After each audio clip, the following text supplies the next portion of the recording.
e go carry a matter for head like say na im own. Na so GoTV tanda for your side as your party for correct enjoyment. We no dey tear pocket. For this GoTV Super Plus golden window, you fit torchlight all the 380 Premier League games, correct local shows, and better film. We dey for you.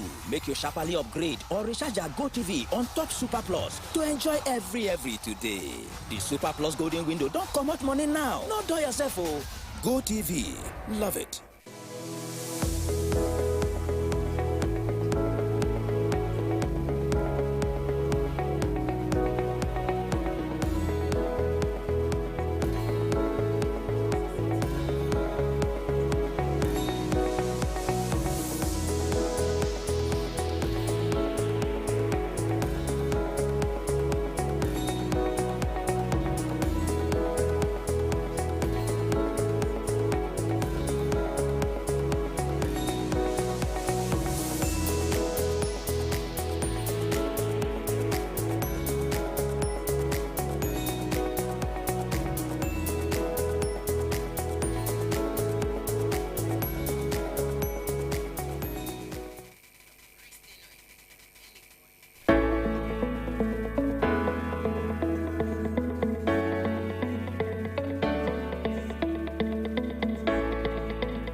Watch live FC Bayern München versus Stuttgart on Sporty TV.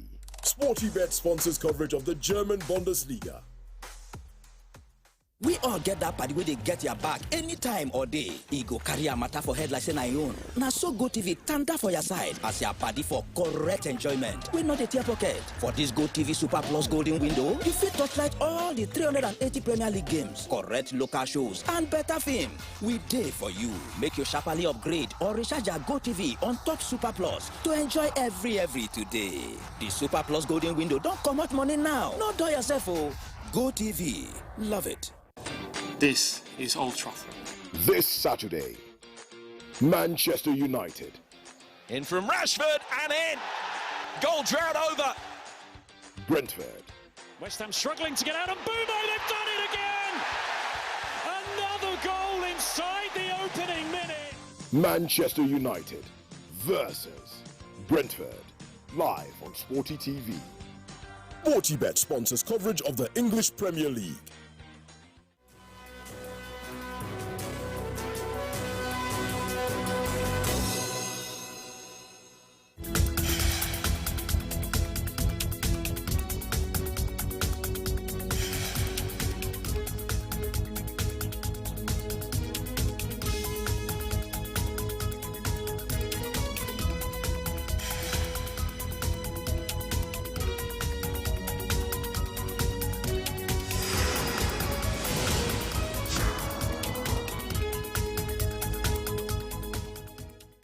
Good evening and welcome to the program Transforming Agriculture in Nigeria, a program that keeps you up to date on the development in the agricultural sector. Fortnight ago, we brought to you some major research breakthroughs of Nigeria Research Institutes in cash crops production. Tonight, we are focusing on research outcomes in value addition of cash crops. But before then, we have news from the diary of the Federal Ministry of Agriculture and Food Security. Please stay tuned.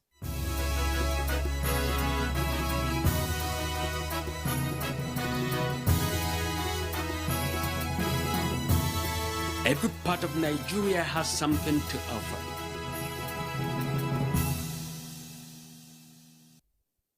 In the lineup, Agri Minister appeals to committees to support the bill for the establishment of University of Agriculture. Also, Kickstart International seeks collaboration to enhance irrigation in Nigeria. Stay tuned for details after this break.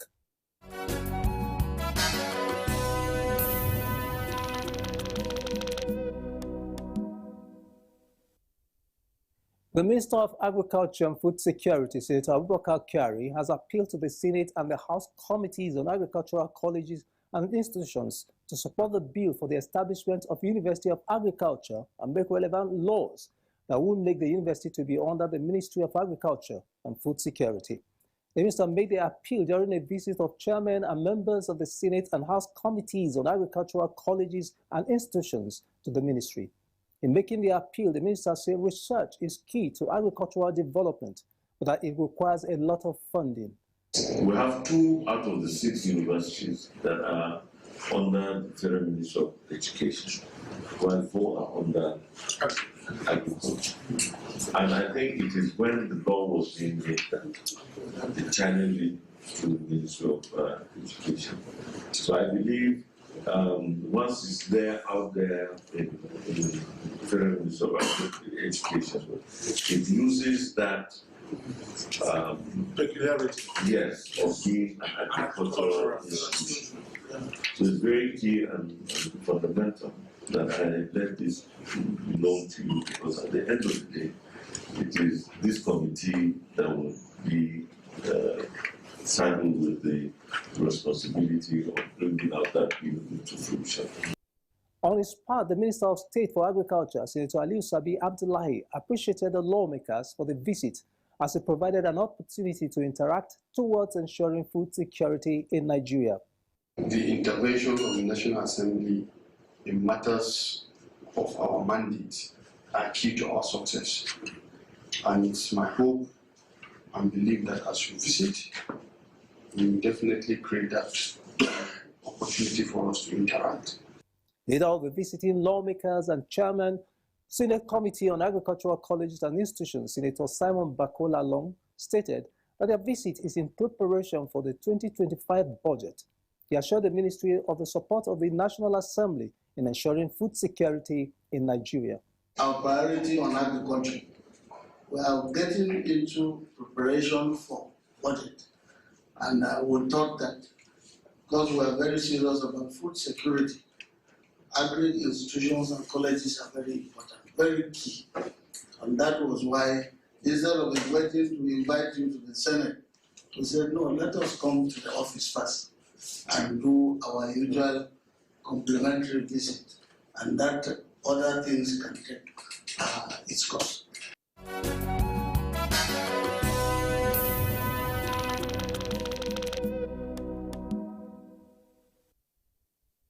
As the dry season draws nearer, Kickstart International, a company that designs and develops climate-smart irrigation tools, has approached the Federal Ministry of Agriculture and Food Security to buy 8 irrigation facilities for farmers to enhance farmers' capacity to cultivate during the dry season and to ensure food security and improve livelihoods in Nigeria.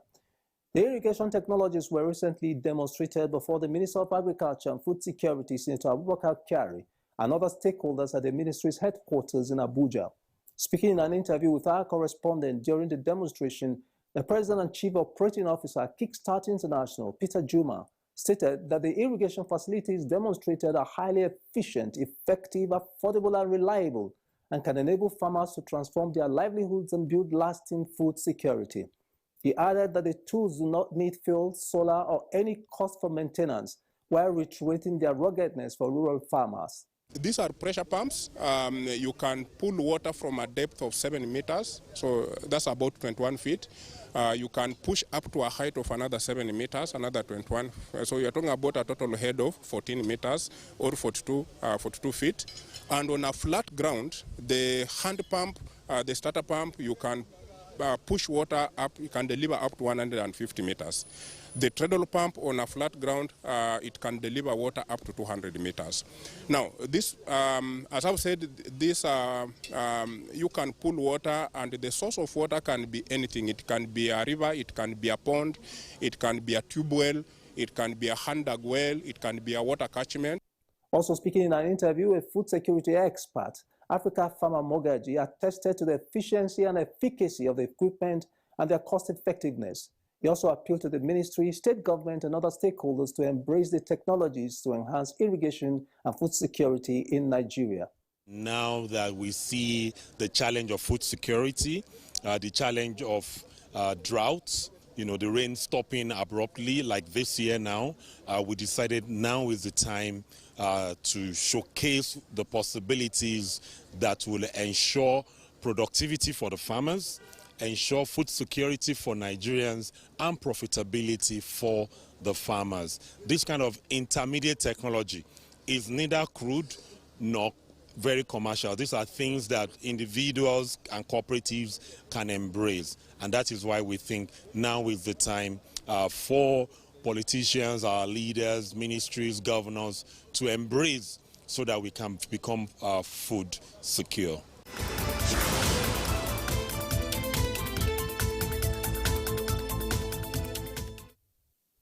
You are watching Transforming Agriculture in Nigeria, the program that informs you of the strides of the Ministry of Agriculture towards food security and sufficiency. For the past couple of weeks, our focus has been on research institutes in Nigeria extraying their contributions in the crop development towards food security. If you missed any of the episodes, you can watch them on our YouTube channel. Aside improving production, value addition is another key area of research and development by agricultural institutes. And our focus in this episode is to highlight some of the efforts of these research institutes in promoting value addition, particularly for cocoa, oil palm, and rubber. Keep watching.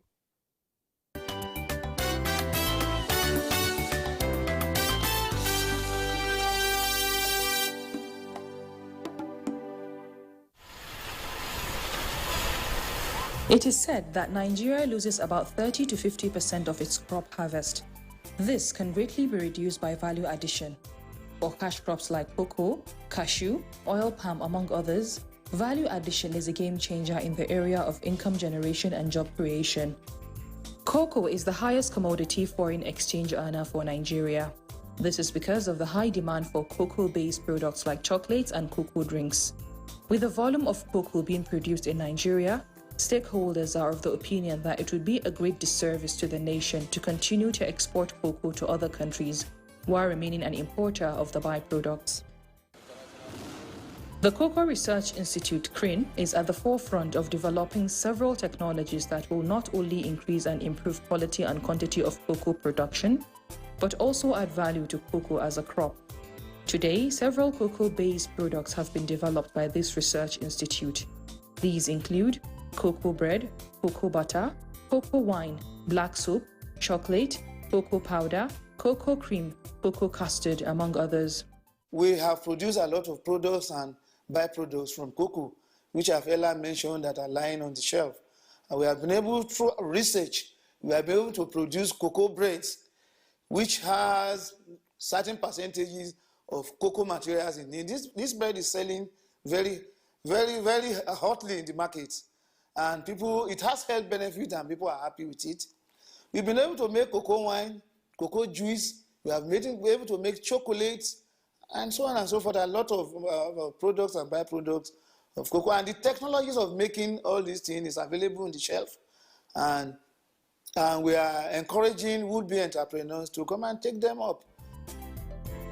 Another research institute that has made research breakthroughs and innovation in value addition of cash crop in Nigeria is the Nigerian Institute for Oil Palm Research, NIFO. This is the Agric Engineering Division of NIFO in Edo State. This division is charged with the responsibility of fabricating agricultural equipment for the processing of the Institute's mandate crops and for farmers and industrialists. We develop machines to handle these mandate crops. That is the end use aspect of it. So take for instance the oil palm. The oil palm industry such that developed a technology to handle the processing needs of palm oil, that is fresh food punch. Before now, we all know that the geology that is associated with the traditional method of palm oil production was so enormous. The equipment fabricated here are useful to farmers and processors to add value to oil palm at medium and large scale. This one is called the clarifier.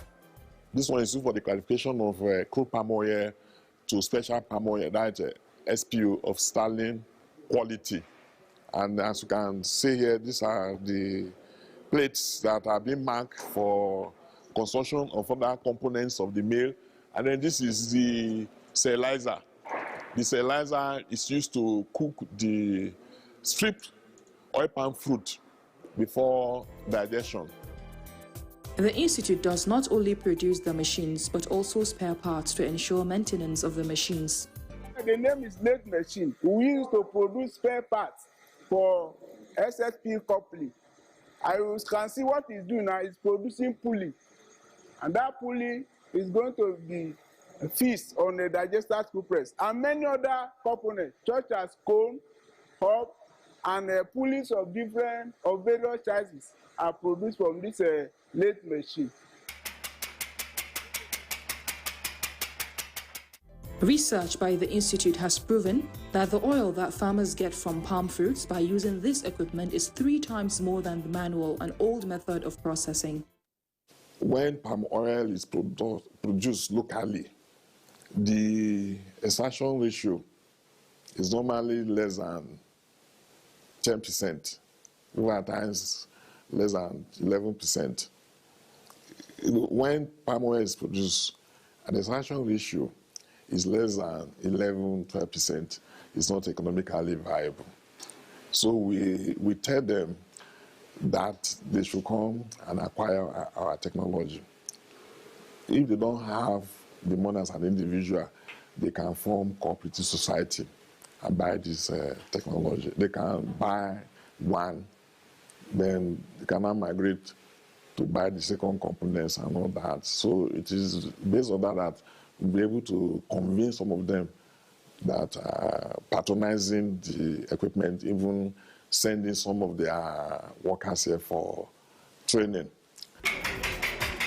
Aside the oil processing unit, NIFO has technology and product development department where other products are developed from the mandate crops. When you refine bleach and deodorized palm oil, you have what we call refined bleach and deodorized palm oil. It's a product that contains both the olein and the stearin. So when you fractionate this product, you have olein and then you have stearin. This is palm olein and this is palm stearin. So a lot of the cooking oil products that you have in the market, like Mamador, King's, Power, they are based on this olein. Whereas the fat that they use for bakery purposes, the margarine that they eventually use, this is the raw material for making bakery fat. Black oil produced from the palm kernel is also useful in the pharmaceutical industry. So the same thing happens with the black oil. The black oil is extracted from the palm kernel. You know the kernels, when you put them in a pan and you heat it, the oil seeps out. So that oil that seeps out turns black, you know, and the antiseptic property as well is also very strong and is used to control nappy rash in babies. So we have developed the oil and the powder and the soap from this product for use in infant formulations. Rubber Research Institute of Nigeria, RRIN, has also made research breakthroughs in rubber value addition. The rubber tree has two major outputs that are useful in the industrial sector as well as for other uses. These include the white liquid substance tapped from the rubber tree, which is called latex, and the rubber seeds that are produced from the rubber trees. After the liquid is tapped from the rubber, it can be sold in its liquid form or processed into rubber sheet. To achieve standard of processing of rubber liquid into a more profitable form, the Rubber Research Institute of Nigeria has a rubber latex processing section. Here is a pilot plant set up by the Rubber Research Institute to encourage, through demonstration, the value chain addition of our produce. Usually, when you tap rubber from the field, as I'm very, very sure you guys have seen earlier today, it is processed into raw materials that can be consumed by would-be manufacturers who are interested in using natural rubber as a base raw material in the production of rubber products, like your shoe sole, like your foot mats, and others. There are several products that you can get from rubber. And natural rubber being one of the most sourced raw material. Farmers who wish to process the latex into rubber sheet are expected to clean the latex by following a standard procedure in order to achieve a positive result. We now use a prepared scooper, which has also been calibrated to scoop about 4 liters of latex, so that eventually, 24 hours later, you obtain a coagulum of this. After 24 hours,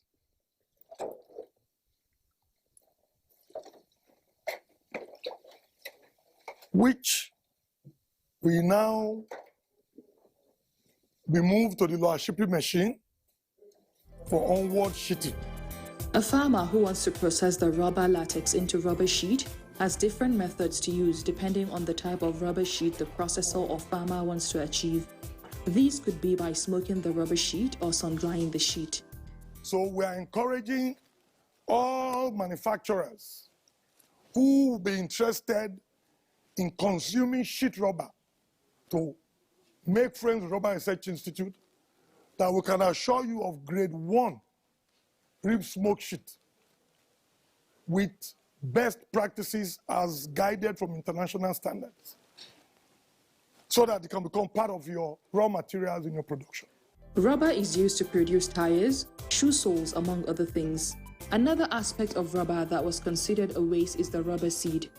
The Rubber Research Institute of Nigeria has researched into the usefulness of rubber seeds, leading to the discovery that the oil from rubber seeds is very useful in the polymer industry. We have epoxidized rubber seed oil, which is used as plasticizers in some other polymer processing. We have produced biodiesel from rubber seed oil. We have also done extensive work on rubber seed oil-based acid resin. Now, acid resin is the major binder for gloss, the one they call gloss oil paints. And so we've done extensive studies in that regards, and we've partnered with some agencies like the Raw Material Research and Development Council, and we have been able to show how suitable the seed is in that regard.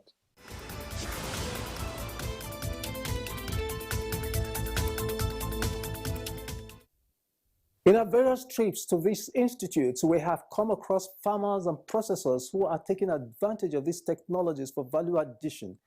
Let's hear from them in our next segment, Farmers Speak. Stay tuned.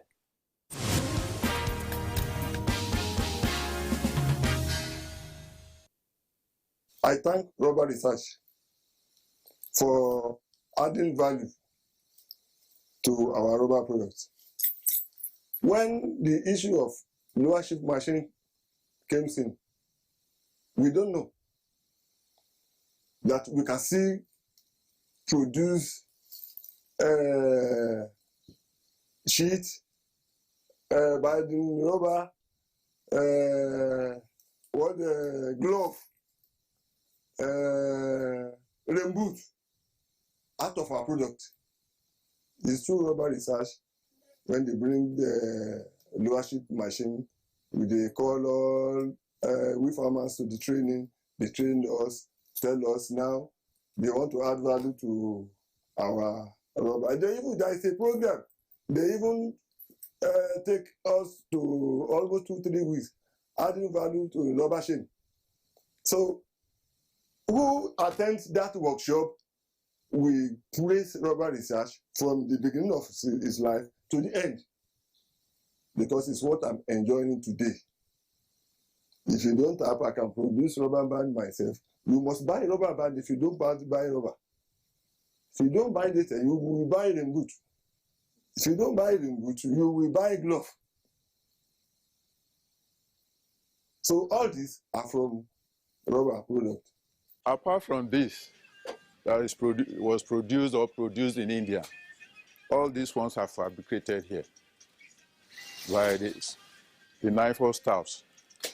They've made the fabrication in their agric engineering. So we bought this thing from them there. Yeah. What do you use it for? How okay, this is a digester. Compared to using of hand on those days? In those days, you know, it's either they use mortar.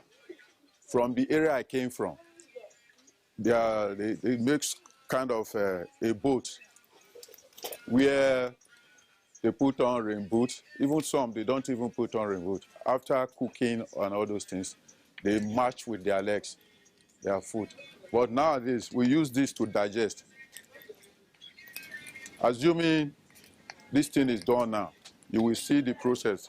We use the engine drives these ones. And this one we crush and make it to a place that you can now press there.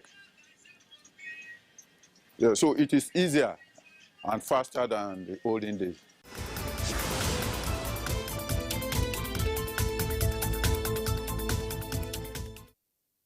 As you have seen, a lot of research breakthroughs have been made by Nigerian research institutes, and it is incumbent on industrialists to join hands with the research institutes to popularize the technology for use to produce what we eat and eat what we produce. This is why we call it a day on the program. Join us again, same time, same station next week for another interesting episode of Transforming Agriculture in Nigeria. I am Gabriel Ujile. Good night.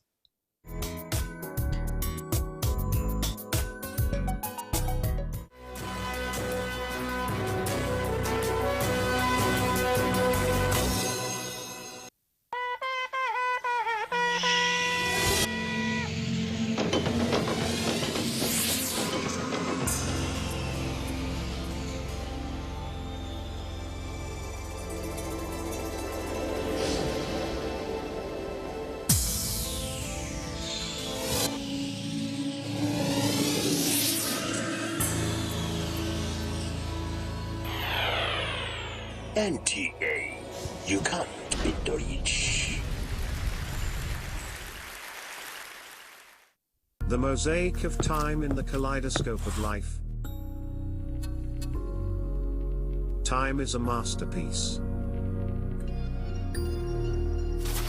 A delicate piece when we wait. A vibrant shard when we're late. A dark fragment when we're sad. A radiant tile when we're happy. An intricate pattern when we're in pain.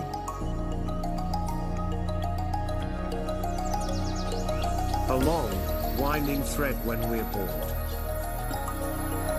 But time's mosaic is crafted by our hearts and our minds, not by clocks. So piece together your time wisely.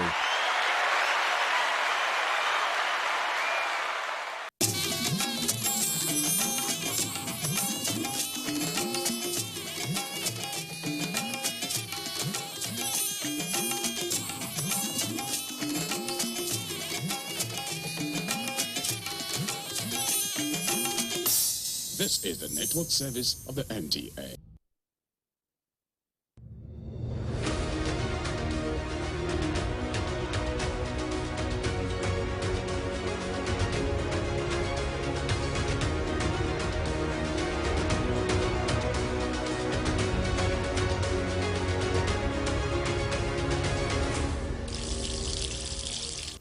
You're welcome to the Power Circuit. This program is brought to you by the Transmission Company of Nigeria, TCN, to always keep you informed about developments in the Nigerian power sector. I am Amara Akukwesi. Let's have a peep into the reports lined up today. Officials brainstorm on excellent business relationships and performance for TCN. Market operator engages stakeholders to promote effective electricity trading. TCN commissions 100 MVA power transformer at Maryland substation. In Kaduna, TCN palliates communities to tackle vandalism of power transmission infrastructure. Stay with us as we bring you today's reports.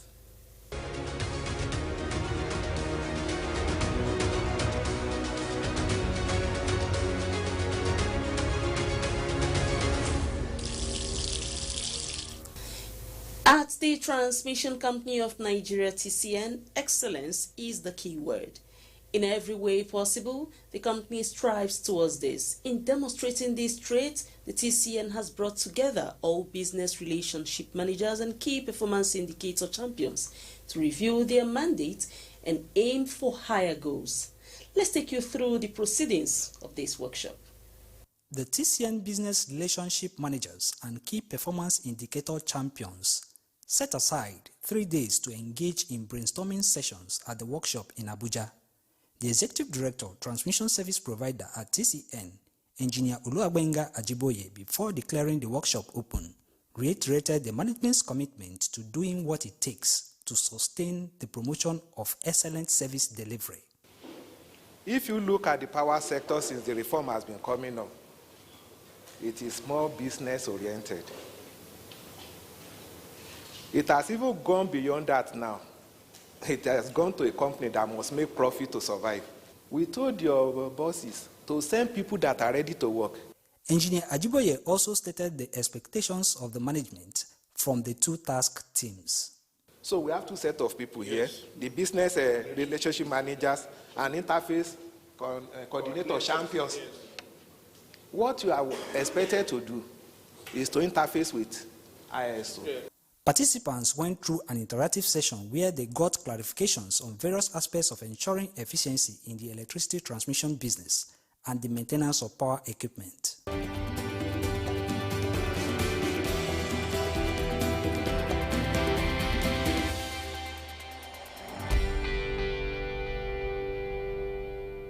The General Manager, Finance and Accounts, TSP at TCN, Mr. Benedict Obu, who is one of the facilitators at the workshop, emphasized the role of the business relationship managers and KPI champions in ensuring revenue protection.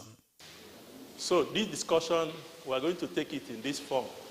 So this is the part we shall follow in our discussion. Why we do need to protect the revenue of TCN. Okay? Now, there are certain rules in the market that are impacting on the revenue of TCN. It is those rules that is making us to be thinking of how do we protect the revenue of TCN from those rules. There was also a session on the need for improved transmission system reliability. The Power Circuit team spoke to some management staff at the sideline of the workshop. We are here for an awareness training for our younger officers. We are now in the market, full-term market. So to ensure, to make them understand that the reliability of our system is now paramount, and they should understand their schedule of duty, ensuring that we are majorly on a preventive maintenance, not on a forced maintenance. So we find it necessary to organize this training, sensitization workshop to inform our desk officers at the regional office that whatever they are declaring for this course to take is what we have the capacity to deliver. And if there's any outage, planned outage, we must ensure that the timing allocated is not being spent unnecessarily. So these are some of the key issues that we need our desk officers around the regional offices and works locations to take note of. And I think it's timely, and other training workshops will be conducted to the higher level at the regional office, GMs and AGMs. We propose this training right from the transmission department for this year. And not only this one, we look at other aspects that will help us to improve in terms of our maintenance culture. Because after this training, we are still having another one on cable jointing, and another one will come on the new maintenance manual that we have already gotten now, which before we don't have such standard manual that will have uniformity in terms of our maintenance. The quest to improve all indices in the Nigerian electricity market has never been stronger than it is now. This is a result of the strategic actions by the market operator in fostering collaborations among stakeholders to promote effective electricity trading.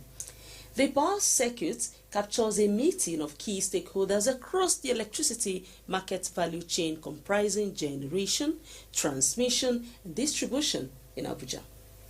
At the stakeholders collaboration meeting chaired by the market operator, Ali Ahmad Bukar, the participants deliberated on critical aspects of the electricity market, including handling of eligible customers. Over time, we've been having challenges in balancing our books with regards to the eligible customers. And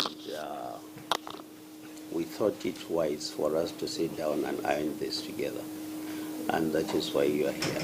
And you know, this is very important, especially at this time when we are transiting to bilateral contracts. And we feel that if we do not do this, if we don't iron this out now, it's going to be more complicated going forward. He highlighted the focus of the meeting, which includes fine-tuning key regulatory aspects for eligible customer electricity supply model. We just want to look at the figures together. We want to look at the processes together and try to find a solution and solve this problem. As I'm talking to you now, the Commission is waiting. just to get feedback from this meeting. And once again, I want to welcome you all to this meeting. We just want to make it as brief as possible.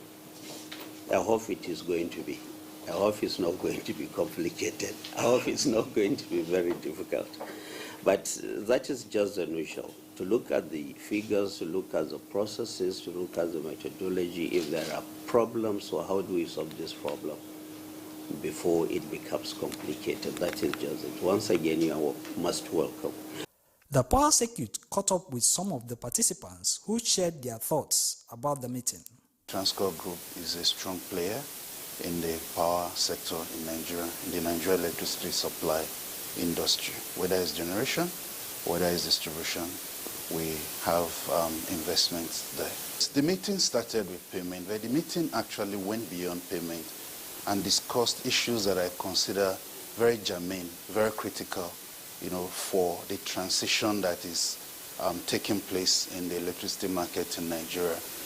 As regards the payment, and of course the other issues discussed, I would say that is a very good meeting. We actually commended the market operator for convening the meeting, because this kind of interaction is needed, as often as possible for stakeholders to come together and work towards advancing the market. We are all interested in achieving a self-sustaining electricity market in Nigeria. North-South Power generates on average 8-10% of Nigerians' power requirements as we speak. It's one of the leading power generation companies, particularly to renewable energy in Nigeria. Also in a sideline interview, the market operator Ali Ahmad Bukar gave an overview of the meeting with the market participants. It's just one of the normal duties of the market operator to actually provide the overall administration in the market. So we'll look at a section of the responsibility of the market operator, and that is payment with regards to the eligible customers. So we realize that there are a lot of lapses. So we call them to address those lapses, and we want to know where the lapses are coming from. And that is why we quickly called for this meeting to address those lapses. It's not that we want to address the issue head on, and also to send message to those that did not come, that there is an issue that needs to be deliberated, needs to be looked at, and then need to be solved. But we have good ones that they don't owe a kobo. We have those that owe very little, and we want to know why. But definitely most of them have reasons why that is happening, and we agree today that it's going to be. We'll look at it in case-by-case basis, and then God willing, solve all the problems. The power circuit continues right after this break.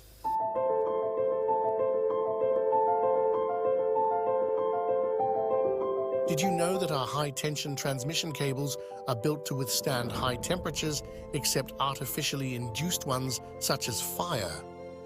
Did you know that burning bush or refuse dumped by TCN's transmission tower base or along the transmission line's right-of-way is an offence? Did you know that the fire can cause high-tension transmission lines to snap and fall to the ground, electrocuting living things within the line radius?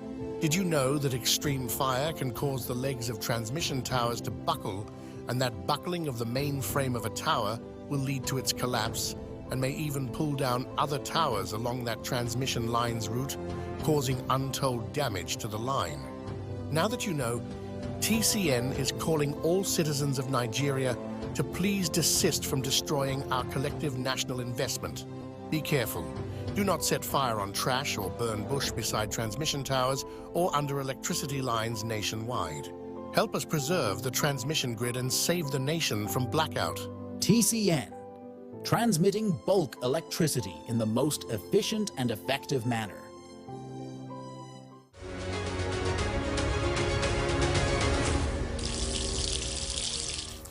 The Transmission Company of Nigeria, TCN, has commissioned the 100 MVA power transformer at the 132-33 kilovolts Maryland transmission substation under the Lagos region, translating to improved bulk power wheeling capacity for the substation. Here's a highlight of this milestone.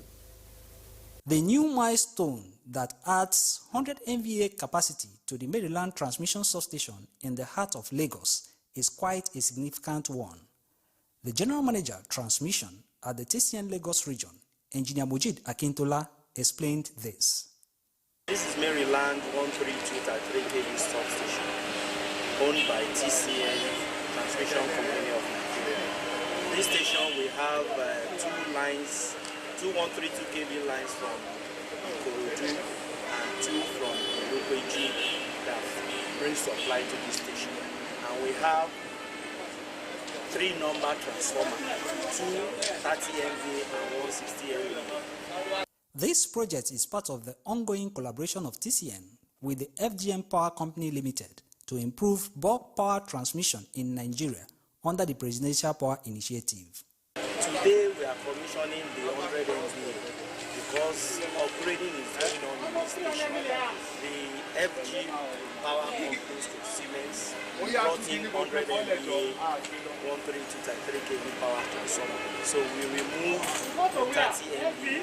So the present capacity of this station now will now be 190 MVA. FGM Power Company to Siemens is the one that brought in the transformer, which is part of the federal government's initiative of improving power supply throughout Nigeria. This is one of the transformer Lagos is benefiting from.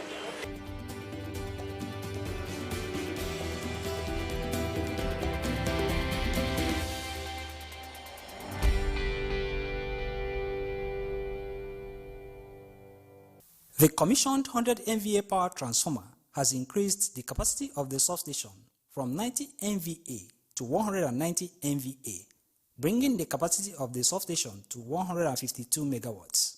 The old capacity is just 120. We have 230 and 160. So we removed the 30, now bringing 100. The new capacity 190. This means there is more bulk power available for the Ikeja Electricity Distribution Company to offtake to its customers in Maryland, Ikeja GRA, and many other towns within the substation's area of bulk power coverage. Ikeja Electricity Company is the one to offtake supply from this station. From this station, we give supply to Maryland itself, Ikeja GRA, Ojota, K2, up to my 12, and some parts of Ikeja. Some of the hotels are long, like Marriott and so on. Engineer Richard Olaleye is the Regional Operations Manager at the TCN Lagos region, and he has this to say about the transmission capacity at the Maryland Transmission Substation. It's going to boost the demand, the wheeling power to Ikeja Electricity Company. It's going to boost their demand. One, there is a flexibility. We have two sources, two main sources. Even I will say 3. This station, Maryland TS, can be fed from Emiasis, can be fed from Ikeja West Axis, it can be fed from Akonga. We have 4 lines coming. The station is interconnected with 3 areas. To the customers of Ikeja Electricity Distribution Company, TCN says there is good news. The distribution company is now expected to increase its offtake from the substation to improve electricity supply to your homes and offices.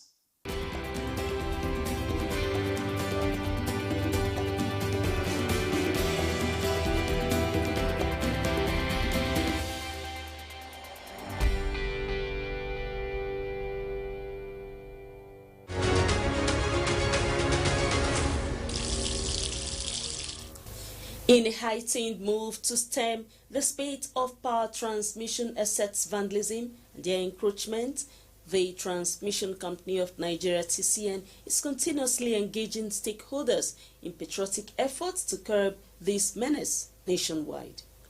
This crucial engagement is taking place nationwide. The most recent session was for the residents of Jaji town in Igabi, local government area of Kaduna State. The incessant vandalism and encroachment of power transmission lines right-of-way has become worrisome, prompting TCN to increase its stakeholders' engagement activities. The General Manager, Transmission at the TCN Kaduna region, Engineer Ganiyu Aliyu, who was represented by the Assistant General Manager, Technical Services, Engineer Abubakar Usman, highlighted the dangers of building under high-tension installations, among other issues.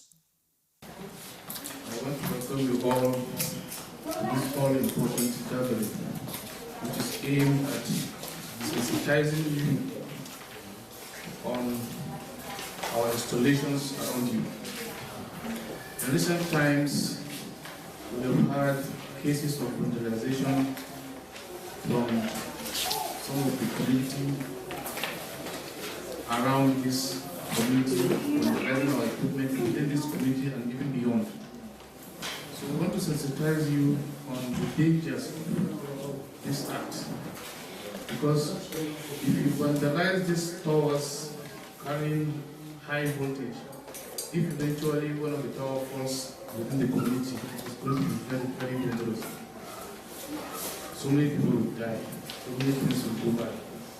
So we want you to please, my colleagues will do this sensitization. Whatever we impact into you, you go back home and also sensitize the public.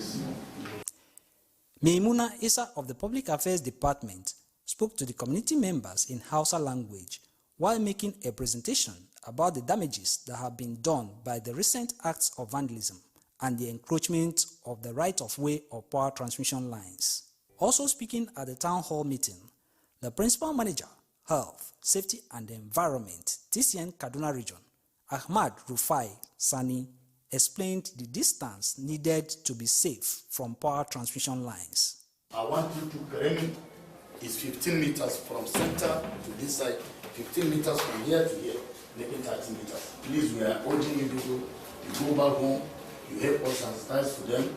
Anybody they see under the line touching transmission tower, please help us and arrest him and confirm from us. We'll give our numbers out to them.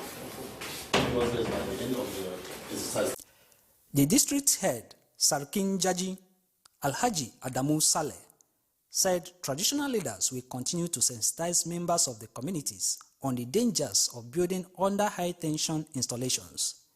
He also promised to provide support to security agencies whenever it is needed in their surveillance duty. The Commandant of the Armed Forces Command and Staff College, Jaji, Air Vice Marshal Hassan Idris Alhaji, represented by the Director of Logistics, Commodore Dixon Chibata, pledged the command's support towards helping TCN fight the menace. There is nobody to advise our youth to desist, because this youth cannot say we don't know them, that our children and family members living with us within the community, and we have been informed through the Transmission Company of Nigerian staff that these children should desist from vandalizing the electricity facilities. Security agencies are alert. Anybody caught vandalizing or stealing or encroaching the land owned by government or this power shall be arrested and be dealt accordingly. So we are advising them to desist from it henceforth. Meanwhile, the police are fully provided support to stem these acts of sabotage, including the arrest of 2 suspects, noted the head of the Jaji Police Command, Assistant Superintendent of Police, Kefas Liberty. Those who are youths, those who think that they own a place should be aware that nobody owns a place. Everything is belong to government. We are all for government. So that is the comment I can make. You people are welcome, and I'm happy for the program. At the end of the Jaji community sensitization, the Assistant General Manager, Technical Services, Engineer Abubakar Usman, noted the significant impact it was bound to have on the residents. So they have been adequately sensitized. The program went well. They asked so many questions, they understood us. The promised to cooperate. Both the securities, the traditional rulers, and also the villagers appreciated this sensitization and promised to cooperate and help watch our towers and all our installations across their community.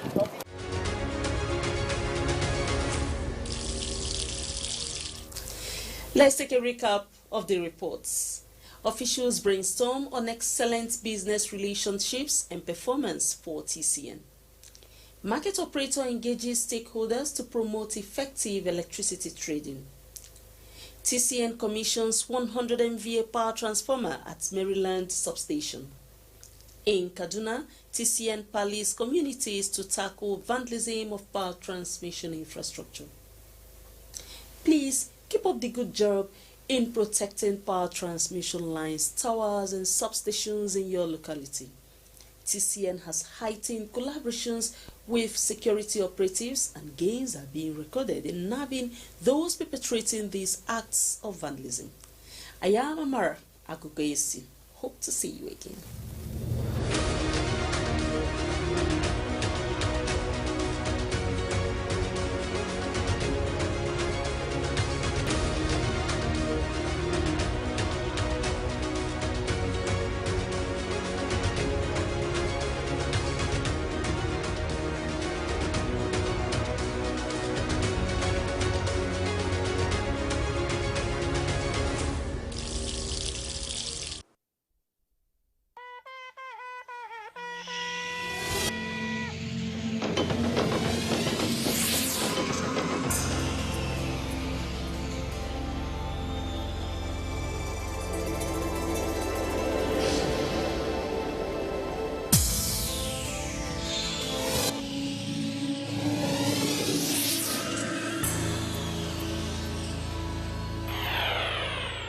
NTA, you can't beat the rich.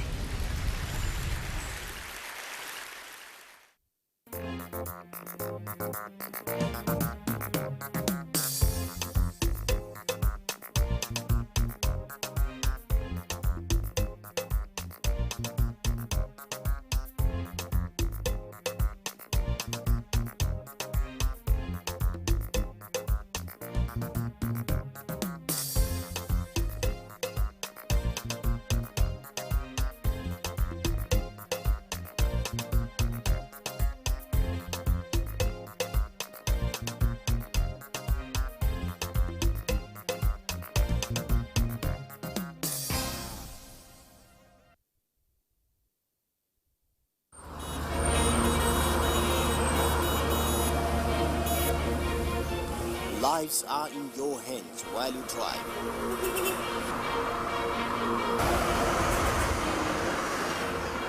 Protect yourself and others on the road.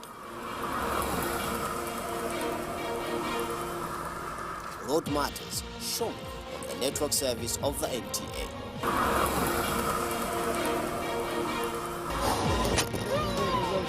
Join us.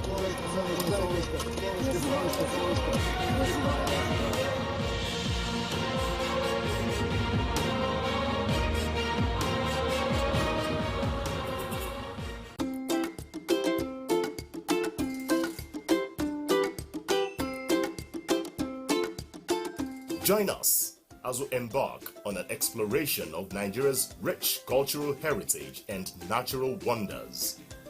He told me that there could be fish here that could be as big as myself. Well, I'm not too small, but any fish that is as big as myself, I think that is very big indeed. In order to make sense of the pains these women go through every day to be able to provide for their family, I asked how much of this bowl they will fetch from this river to this place to make a truck.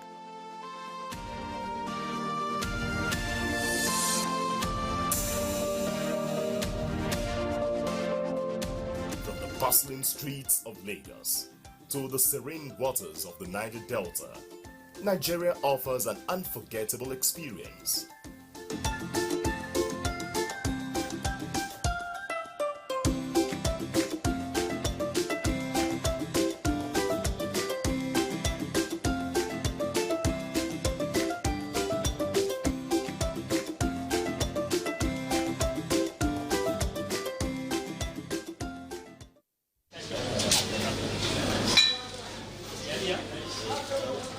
In today's digital age, ensuring the security of your bank account is more important than ever.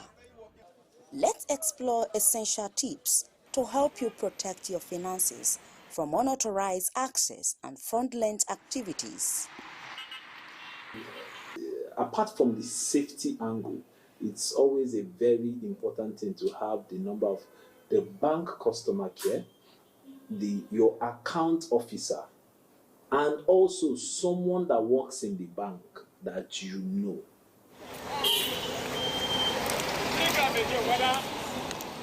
It's advisable you don't use one number for all your banks.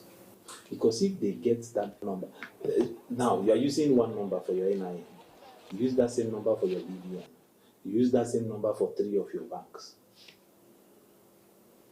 and your wallet now lost, or somebody now steal your phone, somebody that has the technical knowledge, if you drain your account, it's just a matter of time. Sometimes they will call your number, if they have your BVN and your NIN, you can call your number and tell you, that this is from your bank, waiting. No bank will call you to ask you for OTP. That there's a code we just sent to you now. That is the biggest.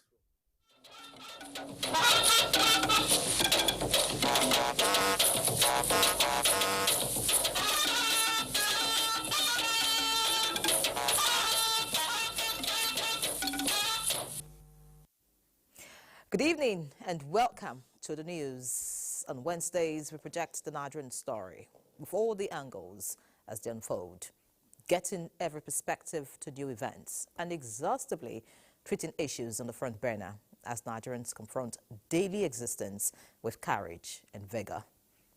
Tonight, Abuja tragedy. Government officials, community heads and citizens mourn those who lost their lives in tanker explosion. On healthcare services, correspondent ask patients and professionals how healthy is the health sector. On the economy, Nigerian Economic Summit ends with calls for more collaboration between the public and private sectors. On politics, stakeholders firm up preparation for Ondo governorship election. Tonight, we have 2 candidates ready to meet the people. We also have more on business with Benny Adams. Justice Badi Adeleye is awaiting CAF verdicts over the AFCON qualifier that could not be prosecuted in Libya. As we say on this bit, the proof of the pudding is in the eating. I'm Ian Ray John, and this is News Extra. Welcome.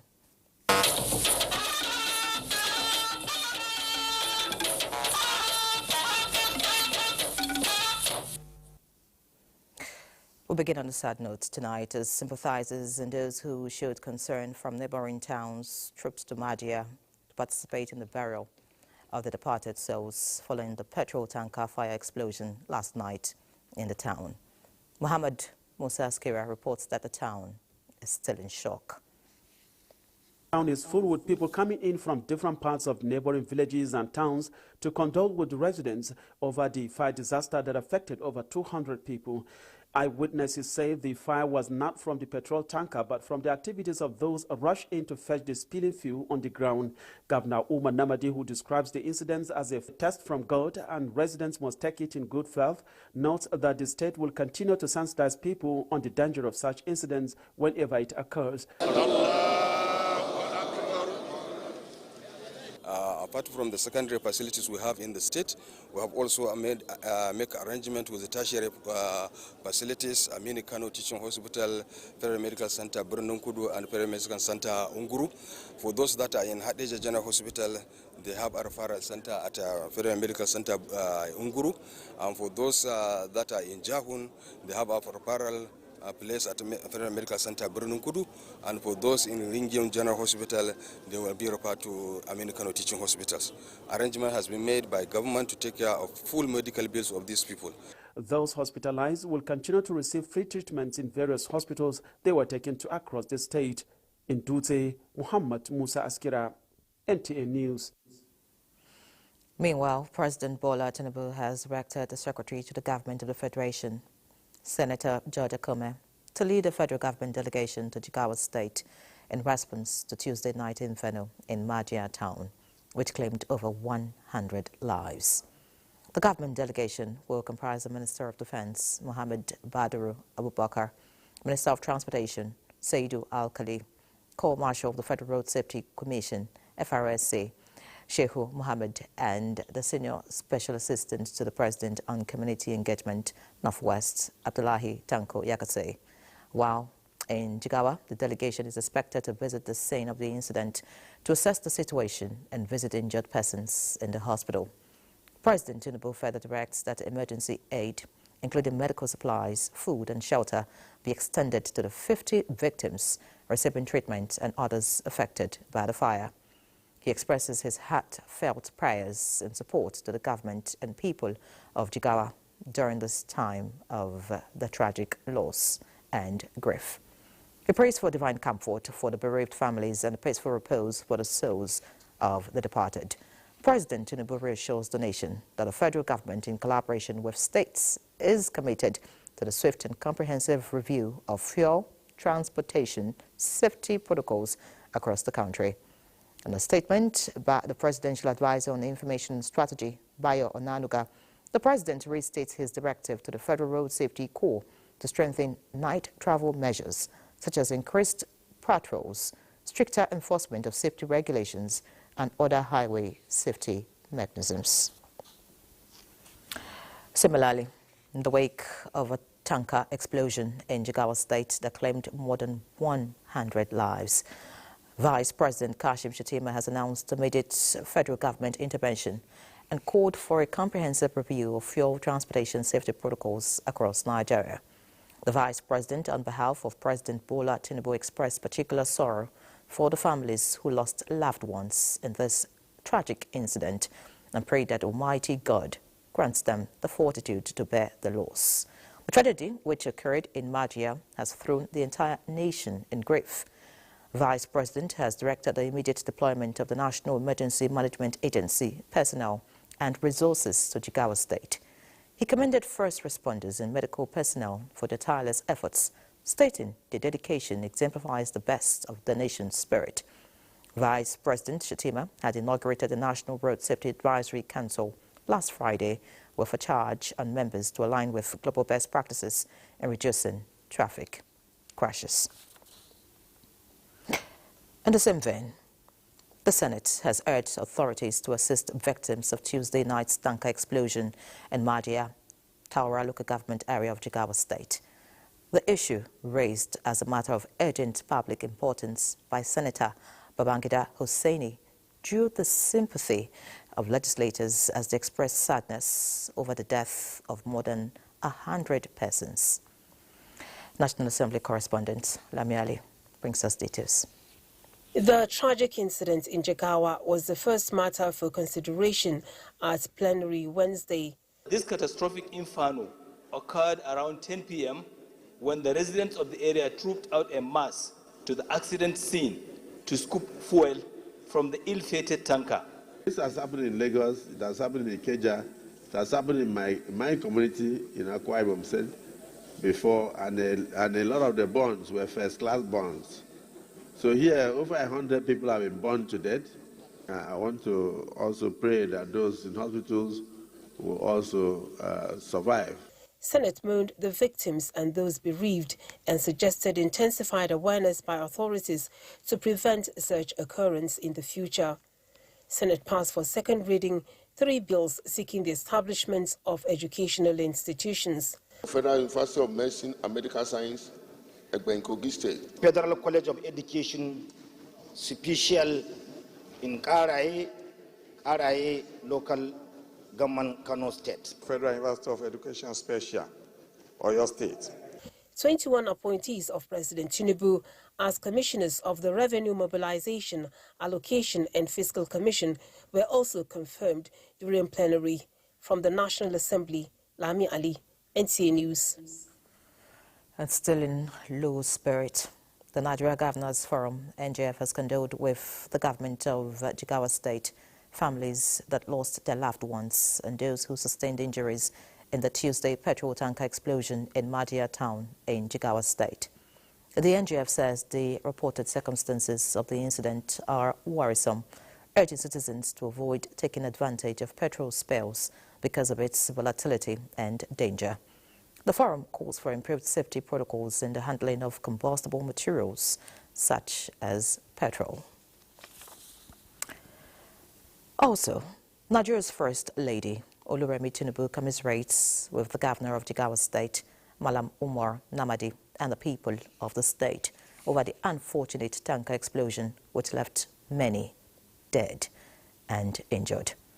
In a statement, she describes the tragic incident which occurred earlier yesterday as unfortunate, praying for victims, families and loved ones of the departed souls the fortitude to bear the painful loss and speedy recovery to the injured.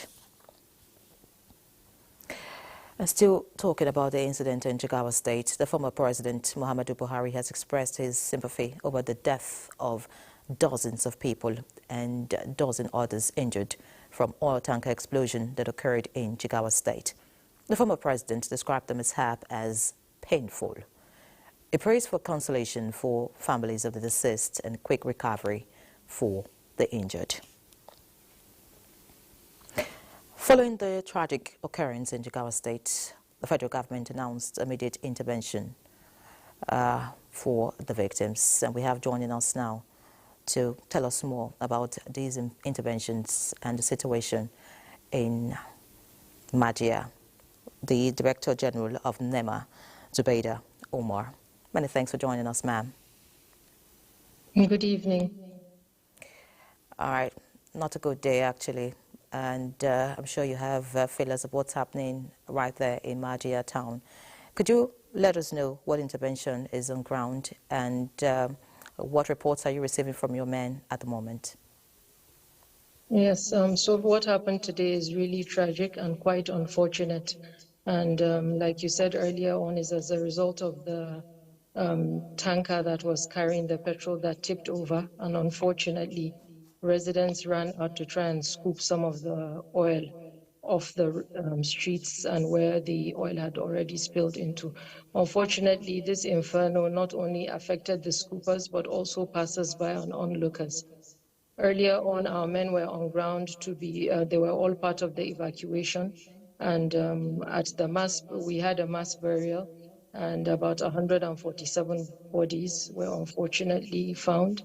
And there are quite a lot of people on admission right now. As a couple of hours ago, we had some that had been referred to the Aminu Kano Teaching Hospital, while there were some at the Dala Orthopedic Hospital, similarly some at Birnin Kudu and Azare, Unguru, and also the Hadejia General Hospital. In terms of what we're doing, we've been on ground from when this event happened yesterday night, and we're still out there trying to see how we can assist. We're also present at some of the hospitals that these injured ones have been taken to, and the federal government has assured and given us directives as well that will ensure everybody is able to get the medical treatment they require. Similarly, the state government has been very active. As you know, Jigawa just finished reeling from a serious case of flooding, and now we're on to this. Very sad one. Now, what is being done to clear out the area to ensure the environment does not pose further danger to residents in the area? Yes, right now all hands are on deck. It's not even the DRUs, military, road safety, everybody is there, and cleaning has commenced in earnest. And we will ensure that everything is done according to safety protocols so that no one is affected. And also would like to also advise further that we should always try to adhere to safety protocols, especially when traveling at night. All right, before we let you go, are there any rehabilitation plans for the survivors and the area directly impacted? Yes, absolutely. The first rehabilitation plan now is them being in hospital. Like I said, the state government as well has been up and about, and will do a needs assessment immediately they're out of critical situation, and everything that needs to be done will be done. Thank you very much, the DG NEMA, Zubaida Omar, for Thank joining you us. And of very much. course, we Thank hope you. that you do the needful Thank you. out there. Thank you very much. All right. Meanwhile, the National Emergency Management Agency, NEMA, has deployed emergency response team to Kogi State following flood incidents in some communities in the state. The team comprises staff with specialization in search and rescue operation to provide technical support to the Kogi State Emergency Management Agency, SEMA, and other stakeholders in conducting rescue and evacuation operations, including assessments in the affected communities. The DG NEMA says the agency has also deployed mobile water purification equipment to help in providing emergency potable water for the impacted families. Meanwhile, NEMA recently had alerted states of Adamawa, Taraba, Benue, Nasarawa, Kogi, Edo, Delta, Anambra, Bayelsa, Cross River, Rivers and Kwara states identified to be at risk of flooding to be prepared ahead of any eventuality. To other news now. The President of the Senate, Godswill Akpabio, has advised Nigerians to disregard stories of planned impeachment of principal officers of the National Assembly, describing it as fake news and a figment of the reporter's imagination. A statement alleging that the speculation and misinformation circulating regarding an alleged impeachment plot is the handiwork of fifth columnists who are perpetual merchants of misinformation and purveyors of mischief. The statement reaffirms the commitment of Akpabio to transformative leadership and effective collaboration with the other arms of government on the implementation of the 10th Senate's legislative agenda and working tirelessly to address the pressing national issues of growth and prosperity.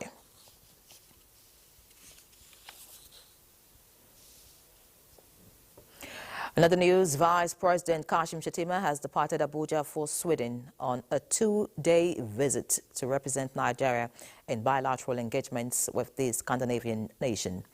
In a statement by the Senior Special Assistant to the President on Media and Communications, Office of the Vice President, Stanley Kwocha, said this is at the instance of President Bola Tinubu.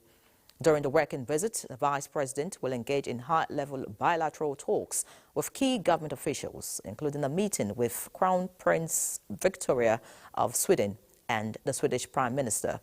Shettima will use the visit to explore opportunities for strengthened collaboration between Nigeria and Sweden in areas such as ICT, innovation, education, digitalization, sustainable transport, mining, and agriculture. The Vice President will also meet with Norasken, a Stockholm-based venture capital impact investor, which recently launched Norasken 22, a $205 million tech investment fund for Africa. While in Sweden, Shettima is also expected to articulate Nigeria's economic vision and the reforms being undertaken by the administration to create a business-friendly environment in Nigeria for investors. The Vice President is expected back in the country on Saturday. And still from the presidency, it has emphasized that the President and Vice President are fully engaged with the nation's affairs, even while they are away, stating that there is no leadership vacuum in the country. Providing explanations to the inquiry as per who is in charge of the country and the absence of the President and Vice President, a statement by the Special Advisor to the President on Information and Strategy, Bayo Onanuga, indicates that President Tinubu left the country on 3rd October and is on a 2-week working vacation. During this time, the President has been busy issuing directives on matters of state and will soon return to the country before the vacation officially expires. The statement also says the Vice President departed the country Wednesday for Sweden on an official visit and all state organs are functioning as usual. The Senate President, Secretary to the Government of the Federation, Ministers and service chiefs are all in their respective positions, ensuring the smooth operation of the government. The statement further explains that the nation has witnessed a similar situation between late April and early May this year and sometime in 2022, when former President Buhari and former Vice President Oshibajo were out of the country simultaneously. If you just joined us, this is News Extra. More to come after the break. Stay with us. It's the Glow Festival of Joy, and it's raining exciting prizes. Oh, for 120 days, we take it to the max. Mind-blowing, loaded prizes.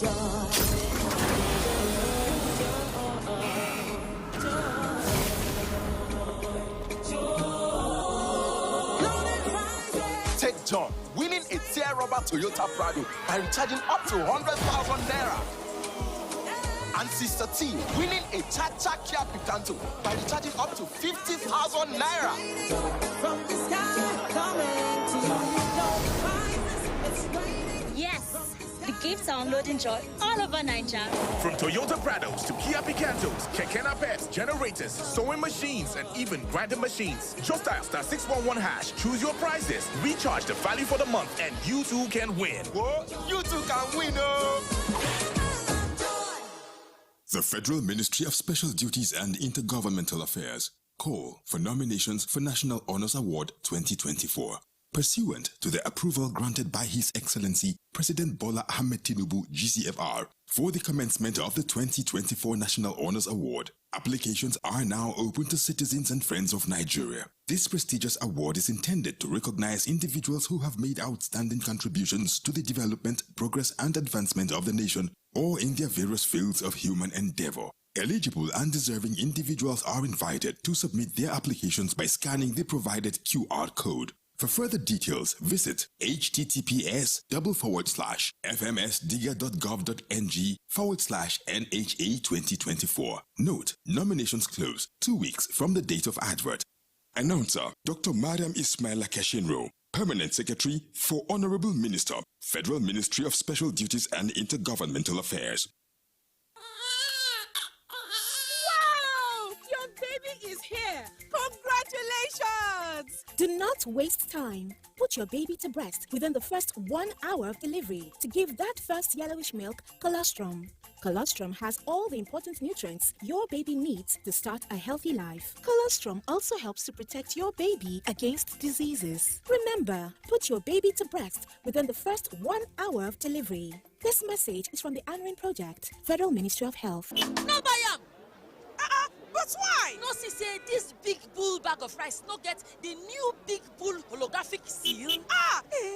Not true. Introducing the Big Bull Holographic Seal Tape, your favorite authentic Big Bull rice, 50 kg and 25 kg. Now with holographic seal tape. This is to ensure you get the premium product from Big Bull Rice. Do not buy if the holographic seal tape is not on the bag or is broken. Big Bull Rice. Tasty rice nourished you. At break time, when my champ needs to keep going, he's going to need his favorite snack, made with the crunchy goodness of Niger-grown maize, malt, cocoa, and milk, containing calcium, iron, and fiber.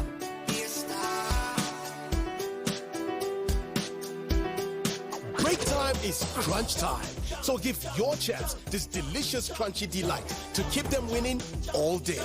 Milo and a Snacks, snack of future champions. Milo!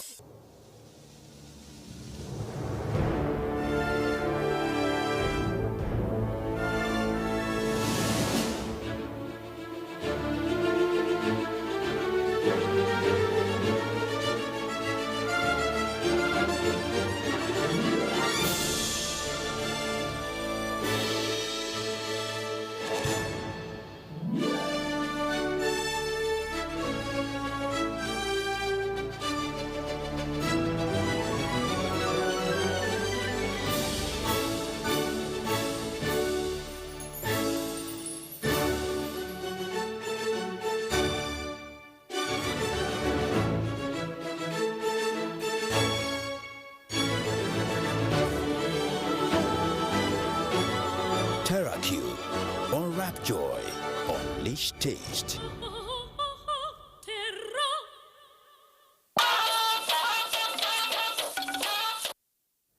Glad to have you back. The federal government delegation, led by the Minister of Information and National Orientation, has met with the organized labor over key issues of national interest. The Minister of Information and National Orientation, Mohammed Idris, explains the closed-door discussions held at the office of the SGF as a proactive initiative to continue interaction with major stakeholders to ensure no issue of national importance is left unattended to. Engagement with labor for the good of the country. You know that labor is an important component of this country. All of them are our brothers and sisters. Government is there for everyone, including labor. NLC President Joe Ajero, in company of other labor union representatives, declined comments, awaiting conclusion on issues at hand. Meanwhile, the Minister of Budget and National Planning, Abubakar Atiku Bagudu, who was part of the meeting, explains ongoing efforts towards addressing the current economic situation. By over 2%. In the close to 3%. In the second quarter, it went by 3.19%. Some people will say it sounds too slow. But let me give you how big that number is. Germany, which is wealthier than us, which have more resources to respond to any challenge, has declined by 0.3%. UK is struggling at minus 0.2%. Why is all this happening? Why are we not growing fast enough? Because that's what we need. We need to grow fast enough at a higher rate. That is why we are taking all the painful measures, so that we put Nigeria on a sustainable, inclusive, higher rate of growth. Expresses optimism that the nation is on the path to economic recovery. Let's look at electoral matters now, as the Independent National Electoral Commission, INEC, in Ondo State intensifies preparations for the November 16th governorship election, engaging stakeholders, training officers, and deploying new technology to ensure a credible and secure process. Tony Batire tells us more. The Independent National Electoral Commission, INEC, in Ondo State is engaging major stakeholders for a free, fair and credible governorship election on November 16th, highlighting the critical roles expected of them. The first group to be engaged were religious leaders and faith-based organizations, where the state's resident electoral commissioner, Oluwatoyin Babalola, urged them to sensitize their followers on the importance of peaceful and informed participation in the election. They are advocates of peace, and this engagement, we believe, will also contribute to the conduct of peaceful election. In a related development, INEC, in collaboration with the Electoral Institute, conducted a one-week training for electoral officers and their assistants. The training focused on familiarizing the participants with new guidelines, including the proposed deployment of advanced technology for vote counting, result collation and transmission. To intimate them on them, since the signing of the new Electoral Act, the processes and guidelines for the conduct of elections has also changed. Security personnel also participated in a 3-day workshop organized by INEC, aimed at equipping them with the skills to address potential threats. The training usually is to tell them or explain to them or give them inculcate knowledge, skills and competencies in them in respect of their role on election day. To further ensure a smooth and transparent election, INEC recently presented official voter register to political parties in the state, paving the way for a seamless electioneering process. They give accurate data, and it's now left for the political party to go to the field and do the needful. Meanwhile, major political parties and their candidates have kicked off their campaigns, promising to improve the lives of the citizens as they vie for the governorship seat. In Akure, Toyin Batire, NTA News. And still on the forthcoming election in Ondo State, in a bid to ensure violent-free exercise in the governorship election, the Nigeria Police Force says it's well prepared for the exercise with contributions from sister agencies. Francis Fong reports on this and other activities from the force headquarters in Abuja. The forthcoming off-season governorship election in Ondo State, the fight against crime and criminality in the country, and the review of security during the Edo governorship election, among other issues, were on the table for deliberation at the IGP Strategic Management Conference. I urge all involved to replicate and build upon the successes recorded in the Edo State election. We must ensure a robust security architecture and that officers perform their duties with impartiality. From July to October this year, the Nigerian Police Force successfully rescued 369 kidnapped victims, recovered 416 firearms of various makes, retrieved 178 vehicles, and 10,852 suspects were arrested across the country. That our mission to ensure the safety of Nigerians is ongoing and paramount. We must continue to evolve, adapt, and strengthen our strategies to uphold our commitment to public safety. On the recent political crisis in Rivers State, IGP Kayode Egbetokun has this to say. The police didn't do anything wrong in Rivers. We acted professionally. We followed the rule of law. The barracks in Lagos are collapsing. IGP Egbetokun assures that all police barracks in the country will be given facelift. Francis from NTA News. All right, many thanks, Francis. The die is cast, and political parties are strategizing, matching words with actions in order to garner support for their respective candidates. We're now being joined via Zoom from Akure. The governorship candidate, People's Redemption Party, is with us, PRP Babatunde Ali. Many thanks for joining us. And that of New Nigeria People's Party, NNPP, Olubenga Edema. Gentlemen, you're welcome to News Extra. Good evening. Thank you for having me. Good evening, Nigerians. Fantastic. Let's begin with the candidate of the PRP. Could you tell us mechanisms your party has set in motion to convince the people of Ondo State to vote for you in the November 16 election? Thank you, NTA, for this opportunity. Let me use this medium to quickly commiserate with the people of Jigawa State for the disaster that befell the nation. It's unfortunate, and I pray that God will grant the families of the bereaved the fortitude to bear the loss, while praying for quick recovery for those in the hospitals. PRP in Ondo State has taken measures since January this year, when the Independent National Electoral Commission first released its notice of election in the state. And we began consultation in March. We began traveling the nooks and crannies of the state, consulting with delegates. And specifically on April 27th, I emerged the winner and the flag bearer for the party at the primaries. Since then, we haven't stopped, specifically on the very day INEC lifted ban on open campaign. That was June 19th. We presented our manifesto to the state, and we hit the ground running from that time. I believe Sunshiners are listening. They are ready for a change of government, and PRP is coming on board. All right, fantastic. Great. Thank you.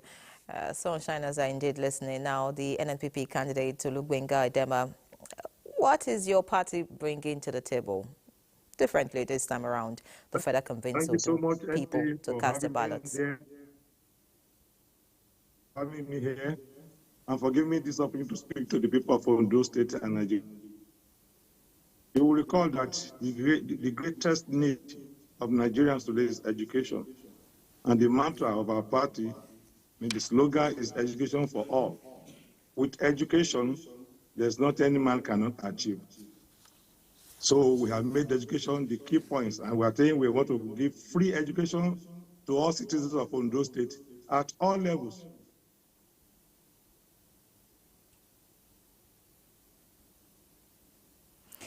Olubenga. Provide education.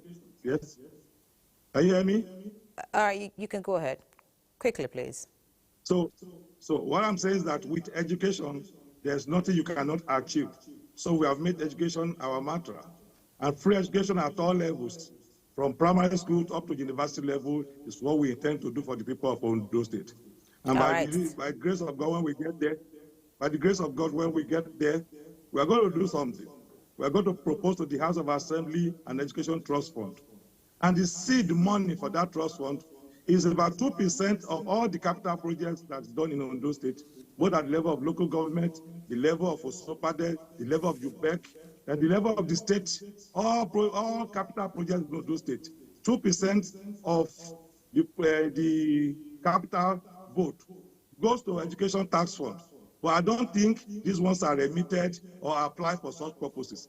That will be the seed money we use when we float the education trust fund bill. All right, many thanks, Mr. Edema. Because of time, let's just quickly get to the next question. Edo election has come and gone, and their lessons. PRP candidate, can you tell us what your party has learned and how they intend to improve the conduct and become successful? All right, looks like the PRP candidate is no longer with us. So I'll just get back to you, Lugbenga Edema. So what is your party, the NNPP, doing, lessons learned from Edo election, just so that they emerge this time around?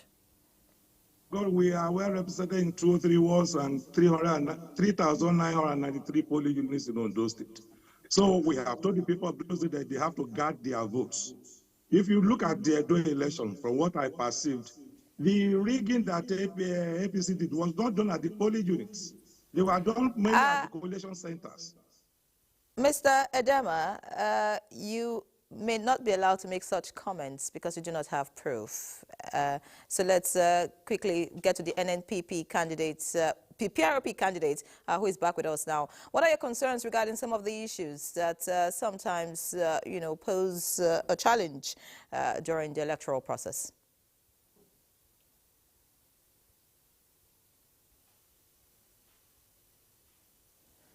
Babatunde Ali, looks like... sorry, Did you get my question, Babatunde Ali? All right, we seem to be having connection challenge there, but I'm sure we'd have some other engagements with the candidates in the Ondo election. So we'll quickly move on to other issues now. The federal government is now set to drive a nationwide campaign to sensitize citizens on the need to embrace the new national anthem and national values charter. Kenneth Nanim reports that campaign to be championed by the National Orientation Agency is in line with the mandate of the Federal Ministry of Information and National Orientation.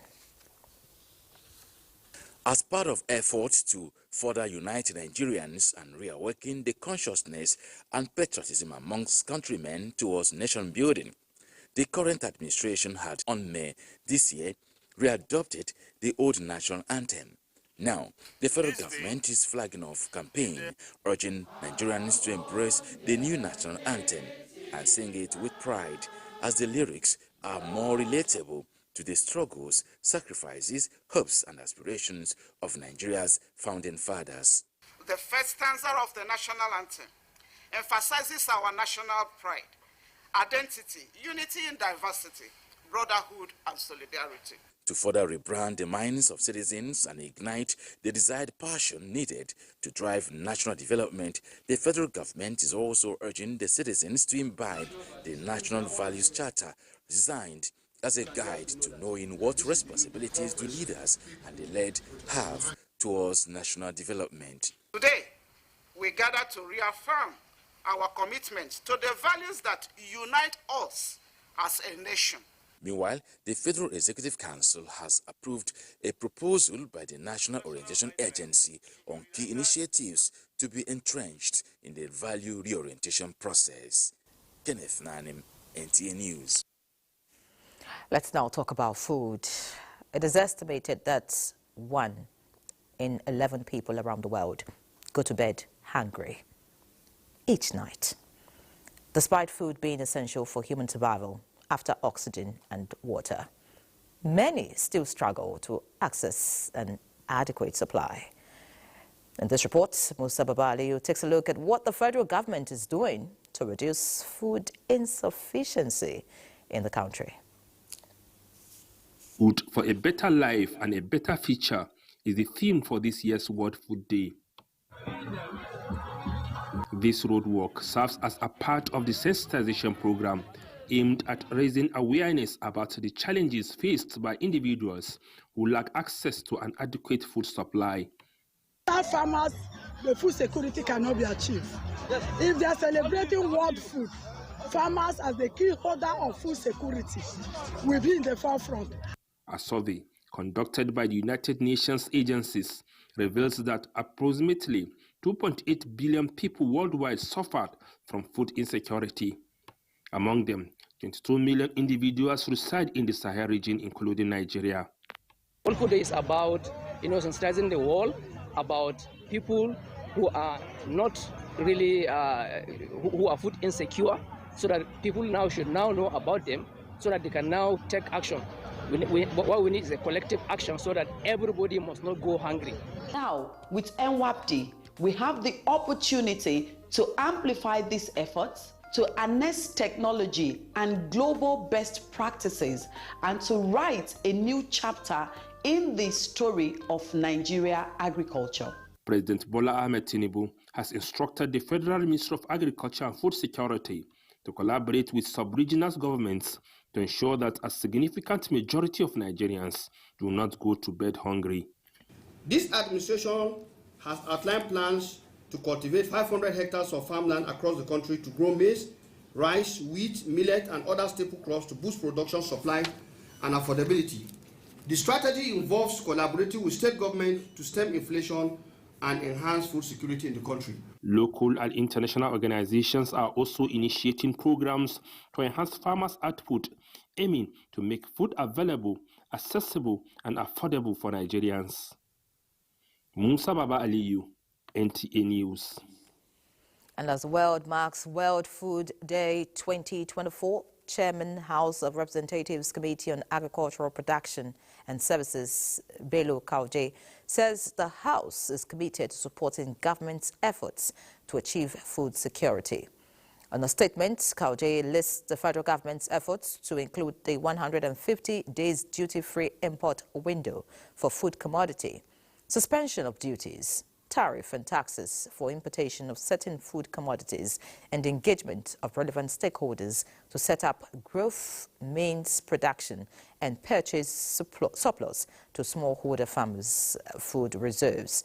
Representatives Kauje assures Nigerians that the National Assembly is working hard on legislations that will result in security for all Nigerians. Let's see other news now. A major player in the Nigerian economy, the Tropical General Investments, TGI Group, is calling for sustained efforts in the development of rural communities in Nigeria. The group, at a session entitled Rural Inclusion, Necessity for Economic Growth and Development, held at the Nigerian Economic Summit in Abuja, emphasized the importance of rural community development as a necessity for national economic growth. Moplang Dakog brings us details. Nearly half of Nigeria's population is believed to reside in rural areas, and that number continues to grow. The Tropical General Investments Group, TGI, observes that for Nigeria to advance, stakeholders must harness the potential of rural resources in an inclusive and sustainable manner. Minister of Budget and Economic Planning, Abubakar Bagudu, alongside other discussants at this session, provided their perspectives on how rural inclusion can be a transformative force. The ability to support them has remarkably increased because technology has now made it possible for extension services for information. Development happens as the grassroots. So we're collaborating, co-creating with subnationals. For instance, the governors of Katsina and Niger State, they have committed a minimum of 25,000 hectares of land. So we're looking at developing the cotton value chain. Titled Rural Economy, the Good, the Bad, and the Ugly, this session served as a platform for in-depth discussions on social services, security, and the economy, particularly job creation for rural areas. If we do not focus on those segments of our economy, that means we are not even talking about GDP growth on a serious level. Whether it is our oil and gas resources in the Niger Delta, it is rural Niger Delta. It is not in the cities. Whether it's solid minerals in Zamfara, it is again rural Zamfara. How do we get all parties to even understand this rural economy? Sustaining and expanding economic activities in rural areas is critical to Nigeria's long-term development. In Abuja, Muplang Dakok, NTA News.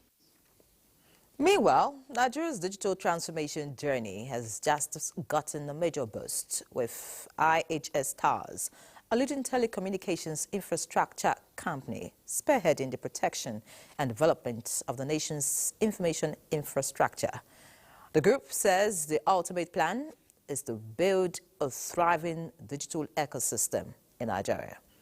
Boside Ebo Amosu reports that the group made its crucial position known during a panel session at the Nigeria Economic Summit in Abuja, where industry leaders converged to discuss the future of telecoms in Nigeria.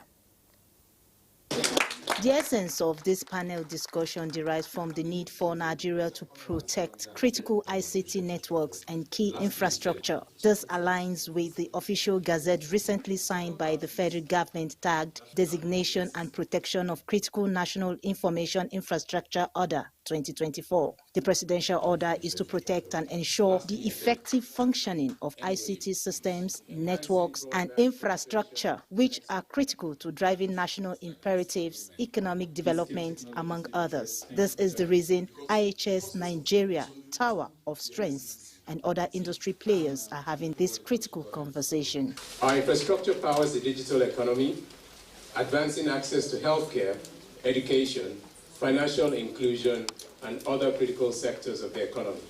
To harness the opportunities and see how they can, look at long-term benefits for the state. As telecommunication keeps evolving, panelists admit that innovation is essential for growth, relevance, and long-term success in a competitive and fast-evolving business environment. The CNI is not just about the physical. We also need to take care of the cyber aspect as well. The real threat in the generation that we exist is cyber. Let's hope that when we see this time next year, we have some people serving jail time. For example, with telecom infrastructure. We have various people serving different jail terms. The breakout session emphasized the importance of preserving Nigeria's telecommunications infrastructure while creating an ecosystem that nurtures creativity, encourages experimentation, and continuously pushes the boundaries of what's possible. In Abuja, Bosede Ebo Amosu, NTA News. Another break is due at this point. Please remain tuned.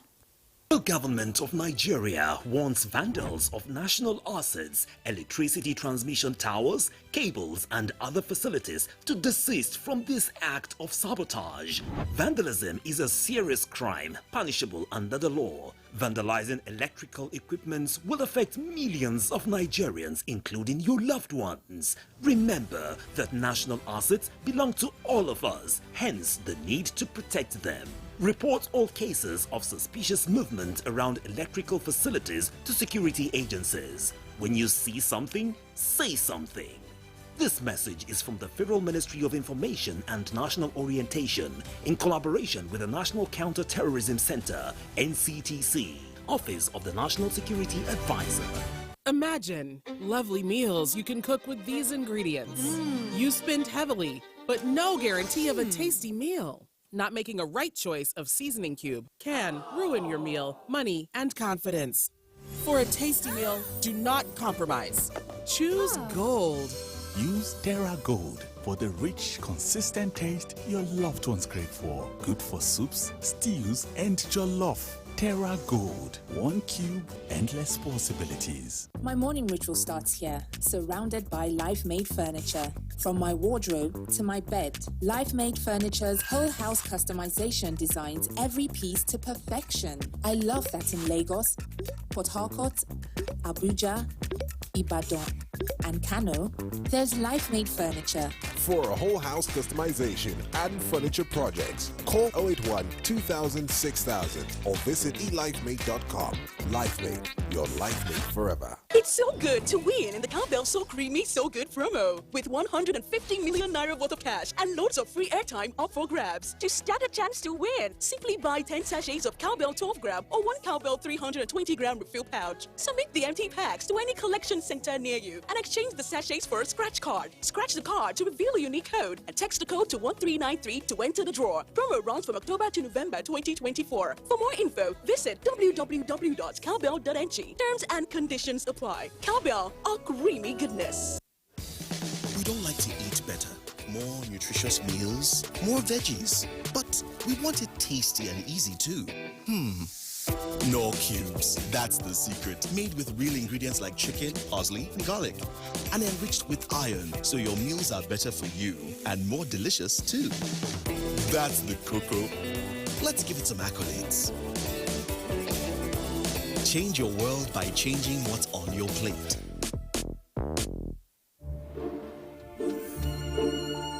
In a world hungry for goodness,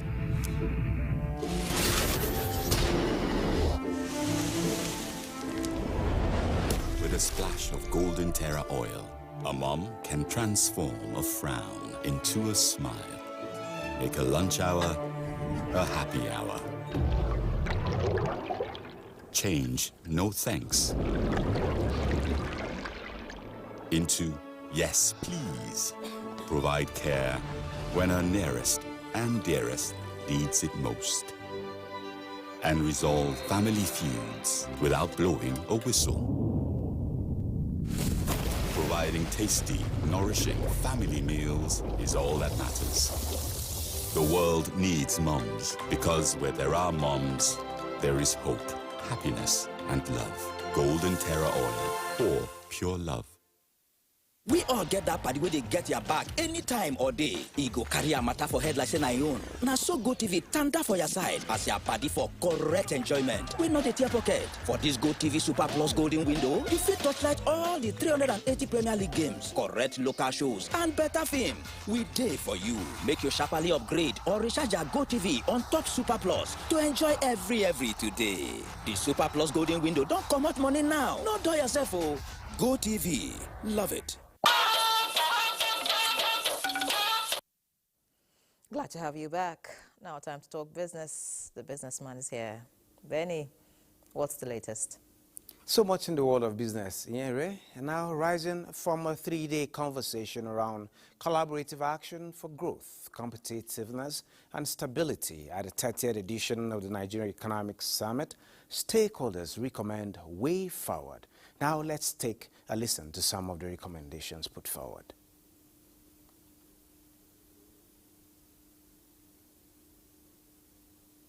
The Nigerian who also feels the pains. The most important thing is that you need production. We need to be a production-driven economy. And to do that, you need all the instruments of capital. You need to be able to leverage funding, finance at affordable rates. You need to have macroeconomic environment that attracts business. You need to have regulatory framework that is friendly, that is enhancing of business, not restrictive of business, not trying to catch businesses, but trying to support them. There are models where the regulator and the sovereign ask participants, what should we do to help you grow? When you grow, we grow, the GDP grows, the tax revenue grows. The important thing is there's clarity around regulation, and of course there's certainty also around regulation. And besides that, it's all encompassing. We're bringing people into the mainstream of the capital market. The primary objective of government, led by President Bola Ahmed Tinubu, is wealth redistribution, and that is very vital. For us at the SEC is to provide that enabling environment, the enabling legal framework to achieving that specifically for Nigerian youth. Action and execution now requires political authorization from the top, at the level of the president, at the state, at the level of the governors, at the local, at the level of chairmen, and from the private sector at the level of boards and CEOs to get the work going. And I'm hugely enthused today here to be at the Economic Forum, because we can only do this together with partners, including with the private sector that is in the capillaries of society, with your employees, with customers that buy your products, and how you produce, what you produce, and how accessible they are in terms of pricing is absolutely crucial for child well-being as well as for community well-being. Now, still on growing the economy, key players in Nigeria's economy are advocating the quick implementation of progressive tax where the rich should pay more and the poor exempted. Mohamed Rabiu Ali reports that this was the consensus at a roundtable organized by the Civil Society Legislative Advocacy Center in collaboration with Oxfam and Tax Justice Network Africa in Abuja. 10% of the super rich avoid paying their share of taxes. I mean, this is scandalous. All the people that you think they should be at the forefront of paying their taxes, they are not paying. The government must raise social sector spending to at least 10% of the budget in health, education, and agriculture. 2, implement progressive taxation. Establish a wealth tax targeting high net worth individuals. Inequalities are rising everywhere in West Africa and in Africa, unfortunately, including in Nigeria. But when we see the budgets spent on social services, on basic rights of women, children, and the most vulnerable people, it's even more alarming. Now taking a look at the Nigerian stock market. At this point, investors lost 148.06 billion naira as the BS rebound, snapping 3 consecutive sessions of gains driven by sell-offs in some stocks. We can see despite that depreciation of 0.25%, we have the market capitalization rising to 59.5 trillion as against about 26 trillion as of yesterday, valued at 8.993 billion naira and a total of 7,776 deals. We can see in terms of volume is 257.5 million, getting to the fact that the all share index also appreciated by 98,991.53 basis points. And now to the trade, the top trade for the day. We're taking a look at Fidelity Bank is standing at the top spot with 38.2 million. We have UBA at 33.7 million and Guarantee Co at 16.7 million. Well, that is it on business. Nyeri, is over to you. You can take it from here. Thanks, Benny, for those numbers. Let's see other news now. As Nigeria Communications Satellite Limited says, with the increase in demand for reliable communication infrastructure, NIGCOMSAT aims to leverage its advanced satellite technology to support sectors such as agriculture, healthcare, and education by providing robust connectivity to drive efficiency and innovation. Chief Executive Officer, Nigerian Communications Satellite Limited, NIGCOMSAT, Jane Egerton Idenhe, highlighted this at a press engagement to unveil 2024 Nigerian Satellite Week in Abuja. Olusheye Adiagbo has all the details. Nigerian Satellite Week, a maiden national event to highlight how the satellite and space industry, especially on communication, remains a driving force behind the nation's sustainable development via diverse industries and initiatives. We want to work with rural operators to provide connectivity in rural areas. NIGCOMSAT says it is using the week to unpack the transformative potential in satellite technology for Nigeria, extolling advancements in the nation's satellites with increased channels of over 100 and targeting continued improvements in services to Nigerians. We have been fortunate under the Renewed Hope agenda to work for the President Bola Ahmed Tinubu. And since taking office, we've started making some changes into the inherent operational issues we found in NIGCOMSAT. But we realize that even though we are fixing the infrastructure and the technology, people are not aware. That's one of the big challenges we face, awareness of the nation's asset and what that asset can do. How many people know that we have a satellite called NightComSat-1R in space? How many Nigerians know the value that satellite is for us as a nation? Very few. There's a lot of new innovation going on in the satellite industry. People are beginning to weaponize satellite technology. We are assuring Nigerians that one, our satellite technology is going to be one of the best that will protect you, your integrity, your data, and then we can leverage on our satellite technology to empower rural areas. The 2024 Nigerian Satellite Week is themed Empowering Nigeria's Future Through Space, announcing the Nigeria Satellite Week. In Abuja, Olusheye Adiagbo, NTA News. Now, the three-day conversation around collaborative action for growth, competitiveness and stability at the 30th edition of the Nigerian Economic Summit has come to a close. Maria Ado Zakari reports that Vice President Kashim Shettima promised better collaboration in the quest to achieving inclusive growth and development through pragmatic policies and actions. The convergence of regional and global leaders from government, business, civil society, the social sector and academia is aimed at addressing socio-economic challenges, improving economic competitiveness and identifying policies for inclusive growth and development. Having identified gaps that need bridging, key actors now agree on ways to forward the economy. I note with satisfaction that participation in the annual summit attract experts from diverse backgrounds and help deepen and broaden citizens' collaboration and ownership in formulating government policies. The World Bank's Vice President and Chief Economist, Indemet Gill, urged the Nigerian government to remain committed to its ongoing economic reforms. The government is rolling out a large-scale targeted temporary cash transfer program that has already reached between 4 and 5 million households. It should quickly extend this to 10 million households. Participants believe the 30th Nigerian Economic Summit has set the stage for continued dialogue and action towards a more prosperous and sustainable future for Nigeria. In Abuja, Maria Ado Zakari, NTA News. Elsewhere, the Minister of the Federal Capital Territory, Nyesom Wike, says the nation's capital is open for business as the administration has streamlined processes to ensure ease of doing business in the territory. The minister stated this at the maiden edition of the Abuja Business and Investment Summit. Onoze Yakubu reports.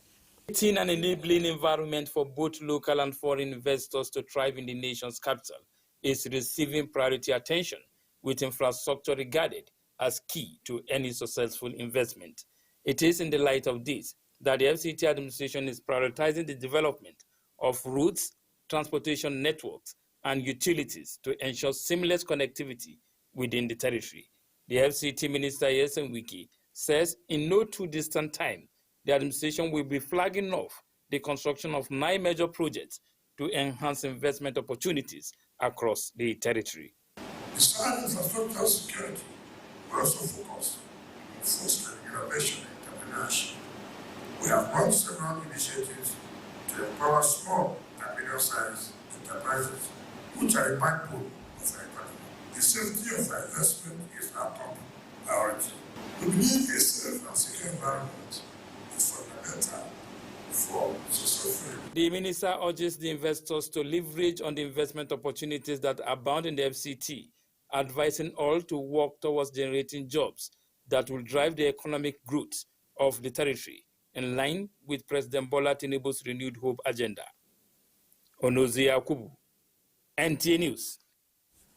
When the name Apo Karshi pops up, what readily comes to mind is, when will the ongoing road project be completed? Now, this is because of its significance to the Mail-Train public and other road users supplying the access as well as benefits to other residents. Onoze Yakubu again, who was part of the FCT minister's recent inspection visit to the project site, brings us up to speed with the latest development. The star of the Federal Capital Territory, Nyesom Wike, for the second time, has inspected the ongoing Apo Kalshi Road project, expressing his reservations on the deadline set by the contracting firm for completion. He says the FCT administration has fulfilled its own side of the bargain, as the onus lies with the contractor to deliver the project on schedule. I have my doubts. I still have my doubts. I will not lie to you. I still have my doubts, but they are still insisting that by April they will have completed this project. My visit to the project site for an update report indicates that asphalt work from the Kalshi end of the road has commenced, while sand fillings, rock blasting and stone-based laying on the other segment of the road are ongoing, with the site manager maintaining his commitment to delivering the project on schedule. What is left is not more than 4 kilometers. If there is no delay in any process at all, like you promised that day, then the 8 months is sacrosanct. What the residents want from the back and forth between the FCT minister and the contractor is the timely completion of the project within the 8 months deadline set by the contractor. That hill that is up there, they should try and carry it down to normal stage. For more than 10 years ago, we have been appealing for the construction of the Apo Kalshi Road. Until now, when the FCT minister, Nyesom Wike, is giving priority attention to it. Residents and road users are, however, optimistic that the ongoing 13.1 kilometer road, when delivered, will not only reduce traffic along the ever-busy Abuja-Nyanya Expressway, but will also boost economic activities of the area. Onoze Yakubu, NTA News. Let's pause from all the serious stuff now and have a bit of fun on the bulletin. And in the tributes to the wonders of Mambila Plateau, legendary Hausa music maestro Maman Shata sang a song chronicling his desire to go up the hill. But for the fear of heights, his attempts were futile. Fulfilling the dreams of Maman Shata, a blessed memory, NTA crew took on the Mambila, unleashing its wonders. Let's go on this tour with Abdullahi Mohammed.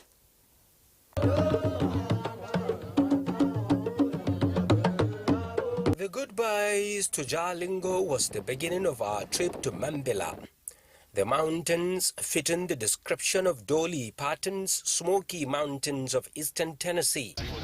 The ride was of a lifetime, and so the climbing. The weather here as dramatic as the lead act in the movies. The sun was at its peak, and suddenly the rains were pouring.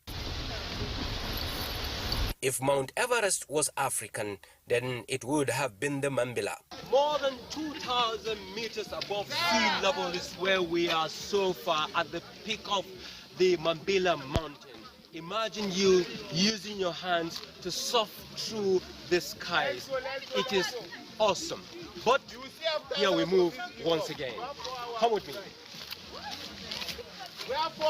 Looking over your shoulders, the contours of the road up the mountain like the snake on a mission.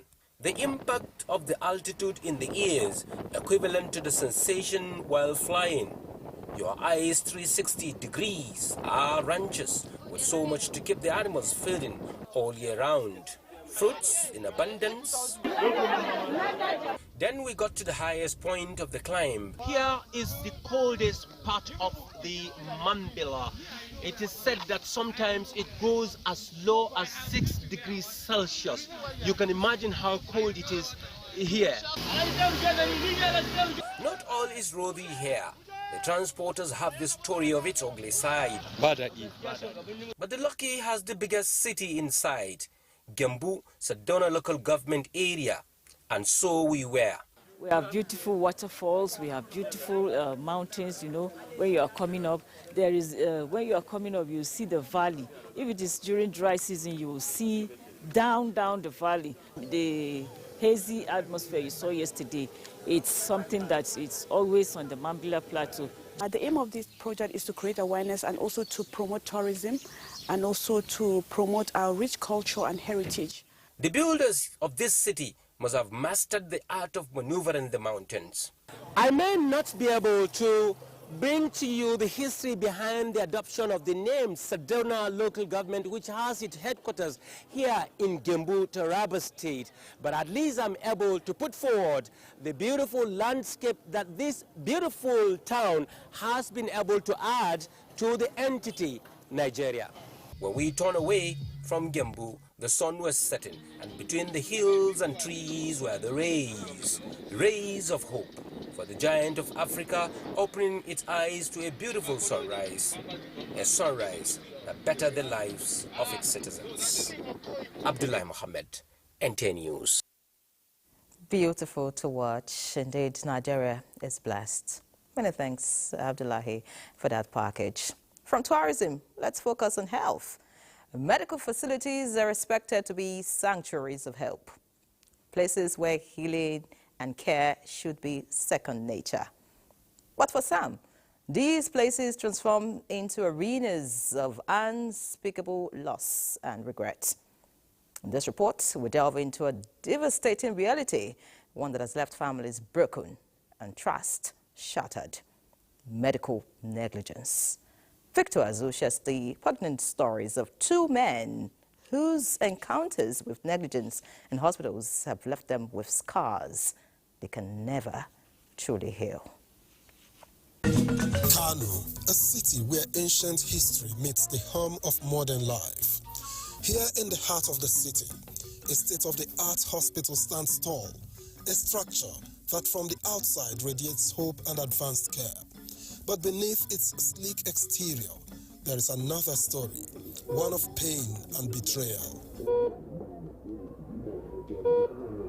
Inside its walls, the promise of healing has slipped away for some, leaving their families with only questions and grief.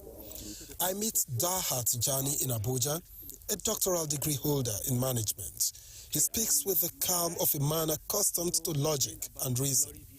But when he recalls his family's ordeal, the pain seeps through his every word. His father, Tijani Abdurrahman, 70, went to the Kano hospital seeking treatment. What he found instead was a tragedy, one that left him blind in one eye. He went to one of the hospitals in Kano and he was told that it's cataract. On the 1st of September, he went for this procedure and he was told after he had went into the theater that the procedure could not continue because of complications with anesthesia.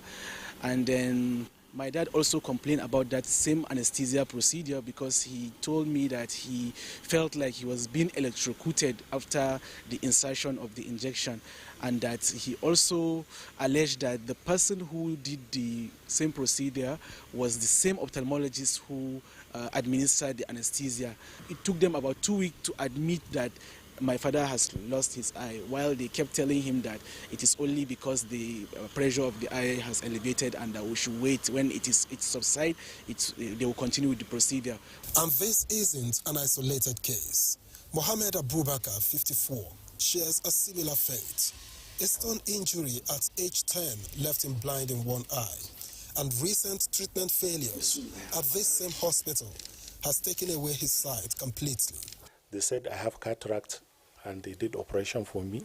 I realized that the little light I used to see with the eye is no longer there.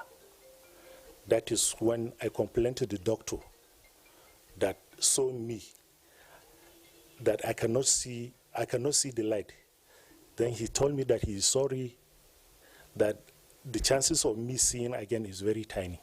Now he navigates life with the help of others, a man whose vision was stolen not once, but twice. Mohammed and Daha's stories raise a critical question. What is happening behind the closed doors of our healthcare facilities? A survey published by the Archives of Medicine and Health Sciences revealed a startling statistic.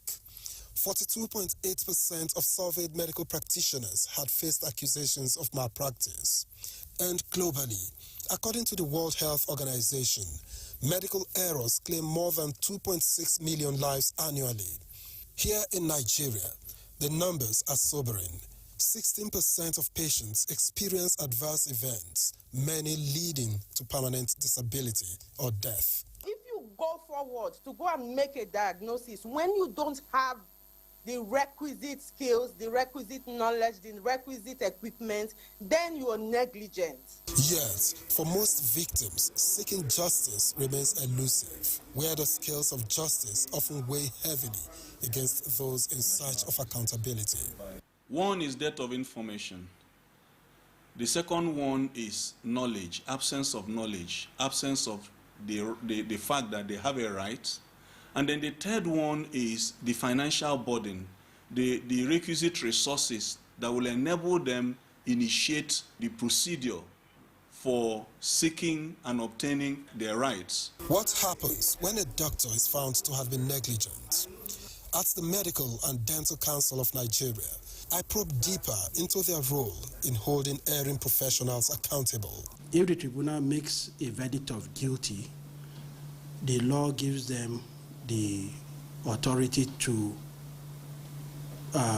levy sanctions against them, which may be as high as ordering that the doctor's name be erased from the register, or the order that the doctor be suspended from practice for a period of time, not longer than 6 months, or the doctor is reprimanded. For many, like Mohammed and Daha's father, the deed is done and the trauma remains.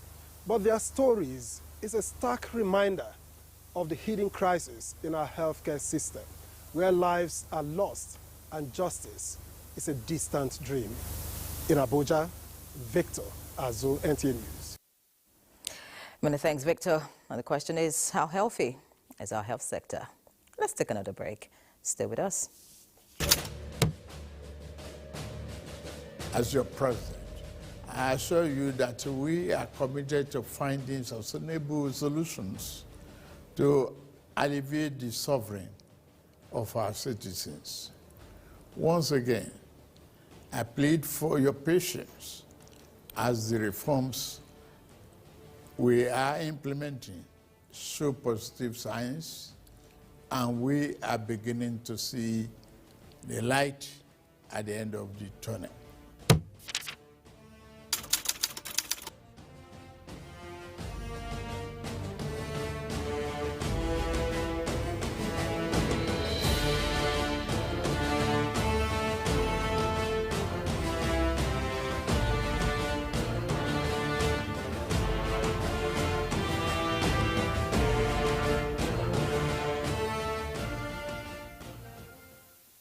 Nigeria is a country blessed with a rich history, diverse culture, abundant resources and talent, with a population of over 200 million people and the largest economy in Africa. Despite this potential, Nigerians and the Nigerian economy has been denied the gains and benefits in the advertising industry due to importation of foreign adverts, talents, and offshore production of advertisements. Our local talents hold the key to unlocking creativity, innovation, and entrepreneurship in the country. An empowered advertising industry will have far-reaching economic benefits. The Advertising Regulatory Council of Nigeria, ARCON, is embarking on a series of reforms by creating an environment that values and supports local talents and businesses. Nigeria can tap into this immense potential and become a leading player in the advertising industry on a global stage if we all join hands to support and nurture local talents.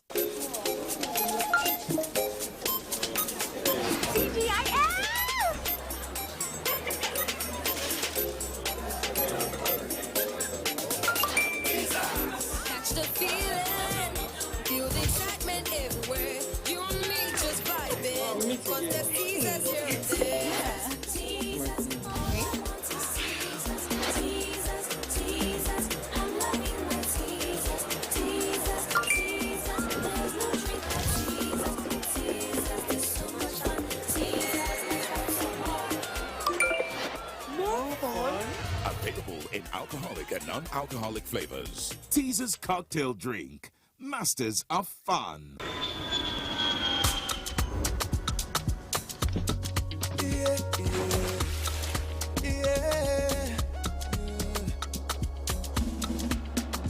From the Atlantic across the savannah to the Sahara, we rise, a land of the free, we know they tire.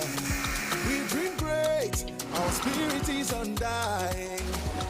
Resilient, rooted like palm tree, we sway in colors, with undying demand. We make solutions, we ignite passion, yeah. Ethnicity is unique, we have more than just a nation. We are Nigeria, strengthening unity, we know they carry lives. We are Nigeria, together live the dream of a land with great destiny. We are Nigeria. I am the real Nigerian. Brought to you by the National Orientation Agency, NOA.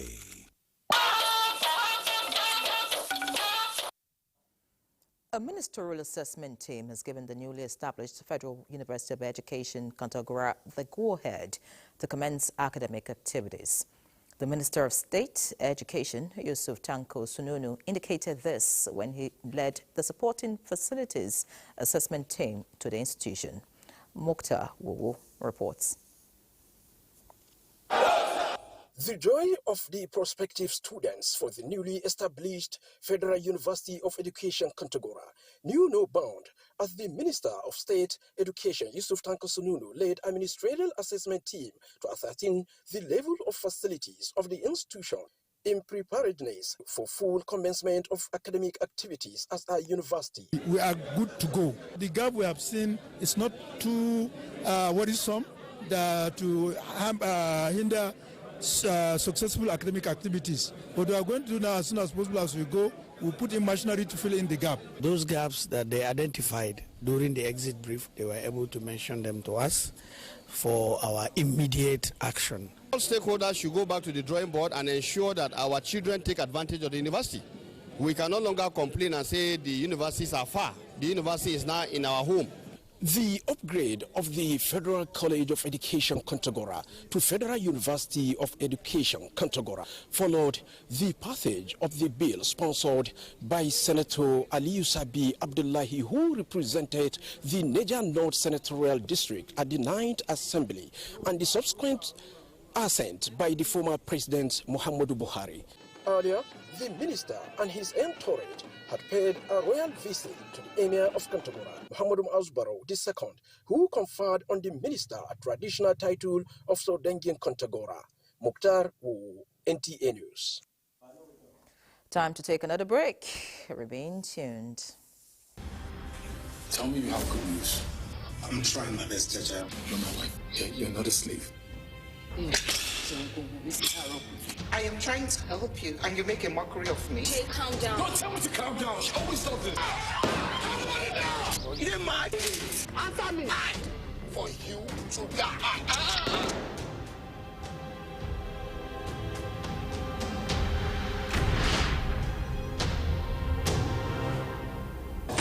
This is Old Trafford. This Saturday, Manchester United. In from Rashford and in. Goal drought over. Brentford. West Ham struggling to get out, and Bumo, they've done it again! Another goal inside the opening minute. Manchester United versus Brentford. Live on Sporty TV. Sportybet sponsors coverage of the English Premier League.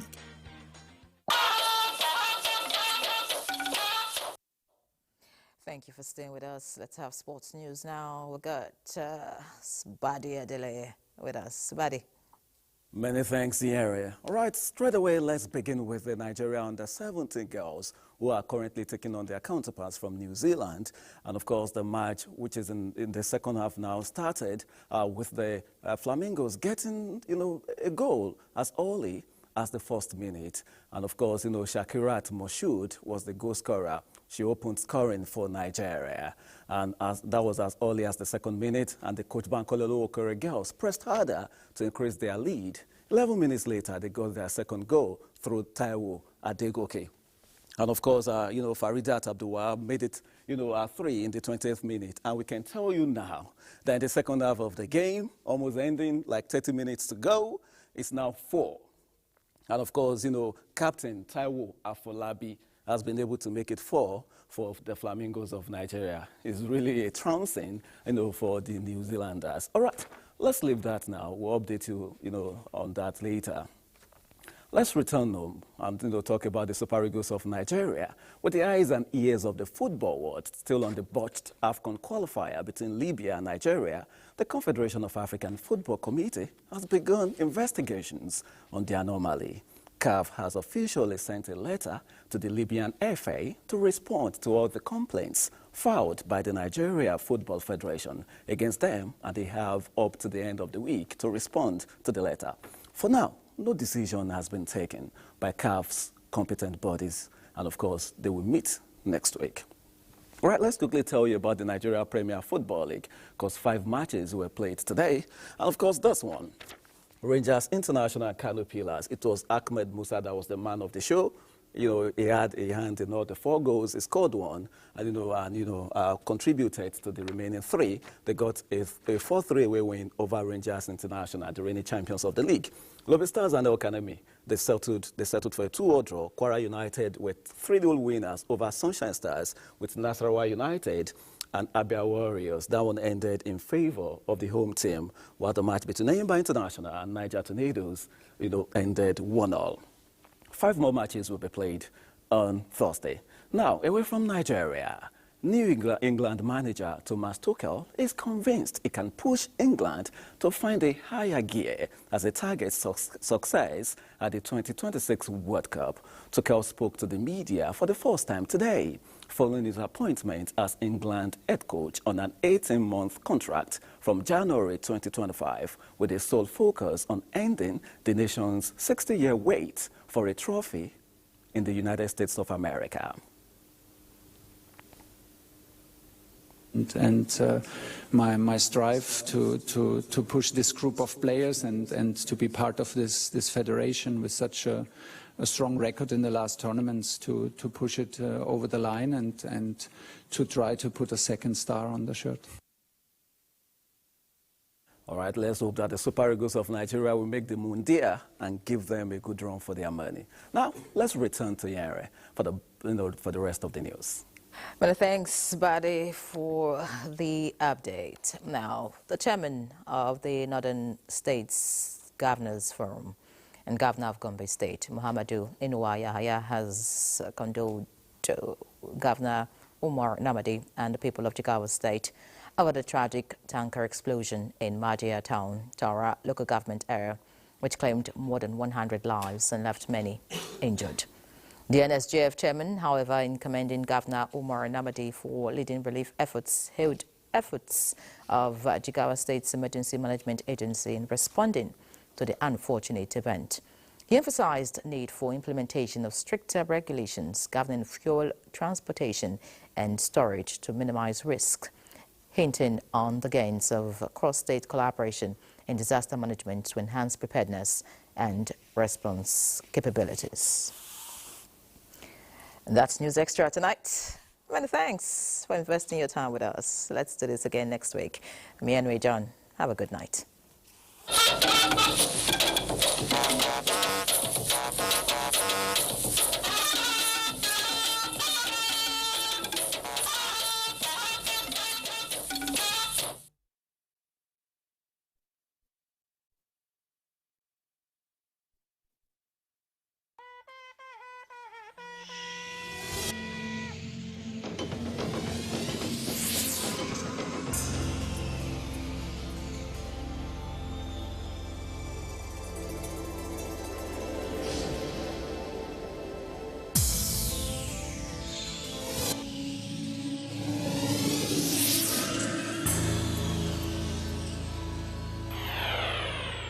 NTA, you can't beat the rich.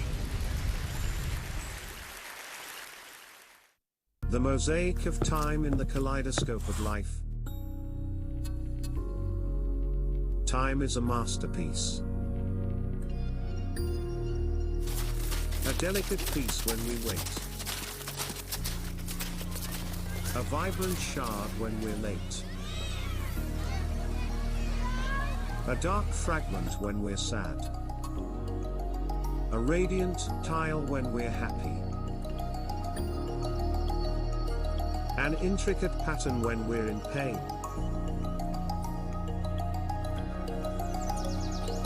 A long, winding thread when we're bored. But time's mosaic is crafted by our hearts and our minds, not by clocks. So piece together your time wisely.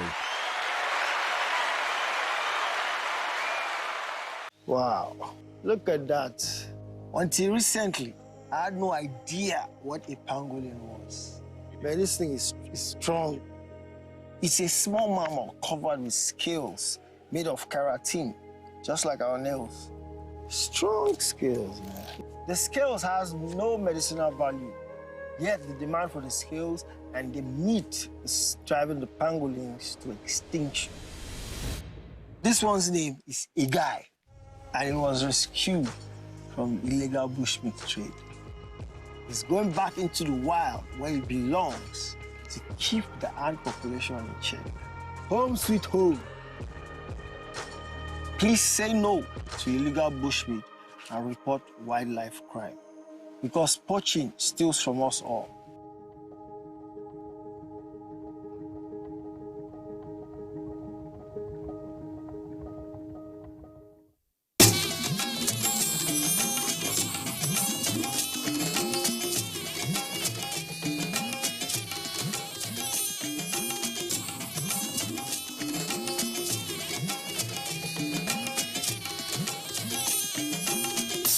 This is the network service of the NTA.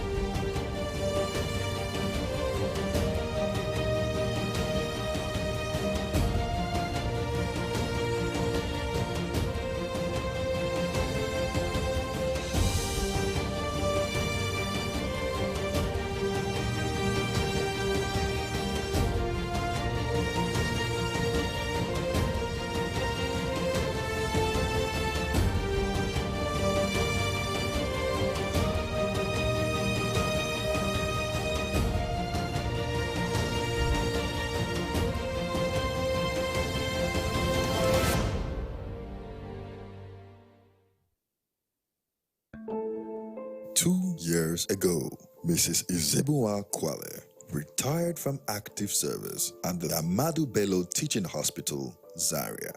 And today, she is a pensioner. Her story is different from the many ones we hear about who have given many years of meritorious service to their various organizations but have been unable to access their pensions. This was because of the implementation of the Pension Reform Act by the government, which had given Mrs. Kwale and many others like her a future to look forward to in retirement. I've worked in ABU for almost 30 years. I was the laboratory head. I was actually afraid because they will tell you, it takes time, and you will not, you know what it is not to earn salary. But it didn't actually take time. My pension managers were IBTC. So getting to 6 months, they will tell you to start processing. The processing took probably maybe, let's say 2 months or maybe about 2-3 months. They paid me everything that I was due. 20 years ago, right, specifically before 2004, right, there was no contributory pension scheme. There was none in Nigeria. Did we participate, when you look at those who put it together to put, Pension Reform Act 2004 in place? The answer is yes. So as we speak today now, the pension industry in Nigeria, go and check. Even though it has a long way to go, there is still a lot of room for improvement. We are talking about subscribers of about 12 million, but most of the salary earners in Nigeria, they are in the pension industry, right? And a lot of headroom for growth, but the important thing is that that industry represents the largest domestic institutional investors that we've got in Nigeria. To understand the true origins of the Pension Reform Act, we need to go as far back as 1965 to an idea which came from one man, the late Chief Ernest Shonekan, who decided that private sector participation in policy reforms was the gateway to true economic rebirth and restoration. For Chief Ernest Shonekan, inspired by his participation as a private sector representative in a 1965 international conference that focused on frameworks and modalities for a thriving private sector, the first seeds of a similar summit for Nigeria's economy were sown. With the contributions from two other fellow erudite leaders of thought, who together would later become the founding members, they formed a think tank group in the 1990s, which made recommendations to the then military government of General Ibrahim Babangida on policy direction for the nation. And thus, the Nigerian Economic Summit was born, founded in 1993 and held on the 18th and 20th of February that year. It was later incorporated in building a very solid, sound institution that's designed to make the economy to thrive, not to compete with the economy, but just to create the famous enabling environment, as we all say. This period in Nigeria's economic history was labeled the infancy or closed economic phase. This era laid foundation for the far-reaching legislative and regulatory change in education, stabilization, privatization, deregulation, infrastructurization, and democratization. In the ensuing years that followed, the Nigerian Economic Summit Group, NESG, pursued vigorously an agenda of rapid industrialization through job creation and population control, anchored on peace, stability, and an educated population through the now adopted yearly Nigerian Economic Summit, whose recommendations were presented to the successive governments for implementation.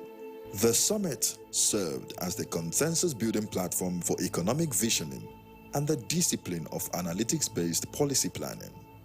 The economic, the first one came really to set an agenda that will bring Nigeria out of the economic quagmire it was in and seek to improve the lives of Nigerians. So much so that really the report of that summit was tagged Economic Action Agenda. And in it were strategies to get the country out.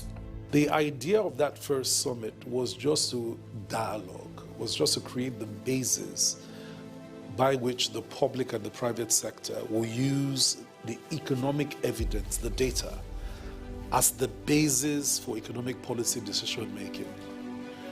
So that was the purpose of the summit. That summit then established 6 principles for the design of the future trajectory of Nigeria's economy to be open, to be more competitive, to be more sustainable, to be more inclusive. The summit itself, I thought, was quite successful. It had in attendance all the leading private sector players, all. I couldn't think of any leading private sector player at the time who wasn't there. It also had in attendance all of the leading public sector officials and then heads of public sector agencies, a few military officers, So it was a good summit. People came into the summit x-raying the Nigerian economy, where the Nigerian economy was at that point in time, and what was needed to catalyze the Nigerian economy into the 21st century and to move the Nigerian economy into a first world economy and all the things that needed to be done.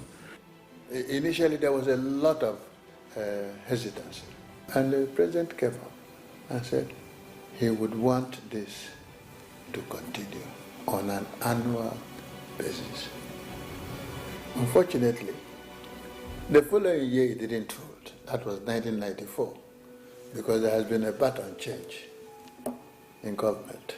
To have the second economic summit was a little bit tricky, but we managed to overcome, thank God, in 1995. We started to follow up with specific workshops on specific topics.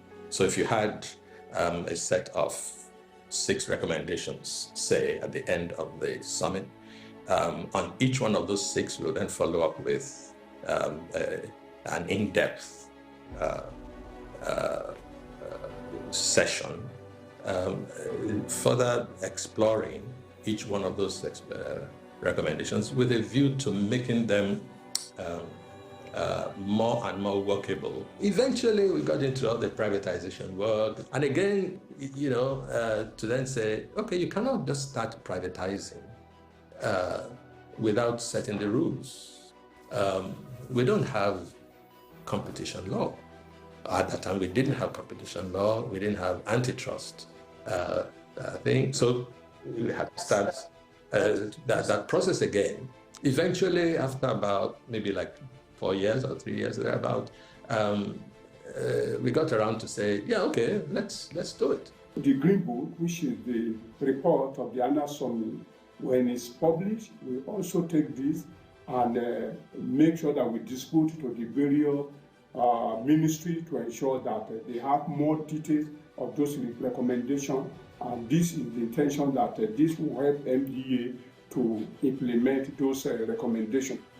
As technology, economic growth, multiculturalism, globalization, and IT began to advance across the world, and nations began to consolidate economic and political power, the NASG realized that Nigeria could not afford to be left behind. And so, on the 30th of September 1997, Nigeria's Vision 2010 Committee, chaired by the former head of the nation's interim government, Chief Ernest Shonekon, presented its report to the then head of state, General Sani Abacha.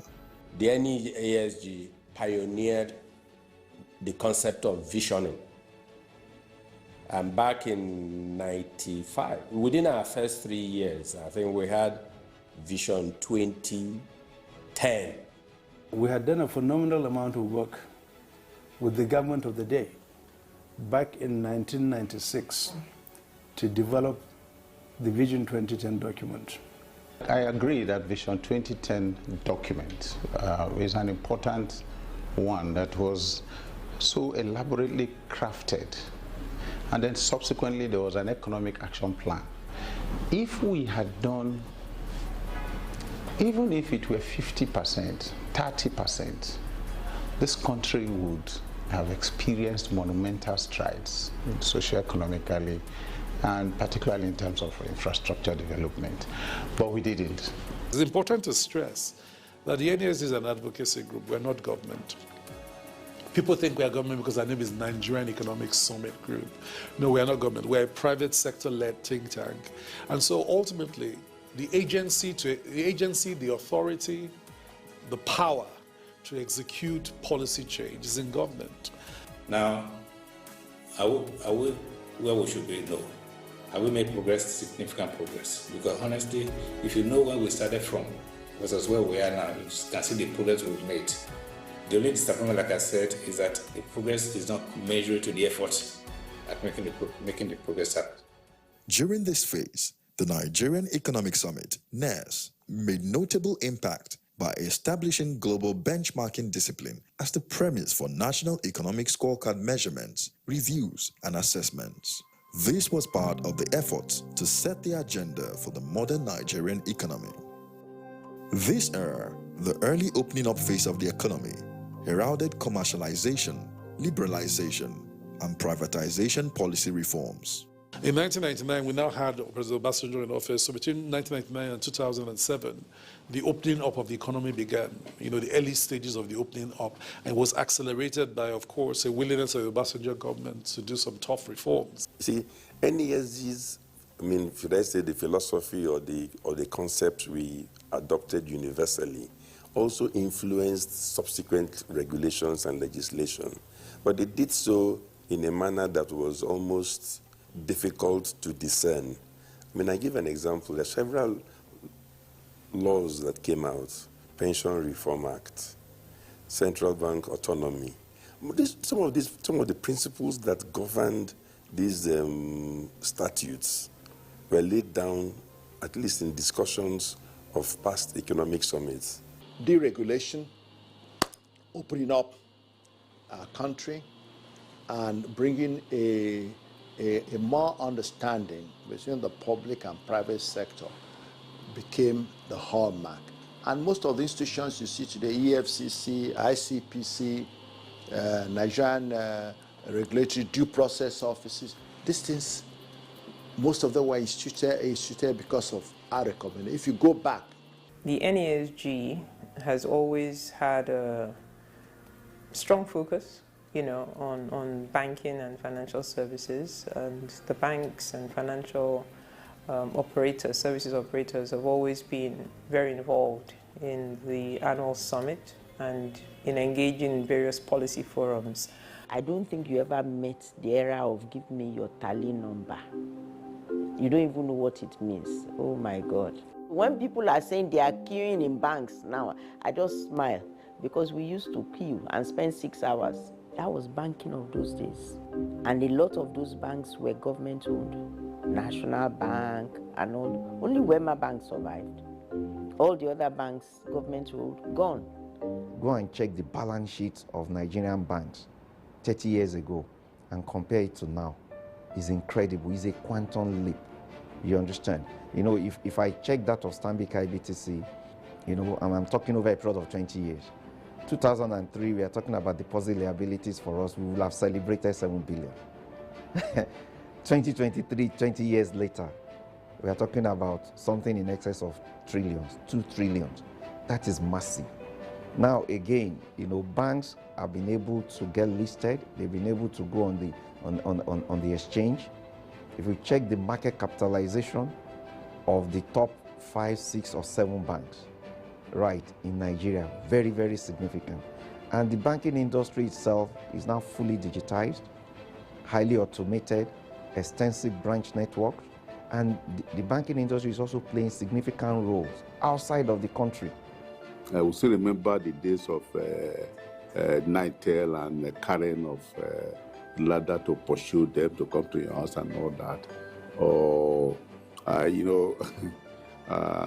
your neighbor's phone is faulty, they will come and fix it, then yours is affected. So I know that is one sector that people feel the impact. You have to go and queue at Nitel if you want to make international calls. Now you can do from the convenience of your home, anywhere. That's opening up. So that private-public partnership enabled it because we forced governments to privatize Nitel, and a new telephony system emerged that is world compliant. We also have the PIA, the Petroleum Industry Act. Took a long time, it took decades, to come into force, and obviously part of the advocacy that NASG did, has led to that. Now NNPC has been privatized, there are a lot of reforms happening in the sector, although we still have more reforms that need to be done, but at least it's a starting point. When the 10th Nigerian Economic Summit opened with the theme, Partnering for Growth and Transformation, the National Economic Empowerment and Development Strategy, NEEDS, and the State Economic Empowerment and Development Strategy, SEED's agenda was advocated as Nigeria's homegrown poverty reduction strategy and was based on 3 pillars. 1. Empowering people and improving social service delivery. 2. Fostering economic growth. 3. Enhancing the effectiveness and efficiency of government. You see, when we started democracy, at the beginning, with President Obasanjo, what he did was working with Governor Soludona. They did a NEEDS program. The NEEDS program was bottom-up, local government, states, everybody. It was supposed to be a policy developmental document that we are going to try. NEED stands for National Economic Empowerment Development Strategy. So if you have a vision, you must have a strategy. And if you have a strategy, what's the strategy about? What we are focusing on is economic development, economic empowerment. So if you have it at national level and the state is doing something different, you will never get the result you want. So we started cascading it into the states. So some of the states started their own economic summits. I remember the Lagos State one. There was one in, I think, Abuja and some other states as well. So, and as they invite NESG, come and help us with it. NESG carries the agenda from a national level to the state level. The Nigerian Economic Summit drove reform legislations in key reforming sectors like power sector, with the National Electric Power Authority, NEPA, renamed Power Holding Company of Nigeria, PHCN, and broken up into 18 companies that involve the private sector in the generation, transmission, and distribution of electricity. 2. The creation of the Ministry of Communication Technology. 3. The strategic concession, commercialization, and privatization of Nigeria's seaports, amongst other sector reforms.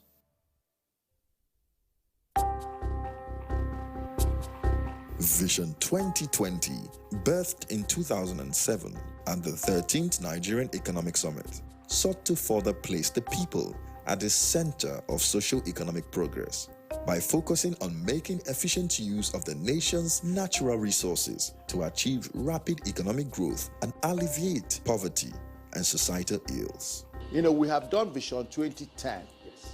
Then, because of the transition of the president, there was a discontinuation. So it was when in 2010 when Mr.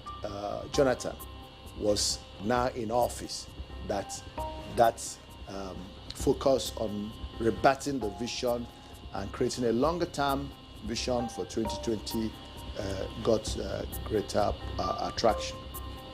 We may say that, okay, we have not done it very well, but it's better to have something than nothing.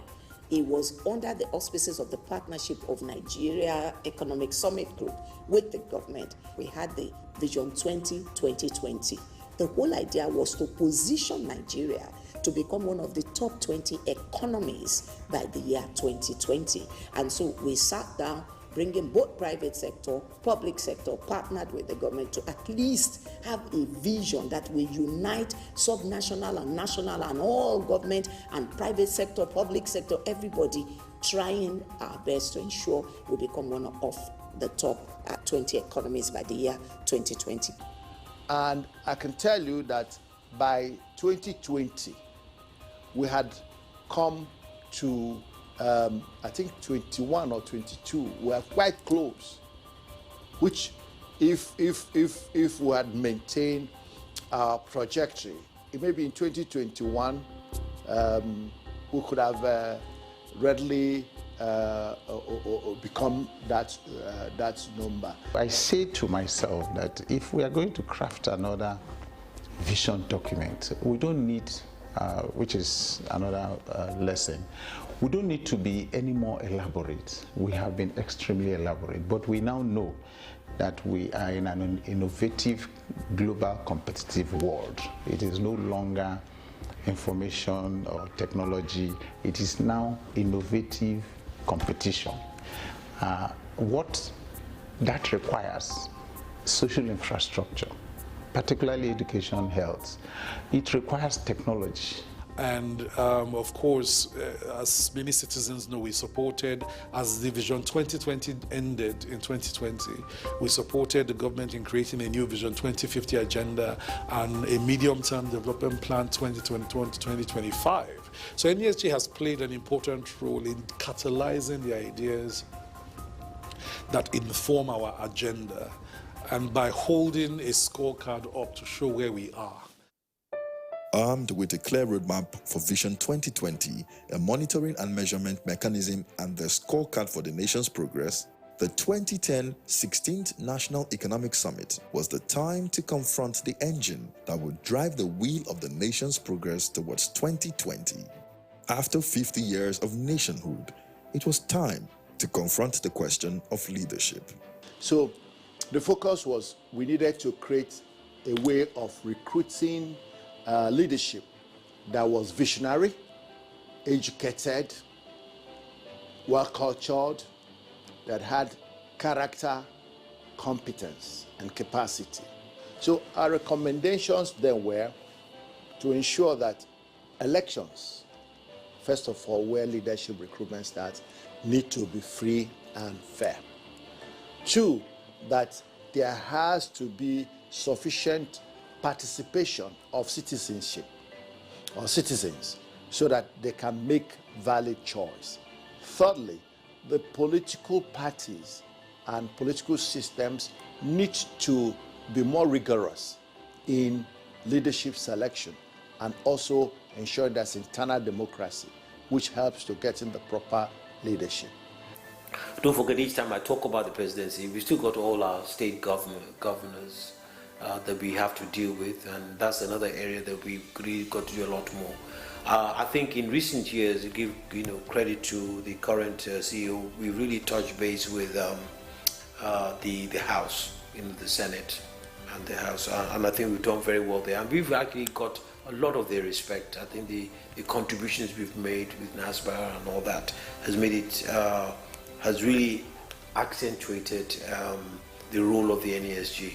We also created what we call the Governance Forum, where we brought the state governance to the party. The essence being this, yes, Nigeria, we know the federal government is in Abuja, but the bulk of our populace are actually in the states, right? That's where the population is. And so whatever the policies we're talking about in healthcare and education, in infrastructure, in economy, whatever, unless these things made sense in states, unless it impacted the lives of our people in the states and the local governments, those things were meaningless. And so we needed to bring the governance to the party. Now, the Secretariat has expanded to be able to now support several roundtables. A roundtable that focuses on the National Assembly, a roundtable State Houses of Assembly, SABA, an intervention that focuses on the judiciary, and these programs have now been housed in a center that is named after our founding father, Eneshenekon. It's called the Eneshenekon Center, or the Eneshenekon Center for Legislative Reform and Economic Development, and it basically oversees legislative, regulatory, and judicial reforms that are needed to create an open, globally competitive Nigerian economy. As Vision 2020 gained momentum, Nigeria's slide into recession in 2016 revitalized the NESG's efforts towards ensuring a viably competitive economy through inclusive growth by looking inwards to homegrown sustainable solutions, which was covered under the theme of that year's summit tagged Made in Nigeria. The Economic Recovery and Growth Plan was the outcome of that summit's deliberations. The Made in Nigeria initiative was indeed a part of the Economic Recovery and Growth Plan, because the Economic Recovery and Growth Plan was focused on making us look inwards to try and see how we can build on our strengths, how we can get more productive. Indeed, the president kept on saying that we must consume what we grow and grow what we consume. So that was that initiative. And at the very first summit, we decided jointly with the NESG and the government to make that the theme. We invited many companies to come and showcase their products, and we tried to link buyers and producers and encourage people. It was very encouraging. So the thinking that led to us sponsoring that was we figured there were small Nigerian companies that were trying to make a breakthrough in ideas that matter and could benefit not just from being given the podium to showcase their work, but also receiving the gift, which was a cash injection into the business. And one of the businesses that participated in that has gone on to be a major player in the health tech industry today. At that time, it was called One Medical. It's one of the fairly successful health tech companies today. The last three finalists of the 2019 Nigerian Economic Summit Startup Pitching Event. Loystar. The NESG startup competition was a remarkable experience for us at Loystar. Apart from the fact that we were winners, the organization of the entire program was very commendable. From the bootcamp sessions to the office hours, you could tell that the program was very well thought through. The time spent engaging with the various partners at the NESG competition was totally worth it. Through the program, we gained access to valuable resources and benefits such as legal services from one of the top legal firms in the nation. And we also receive financial support, which is good. The Made in Nigeria Summit that actually discussed how we as Nigerians can begin to buy what we produce and produce what we eat, what we drink. And that has also impacted very positively. In fact, many MSMEs began to get government patronage. It opens up more market for us, and that to us is a very big one. It has helped many MSMEs to grow and upscale from that time till now. And if you look at the statistics of the growth of MSMEs, you discover that our numbers has increased from that 2013 to now. As of today, we have about 40 million captured data of MSME playing in the space, and that's to us a big one. The 2011 summit stimulated the most comprehensive, cost-based, and investment-focused sector master plans in Nigeria's history. The NESG noted that given the key sector plans, private sector investments across all sectors had to grow between $35 billion to $40 billion per annum. By 2013, Nigeria was one of the fastest growing economies in the world. And after the rebasing of the economy in 2014, it was confirmed as Africa's largest economy. Nigeria became Africa's largest recipient of foreign direct investment. People are sitting in Nigeria Investment Promotion Council today, which was conceived as a one-stop shop for investors in Nigeria. That was not only the NESG proposal or recommendation. The NESG actually set up the committee that drafted the legislation, and I was a member of that committee, what you have as today's Nigeria Investment Promotion Act. It's verbatim, a draft from NESG. When we advocated with the government, look, let's make our economy investor friendly. Let's make sure that we organize ourselves in a way and manner that we can attract investors. Look at it. FDIs grew from $1 billion in 1999 to over $5 billion in 2007. So just calculate that within about the space of 8 to 9 years, there was a huge increase in foreign direct investment because NESG kept on advocating and partnering with government. Since inception, succeeding CEOs of First Bank have been board members of NESG. In fact, First Bank spearheaded NESG's leadership of the private sector to galvanize efforts during the only World Economic Forum Africa ever hosted by Nigeria in Abuja in 2014. We moved to agriculture, which is both a business and a vocation, and has great impact on the economy, and up to today is the largest employer of labor. So the question is, how do we make our agriculture productive, economically rewarding, and attractive, both to capital and to young people? There are quite a number of positive impacts that NESG through the NES each year annually has been able to impact on, particularly those of us in the MSME ecosystem, and it's been awesome. I can place my hand on many. Let me just mention one or two. The first is that has to do with agriculture. There was a summit that was actually dwelling on how to diversify agriculture, to move from oil to non-oil, and it was discussed extensively at that summit. And thereafter, after the summit, the Ministry of Agriculture then took it upon themselves to work with the recommendations that came from that summit, and that helps to liberalize the agricultural system. Thereafter, we had a lot of made in Nigeria rice coming up, competing very well with the imported ones. And as of today, you discover that many Nigerians now are falling in love with made in Nigeria rice. Not just rice, many other products, agricultural products like that, not just crops also in the different value chain of agriculture. And that has, to me, been a very big impact on the MSME. The race for global relevance among daunting economic and social challenges was heating up. Hence, keeping Nigeria competitive in the years to come was a clarion call at the 25th NES, where it was stressed that rapid industrialization, transformational education, optimal demography, and most especially sustainable peace and security were crucial indices for progress as the 2050 threshold approached. Why the year 2050? I'm aware that there's a global agenda by the UN, which is 2030. I'm also aware of the AU Agenda 2063. Now, but for us in Nigeria, everybody said that by the year 2050, we're going to be the third most populous nation in the world. Now, whether this is a blessing or a curse is dependent on what we do with it. So we at the NTA and the board felt that why don't we begin to then anchor that and start planning and setting a framework around that? How do you do rapid industrialization? Because about job creation.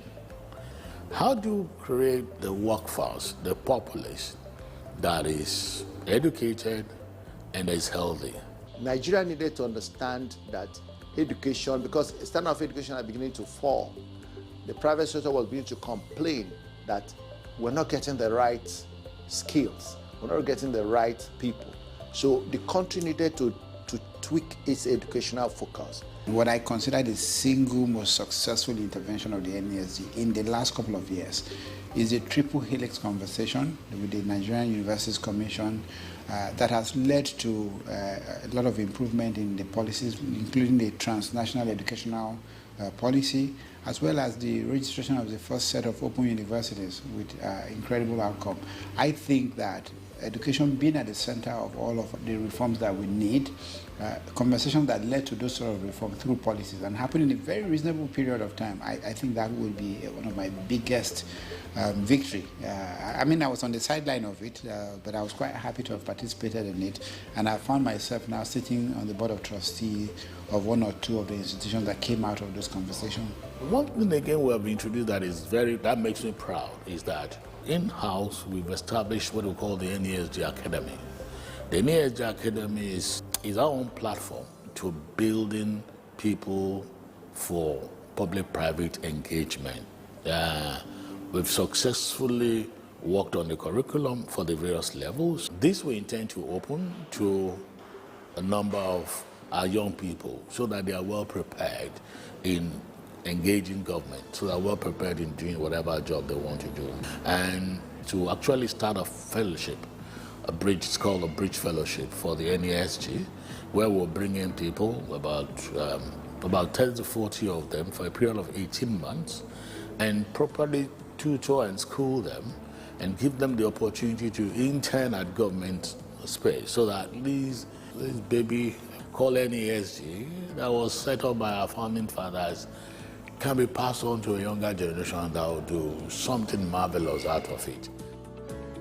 The 29th Economic Summit, tagged Pathways to Sustainable Economic Transformation and Inclusion, was held from October 23rd to 24th, 2023 at the Transcorp Hilton Hotel, Abuja.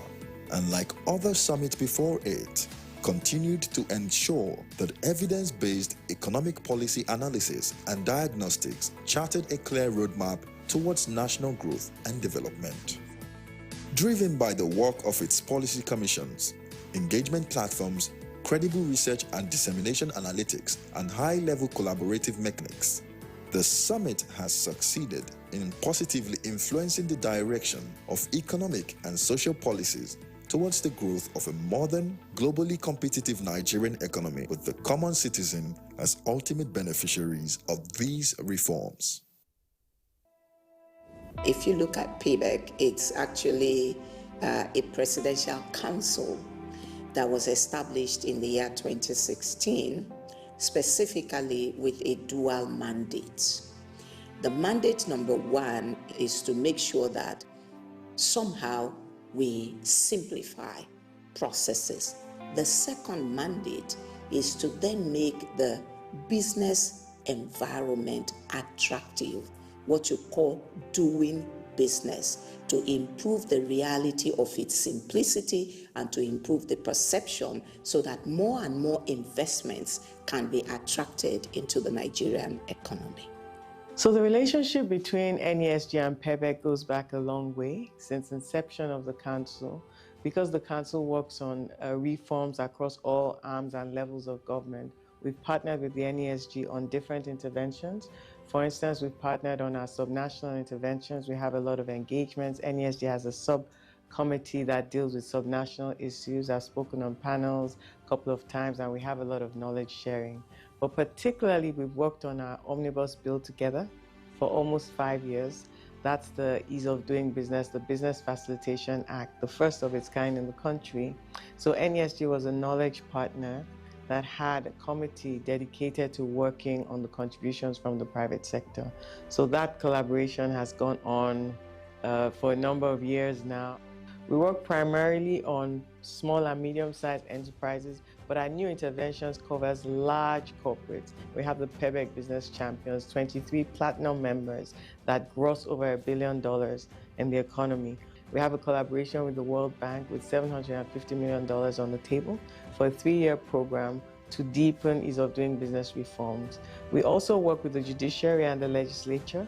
So with the judiciary, we have the small claims courts. Over 30 states have implemented small claims courts, self-representation, liquidated damages for businesses to have access, quick access to justice.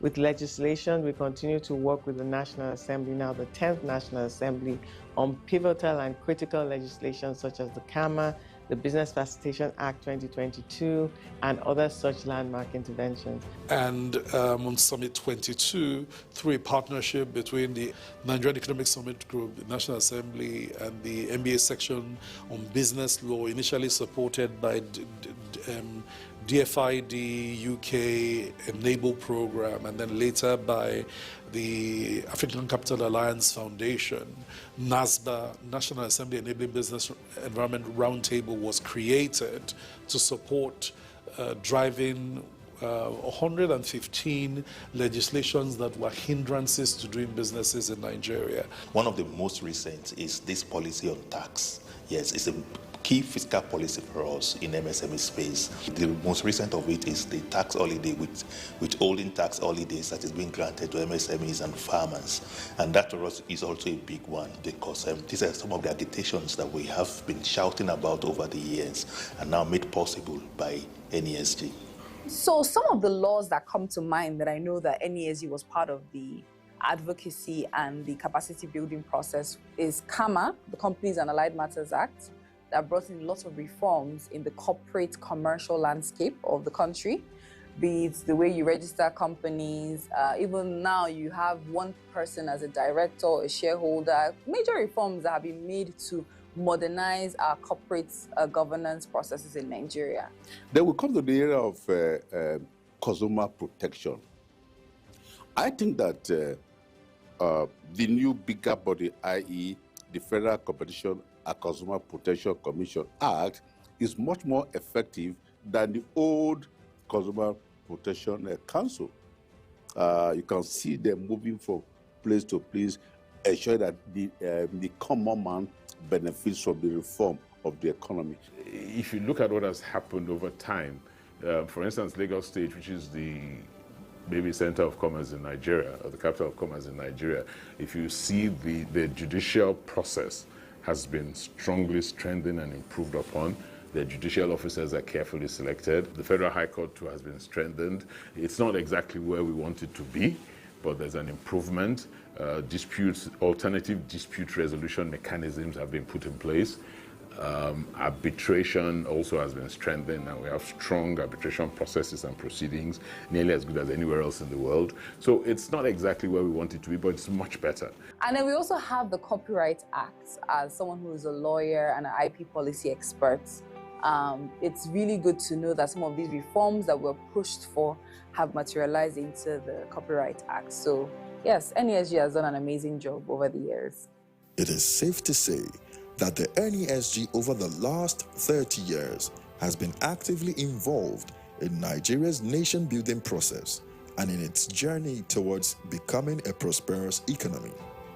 However, this effort could not have been achieved if the organization had not taken steps towards becoming an administratively feasible, financially sustainable, and operationally efficient organization. To make the NESG work as one functional, cohesive unit, hundreds of passionate members, volunteers, partners, and collaborators committed to the Nigerian project joined the train and added their wealth of unique skill sets and knowledge to the think tank.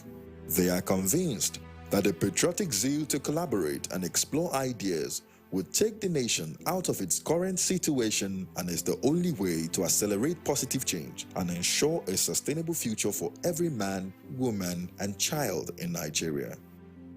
So we play 4 roles: watchdog, dialogue partner, intervener, and connector. So we have served as dialogue partner, like I said, longest unbroken public-private dialogue mechanism at a national level on the economy, sustained every year without fail, with the exception of 1 year from 1993 to date. We also have another center, Policy Innovation Center, which warehouses all our behavioral and social science research, focused on making sure that economic and social inclusion, the inclusion in our mission, happens. Beyond the annual summits, which people call our annual talk shop, we have workshops through our policy commissions, 12 policy commissions, and over 50 policy thematic working groups, communities of practice, and roundtables that implement the summit recommendations between summit. And we've done that and sustained that for almost 2 decades. Lastly, we have the connector role, where we continuously connect government and business and civil society, academia and media across multiple sectors of the economy. And we have our intervener role. Sometimes our recommendations require we go and collaborate with other national actors to get stuff done. And we've done this across many spheres and ways. And that has been significant in driving some of the transformation that we have seen. So through these centers, 12 policy commissions, almost 50 policy thematic working group, and 3 communities of practice: a community of practice on youth, a community of practice on MSME, and a community of practice on gender. We drive the vision and the mission of the NESG, created in 1996, to implement this tangible reforms. The NESG is a good place to work, a good place to learn, and also the fact that you kind of have access to this wide network of experts, both public, private, civil society, who are vast in their different subject areas. And you leverage that relationship for driving all the solutions that, that are proposed. I've been around. I joined mid-year 2003 in the middle of the delivery of Next 10, was when I joined NESG. And for me, it has been a wonderful experience all this year. So working in NESG has been fun. And this is for 2 reasons. One, all the principals, the bosses, the DGs or the CEO that had come and gone, I honestly will say that I enjoyed working with each and every one of them, drawing lessons and experiences from each one of them. But ultimately, my colleagues actually are the real motivators. When you have, young people around you that are ever willing to give you a listening ear, as it were, that friendly working atmosphere created by each of these principles that I mentioned is what keeps one, going. I congratulate all the staff for all the hard work they've put in. Oftentimes not well celebrated, oftentimes looked down by people, and sometimes they scream at us as not done. But I think a good job has been done. I know where we started, I know where we are now, and I have no doubt in my mind that the future is bright. So, is there progress? There is. Can there be more? Yes. Should we be dissatisfied? Yes. But not at the risk of discounting what we had. Remember where you are coming from. You are making progress, maybe not as fast, but to make it faster, you and I need to engage. with governments. So I commend the Economic Summit Group. They should keep up the good work. Nigeria development is a long-term process, and there will be ups and downs. I know sometimes people can get easily discouraged. They shouldn't get discouraged. There will be ups and downs, but ultimately, working together, engagement, exchanging information, providing support will get us there. Things may not be right this time, but so many hands are on deck to change the narrative. Very soon, we will enjoy Nigeria, we will enjoy the business climate here, and we'll be better for it.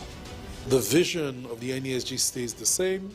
The priorities, whilst they shift to focus on the crisis, the police crisis of our time, are driven fundamentally by these big changes. And so it's a pleasure to celebrate the 30th anniversary as we go on this journey from here onward into the future. As it marks its 30th year anniversary, the Nigerian Economic Summit will continue to push the boundaries of impact-driven, evidence-based policy reforms and implementation across all the sectors, establishing clear reform priorities for the Nigerian economy. And with the help of dedicated, patriotic, private and public sector professionals, its vision of becoming Africa's leading private sector think tank, committed to the development of a modern, globally competitive and inclusive Nigerian economy, is beginning to align with the desires of every Nigerian for a better, fulfilling, productive and prosperous life now and in the future.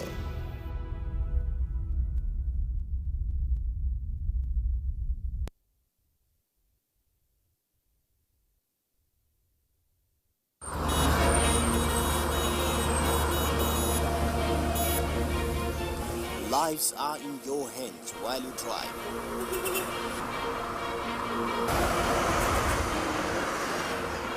Protect yourself and others on the road.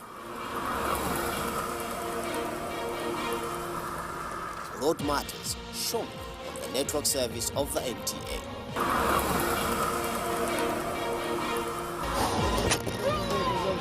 Join us.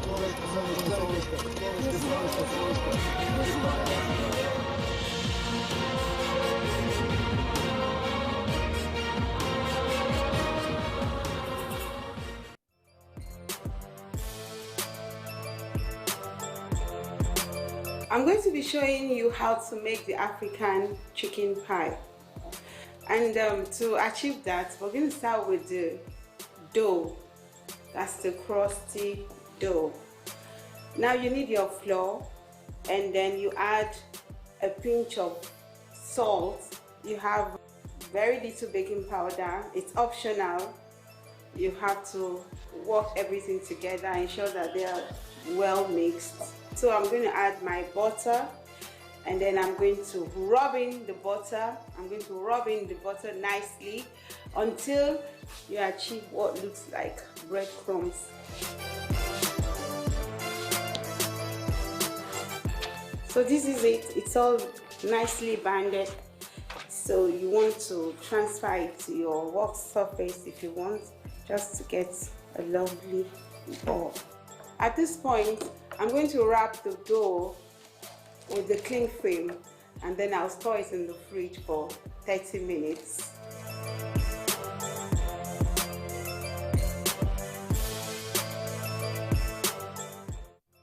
All that you need to ensure you have your ingredients. And the main thing is your chicken. You have your diced potato, Irish potatoes, you have your carrots, that's the vegetable, and of course you got your onions, and I tell you, the yellow pepper is really going to give it some super flavor. We have a vegetable oil, of course, and your frying pan, your non-stick frying pan. So when you get to that stage, you get your flour. You want to make your slurry to bind up everything.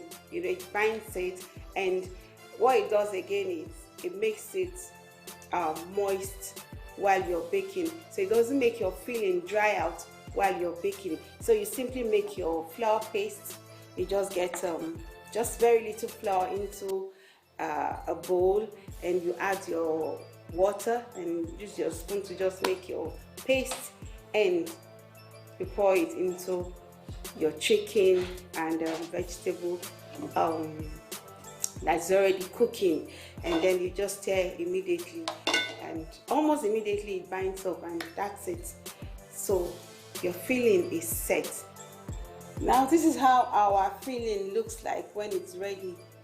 So you see, the slurry just thickened it, and this is it.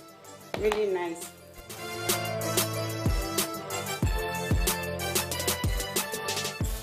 So we have our dough. Why you have chicken pies in the rectangular shape is just to create a distinction between the meat pies and the chicken pies, and I think it's just one shape, the regular shape. So we're going to have this one in the rectangular form. I'm going to fill them nicely with my already prepared filling. I'm just going to apply just lightly at the edges. So I'm going to just lift this and let it fold over nicely. Use this to crimp the edges.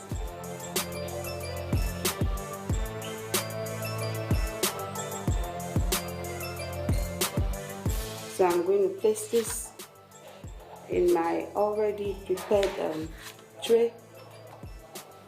Meanwhile, my oven is set. With the fork, you can just pierce through and give it some nice designs and breathing space.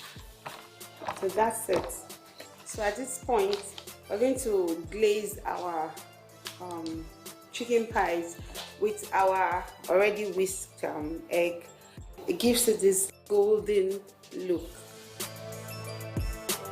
So this is set to go into our preheated oven. Remember, I told you, you preheat your oven at a temperature of 350 degrees Fahrenheit and you bake for between 15 to 20 minutes.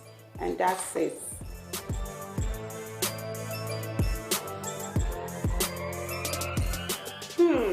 Our chicken pies, the African chicken pies, are out of the oven. See how lovely they're looking, so yummy. I bet you want to have a taste of this.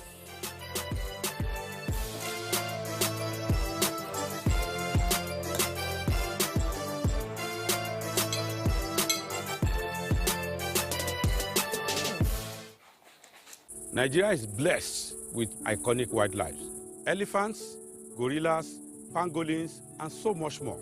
But these beautiful animals are threatened by illegal logging and poaching.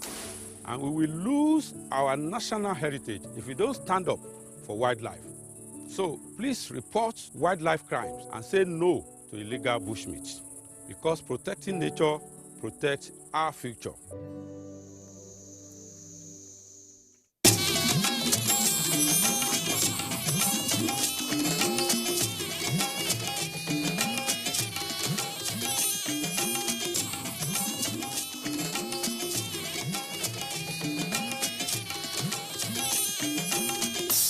This is the network service of the NTA.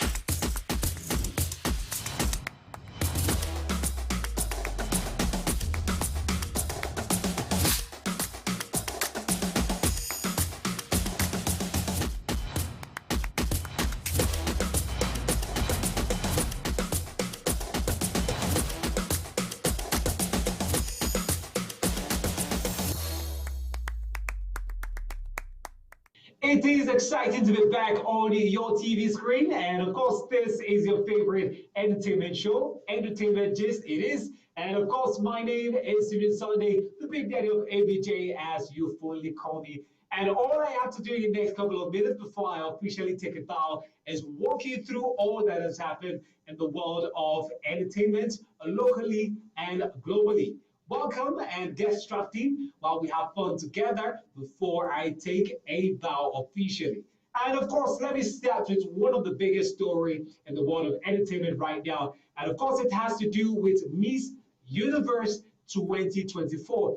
And you might be wondering why a pageant show is getting a lot of buzz. People are talking about it to the point that it has become so controversial.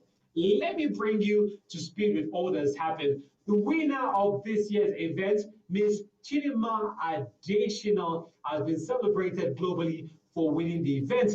But something actually transpired before she got on the show. Previously, she was on Miss South Africa 2024 as one of the contestants, and she withdrew as a finalist due to backlash from South Africans that she is not originally a South African. And of course, the organizers of Miss Universe in Nigeria decided to extend an invitation to Chidinma, who decided to come on and became a contestant representing Taraba State at the Miss Universe 2024. And amazingly, the last contestant who entered the show became the winner of the event. A lot of Nigerians have been celebrating her, saying that, oh, the cornerstone that South Africans rejected is now the chief cornerstone here in Nigeria.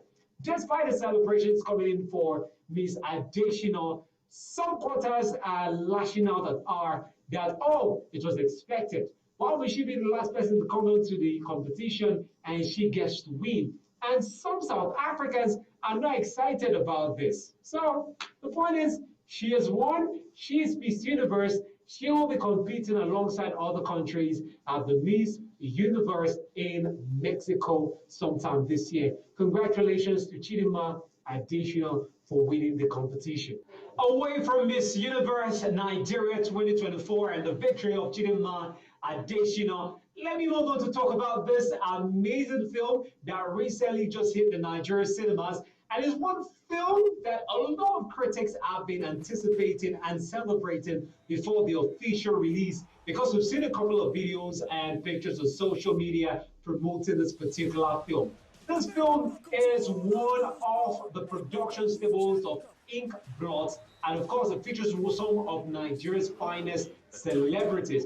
And the amazing thing about this film I'm talking about is that it has a unique theme. In fact, this is the first of its kind film in Nigeria that has a football theme. Yes, it's all about football. You know how you watch American movies and you see the theme around basketball, football, dance, and all of that. Yes, Nigerians have decided to inscribe this into our very own film. And the title of this film is When Love Strikes. And it features Osas Egodaro. We got Bimbo Akintala also in this film. Zumi Michael is also one prominent feature of face that you should be expecting in this particular film. And it's great to see that Nigerians and Nigerian producers, we are moving out and coming out of our shell from the regular and contemporary stories we get to tell. We are now bringing in different themes of football, which Nigeria is one of the biggest football-loving country in the world right now. So why don't we infuse that theme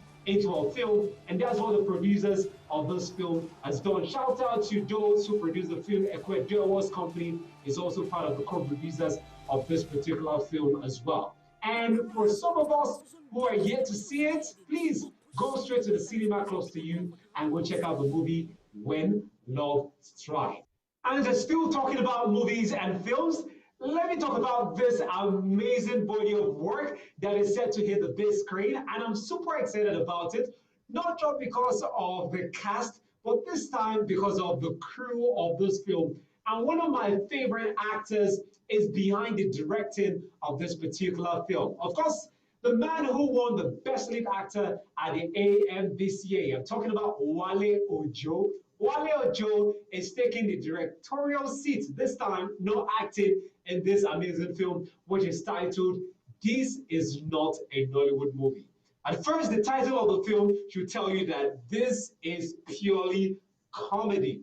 And I'm really excited that Wale Ojo is trying his hands on something totally different from what we usually would know him for doing. And the amazing thing about this film is that it features some of your funniest content creators in Nigeria. Brother Shaggy is on this particular film.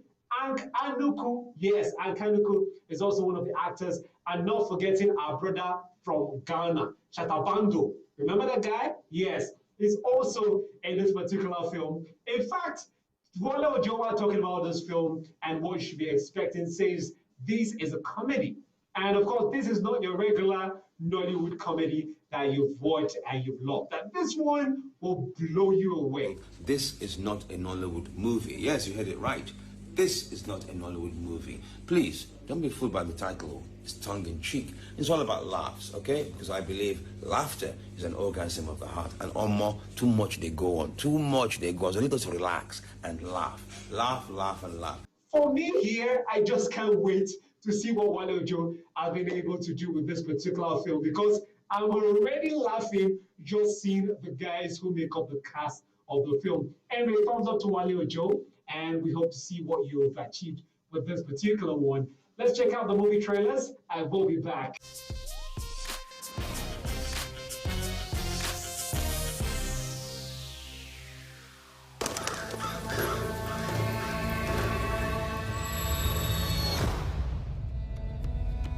I used to want to be a healer. I thought I could be anything other than the wife of an old farmer. I know you think I am old and ugly. Just give me a chance to love you.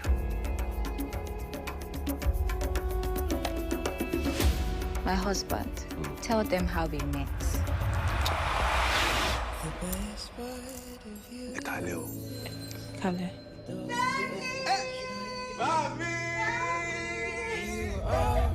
Now I'm going to be here for a while. It's better off that we are friends who... See your smile.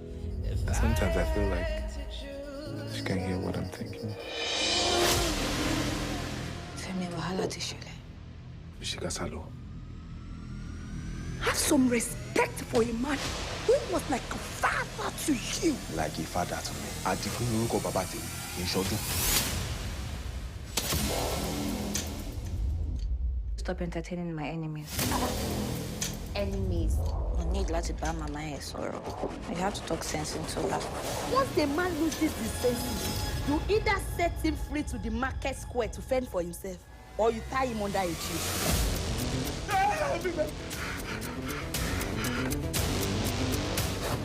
Oh, Bonnie. Monica, be ready to dance the dance of war. Don't yell at me! You will not make a mockery of me.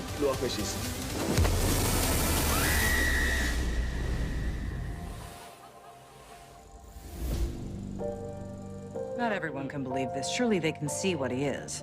The question is, what are you going to do? Leave me alone. Europe was at war, and I felt useless. I hear you're the woman to see about a job. I am. We don't hire older models. I'm not a model anymore. I'd rather take a picture than be one. It's just so creative. Send me to Europe. I just want to do my part. I'm with Vogue magazine. There's no women allowed in the press briefing. You've got to be kidding me.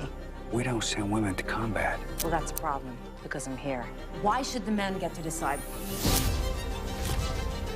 I'm heading to the front. That's not what I thought you were gonna say. Ready to go?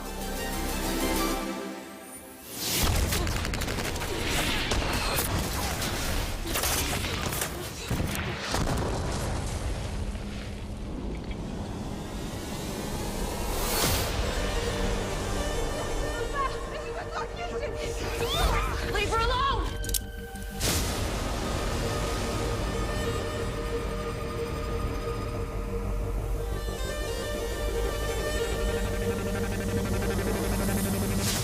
Bad things do happen to some of us girls.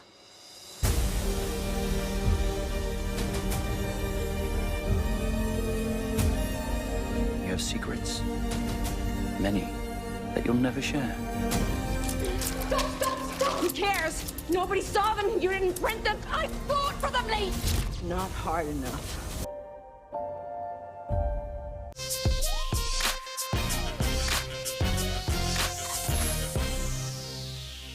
You're welcome back, and that was the movie trailers for this week. And now let me get to talk about music, and this time is all about Obama's playlist.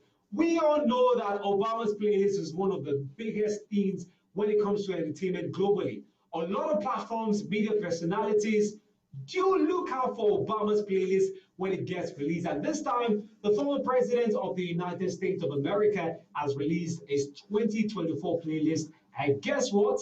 2 Nigerians made the cut, Thames and Rema. Seems like Rema is now, a regular entrance when it comes to Obama's playlist. Some time ago, Rema made the list, and this time he has made the list again. Love Me Jeje, the song by Thames, made the cut. It is one of the songs of a newly released album, Born in the Wild. And of course, it's not surprising that Thames made the cut, because Thames is also a regular when it comes to Obama's playlist. And of course, Yeah Yo, one of the recently released songs by Rema, is a song that actually put him on the playlist. Congratulations to these amazing Nigerian stars who made the cut. And let's move a bit to Africa, where Tyler from South Africa also made the Obama's playlist. Congratulations to all these amazing artists. Away from Obama's playlist, now let me talk about a Nigerian artist who just launched his recording outfit. And of course, he calls it Boyfriend Music Limited. This is owned by CK, multiple platinum selling artist from Nigeria, alongside his partner, Joseph Salubi. CK unveiled the launch of his record label in Lagos, Nigeria, and he also announced that an American wing of the record label called Boyfriend Music LLC has also been launched to actually provide A&R services to music producers and artists globally and also here in Nigeria. And according to him, he wants to help a lot of artists get royalties when they release content globally. And this is a great way to go. It's cool to see how CK has grown from being signed to Chocolate Music and of course having a partnership with Warner Music, and now floated his recording company called Boyfriend Music. Congratulations to CK, yo. We hope to see you do amazing things with your record label and also sign on new artists out of Nigeria and Africa. Let's check out the new and trending music videos, and we'll be right back.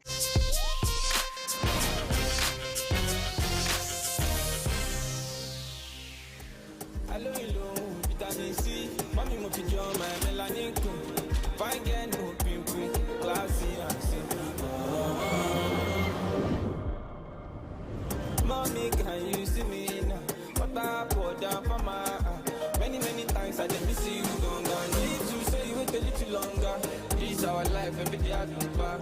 Why don't give me, make me stronger? But this one week me make I no lie. But like my eye when I think of you, much lower now you for don't jay.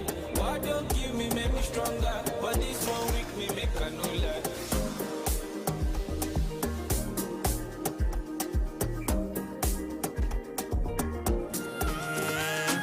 And even when I did out time, even when I am still in denial, not only you they light up my fire, not only you I desire. But sometimes I don't know how to show it. But somewhere at the back of your mind, I hope that you know that I love every single moment with you.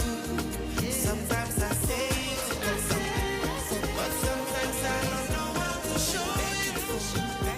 But somewhere at the back of your mind, I hope that you know that I love every single moment with you. Back and forth, back and forth, Every day we dey shut it down. Make everywhere they ban all like we not dey sleep till they break it down. Make everybody they juke high. The more money where money they make, now the more wahala go delay. You got to enjoy and bear the pain. Not be one day then they talk to Babalaye. They say I'm a party don't hammer. Make I go shit till me ready. Say you know everything at the time. You walk on she my shit here they all the goodness and mercies and showers of blessings. Now God they give it man. If your neighbor don't make and they jolly with them one day you say go smile. A rich man is nothing. It's just a poor man with the money. And if you get the money, you know fi hair. They just a poor man with opportunity. Rumor, my party, rumor.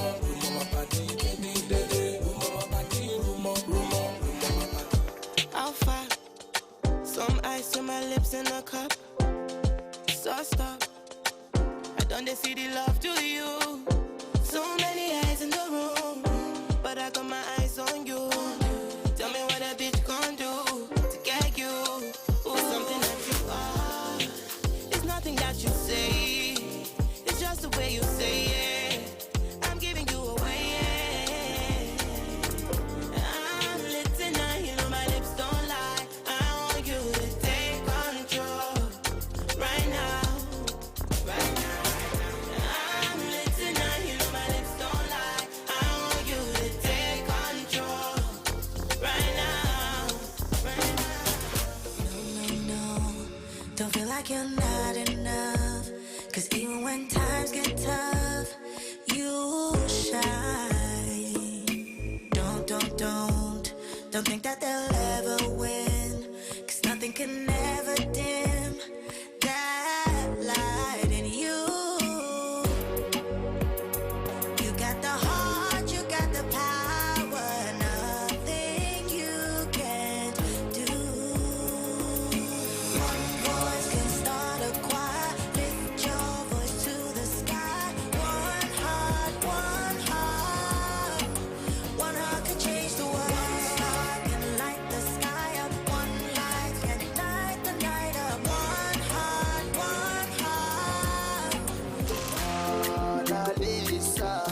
Mona Lisa, why you leave me? Go far away. Mona Lisa, why you leave me? Go far away. The man we know they come out. You never boy had to they turn up. If you need the vibe, me I go pull up. Nothing go stop to the love you much. Since I was born, no. I have never seen a girl with a love like this. Girl with to find like this. Girl with to shine like this. Since I was born, no. I have never seen a girl with a love like this.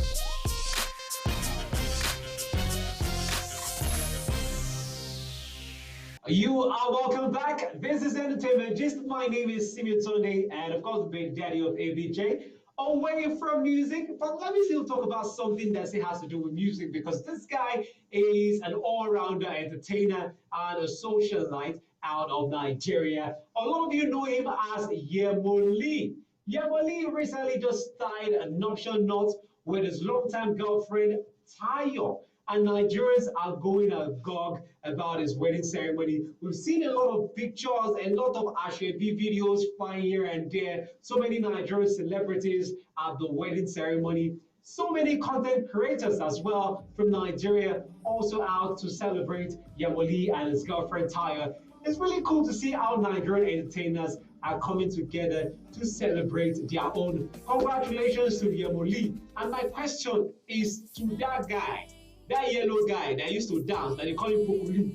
Hey, I don't understand you in this wedding. I'm seeing a lot of things you're doing in this wedding. But please, you have to come and tell me what you're doing in camera. By the way, congratulations to Yemoli and his wife, Tayo. And away from Yemoli's wedding, let me also talk about celebrations happening here in Nigeria. And one of Nollywood's finest movie producers is just celebrated her 60th birthday, and we're really excited for her. She doesn't look it at all. I'm talking about Mo Abudu, the CEO of Ebony Live Studios, Ebony Live Films. Anything Ebony Live is all about Mo Abudu. And counting down to our birthday ceremony, she has been posting a lot of pictures and videos on social media, counting down to our big sister celebrations. We're taking our time to say happy birthday to Mo Abudu. We've seen all the giant strides you've achieved when it comes to film and television here in Nigeria and in Africa and also in the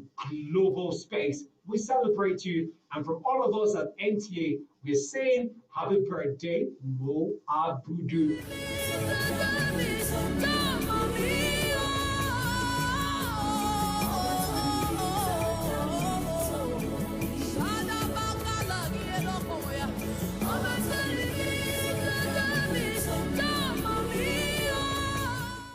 Let's check out the comedy skit for this week. I will be back.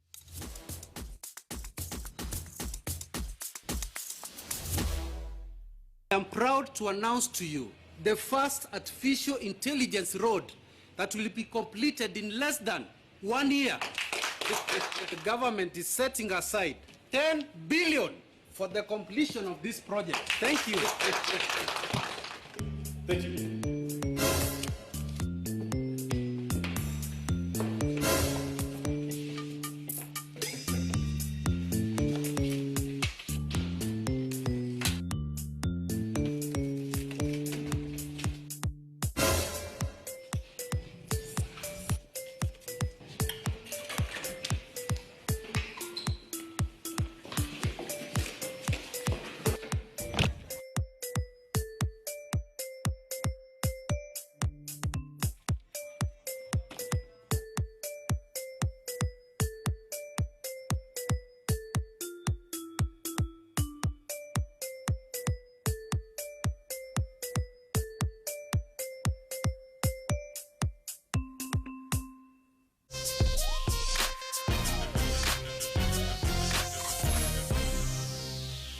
You're welcome back. This is the Entertainment Gist, and that was the comedy skit. Hope you enjoyed every bit of it.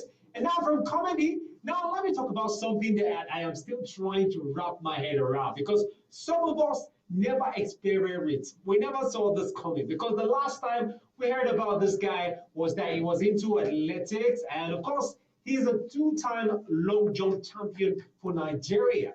And the last time some Nigerians saw this guy was on Big Brother Naija stage. Yes, which he actually was the second runner-up at the time. And this time, let me tell you that popular Big Brother Naija housemate and athlete Mike Edwards have now switched to boxing. And it's cool to see that he recently won his debut, winning or defeating Jake Cornish, the American boxer, by a unanimous decision at the Misfit boxing match in Dublin, Ireland. It's so cool to see Mike boxing. And during the conversation or interview with journalists at the end of the fight, he said he never experienced as well. I'm a weapon. I'm building myself like a weapon. It's like a machinery. That's why I go by Machine Mike. So everything is very purposeful. So, you know, for Jake to come out, like I said, I don't talk a lot. I don't talk a lot. I like to let my work do the talking. Well, it's so cool to see this amazing guy fighting, but it still feels weird, Joe, somehow.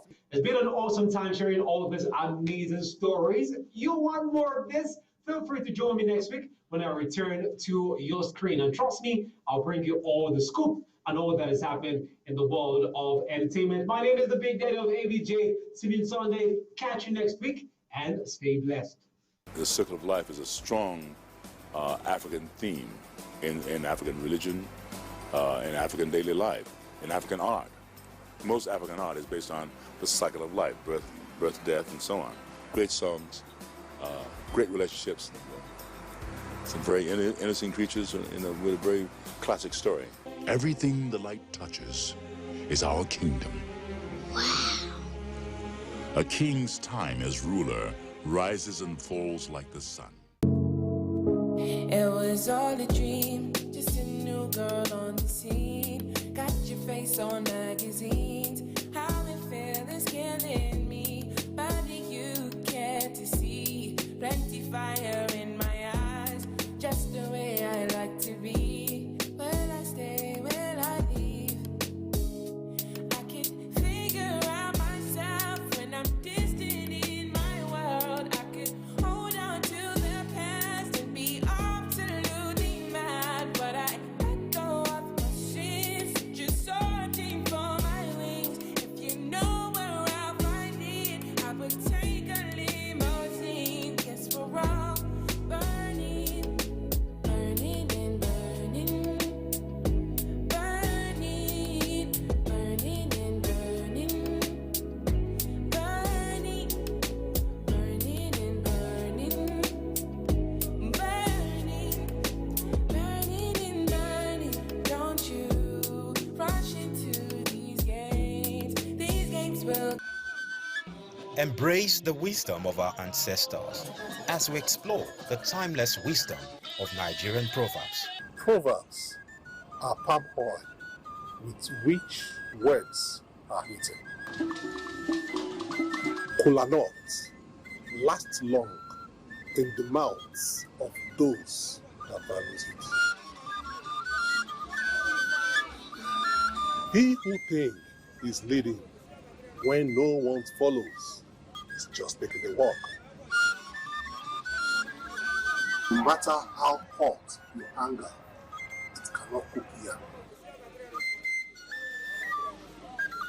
Nigerian proverbs, timeless lessons from our ancestors.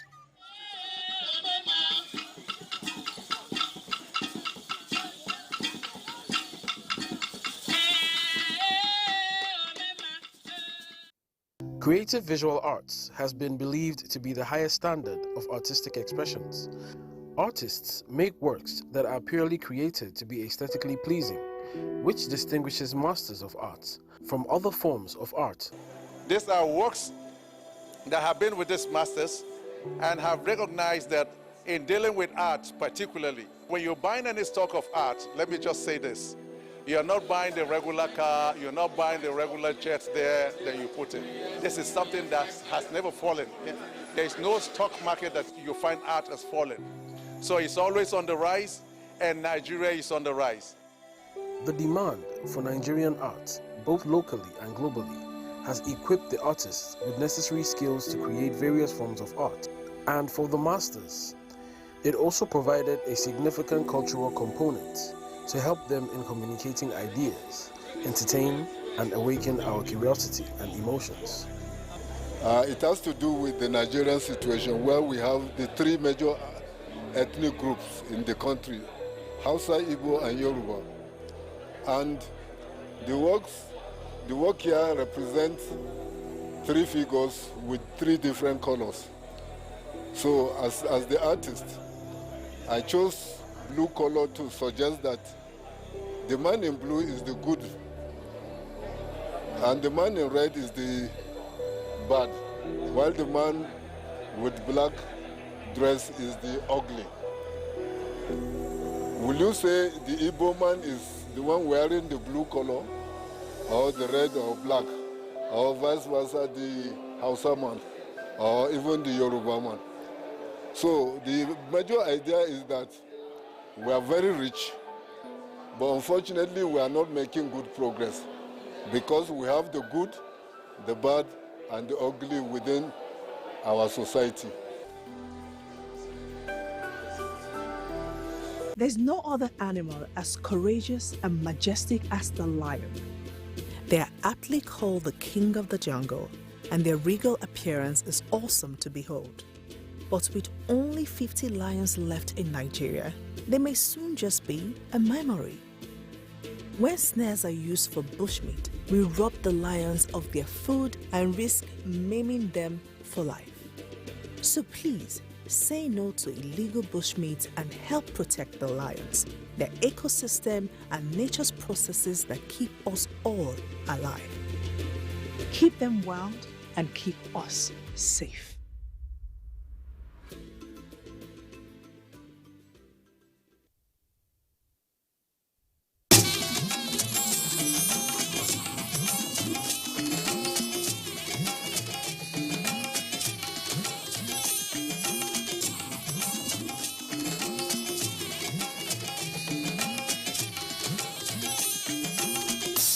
This is the network service of the NTA.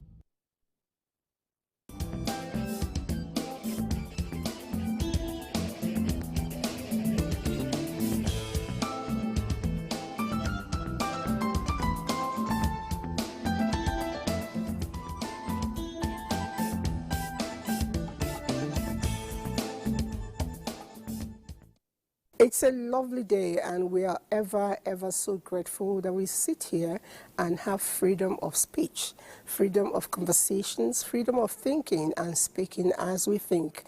And I'm going around freedom because today we want to look at the different images of freedom. A lot of times we think that freedom is to go the extra mile. Freedom is to do exactly what we want. But there's a popular saying, where your freedom stops, mine begins. So where mine stops, yours begin. Are we really practicing that call it cliche, no problem. Call it, a way of thinking or a way of life, no problem. But are we really implementing it? Now, Nigeria just turned 64. And on that day, particularly, I tried to look back. I always tell people I was there, yes, but I'm not yet 64. I tried to look back to find out the kind of joy our parents, our forefathers, the freedom fighters had when that was given to us as a nation. And I couldn't quite fathom the joy they had. That means freedom is something that is very important. But in creating that freedom, do we need to have collusion with other people? I don't know. Our purpose for today's discussion is to find out when citizens, good Nigerians, deliberately or not deliberately decide to ensure that other people's freedom are trampled upon, be it on the social media, be it in your religious setup, be it on the road. You know, especially the people who are downtrodden, the people who are not, opportune to speak out as much as they should. Those who can speak out, should you kill others? The answer, we'll find out. My name is Elizabeth Abai, and the show is Conversation. I know that Jingles by Joy. Yes. Yeah, good morning. My name is Joy Okpanachi, and it's good to be here, and I'm loving the topic, actually. Okay. Yeah, Thank you. it's really nice for times as now. Yeah. Okay. Yeah. And? Of course, my name is Lola Oduba Omokri, and of course, I'm the head of content on Bootsman's Radio, and also the CEO Expose TV. That's a good one. Thank you very much. And I know that in your new job, I wanted to find out how is it going. We'll get to find out as time goes on. And we have the only man standing. In fact, I'm blessed among the women. My name is Engineer Adaji Usman. I'm the Zonal Coordinator, Road Safety Special Marshal, RS7 FCT Niger. Okay. Presently. It's nice to have you. And now the lady that is concluding the circle. My name is Ijome Miribe. I'm the president and founder of Women Africa International. You're welcome. All right. I know why we particularly sought and asked for the Reverend to join us, because you get to find out as it happens. A lot of times we tend to listen to our clerics a whole lot of time. We'll find out from her if the religious circle sees freedom differently. But before we do that, let's join her here on the road to find out how Nigerians are doing their own thing to ensure that they do not collide with other people's freedom as they move around day to day.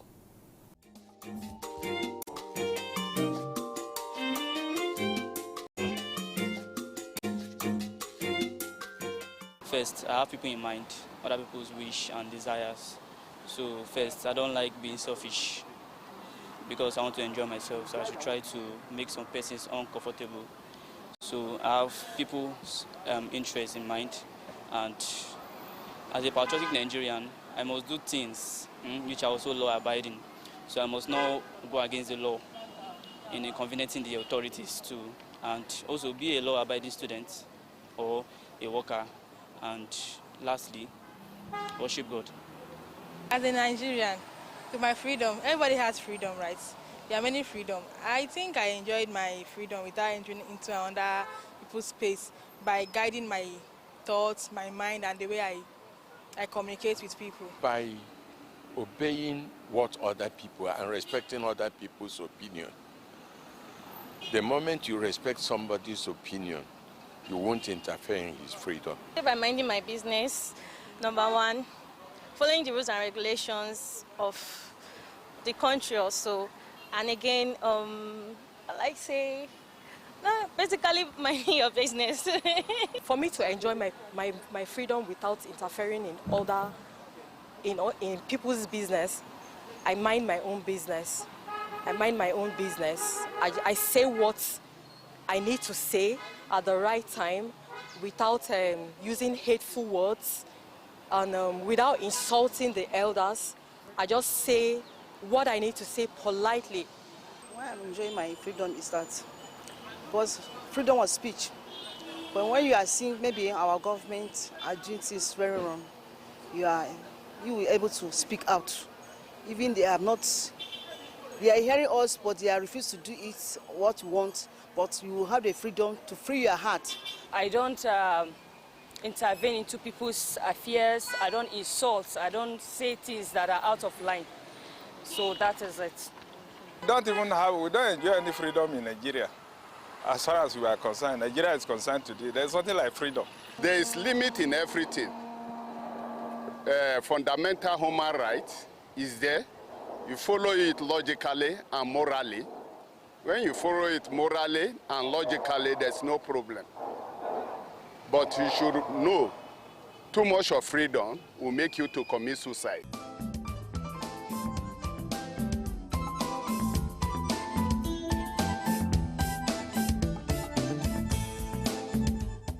You know, picking up from where the last speaker, said, I often thought about things that happen in the very developed world. There's a whole lot of suicide going on. There's a whole lot of homicide going on. There's a whole lot of murder going on. I'm not saying that we are different, but in that country, it's a big risk. It's so done that people practically move on the road without speaking to anybody because you're not sure who is carrying the gun. These things are liberalized. I'm not saying it's wrong or right, but then at the end of the day, because you have freedom to shoot, you can kill anybody at the slightest, provocation. But then this morning, I only got lucky leaving house early. Somebody parked just by my gate. And I think it's a taxi driver or something. And I kept honking for him to move. He was looking for change to give to somebody. He won't.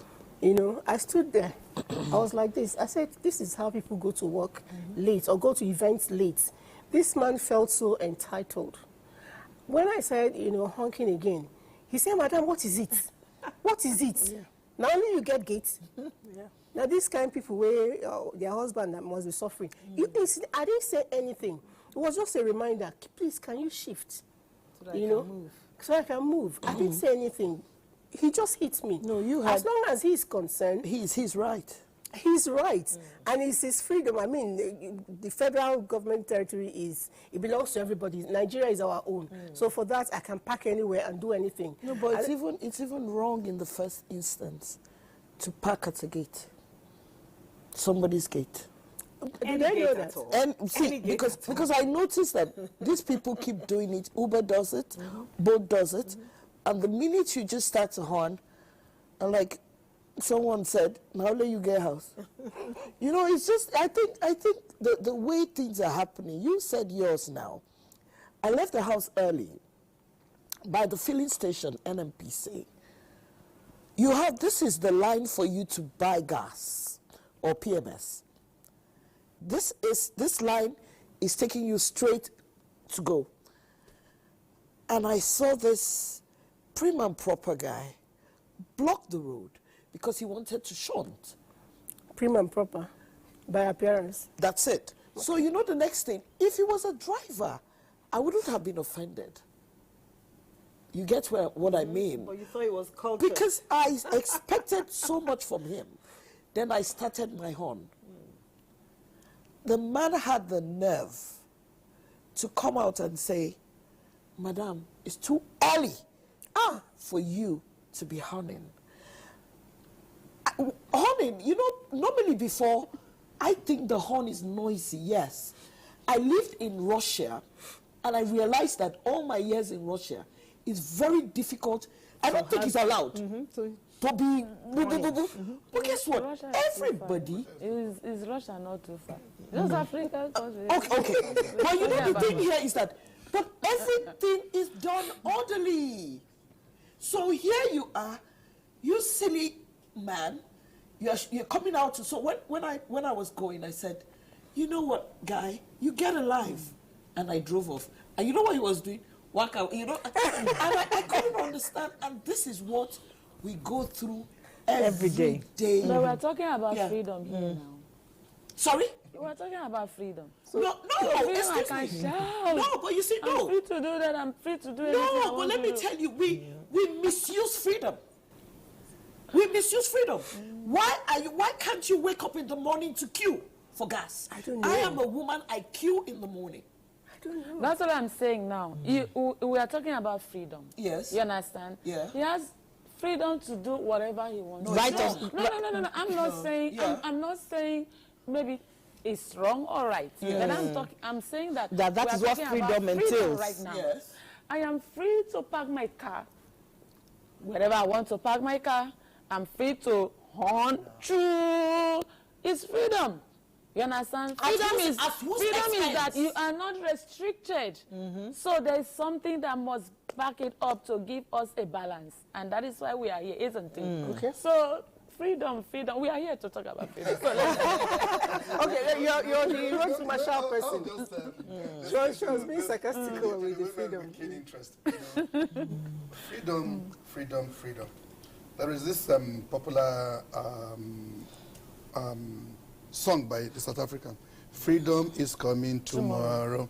But our freedom is here in Nigeria. Somebody said, I just listened to him now on the recent program you had on, and then he said, there's no freedom in Nigeria. That is a blatant lie. Big time. Everybody in Nigeria here is as free as the air. Sure. Free to do whatever they want to do. But you see, freedom is good, but there are peculiarities. It differs from nation to nation, from state to state, from local government to local government. It depends on the peculiarity of that environment. Now, for instance, a place where a country that is organized, you are free to say, look, you are free to go out, you are free to drive at the time you want to drive, where you want to go, how you want to go, what you want to do, because it's an organized setting. But where you have an unorganized setting, it means the people must, the word is must, be at all time checked. They must be guided. If you don't guide them, they'll become outlawed. And once that happens, you have an insane society. So what am I saying in essence? Just like what you have said here, yes, in Nigeria there's freedom of speech, freedom of movement, freedom of whatever, but we are abusing it. We are abusing it because we felt that since it said it's free, even in Freetown, nothing is free. Okay? Because I said it's free, then you are free to do anything, just like the Reverend said. So for us, I feel that as much as it is called freedom, it also needs to be guided. It needs to be monitored. It needs to be controlled. And that is where the government itself comes in. But again, we as citizens, we have failed to also understand that government has a lot of role to play, even when they say certain thing is free. Yeah. It has a limit. Okay. Yeah, that's what I was even about to ask. Because when you say where there's maybe people do anyhow they want, are we referring to Nigeria? Do you understand? Yeah. In a setting. Yes. Wait, are you referring to I think we're talking about generally the human being as a whole. We must have to also limit it to a particular environment, because if we begin to generalize, okay, let us come back home. You understand? Let's come back home. I know why I'm saying we should come back home. Yes. Because Nigeria is a place where people do anyhow they want to. But there's a law that says we should not do that. But we keep doing it. So the only thing that can stop us, you know, we like to, where they use the cane to say, oh, don't do it. Or we say, okay, if you do this, you go to prison. Immediately we hear prison. We are not going to do that thing. You understand? So we cannot say that Nigeria, we have freedom to do a lot of things, but under that freedom too, there are restrictions.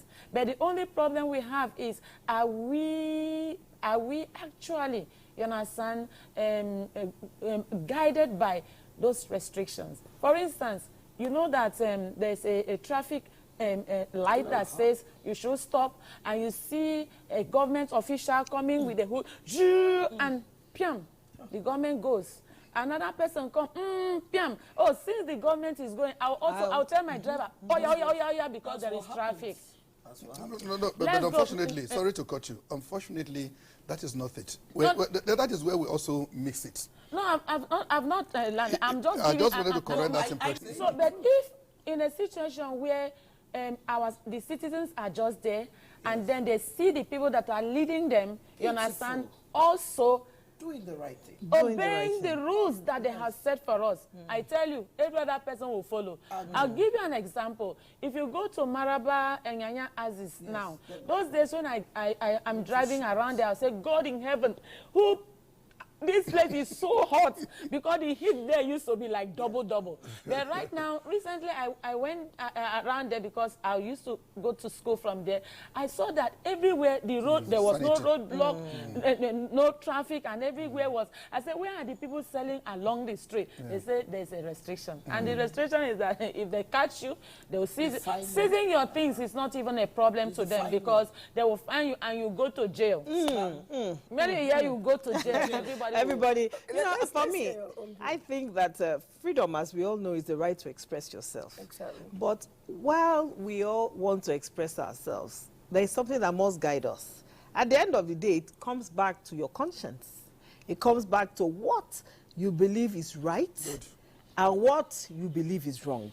Now, if all of us as a whole can begin to engage our conscience to say, oh, this is what I want to do, this is the right thing to do, that is where you put a limit on your freedom. Because if you look at it, freedom is an expression. It's an expression that can be expressed anyhow and anywhere. But what now guides you from expressing that expression foolishly is yourself and your restraint and your awareness of who you are as a person and, of course, what, just as you said, the laws tell you to do. Okay. You know, I always like to talk from the angle of experience. Yes. You know, recently there was a fuel scarcity and I was in a gas station to, you know, refuel. We queued up, really.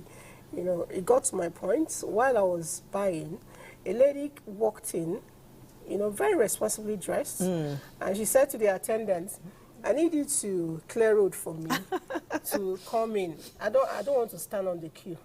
I was listening to two of them. That one said, where your car? She pointed, it was outside. He said, wait, I will find a way to bring you in. She stood there. After a while, she said, oh yeah, now hurry up. You know, the other one said, you mean you can't wait small? He said, sun too high. I can't stand here, you know. I was listening to that. There was really no reason for her to shunt, you know. And I said to the boy, I didn't want to talk to the girl, or the lady. I said to the boy, when I'm done buying, I'm going to park here, and I'm going to monitor you and this woman, and I'm going to record it. And I'm not just going to you know, load it and post it. I will take it to the police. Whatever is what. And that's why I don't want to call the station's name. Because why I say so is, once upon a time, I was going to somewhere. I didn't really know the line was a queue. So I got closer and trafficated. I noticed it was actually a queue. So I got, you know, I didn't know what to do. So while I was thinking, should I just go or should I not, you know, turn back? The guy now came there and said, you're not supposed to be here. You're supposed to be in line. I said, yes, I didn't know. I'm going to turn back, which I did.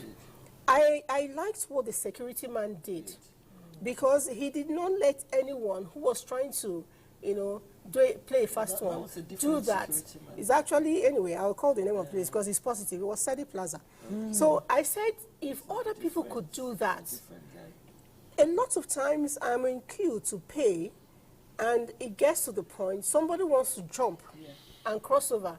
And I'm like, what's that? He said the attendant will tell the person, beg the woman. So is it a crime that I have a full loaded cart and you have just one or two items? What I'm trying to say is that this freedom can be well reached if those who are managers in a given situation, you know, say no to irresponsible freedom expression. What you're talking about is that, you know, because of the situation in the country about gas now, I make sure that when I want to buy my fuel, I wake up like 5:30. So I'll be there by 6. Give or take 2 hours. And you remember I talked about this some months ago. Here I was queuing. I'm a woman, for crying out loud. And I see men, and this guy, he got to my point. And this big man now wanted to shunt. And I refused. And you know, everybody came out and they were lashing at me. Wow. Frustrated woman. I'm sure she's depressed. It's when you do the right thing in this country, people attack you. So, but you know what I said? Except it's not me in this place today. you're going to go back and queue, or you wait for me to go in first. Then I now said, but Oga, these same people, their Ogas were there, and they were trying. So when I now wanted to buy this, the other man said, Madam, you know, say we know you too like trouble. And I'm like, why is it that... When you want to do the right thing, they will tell you to like trouble. That's what I'm trying to say. And you know, this thing it's something that occurs all the time. What happened again? They tell you that when you are in Nigeria, I don't understand how we do it. The flight is taxing. It's taxing. The next thing, everybody's phone is out. What happens later? You see them, they want to go and remove their bags and all that. And when somebody talks to them, they start to rant. But I want to say, when you go abroad, if the plane is taxiing, everybody is seated. Everybody is calm. They're not in a until hurry. when the flight stops. But what I now realize that, but we're the same human beings. So what is the problem? When we are here, we never do the right thing. The minute we're out, we do the right thing. I think we are a product of our environment. We are a product of our environment. For me, I don't like freedom. You may ask why. Honestly, I don't like freedom. I want to tell you the truth. You know, when nobody can tell me stop there, I don't like it. Because I know that if I'm doing something and there's nobody to tell me, oh, wow, why are you doing that? It could lead me astray. Yes. So I love freedom. You love it, but I love freedom. Freedom is relative. It's relative. It's relative. You can, okay, like people say freedom is restriction, but I can say freedom is the ability to do the right thing. Because if I know I'm free in my mind and I know the right things to do, I'll be able to know that, okay, where I'm going now, I'm going to respect myself. True. I need to respect myself. Yes. And if I respect myself, other people will also respect me. That is what I should be thinking about. I should know what to do at a particular time. That is my freedom. Tell me that this way you're going is wrong. And I will say, oh, I may not know it. I may not respond positively.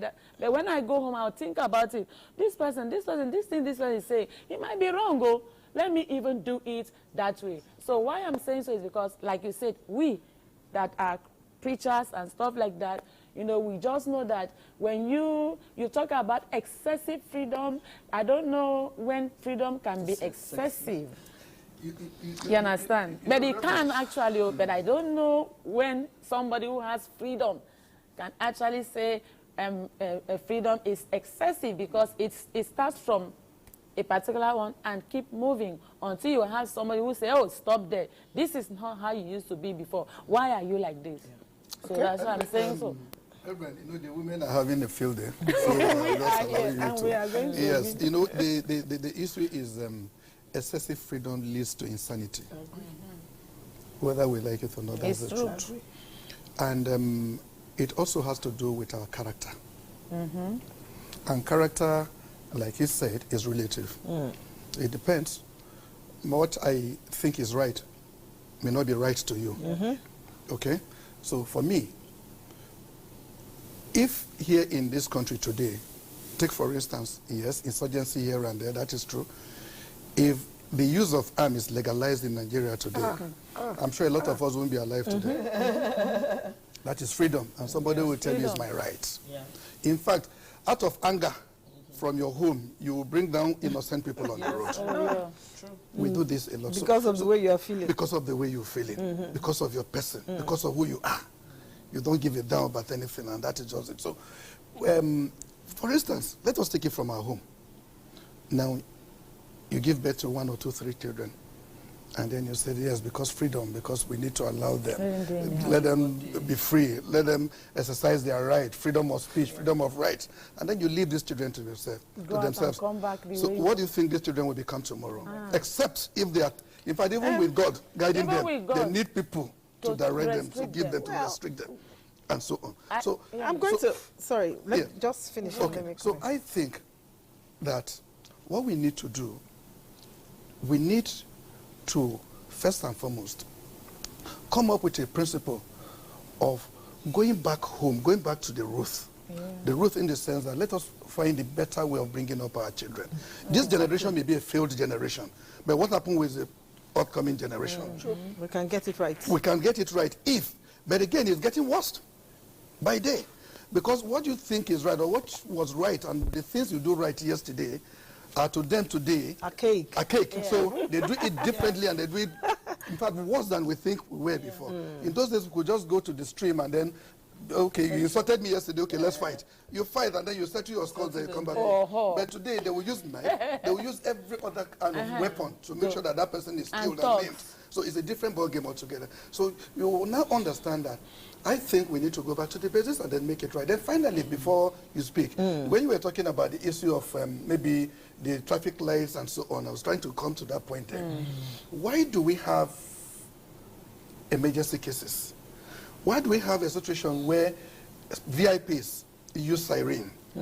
The reasons are because some people will say there may not be an emergency. No, if you have a minister, for instance, this is a minister, it beholds a lot beholds on him to ensure that it's because things are not done right. The way, hold on, I'm going to somewhere. Hold on. No, that is the reason why they are not allowed to themselves. That is the reason why they are piloted. That is the reason why they are given certain rights. They have certain rights that you, as an individual, do not have. When you get to that position, those rights will fall on you, and you exercise them at that time to ensure that I will still let you know that there are so many people who are not ministers. That's what I'm saying. No, that is why I'm saying. That is the reason why. Hold on. That is why we are saying that, and that is, you know, there is flag. Like in military vehicles, in uniform vehicles, what the flag is flying. You can see that there are so many people who are not. Most of the time, the flags are covered. I agree with you. I'm not saying in every honesty, I'm not saying it is right. But I'm trying to give you a situation where that can happen. No, but I can understand. And where it cannot happen. But I can understand what you're saying. You need to just tell us these things. Yes. You understand? As a road safety person. Yes. Do you understand? So, I understand. You know, there are we want to understand. No, I mean it. No, I need to say, sir, one thing you people should do. I think you have to, is it sanitize, educate these people. Because the biggest problem we have in Nigeria is that you people tend to train the guys that are up there. That's not true. We train the drivers more than any other person. Well, I don't know about road safety, but I'm telling you, I'm on the roads and I see what I see. Because most of the time, when you tend to train the people that are up there, forgetting that you get more benefit from the people who are under. It's not only in other this thing, even in every versatile place that people work, most of the time they don't invest on the lower cadre. They always go on the higher cadre. And that is why we get the product of what we're getting. Anyway, it doesn't apply to every organization. Exactly. Yes, you wanted to say something. Can you just say something before I come up? You wanted to say something. Well, what I wanted to say is this, that for me, I mean, freedom, really, it's a great thing. You love it. You know why I love it? There is a reason why I love it. Why? Because you can imagine what our forefathers who were taken from Africa and taken to all these other countries as with chains. Are you thinking that we don't still have that here? No, we do have, but it's relative. Really. No, can I land? Hold on. Can I land? You know, the thing about it is that, yes, those are physical chains, but even today, they are mental chains. Good. They are mental chains. Yes, even freedom. So because you may not have freedom even in your mind. Yes, because I've been looking at us only hammering on the roads and everything. But freedom is everything you do. It's our collective being as a people. As long as you're a human being, even if you're not a human being, if you go to the jungle, if you are an ant, or you are a smaller animal, you cannot be free where there is a tiger. But you know what? You know what I said? I said, for me, we say it's relative. Yeah. Freedom is not what I actually, because freedom can lead me astray. I keep moving. Okay, like I'm a preacher now. You understand? As a preacher, I keep preaching, and when I fall into sin, and nobody knows I'm into sin, I keep preaching, and nobody is telling because they're afraid of me. It will lead me to hell. That's your conscience. So, not about conscience. It's not about conscience. It's still about guide. Yes, there must be somebody that is your conscience is your guide. Your conscience can watch over, can be a guide, but you still need somebody to say, okay, no. that thing you're doing. Yeah. Because the things you do, most times you don't see them. Reverend, I want to ask you something. You have mentioned the fact that you are a preacher. It means you talk to a large congregation. And my intention today is to ensure that we put it right. I want to know, a lot of times, especially in Nigeria, people, women especially, listen a whole lot to their spiritual leaders, whether it's Muslim, Christian, paganism, or Hindu or Buddhist. We pay attention, you know, to these people because we feel they represent God some sort. Now, a lot of times again, we have had instances where, you know, clerics are said to incite negative freedom, so to speak. How do we begin to, you know, talk to the congregation without ensuring that they don't practice the wrong thing? It depends on what you mean by negative freedom. For instance, now, I remember... Okay, I'll give you an example. Okay, when you tell me that if I'm not a worshiper of so and so, where you worship, then I am not... I'm not real. Any other religion is not good. We people who knows it don't do it like that. You know, it's not all of us. We can be pastors. It's just like somebody coming out to say, "I'm a medical doctor," because you used to prescribe drugs at home. You understand? You used to prescribe drugs at home, and you say you're a medical doctor, you're a nurse. You're not. You understand? There are sometimes when we go out there and we hear people preaching and we say what they are giving to the people is not the real preaching. Now, everybody, you understand, whether you're a Muslim or there's one God that we are looking up to. That is a fact about it. So for me, I will not come and tell you because you're going to that place, you are not serving God. If you are not serving God, I should love you enough to follow me to where I am. You understand? I don't need to tell you that where you are is wrong. That will not be good for me to say that because where you are, sir, you have not even shown a good example. Even for you to say where that person is going, that where you are, telling the person where you are going is wrong, is also wrong on your own part because it's not right. Now, when you talk about negative freedom and telling people, influencing them negative, I'll give an example. Something happened one of those days, a particular woman, the husband was calling. She was not picking the call. And the next thing she said, "Mommy, I was praying." I said, "Who told you that? Family comes first. No matter the level of prayer that you are, as the anointing is carrying you, the spirit of the prophet is subject to the prophet. You must listen to your husband as he's calling you. Because if you do not answer that call, you may plant a negative thing in your husband's mind, and the husband may begin to think that, okay, the church is influencing you negatively. It's not, it doesn't happen like that. That's a good one. Now, some people also take advantage of maybe they want to go to church. I tell people, I say, listen, if you break your home and make your children useless, it's your business because we'll tell you the right thing. You want to be a choir person. And then in the choir, where you know that your choir is 4 o'clock. And then you will not do anything when it is 4. You now say you want to go for choir rehearsal.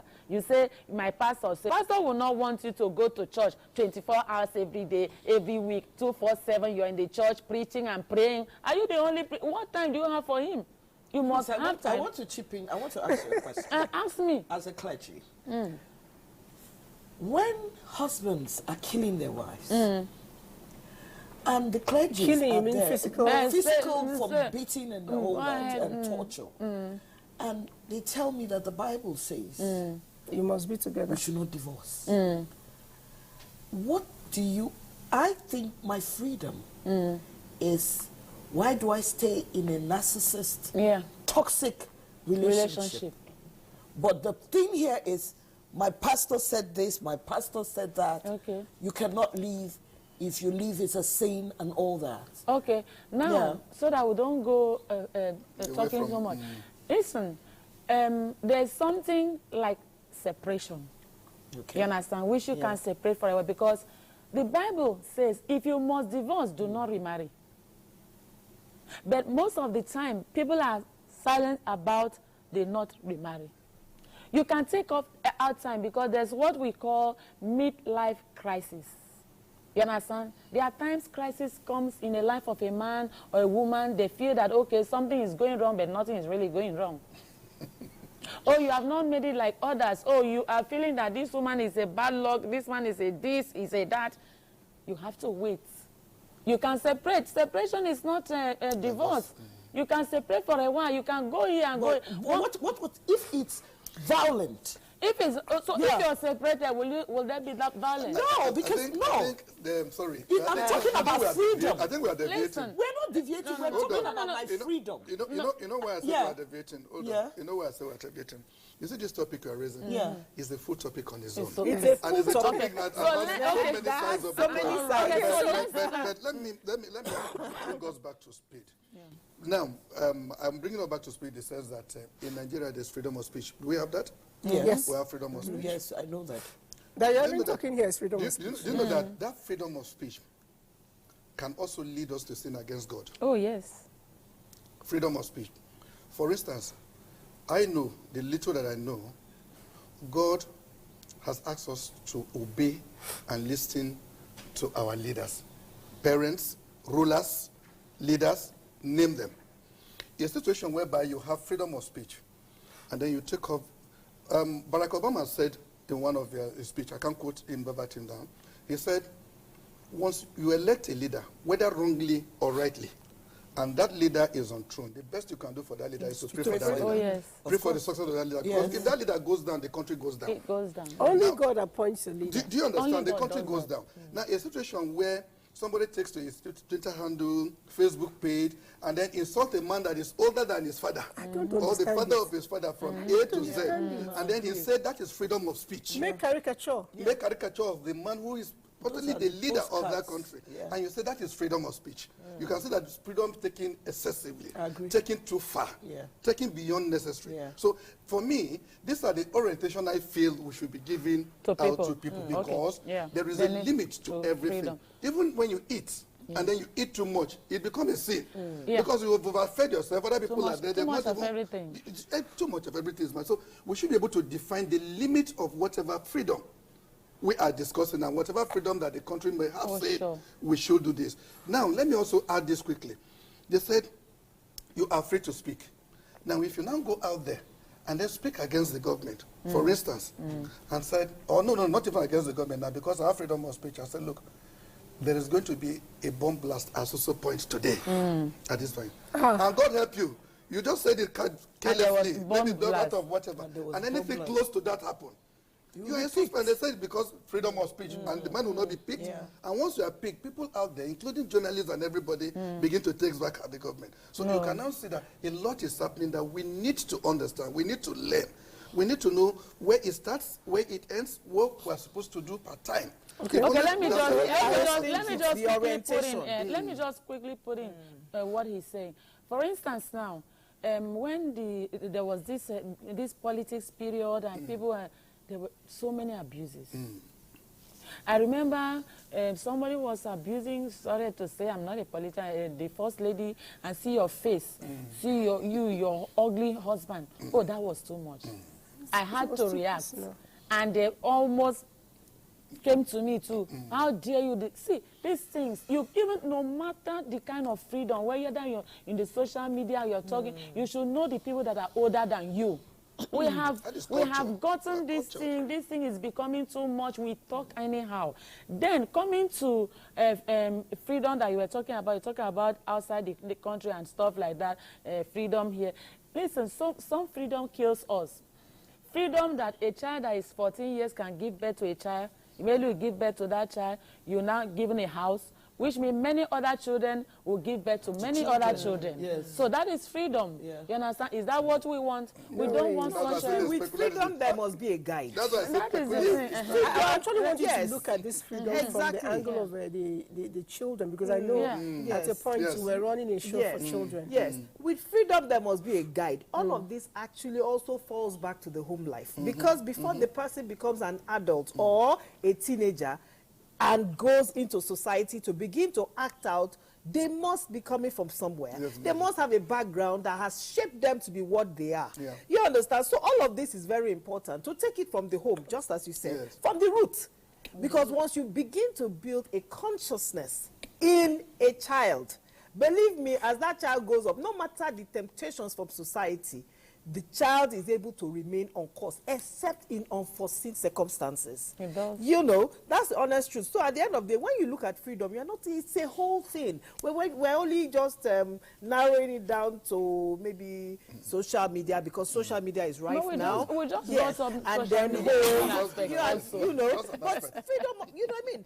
What about the freedom of the mind, which is even the greatest part of freedom? Because you find that even, let's now take it. I know that some people have said here that you don't, of course, we bring culture into almost everything, because it's who we are as a people. You know, but the truth about it is that there are some elders who, at the end of the day, their background have even contained them not to be able to think out of the box. So how do you then help that elder? You can't help the elder, but to pray for them. But the truth about it is that what is wrong is wrong. But when you begin to talk about elder, there's a way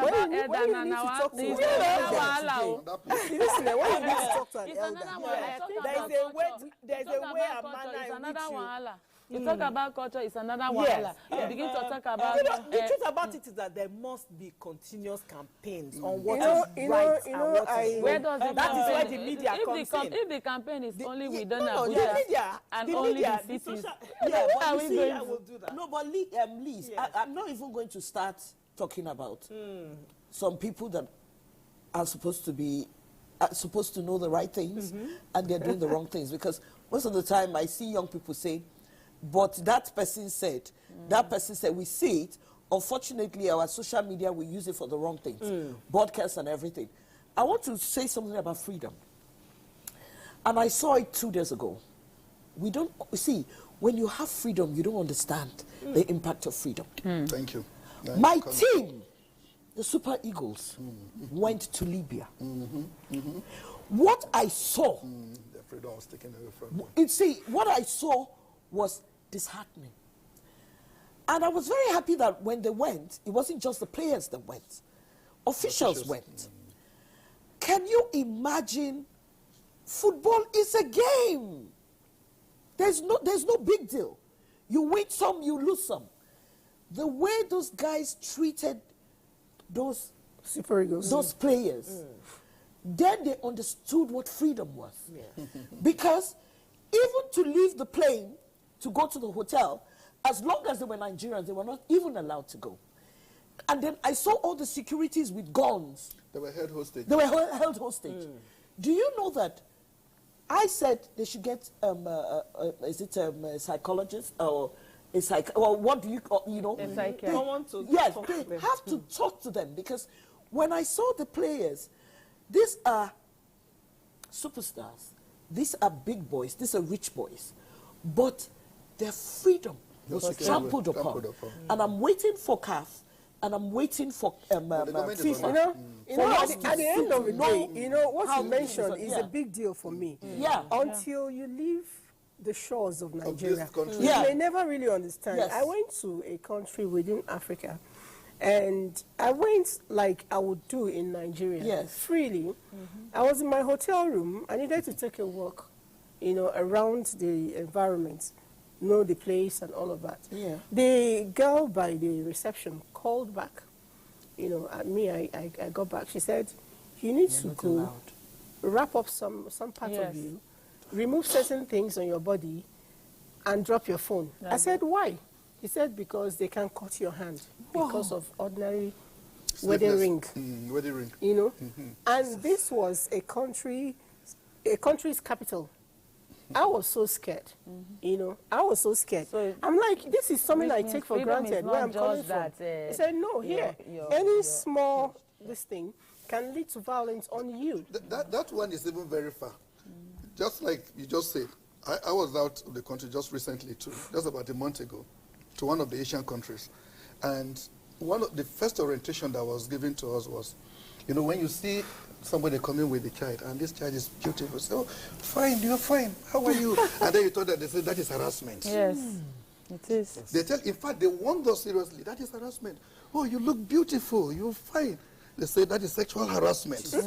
And then we were giving this orientation and we're like, what is all this? That you saw a lady and then you hug that lady, you are already harassing this person. They even write it now, and keep on exactly. in a hotel room, in what this you country, should do and what you should not country, we are free to do A, do B, do C, nobody bothers about. And here you are talking about, I want to jackpot, I want to go and do this. You won't know what that means until you are there. You listen to stories and so on. So freedom, for us in Nigeria, we have too much freedom that we need to begin to know to have a boundary. All right, somebody says here, good morning, presenter. Thank you for bringing this topic to the public to talk about. Please take this matter of freedom from the roots. And he went ahead to express here. He said, freedom is the power given to citizens. From that angle, citizens have no total control over freedom because it was given to them. Yes, it is given to you, but I also know that freedom is also that which you know, it works. It doesn't. The line has an end to it. So if you feel this land belongs to you, and I put my leg, you put your leg on my own, that's you know, differentiating me totally, because we all own it together. So you must find a way to put your leg beside my own, otherwise there will be problems. That's where the law comes in. And then that's where the law comes in, like you mentioned. But you know, I seriously think that as parents, we have a whole lot to do. I was listening to a child, 2 children really. They didn't know I was there. They had come back from school, below 8 years. The other one, who was 5, talking to the one that was 7, he said to the person, hey, that time, he was quacking me. I did not know what to do to him, because, you know, I don't have energy. If I quack back, he will beat me, and he's bigger than me. That one now said, but you know what I did to him? I just looked at him. When Auntie entered the class, I told the boy, said, everything you're doing, it's your mother and your father you're doing it. Jesus. Do you understand? The bigger one said, what did you say? What did you say? She said it again with pride. That one said, if not that we're here now, I would have slapped you. At that point, I said, let me listen to what this girl meant. Because the younger sister was telling her a story, thinking, okay, I won verbally. He said, why would you go and drag his mother and his father that were not there? Sure. Are they your age mates? Don't you listen to what mommy and daddy tells us? You know, I felt very happy with their parents, you know, because I said these people have so drummed it into the children that environment as well. Whatever you do, you should not entangle people's, you know, parents inside it. Don't insult anybody. You have a grouch. If you want to talk to somebody, the presentation is very important. The approach is very important. You going to insult government because the same government gave you internet. There are countries I have gone to, and the minute I enter, my WhatsApp doesn't work. Yes, we know. We know. It doesn't work. Try nonsense and you are finished. Yes, there are countries that you enter, you find out that your phone gets really hot. Yes, when you're not really using it. That means somebody is tracking you. Yes, somebody's tracking you. Even like the clergy said, what do they teach the children at the children's school? Honor your father and mother. So that you do what? Is it just your direct parents? No. Anybody who is of the age of your parents. In those days, every street have people that children dread. I agree. True. Every street, not your parents. Yes. In fact, your father can even tell you, try nonsense and I will report you to that person. Yes. And you shrink. And it was good. And you shrink. Things have changed. And because it has people changed. can, but if you touch anybody's child now or correct anybody's child, come after the you. parents will come after you. So the orientation is all about us. Yes. If you must correct this, but you know this thing you were saying. Okay, go ahead. Sorry. Okay, you know this thing you were saying. I went to see a friend of mine and we were chatting. And I think the kids were arguing. Why were they arguing? The other one said, Mommy said, Daddy said, and the guy said, Google said. Google said. Oh my God. So, you see, they listen to Google. Yes, 80% of the kids today are on social media because it's free.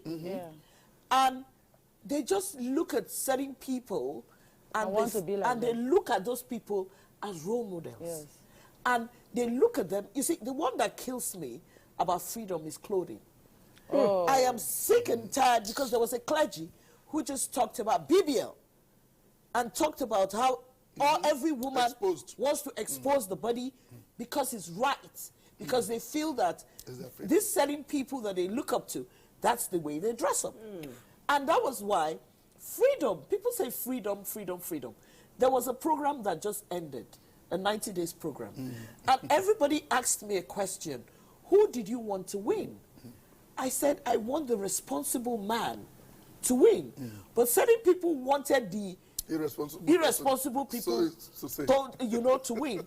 And I just said, please, in the name of God, most of the people who win are narcissists and toxic bullies. For the first time in our lives, I want to see Nigerian change the narrative of decency, respect. And guess what? It happened, and it was the married man that won, and he was decent about it. Okay, so let's take final words. I just have two things for us to look into before we, I don't know. One is this role model thing that we are looking at, and then the children going online. The other day I was driving, as I was coming, I saw a boy that was about 9-10 years. He was trekking and was going to school. My mind flashed back to those days when we had to trek far distance to go to school. And it made us so strong. Yes. So strong to the extent I was looking at myself, I said, child, if I had my way again, I will not send my children to private school and spend so much money for nothing. Okay, so our time is almost spending so much money for nothing. Because those children that we learn how to struggle on our own. We walked far distances. We were sportsmen and women from when we were children, because we were strong already. But today, our children that are in all those schools, even to run from here to there. And we are protecting them because we don't want freedom abuse. But that is what made us stronger. That we can stand and fight for our rights. One thing, the bust and the bomb. You know, we have been talking about this thing. Last time I wanted to talk about it. Those days, when you see women with big busts, and people will laugh and say, see. But today, they are enlarging it. They are enlarging. And then they forget that you cannot tell your child tomorrow that you were such irresponsible. I'm not saying they are irresponsible. That's not what I'm trying to say. I am saying that when sickness comes, because nothing artificial ends well. There's always something. My last words to us as Nigerians is that we have a very beautiful country. Yes, we have a sweet country.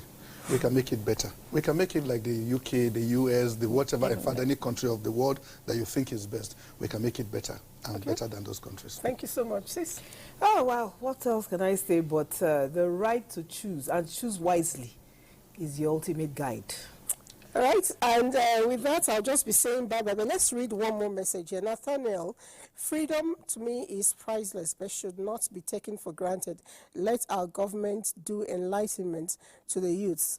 And for the youth, I'll just tell you that whatever you have, like the seat I'm sitting on, if you know how this seat was before it got to this shape, you understand what I mean. It was a tree standing in the forest.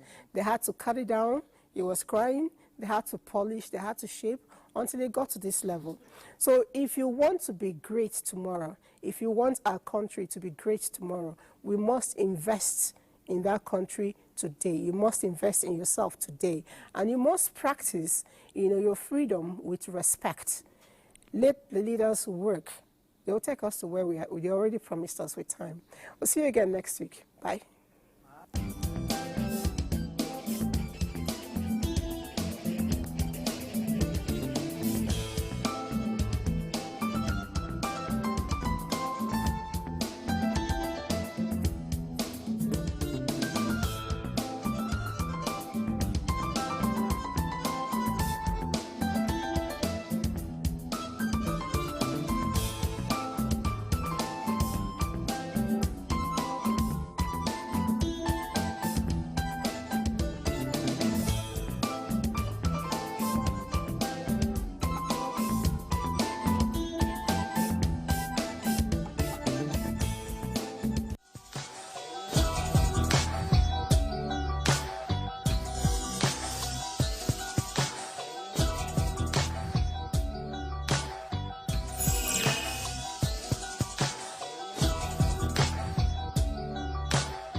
The arrival of a new baby in every home brings joy and happiness to the family, friends, and neighborhood.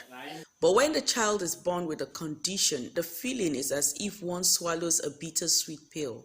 If you're happy and you know it, shake your hips, shake your hips. If you're happy and you know it, run your face and show it, show it. If you're happy and you know it, shake your hips, shake your hips. There are different kinds of disorders in children, and one of them is autism.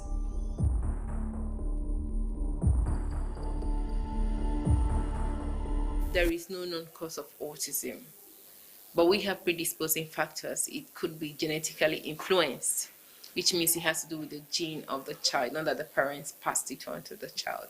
So without being genetically influenced and things like not crying at birth, heavy metal toxicity and environmental influence or toxins in the environment which the body couldn't process, or certain infections like bacterial, fungal, viral infections, and the child not being able to process certain foods like gluten and casein. These are the things that could make the signs and symptoms to be more pronounced in a child that is already genetically influenced into having autism. But really, there is no known cause of autism, so it can happen to anybody, black or white, rich or poor, a Christian or a Muslim. Anybody can come into anybody's family. Globally, every 2nd of April, the world comes together to celebrate the World Autism Day. Now, the nutritional intervention therapy. In Nigeria, various groups and individuals organize seminars, workshops, and other activities to educate parents, caregivers, and enlighten the society on autism spectrum disorder, ASD, or autism, a broad term used to describe a group of neurodevelopmental conditions. Any child that didn't cry at birth, or had the yellowness of the eyes, we call it jaundice, or had the birth weight was very poor, like less than 2.5 kg, that child is monitored early. We call it surveillance. So the child will be made to come to the clinic at least every month for us to ensure they are meeting their developmental milestones. So if maybe by 1 year the mothers are complaining or the doctors are seeing something different, they'll refer them to the neurodevelopmental clinic. I got to meet Dr. Doris here in Abuja, a neurologist with NISA Premier. So he was sick, he had one of his sick episodes, and she now said, oh, that like your son has some little challenges, that he might be autistic. So at that point I said, oh wow, I never thought of that. So she carried out several assessments, and they have all these ways of accessing a child. So she realized that, oh, he's autistic, but his is a mild case of autism, and she immediately commenced therapy, which has helped him so far. I would say that it has not been easy. It is not a walk in the park. It comes with its own challenges. That's just the truth. I realized that my son needs extra attention. He's not a child that you just want to leave unattended to, because you cannot predict his next move or his next action. He's not a child that you just assume that you give strict instruction and he will have the ability to adhere or obey such instructions. So he's a child that requires a lot of attention. But as God will have it, he's gradually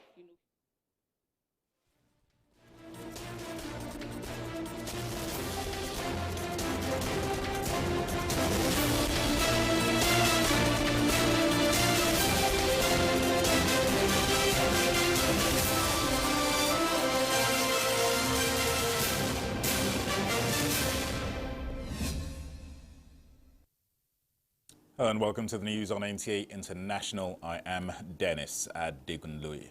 The headlines. National Assembly calls for urgent assistance for victims of tanker explosion in Jigawa State. Vice President Shettima embarks on two-day visit to Sweden. And House of Representatives urges executive to hasten submission of 2025 budgets.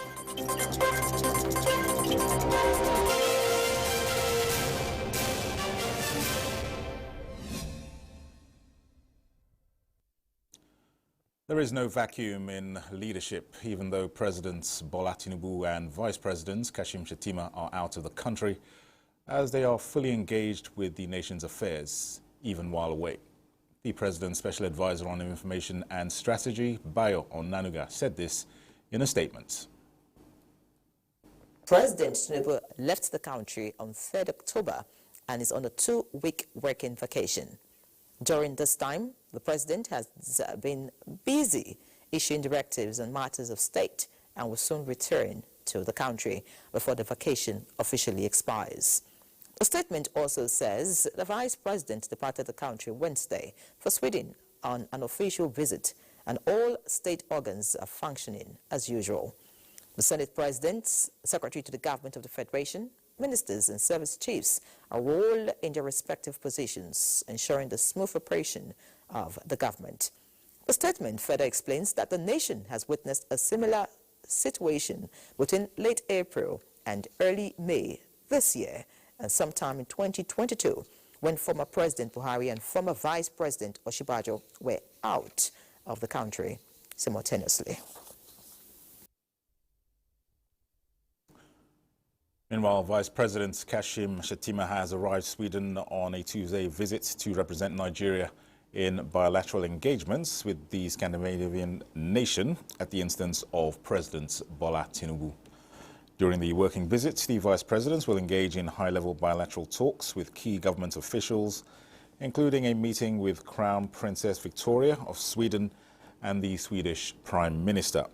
Shettima will also use the visit to explore opportunities for strengthened collaboration between Nigeria and Sweden in areas such as ICT, innovation, education, digitalization, sustainable transport, mining, and agriculture. The Vice President will also meet with Norsken, a Stockholm-based venture capital impact investor, which recently launched Norsken 22, a $205 million tech investment fund for Africa. While in Sweden, Shettima is also expected to articulate Nigeria's economic vision and the reforms being undertaken by the administration to create a business-friendly environment in Nigeria for investors. The Vice President is expected back in the country on Saturday. Now, President of the Senate, Godswill Akpabio, has advised Nigerians to disregard stories of the planned impeachment of principal officers of the National Assembly, describing it as fake news and a figment of the author's imagination. A statement from the Special Advisor to the President of the Senate on Media and Publicity, Eseme Eyibo, indicates that an online publisher authored the mischievous story. The statement adds that the speculation and misinformation circulating about an alleged impeachment plot is the handiwork of fifth columnists who are perpetual merchants of misinformation and purveyors of mischief. It reaffirms the commitments of Akpabio to transformative leadership and effective collaboration with the other arms of government. Senator Godswill Akpabio remains focused on the implementation of the 10th Senate's legislative agenda and working tirelessly to address the pressing national issues of growth and prosperity. Meanwhile, the Special Advisor to the President on National Assembly Matters Senate, Bashir Lado, has described as baseless the online publication. In a statement, Lado says there is no discord among the legislators as they are working in harmony for the peace and progress of Nigeria. People have trooped into Abuja town from neighboring towns to participate in the burial of about 100 people following the petrol tanker fire explosion Tuesday night in the town. Mohammed Musa Askira reports that the town is still in shock. Abuja town is full with people coming in from different parts of neighboring villages and towns to condole with the residents over the fire disaster that affected over 200 people. Eyewitnesses say the fire was not from the petrol tanker but from the activities of those rushed in to fetch the spilling fuel on the ground. Governor Umar Namadi, who describes the incidents as a test from God and residents must take it in good faith, notes that the state will continue to sensitize people on the danger of such incidents whenever it occurs.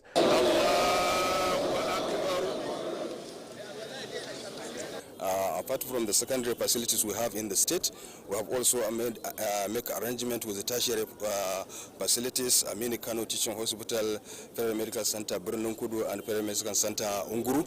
For those that are in Hadija General Hospital, they have a referral center at Federal Medical Center, Unguru. And for those that are in Jahun, they have a referral place at Federal Medical Center, Birnin Kudu. And for those in Ringium General Hospital, they will be referred to Amini Kano Teaching Hospitals. Arrangement has been made by government to take care of full medical bills of these people. Those hospitalized will continue to receive free treatments in various hospitals they were taken to across the state. In Dutse, Muhammad Musa Askira, NTA News. Meanwhile, President Bola Tinubu has directed the Secretary to the Government of the Federation, Joe Jakume, to lead a federal government's delegation to Jigawa State in response to Tuesday night's inferno in Majia town, which claimed over 100 lives. The government delegation will comprise the Minister of Defense, Mohammed Badaru Abubakar, Minister of Transportation, Saidu Alkali, Co-Marshal Federal Road Safety Commission, Shehu Mohammed, and the Senior Special Assistant to the President on Community Engagements, Northwest, Abdullahi Tanko Yakasai. While in Jigawa, the delegation is expected to visit the scene of the incident to assess the situation and visit injured persons in hospital. President Tinubu further directs that emergency aid, including medical supplies, food, and shelter, be extended to the 50 victims receiving treatment and others affected by the fire. He expresses his heartfelt prayers and support to the government and people of Jigawa during this time of tragic loss and grief. He prays for divine comfort for the bereaved families and peaceful repose for the souls of the departed. President Tinubu reassures the nation that the federal government, in collaboration with states, is committed to the swift and comprehensive review of fuel transportation safety protocols across the country. In a statement by the Presidential Advisor on Information and Strategy, Bayo Onanuga, the President restates his directive to the Federal Road Safety Corps to strengthen night travel measures such as increased patrols, stricter enforcement of safety regulations, and other highway safety mechanisms. And Nigeria's First Lady Oluremi Tinubu condoles with the Governor of Jigawa State, Umar Namadi, and the people of the state over the unfortunate tanker explosion that left many dead and injured.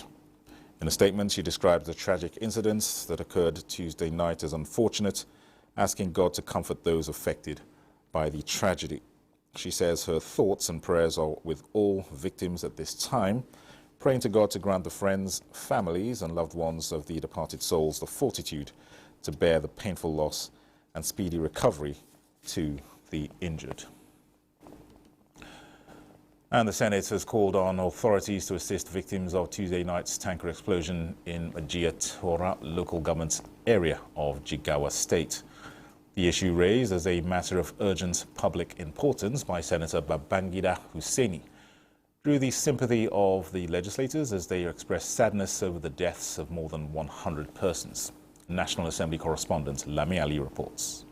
The tragic incident in Jigawa was the first matter for consideration at plenary Wednesday. This catastrophic inferno occurred around 10 p.m. when the residents of the area trooped out en masse to the accident scene to scoop fuel from the ill-fated tanker. This has happened in Lagos, it has happened in Ikeja, it has happened in my community in Akwa Ibom State before, and a lot of the burns were first-class burns. So here, over 100 people have been burned to death. I want to also pray that those in hospitals will also survive. Senate mourned the victims and those bereaved and suggested intensified awareness by authorities to prevent such occurrence in the future. Senate passed for second reading 3 bills seeking the establishment of educational institutions. Federal University of Medicine and Medical Science, Kogi State. Federal College of Education, special in Karaye local government, Kano State. Federal University of Education, special, Oyo State. 21 appointees of President Tinubu as commissioners of the Revenue Mobilization, Allocation and Fiscal Commission were also confirmed during plenary. From the National Assembly, Lami Ali, NTA News. Now, Kenya's Senate has launched the impeachment trial of Deputy President Rigathi Gachagua after he lost yet another court bid to stop the process. In a historic move last week, the lower house of parliament voted overwhelmingly to impeach Gachagua on 11 charges, including corruption and abuse of office. The 59-year-old has denied all allegations and will continue to serve in his role until the Senate decides whether to approve his removal. The upper house began meeting last week but started examining the motion on Wednesday, initially behind closed doors. A decision is expected on Thursday. A total of 282 members of parliament in the 349-member National Assembly on October 9th voted to impeach Gachagua, more than two-thirds required. The motion accused him of corruption, insubordination, undermining the government, and practicing ethnically divisive politics, among a host of other charges. Unlike the process in the lower house, where MPs voted on the entire motion, senators will consider each separate charge in what is expected to be a lengthy examination of the accusations facing the deputy president. The Russian Defense Ministry says crews from the Russian and Chinese navies have conducted joint rescue training exercises in the East China Sea. Vessels from the Russian and Chinese fleets were in action as Ka-27PS helicopter landed on a warship's helipad before servicemen lay the mannequin on a stretcher and evacuated it. Russian and Chinese navies have launched patrols in the Asia-Pacific region after participating in the Beibu Interaction 2024 joint naval drills. Russia was represented by the large anti-submarine ships Admiral Panteliev and Admiral's tributes, while China's arsenal included the destroyer Jining and Wuxi, the frigate Linyi, and the integrated supply vessel Teihu.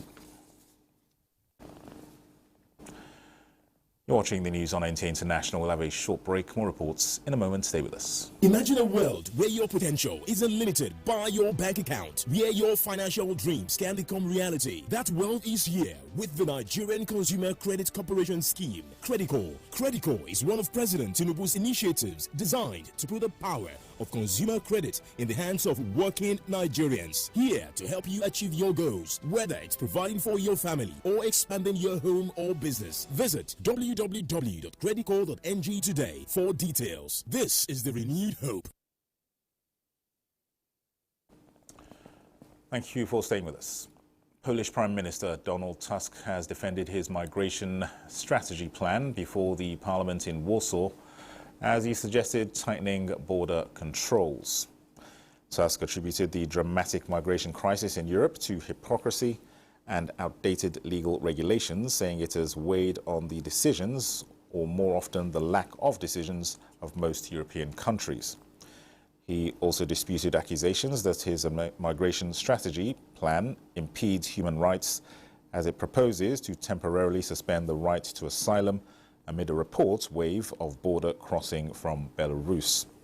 He said they are talking about the non-acceptance of asylum applications by people who illegally cross the border. The Prime Minister is scheduled to join other European Union leaders in Brussels this Thursday to discuss strengthening the EU policy on migration. Polish administrations have repeatedly accused both Moscow and Minsk of guiding migrants to the border, a claim both countries deny. According to Poland's border guard, 27,900 attempts have been made to cross the border from Belarus this year. In the meantime, heads of governments from Shanghai Cooperation Organization member states were gathered in Islamabad on Wednesday for their 23rd summit. The summit was attended by Pakistani Prime Minister Shahbaz Sharif and diplomats, as well as Director of the Executive Committee of the SCO's Regional Anti-Terrorism Structure, Ruslan Mirzaev, SCO Secretary General Zhang Ming, Russian Prime Minister Mikhail Mishustin, and other cabinet ministers, as well as ministers of the SCO countries. The heads of governments are expected to discuss trade, economic, cultural and humanitarian cooperation between the SCO countries. The parties will also adopt a joint communique at the end of the event. Elsewhere, Botswana has taken a monumental step towards a greener future after it's launched an electric car assembly plant.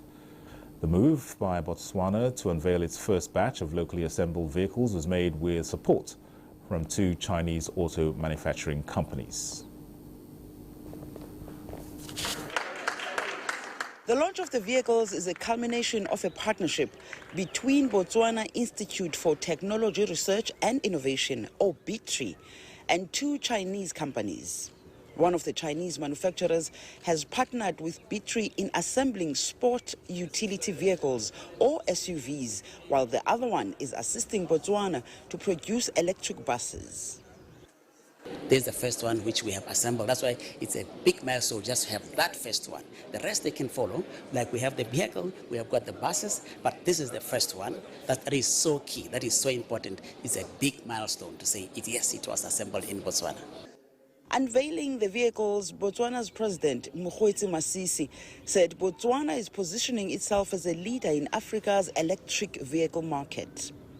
Masisi asserts that by 2025, the government intends to establish a manufacturing plant capable of producing 100 electric cars per month. We must produce the best, the fastest, the most cost-effective. We in Botswana are ready to start our automobile industry. This is the first level assembly facility, not automated. They will, when we find budget, develop their own premises, which will be automated. As the marketing component gets built into this through the partnerships with the private sector, so that the products can be evacuated to market. The president believes that the initiative will go a long way in supporting and promoting the usage of renewable energy in the automobile industry. This move by the Botswana government is expected to create significant employment opportunities while positioning Botswana as a leader in renewable energy transportation within the region.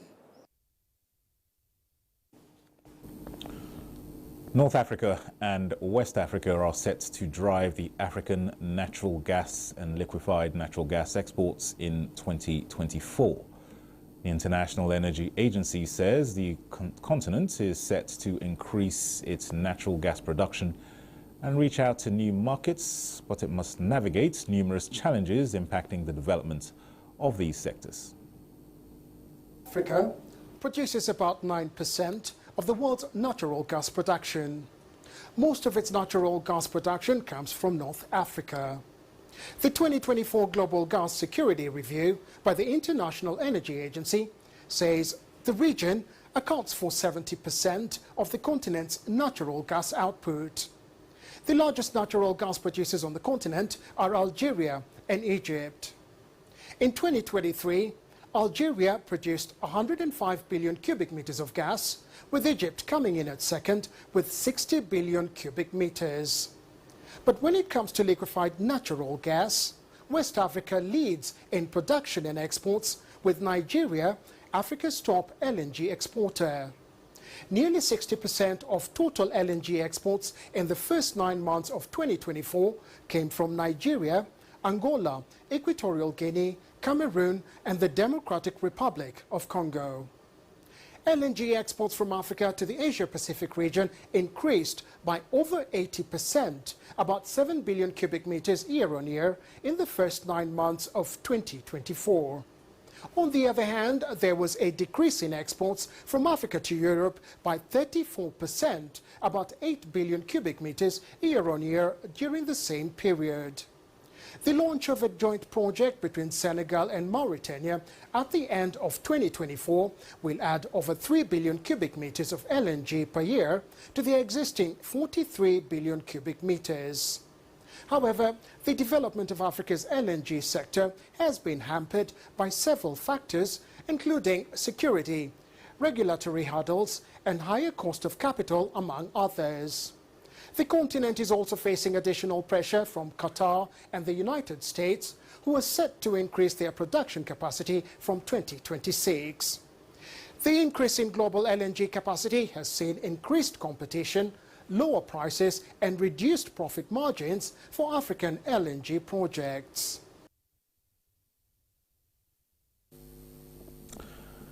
In other news, an Italian naval ship carrying the first group of migrants intercepted on international waters Wednesday docked at the Albanian port of Shenzhen. The arrival of the group of 16 people, which includes 6 Egyptians, is part of a deal between Rome and Tirana. Justin Bemunyi reports. Under the agreement, thousands of male asylum seekers will be processed outside Italy's borders. It has built 2 reception centers in Albania, a non-European Union country where the migrants will be accommodated until their papers are finalized. They will retain their rights under international and EU law to apply for asylum in Italy, while cases will be heard via video from Rome. If their asylum request is granted, they will be sent to Italy. However, if it is rejected, they will be sent back home. The plan is the first by a European nation to divert migrants to a country outside of the bloc, and it has been widely criticized by human rights groups. Illegal migration has become a major issue in the EU and has resulted in many countries proposing or adopting tougher policies. Italian officials say the Albanian centers can accommodate up to 400 migrants at first, but this is expected to increase to 880 in a few weeks. They say women, children, older people and those who are ill or victims of torture will be accommodated in Italy and families will not be separated. Justin Bemunyi, NTA News. Ukrainian President Volodymyr Zelensky has ruled out releasing any of the country's territory to Russia while presenting a long-awaited victory plan to Parliament. In a speech laying out his 5-point plan to members of Parliament, Zelensky said the solution to end more than 2 years of war was not a frozen conflict and not a trade in Ukraine's territory or sovereignty. He also urged Western allies to extend an invitation to join NATO now, claiming that Moscow had been undermining European security because Kyiv is not a member of the US-led defense alliance. Zelensky reiterated calls for the West to lift restrictions on Ukraine's use of long-range arms on military targets deep in Russian territory. In addition, he asked for help in equipping Ukraine's reserve brigades. After the war, the president said he envisaged replacing certain military contingents of the U.S. armed forces stationed in Europe with Ukrainian units. He criticized China, Iran and North Korea for supporting Russia, calling them a coalition of criminals. He said he would present the plan to European leaders at a summit on Thursday. In the United Kingdom, our government is considering imposing sanctions on 2 extremist Israeli ministers. Prime Minister Keir Starmer confirmed this on Wednesday, noting that the 2 far-right Israeli government ministers of finance, Bezalel Smotrich and Itamar Ben-Gvir, National Security Minister, overpassed offensive remarks by the pair. Let's get details with Justin Bemunyi.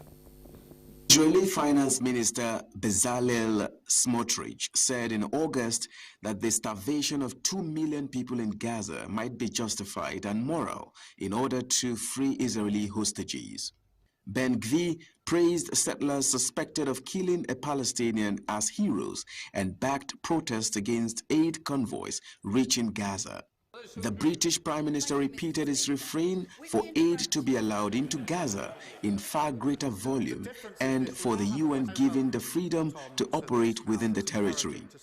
British Prime Minister Keir Starmer said the government is weighing up sanctions against far-right Israeli ministers Itamar Ben-Gvir and Bezalel Smotrich. Asked in Parliament if the government would sanction the pair, Starmer says, "We are looking at that because there are obviously offensive comments and other really concerning activity in the West Bank." We are looking at that because there are obviously abhorrent comments, as he rightly says, along with other really concerning activity in the West Bank, but also across the region. The humanitarian situation in Gaza is dire. The death toll has surpassed 42,000, and access to basic services is becoming much harder. And Israel must take all possible steps to avoid civilian casualties, to allow aid into Gaza in much greater volume, and provide the UN and humanitarian partners the ability to operate effectively. Starmer also called for the jailed Hong Kong media tycoon Jimmy Lai to be freed from prison as the pro-democracy campaigner faces trial and wishes the best of luck to New England football team manager Thomas Tuchel. Justin Bemunyi, NTA News. Egypt has completed the award of 5G mobile network licenses to the country's 4 major telecom operators with a total value of $675 million. 3 private providers signed the agreement earlier this month to join the state-owned Egyptian telecommunications company, which had already been issued a license earlier in the year. It is the biggest telecom deal yet in Egypt. The state offered 3 5G licenses for a total of $675 million. The agreement signed by all the private-owned operators and the National Telecom Regulatory Authority extends for 15 years. Besides 5G bandwidth, the deal also includes renewal for 4G and 3G services. This will increase the competitiveness among service providers. It will also help the state's plan for digital transformation. The activation of 5G will complement our plans for building new smart cities. The Communications Ministry is also working on introducing eSIMs within the next few months. This service will replace regular SIMs. We have about 106 million regular SIM cards in Egypt.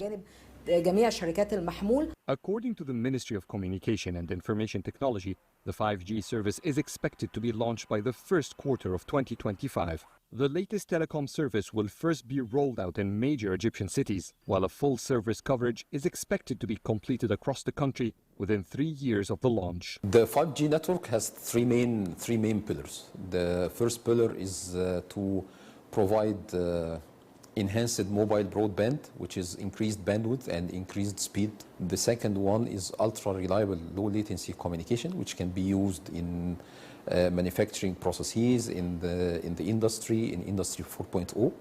And the last one is massive machine-type communication, which can be very efficient IoT deployments and can help in that regard. Earlier this year, state-owned Egyptian Telecom was the first to acquire 5G licensing in a deal worth $150 million. That means in total, Egypt earned some $825 million in 5G licenses. In addition, tens of millions of dollars in infrastructure investments is expected to follow as providers expand their coverage across the country. Migrating to 5G should come at no extra cost for consumers in Egypt.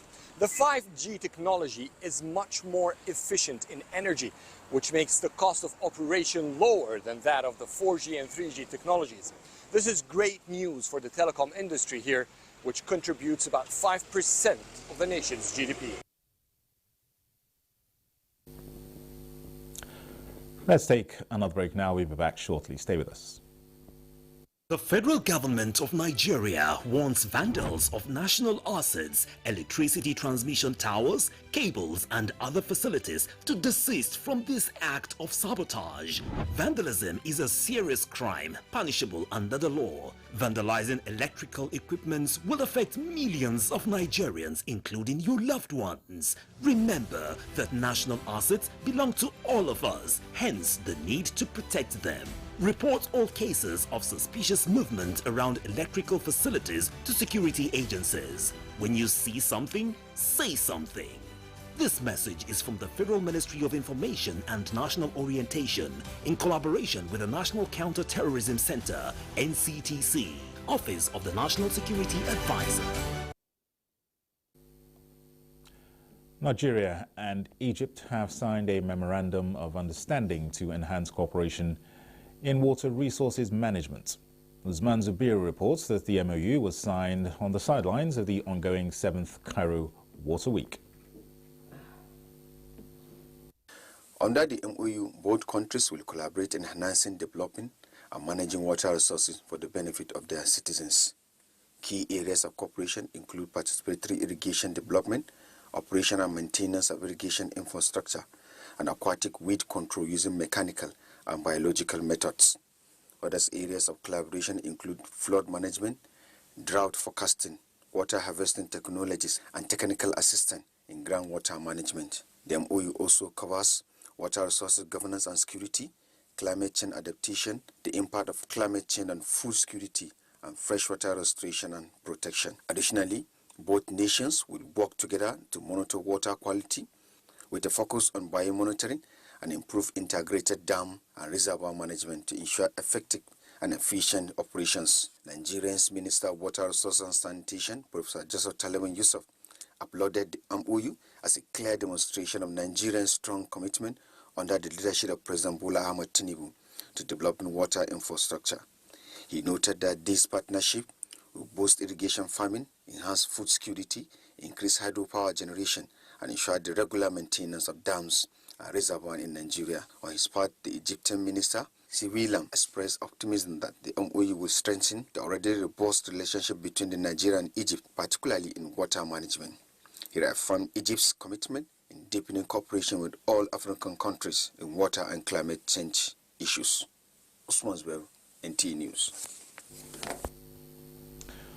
Let's go to the National Assembly now, where the House of Representatives is urging the executive arm of government to hasten up the submission of the 2025 appropriation bill for consideration by the National Assembly.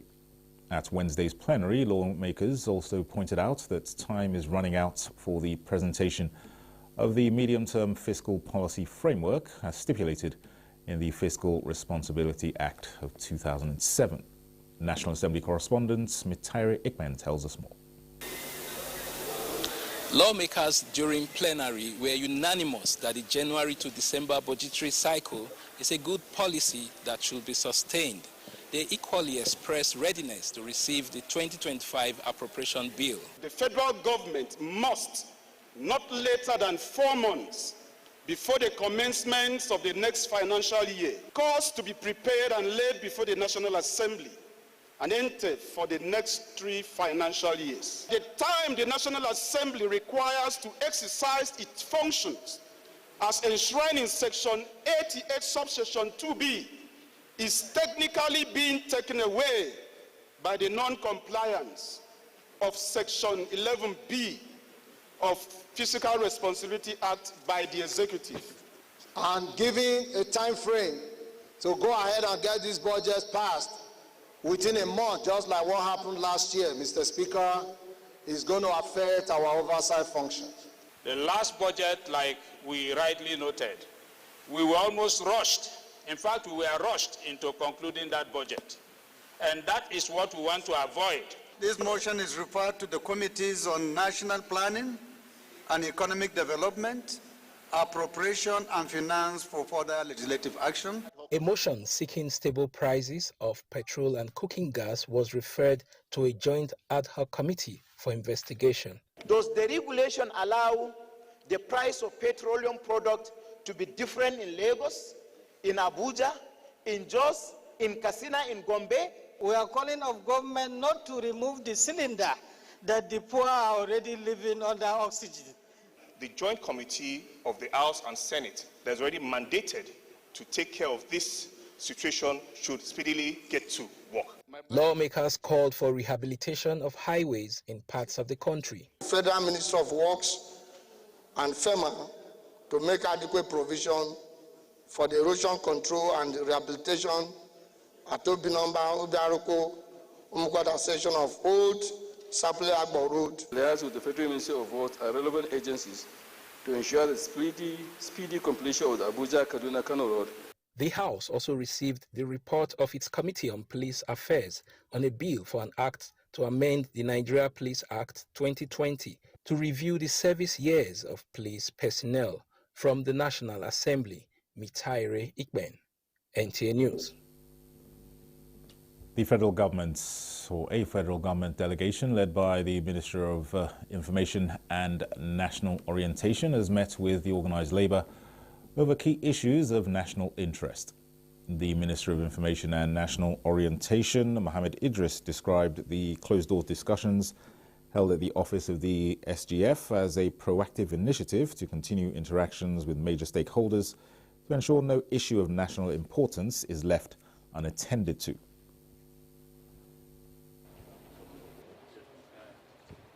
This is our continuous engagement with Labour for the good of the country. You know that Labour is an important component of this country. All of them are our brothers and sisters. Government is there for everyone, including Labour. NLC President Joe Ajero, in the company of other Labour Union representatives, declined comment, awaiting a conclusion on the issues at hand. Meanwhile, Minister of Budget and National Planning, Abubakar Atiku Bagudu, who was part of the meeting, explained ongoing efforts towards addressing the current economic situation. Increased by over 2%. In the close to 3%. In the second quarter, it went by 3.19%. Some people will say it sounds too slow. But let me give you how big that number is. Germany, which is wealthier than us, which have more resources to respond to any challenge, has declined by 0.3%. UK is struggling at minus 0.2%. Why is all this happening? Why are we not growing fast enough? Because that's what we need. We need to grow fast enough at a higher rate. That is why we are taking all the painful measures, so that we put Nigeria on a sustainable, inclusive, high rate of growth. The minister expressed optimism that the nation is on the path to economic recovery. In the meantime, the federal government is now set to drive a nationwide campaign to sensitize citizens on the need to embrace the new national anthem and national values charter. Kenneth Nanim reports that the campaign, to be championed by the National Orientation Agency, is in line with the mandate of the Federal Ministry of Information and National Orientation. As part of efforts to further unite Nigerians and reawaken the consciousness and patriotism amongst countrymen towards nation building, the current administration had, on May this year, readopted the old national anthem. Now, the federal government is flagging off campaign urging Nigerians to embrace the new national anthem and sing it with pride, as the lyrics are more relatable to the struggles, sacrifices, hopes and aspirations of Nigeria's founding fathers. The first stanza of the national anthem emphasizes our national pride, identity, unity in diversity, brotherhood and solidarity.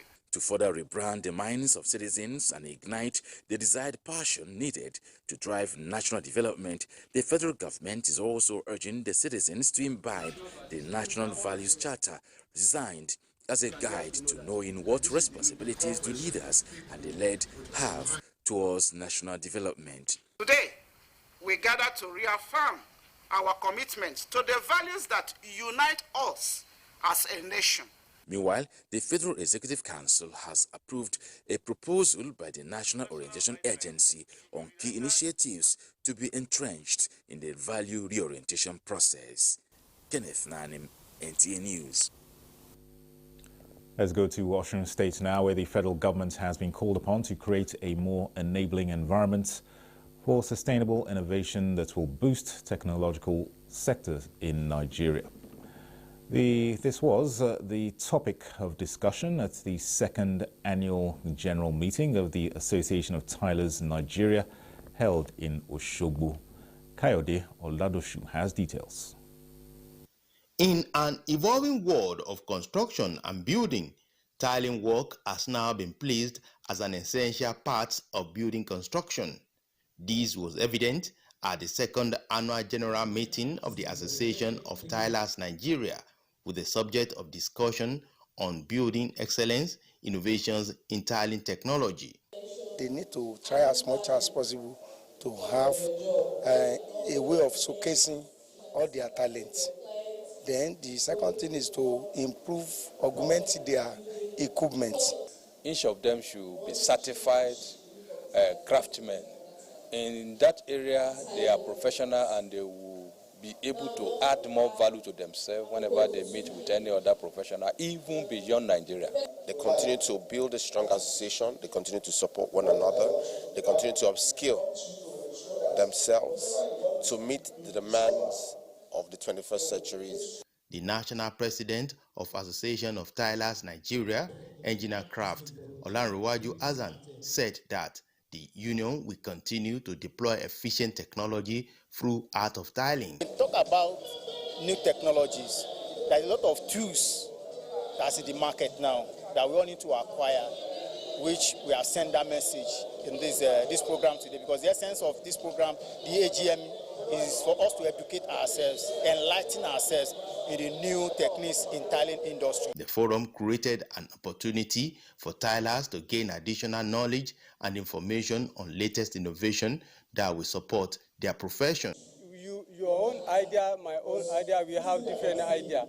And if I can get like 2 or 3 ideas from 2 different persons, I think it helps more to my own idea. What I get here is that any day, any time you wake up every morning, you have many experience. And today, we have much experience today again. Parts of the event was the recognition of members and notable personalities for their contributions towards the development of the association. Association of Tilers Nigeria is affiliated with Nigerian Association of Engineering Craftsmen, NAEC, and established under the auspices of Council for the Regulation of Engineering in Nigeria. In Oshogbo, Kayode Oladoshu, NTA News. The federal government has expressed sympathy for Nigerians facing challenges in accessing basic food due to the country's social and economic difficulties. Minister of State for Agriculture and Food Security, Aliu Sabi Abdullahi, said that the president has directed the rollout of policies and programs to guarantee the availability and affordability of food items for Nigerians. Musa Baba Ali reports. A right to food for a better life and a better future is the theme for this year's World Food Day. This roadwork serves as a part of the sensitization program aimed at raising awareness about the challenges faced by individuals who lack access to an adequate food supply. Without farmers, the food security cannot be achieved. If they are celebrating world food, farmers as the key holder of food security will be in the forefront. A survey conducted by the United Nations agencies reveals that approximately 2.8 billion people worldwide suffered from food insecurity. Among them, 22 million individuals reside in the Sahel region, including Nigeria. World Food Day is about sensitizing the world about people who are not really who are food insecure, so that people now should now know about them, so that they can now take action. What we need is a collective action, so that everybody must not go hungry. Now, with NWAPD, we have the opportunity to amplify these efforts to harness technology and global best practices and to write a new chapter in the story of Nigeria agriculture. President Bola Ahmed Tinubu has instructed the Federal Ministry of Agriculture and Food Security to collaborate with sub-regional governments to ensure that a significant majority of Nigerians do not go to bed hungry.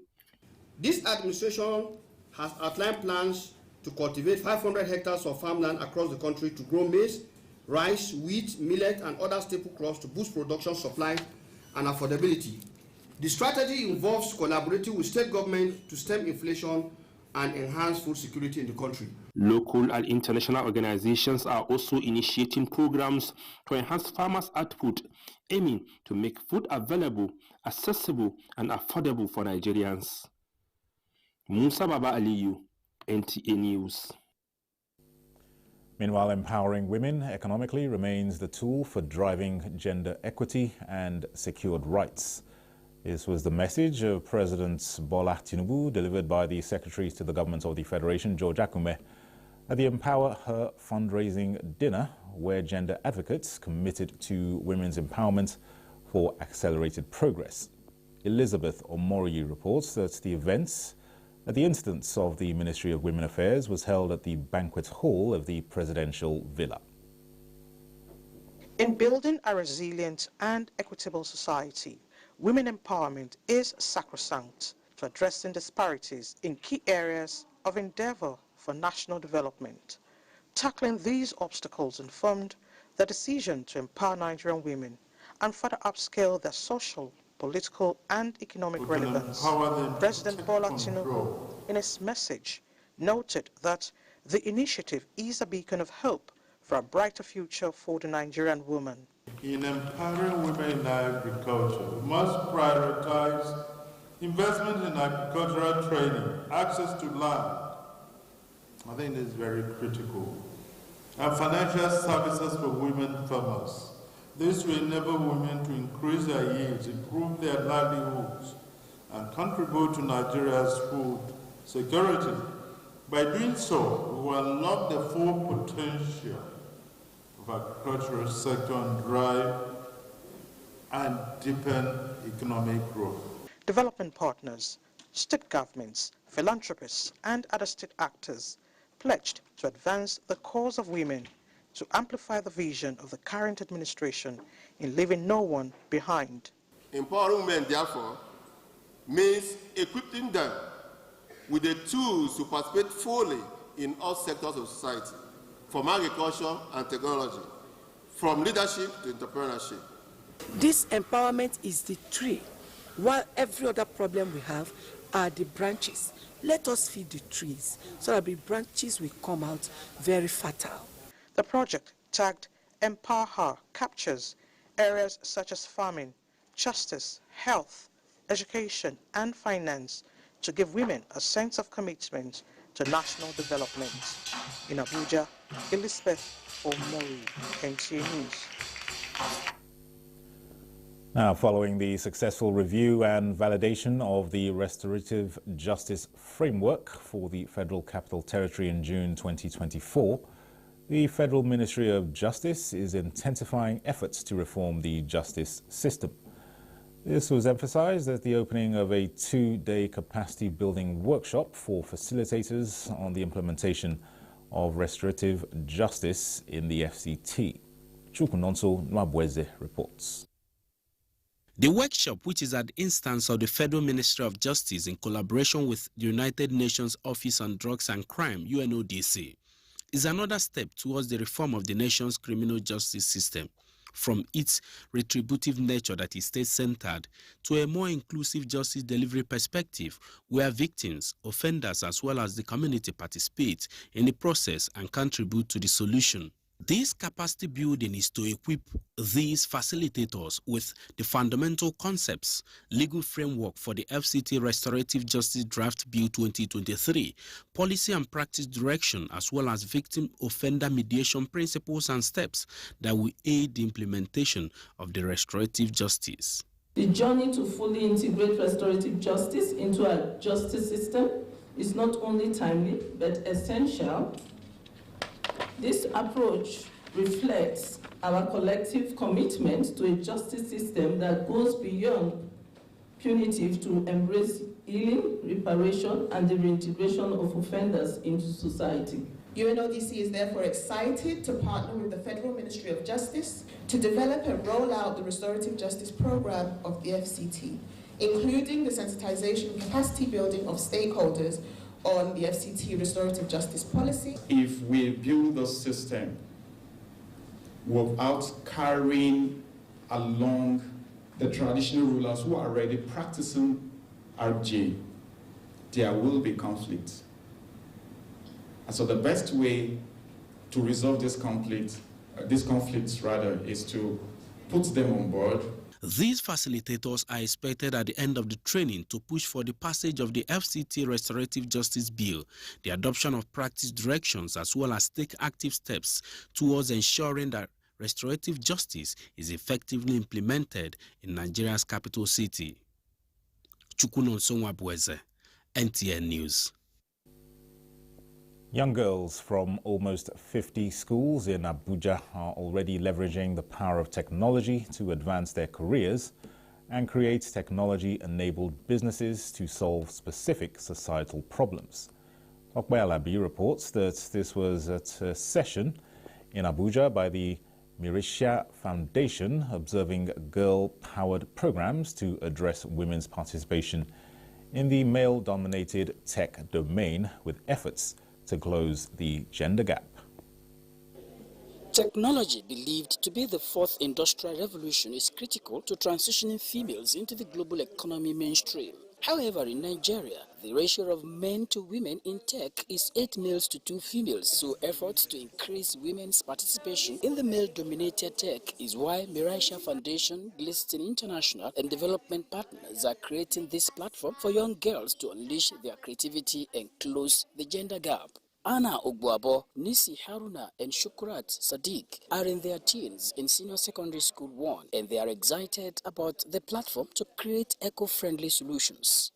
This is a carbon extracting machine. So its purpose is to suck in air with carbon dioxide. Even though women are just backbones, I learned that it's okay if we can show out our talents, and our talents can actually help to make a better future. With the help of our mentors and our teachers, we plan to go higher levels and learn more while going those steps and improve our knowledge and our skills on technology and help change the world eventually. They are more empathetic to majority of our solutions, whether it comes in security or it comes to agricultural problems that we have. I think they come up with smarter ideas, simple but smarter ideas that are workable, that are sustainable. They have really done well, and we expect, our main aim now is to see how we can scale up those presentations they have made. They can explain principles, uses, and they know the defects, so it's just building on what they have in them. With platforms like this, it is expected that more girls will be given the opportunity to unleash their creativity in transforming lives. In Abuja, Tokwe Alabi, NTA News. The National Directorate of Employment, NDE, has created a digital dashboard that showcases the 90,000 job opportunities initiated by the federal government. NDE Director General Silas Agara made this known at a media parley in Abuja. Joseph Otsen reports. National Directorate of Employment, NDE, is one of the key agencies of the federal government saddled with the responsibility of creating job opportunities. But over the years, many unemployed Nigerians are not aware of how to assess the skills acquisition programs and other employment opportunities fashioned out by the federal agency. At this age that we have, you should be able to click on the button and get the 1,000 names you want to get within seconds. It's unfair that when you are carrying out a program, you will have 2-3 names from one family benefiting from just one program, where you have a lot of Nigerians that are out there. Duplicate names coming from a particular family to be much easier to be able to detect. However, things are now more visible as NTA is showcasing more than 90,000 job opportunities on its newly developed dashboard for easy accessibility. Where you train beneficiaries, at the end of the training, you settle them with 20,000, 30,000, which is not too encouraging. You can have a quality resettlement package for them. 150, some should be able to get 200, depending on the set skills that they are benefiting from. The federal government is targeting to create about 2.5 million jobs for Nigerian youths in the next 3 years. In Abuja, Joseph Utsen, NTA News. Now is a check on Thursday's weather forecast in Nigeria and some other major cities of the world.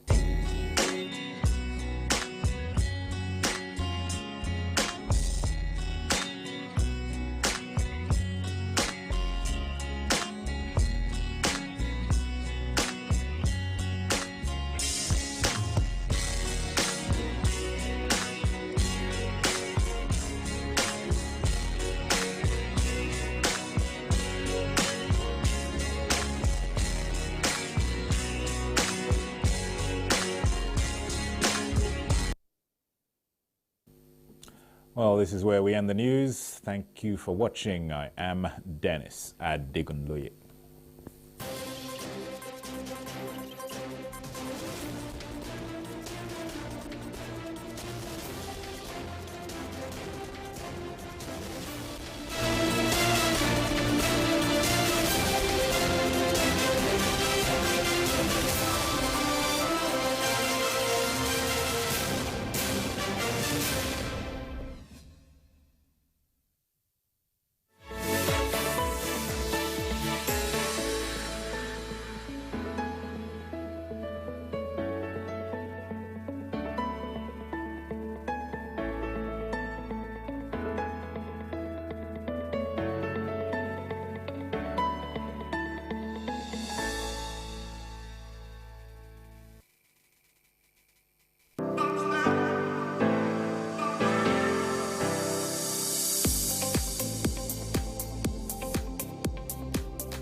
glad to have you join us on today's edition of the program from the National Assembly.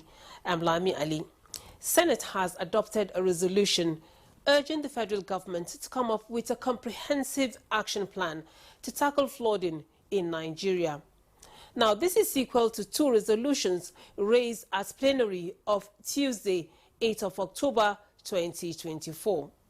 This and other considerations are what we have for you on the program today. Do stay tuned. Mr. President, I aware with deepest sadness that no fewer than 1,000 homes, 25 schools, 20 worship centers, and over 7,000 people were affected and rendered homeless following the heavy downpour of Friday, 4th October 2024, which lasted for several hours, displaced thousands, and caused significant damage across multiple communities in the ancient city of Ondo, in Ondo Central Senatorial District of Ondo State. Further aware that the flood affected Itanla, Oka, Odojomu, Okeodunwo, Bethlehem, Olori Shola, Fagun area, Jilandu area, Newtown Gani Street, Yaba Police Station, Ademu-Legun Road, Akure Ondo Expressway, Ife Road communities, amongst others, all in Ondo West local government area of Ondo State. Saddened by the impact of the natural disaster on the lives of the affected communities, especially the most vulnerable, including women, children, and the elderly. Some children were declared missing. Property worth millions of naira were destroyed. Residents of the affected communities now find themselves homeless by the flood disaster as their houses and vehicles in the affected areas were submerged. Further saddened that this pathetic situation has inflicted untold hardship on residents of these areas, particularly children, the elderly, shop owners, and small-scale business owners. Concerned that this situation, in addition to the loss of lives, property, and means of livelihood, has affected negatively the shelter, security, food, Medicare, clean water, electricity, and economic lives of the people, resulting in untold hardship. This has further exacerbated the already challenging economic situation of the affected persons who have suffered personal and commercial losses. Convinced that the utmost concern and purpose of government is the security and welfare of the people, in line with Section 42(2)(b) of the 1979 Constitutional Referral Law, there is therefore the need to act urgently, and therefore the prayers are as follows. 1. Request that the federal government of Nigeria conduct an urgent on-the-spot assessment of the area with a view to finding a lasting solution to the menace of flooding, which frequently occurs in the affected areas. 2. Request the National Emergency Management Agency to immediately mobilize relief materials to the people displaced by this devastating flood in Ondo West local government area of Ondo State. 3. Request the Federal Ministry of Power to ensure that Benin Electricity Distribution Company restores electricity supply to the affected areas. 4. Urge the federal government to develop a swift and robust response to natural disasters of this nature. May I respectfully, sir, move this motion, and I respectfully urge my colleagues to support me on this motion, as it has greatly and adversely affected residents of Ondo West local government, particularly Ondo Town. Thank you very much, Mr. President. I rise to second the motion ably moved by Senator Adeni Adegbomire, and with the kind permission of Mr. President, I would like to lend my voice. Mr. President, sir, the motion just moved by Senator Adeni Adegbomire is a very straightforward motion. I sympathize with him in particular and the entire people of Ondo Central Senatorial District. Mr. President, having experienced a similar devastation in the last couple of weeks, I know how frustrated he is and the people that were adversely affected. I urge my colleagues to support this and urge the relevant government MDS to swing into action. I so second. Thank you, Mr. President. And it is, of course, a motion that requires or needs human face, because this has got to do with lives and properties. and that nobody can be directly held responsible because it is, of course, from nature. So I align myself with the motion in its entirety, and also draw the attention of our colleagues to give the needed support to this motion and the relevant agencies to do what they are required to do by the various laws and the rules of engagement to the various organizations. I so contribute. Thank you. Not heavyweight, but lightweight to this motion. I want to seize this opportunity to commend the vision of Mr. President by establishing the Disaster Relief Fund for the purpose of taking care of these unfortunate and unforeseen circumstances that may happen without preparation by our respective tiers of government. The establishment of the relief fund by Mr. President will go a long way in stopping a situation whereby when such disasters occur, governments at various levels will start running helter-skelter from left to right with a view to sourcing funds to alleviate or ameliorate the situation with a view to bringing succor to the life of the affected victims. So I want this Senate to particularly commend the establishment of the Disaster Relief Fund and give all the support by way of appropriation to the fund that is going to be established for the purpose of taking care of such unfortunate scenarios. Thank you. From what I've read here, we don't need much debate or discussion on it. Rather, I will urge our colleagues, I'll urge my colleagues that we give total support to this, that our brethren in Ondo State should be adequately taken care of, given support, and rescued from their pathetic situation. As such, I would say that all the prayers put up here, we should stand to adopt them and even urge the federal government to do better. So I submit. Thank you, Mr. President. Are very vital, and I wholeheartedly support them. This is a natural disaster, and no one has control over it. My heart goes out to the people adversely affected by this disaster, and therefore I support the motion, especially the prayers. I'm of the opinion that all the prayers should be religiously employed.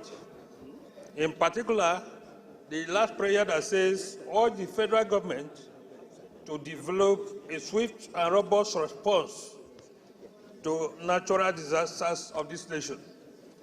In doing this, it will help to take care of this type of disaster when it happens in any location of this country. Mr. President, distinguished colleagues, I so support. The federal government conducts an urgent on-the-spot assessment of the area with a view to finding a lasting solution to the menace of flooding, which frequently occurs in the affected area. Those in support of prayer one say aye. Amendment, yes, Deputy Senate President. This request is purely something that's under the purview of state government. I know that the governor is a wonderful man and the state is being covered by APC. There's nothing wrong when we recouch the prayer to say we advise the state government to do that. So I read as follows, that the state government is advised to conduct an urgent on-the-spot assessment of the area with a view to finding a lasting solution to the menace of flooding which frequently occurs in the affected areas. I move. Those in support of the amendment say aye. Those against say nay. The ayes have it. So we refresh the amendment. We refresh the prayer to read, request the Ondo State government to conduct an urgent on-the-spot assessment of the area with a view to finding lasting solution to the menace of flooding which frequently occurs in the affected areas. Those in support of prayer 1 as amended say aye. Those against say nay. The ayes have it. Prayer 2, request the National Emergency Management Agency, NEMA, to immediately mobilize relief materials to the people displaced by this devastating flood in Ondo West local government area in Ondo State. Those in support of prayer 2 say aye. Those against say nay. The ayes have it. Prayer 3, request the Federal Ministry of Power to ensure that Benin Electricity Distribution Company, BEDC, restores electricity supply to the affected areas. Those in support of prayer 3 say aye. Those against say nay. The ayes have it. Prayer 4, urge the federal government to develop a swift and robust response to natural disasters of this nature. Those in support of prayer 4 say aye. Those against say nay. The ayes have it. Let me thank our distinguished brother, distinguished Senator Adeni Adegbomire, Senior Advocate of Nigeria, for bringing this to the fore. And pray that those who have been displaced, over 7,000 people displaced from their homes, and so many communities affected, will find succor, and that there will be prompt adherence and compliance with the resolutions of the Senate so passed. Our hearts go out to them, and we condole with those who probably lost their lives in the disaster. The Investment and Securities Bill 2024, and to establish the Security and Exchange Commission as the apex regulatory authority for the Nigerian capital market, as well as regulations of the market to ensure capital formation, the protection of investors, maintain fair, efficient, transparent market, and reduction of systematic risk, and for related matters. I so move, Mr. President. Mr. President, distinguished colleagues, I respectfully rise to lead the debate on the general principle of the Investment and Securities Bill 2024. The bill seeks to repeal the Investment and Security Act 2007 and enact the Investment and Security Act 2024, and to establish the Securities and Exchange Commission as the apex regulatory authority for Nigerian capital market, as well as regulation of the market to ensure capital formation and protection of investors, maintenance of fair, efficient, and transparent market, and reduction of systemic risk. The bill was read for the first time on Wednesday, 4th October 2023. The main objective of the bill, among others, is to enact a legislation that aligns with global dynamics as they relate to the regulation of capital market through provisions of innovative regulatory framework that seeks to, 1, protect the integrity of the security market against all forms of market abuse and insider dealings. 2, prevent unauthorized, illegal, unlawful, fraudulent, and unfair trade practices relating to securities and investment. C, ensure the development of capital market and facilitate capital formation for economic development. D, contribute to the reduction of systemic risk and promote financial stability. E, protect public interest and maintenance of fair, efficient, and transparent markets. And finally, register and regulate securities depository companies, clearing and settlement companies, custodians of assets and securities, credit rating agencies, and such other agencies and intermediaries, etc. The bill is well structured, and each part dealing with specific issues relating to registration, regulation of exchanges and financial markets, infrastructure, management of systemic risk, regulation of new businesses, mergers, takeovers, and corporate restructuring, stiffer sanctions, collective investment schemes, commodity ecosystems, investors protection fund, commodity exchange and warehouse receipt, and alternative trading systems, etc. This is with a view to consolidating on the efficiency and viability of the sector. Mr. President, my distinguished colleagues, the overriding purpose of this proposed legislation is to strengthen the capacity of the Commission for the effective performance of its statutory mandate, as well as reposition this vital sector of our economy for national economic transformation. In conclusion, Mr. President, it is opposite to reiterate that the passage of this bill will form part of the new renewed hope agenda of the current administration, geared towards economic diversification initiatives aimed at exploiting all available opportunities for national development.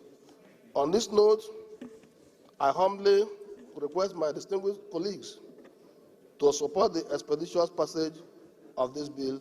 Thank you for your kind attention. The chairman of the Committee on Capital Market for bringing this issue to the fore. We've been having problems in terms of definite assignments that the Securities and Exchange Commission is supposed to carry out, okay, to ensure that the Nigerian capital market functions effectively. There has been overlaps. For example, the management of unclaimed dividends is supposed to be the function of the Securities and Exchange Commission. But I understand that the Central Bank of Nigeria believes that it is properly placed to handle that assignment. I've just given an example. So this amendment is very important to ensure that the Securities and Exchange Commission does its job in line with the global best practice. These functions are specific to the Securities and Exchange Commission. They have the manpower, they have the capacity to handle. But when you allow other regulatory authorities to encroach on their territory, there are problems of regulation. There are problems of who should be held responsible for what. So I believe that this bill is timely, and that at the end of the day, it will make the Securities and Exchange Commission to function effectively in line with the global best practice. I so submit. Thank you, Excellency. This bill brings right square pegs in the square holes. That's what this bill stands to do. Not only that, the most cherished $1 trillion GDP that we are targeting, this is the engine room in achieving that objective. Securities and Exchange Commission all over the world are known as catalysts into building, initiating investments, building them, guiding them, and regulating. So this bill seeks to do that. And in updating this bill also, so many financial instruments are new, have come into place, such that the cryptocurrencies and the rest. This bill will try to capture the latest and be up to date in terms of regulating those aspects that are coming anew in our economy. Streamlining this will also curtail interagency conflicts that we usually see, and so that efforts will be geared towards the appropriate direction with the appropriate people. So, Mr. President, I support this bill wholeheartedly.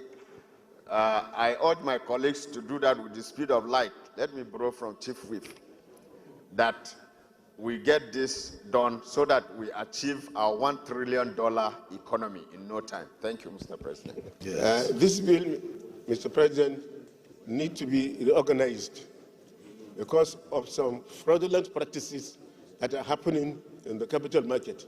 He has already mentioned insider abuse, which is very prevalent. And this has caused the lack of confidence of investors into the capital market. With what is being proposed, it will certainly restore investor confidence. Secondly, Mr. President, the foreign direct investment that is badly needed in Nigeria will be stimulated with this amendment that is being proposed. Investors coming from abroad, if they see that their money is safe, they will certainly come and invest. But if their money is not safe, they will shy away from our capital market.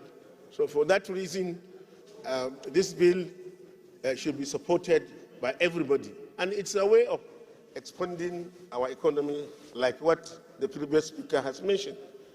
We want a $1 trillion economy. There is no way we can have $1 trillion economy if we don't have foreign direct investment, if we don't have manufacturing sector being expanded in Nigeria. And the only way to do it is to promote massive production.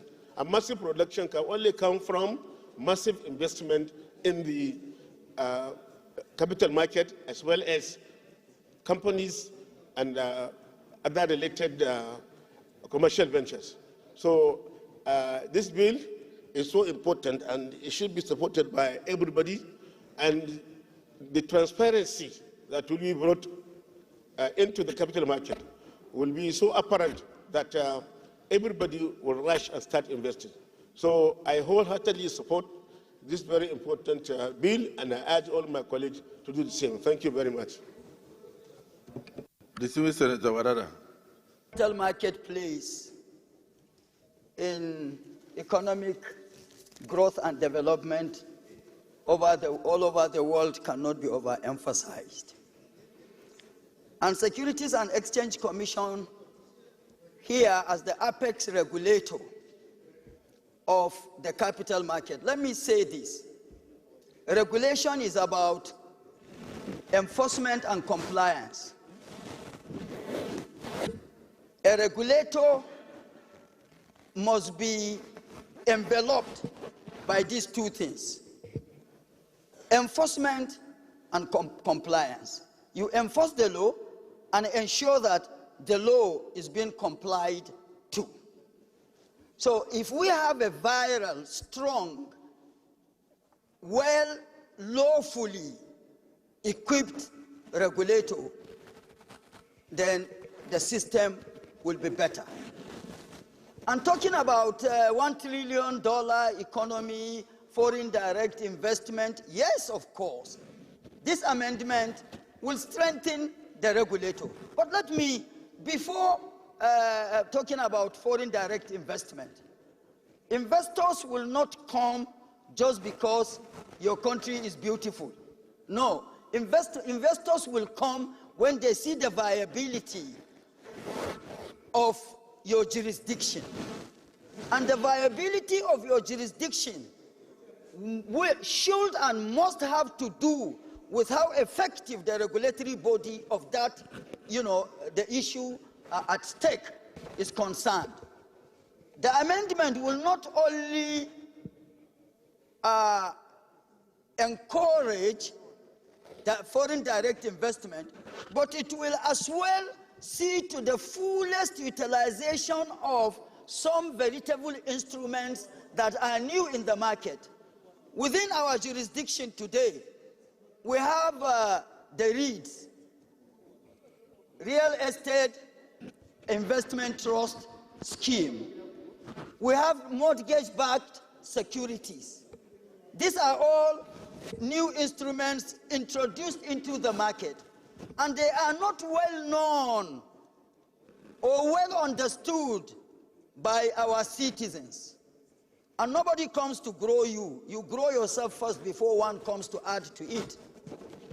So there is every need for Securities and Exchange Commission as the apex regulator of the market and the primary, secondary regulator, the Nigerian Stock Exchange, the two should do all they can to really send out that knowledge, that information, that, that have got to do with these new instruments introduced into the market, so that Nigerians will understand better what these instruments are, as to what they can do, and for better patronage or patronization of the market. I so contribute, Mr. President. Because the capital market is the market for both medium and long-term funding that is typically sustainable for development.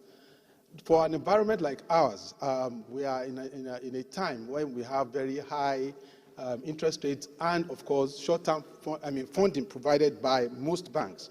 Now, enhancing the capacity of the capital market, I believe very strongly, will help us, attract the stable funding that is required in developing most economies. So this bill will support both long-term funding, which are very, very stable, medium-term funding that are also equally stable and are also most desirable for the kind of economy that we are growing and that we also expect. So, Mr. President and my distinguished colleagues, I think that this bill will not only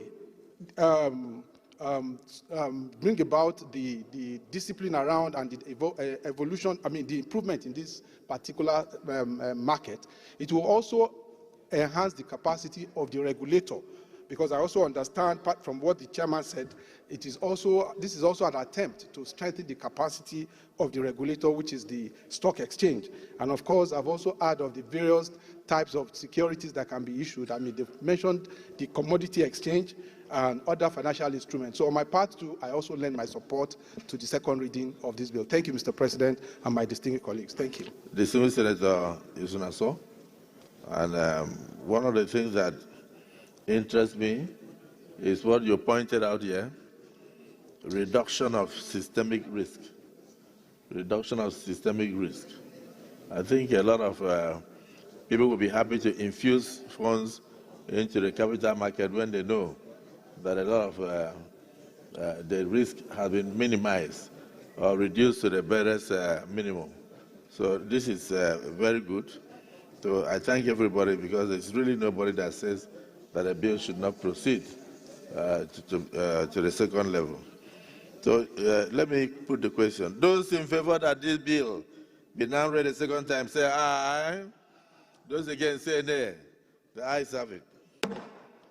Distinguished colleagues, a bill for an act to repeal the Investment and Securities Act 2007, Act number 29 of 2007, and enact the Investments and Securities Bill 2024, and to establish the Securities and Exchange Commission as the apex regulatory authority for the Nigerian capital market, as well as regulation of the market to ensure capital formation, the protection of investors, maintain fair, efficient, and transparent market, and reduction of systemic risk, and for related matters thereto.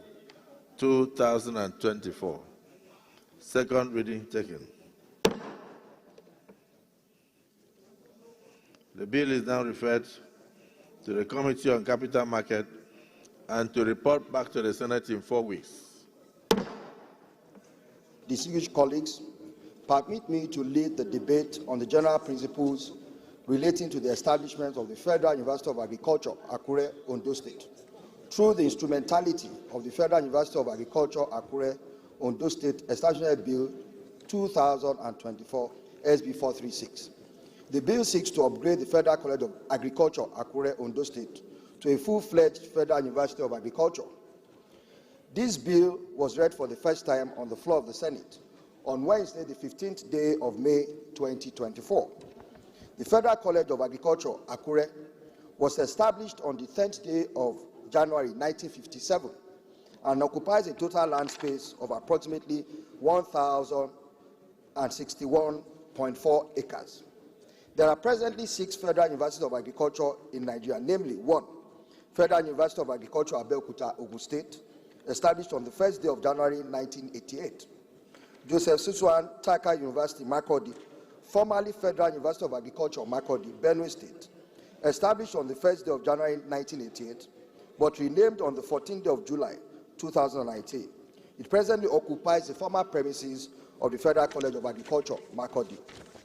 Michael Okpara University of Agriculture, Umodike, Abia State, established on the 13th day of November 1992. It presently occupies the former premises of the Federal College of Agriculture, Umedike. The Federal College of Agriculture has now been relocated to Ishiagu, Ebonyi State. Federal University of Agriculture, Mubi, Adamawa State, which was recently established. Federal University of Agriculture, Zuru, Kebbi State, was established in September 2020. Interestingly, this university was also a college of agriculture, and the bill to upgrade it to a University of Agriculture, Zuru, Kebbi, was sponsored by His Excellency, Deputy President of the Senate, Senator Barrow Jibril, and passed on the 21st day of April 2019. Lastly, the Federal University of Agriculture, Bazambiri, Bayelsa State, established in 2023. Mr. President and my distinguished colleagues, I have found it necessary to set out the names and years of establishment of the 6 Universities of Agriculture in Nigeria in order to show that given our challenges in food production and the quest to improve sale, Nigeria does not have enough Federal Universities of Agriculture to train and educate persons in the knowledge required to ensure that Nigeria is self-sufficient in food production. Nigeria still needs to train several persons to personnel in the modern methods of food production. Mr. President and my distinguished colleagues, may I also state that a similar bill was considered by the Ninth Senate and went through first and second readings. Unfortunately, the process was not completed before the Ninth Senate came to an end. Mr. President, I respectfully appeal to you and my distinguished colleagues that it is in the best interest of Nigeria that the Federal University of Agriculture, Akure, Ondo State, be established. The Senate is respectfully urged to, in conformity with its established tradition, vote for the second reading of this bill, same having been positively considered by the Ninth Senate. However, I still find it necessary to speak on the objectives of the bill. The bill seeks in the main to upgrade the Federal College of Agriculture, Akure, Ondo State, to a University of Agriculture. Section 2 of the proposed bill sets out the objectives of the proposed university, and I respectfully invite my distinguished colleagues to study same, which is attached to, is the last sheet on the papers you have with you, sirs. The provisions of the bill are geared towards ensuring the realization of the objectives of the bill as stated in Section 2. The Federal College of Agriculture already has all of its facilities necessary for the establishment of the university. It is interesting to note that the Michael Okpara University of Agriculture presently occupies a previous campus of the Federal University of Agriculture, which upon establishment of the Michael Okpara University of Agriculture was located to Ishiagu and renamed Federal College of Agriculture, Ishiagu. The Joseph Taka University, Makurdi, occupies the former premises of the Federal College of Agriculture, Makurdi, and the Federal University of Zulu occupies the former premises of the College of Agriculture. The Federal College of Agriculture, Akure, has the same facilities as the then Federal Colleges of Agriculture, which are mentioned in the preceding paragraph. This bill does not propose the creation of another Federal College of Agriculture to be established upon the upgrade of the present Federal College of Agriculture into a university. The intended Federal University of Agriculture shall be located on the present premises of the Federal College of Agriculture, Akure, with no replacement College of Agriculture. This has been deliberately proposed given the present economic realities of Nigeria. The establishment of the Federal University of Agriculture, Akure, Ondo State, would therefore cost next to nothing to establish. Precedents already exist in the establishment of the above-mentioned University of Agriculture. The establishment of a University of Agriculture in Accra will go a long way in ensuring that Nigeria continues to ensure that diverse opportunities are provided for its citizens who are interested in boosting the country's food production. It would enable such citizens to learn the most advanced methods of improving food production. May I therefore respectfully appeal to all my distinguished colleagues of the Senate of the Federal Republic of Nigeria to support the second reading of this very important bill. I so move. I am most grateful, sir. Thank you, sir. I rise to strongly support this bill sponsored by my colleague, Senator Adeniyi Ayodele Adegbomire, SAN.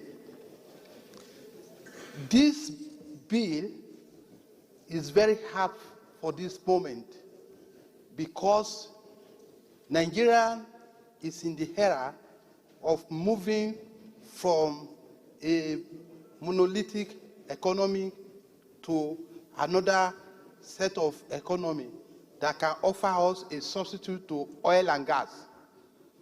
Agriculture is very, very important. In view of this, this bill is addressing most important thing about agriculture on how we can strengthen agriculture to enhance food production. Because without food, there is no human being existence. You need food to move around. And outside this university, by its establishment, will offer people job opportunity. We give people knowledge. And it will take people out of the streets. On this note, I strongly believe also that this is an imperishable legacy that will come to Ondo State by putting that university there or upgrading it. On this note, I want to support strongly that Ondo State will embrace this establishment of this university. I therefore put my weight behind this bill for it to pass through the second reading. Thank you very much, Mr. President. Mr. President, this bill should enjoy the overwhelming support of all of us. We will recollect that there was a time in this country that the economy of the northern part of the country was based on groundnut pyramid. In the southwest, we had cocoa that was used to fund the establishment of such institutions as the then University of Ife, now called Obafemi Awolowo University. The eastern part of our country was known for palm oil. All of this was as a result of the focus that was put on agriculture. More than any other time, this is the time our country needs to turn back into agriculture, but not the subsistence farming that we are used to. And therefore, the universities of agriculture, if I have my way, every state must have a university of agriculture in order to get the very full benefit of the value chain that the agriculture provides in terms of employment for our teeming youth, in terms of earning foreign exchange, and of course, to boost the production capability of our economy. This particular school that we seek to upgrade by this bill, the University of Agriculture the School of Agriculture was established in 1957, and this school played a very pivotal role in the agricultural booming that was experienced in the Southwest. Therefore, I want to fully support this bill to transform this College of Agriculture into a full-fledged Federal University of Agriculture. And I say this from experience. I am from Ogun Central. We are host of Federal University of Agriculture at Abuja. Between the time it was established in 1988 and now, this university has become the #1 federal university. Should be turned into a full-fledged Federal University of Agriculture in order to get the full benefit. That's so support, Mr. President. So what happened in other federal colleges of agriculture should mutatis mutandis apply to the transformation or metamorphosis of the Federal College of Agriculture, Akure, into a full-fledged Federal University of Agriculture. And also against the backdrop of the fact that we are preaching the gospel of diversification of our economy away from oil to agriculture. That is one way of transforming the Nigerian economy from being a monolithic economy that depends on oil to other sources of revenue, which is agriculture. Also, the prospect of employment for our teeming unemployed youths, the prospect of massive food production to attain food security, and even export out in order to gain much needed revenue. So the advantages of establishing universities of agriculture are multifaceted, to which I invite my colleagues to support the second reading of this bill with the spirit of light. Thank you. Let me thank all those who have made contributions on this all-important bill, because no country can boast of greatness unless that country is self-sufficient. The agenda of President Bola Ahmed Tinubu is that we should consume what we produce and produce what we consume, particularly in the agricultural sector. And I think this is another step towards that. So I thank you all for supporting this. So I put the question. Those who support that this bill be now read a second time, say aye. Those against say nay. The ayes have it. A bill for an act to establish the Federal University of Agriculture, Akure, Ondo State, that to make comprehensive provisions for institute management and administration and other related matters. Second reading taken. This bill is now referred to the Committee on Tertiary Institutions and TEDFON to report back to the Senate in 4 weeks. Mr. President, the Senate do receive and consider the report of the Committee on Tertiary Institutions and TEDFON on the Federal University of Technology, Ilaro, Ogun State Establishment Bill 2024, SB 13, as so moved. And the second report is the report on the Committee on Tertiary Institutions on the Federal University of Applied Science, Manchok Establishment Bill 2024, SB 13, that the Senate do receive and consider the report of the committee on the Federal University of Applied Science, Manchok Establishment Bill 2024, SB 13. I so move, Mr. President.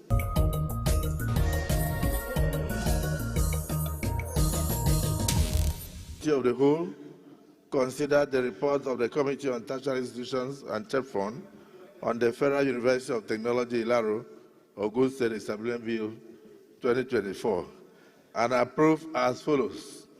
Long title as recommended.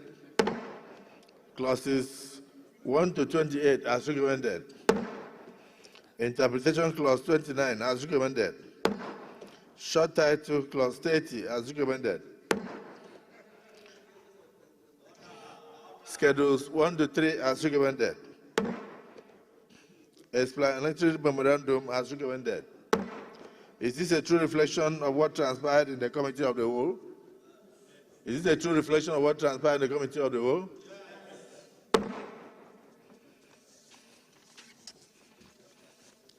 Distinguished colleagues, the Senate in the Committee of the Whole further considered the report of the Committee on Tertiary Institutions and TEDFON on the Federal University of Applied Sciences, CASHIA, Establishment Bill 2024, and approved as follows. Long title as recommended. Clauses 1 to 31 as recommended. Interpretation clause 32 as recommended. Short title clause 33 as recommended. Schedules 1 to 3 as recommended. Explanatory memorandum as recommended. Is this a true reflection of what transpired in the Committee of the Whole? Distinguished colleagues, a bill for an act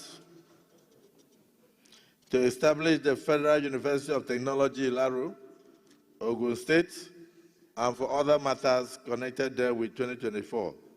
Third reading taken. Distinguished colleagues, a bill for an act to establish the Federal University of Technology, Ilaro, Ogun State, and for other matters connected there with 2024. Third reading taken and passed.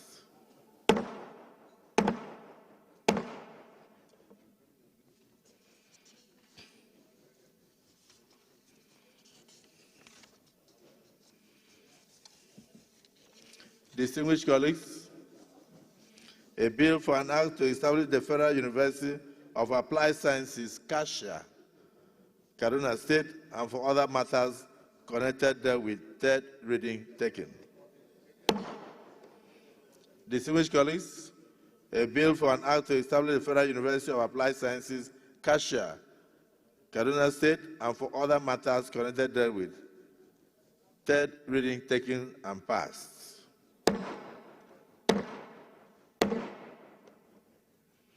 Let me thank all my colleagues for their contributions to the two bills now passed into possible acts of parliament after Mr. President's assent, and all your contributions which were in national interest. It is our view that the universities to establish University of Applied Sciences and the University of Agriculture will add, not just adding to knowledge, but will add to our ability to feed ourselves in this nation and promote the agricultural agenda of the renewed hope agenda of Mr. President.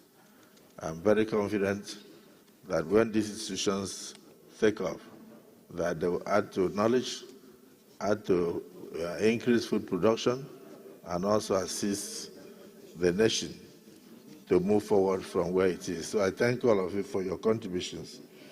And I also wish the various states that now have the universities well and progress for the rest of the nation. The university is universal, and so people come from all parts of the world to get knowledge in those two institutions. So I thank all of you. The Senate notes that there was a massive flooding that caused catastrophic destruction in the 5 local governments of Adamawa North Senatorial District, namely Madagali, Maiha, Michika, Mubi North, Mubi South. Further notes that hundreds of houses and farmlands were destroyed. The floods also washed away multiple culverts and bridges in Shua, Madagali local government, Jigalambu, Wotu, Kuzum in Michika local government area, and Bladega Bridge along Mubi, Maiha local government. More tragically is the fact that some lives were lost. Aware that the flooding situation has overwhelmed local capacities and left thousands of people in dire need of urgent humanitarian assistance in Krichinga, Shua, Gulag, Zuragu, and other areas of Michika local government, Mayobani, Mubi North local government, Konkol in Maiha local government, including shelter, food, medical care, and clean water. And disturbed that this worsens the already difficult economic and security situation affecting the people and will relapse in the internally displaced persons tragedy as thousands of displaced people are currently taking refuge in schools. Accordingly, the Senate resolves to direct the National Emergency Management Agency to, as a matter of urgent priority, reach out to the affected communities and provide relief materials to the victims. 2, direct the Federal Roads Maintenance Agency to intervene in the rehabilitation of Shua, Jigalambu, and Buladega bridges. And 3, mandate the Committee on Legislative Compliance to ensure that NEMA and FAMA carry out the Senate's resolution. Thank you so much, Mr. President and distinguished colleagues. I so move. I stand to support and second this very important motion. And in seconding, I want to add my little comment, if you permit me, Your Excellency.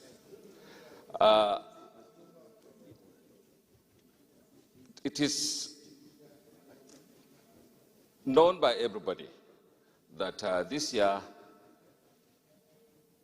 the northeastern part of Nigeria has witnessed more than its share of rain and floodings. We've seen what happened in Maiduguri, we've seen what happened in Adamawa and in Bauchi. In Bauchi, my constituency, we have 2 communities or even 3 that are completely inundated in water up to today. I just want to thank Mr. President and Commander-in-Chief of the Federal Republic of Nigeria for his prompt action, because just 2 or 3 days ago, I saw Interministerial Committee on Flooding, and I want to commend them for what they are doing and for the good response. However, as it is always said, flooding is better than drought. Your Excellency, NEMA and the response agencies need to do more, because practically there is no presence of NEMA in my constituency, and I believe the senator that brought this motion too has made it clear. So what I will only add is more effort should be put towards getting these people back into their houses and alleviating their sufferings. And I believe this government will fully respond, and we thank her for all those things. Thank you very much. Thank you, distinguished Senator Kaila.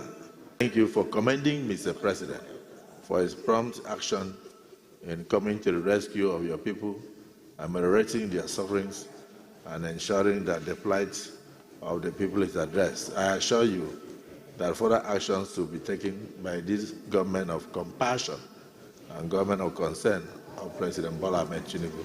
Yes, distinguished Senator Ninge. For all intent and purposes, climate change is not a hoax. Climate change, Mr. President, is a reality.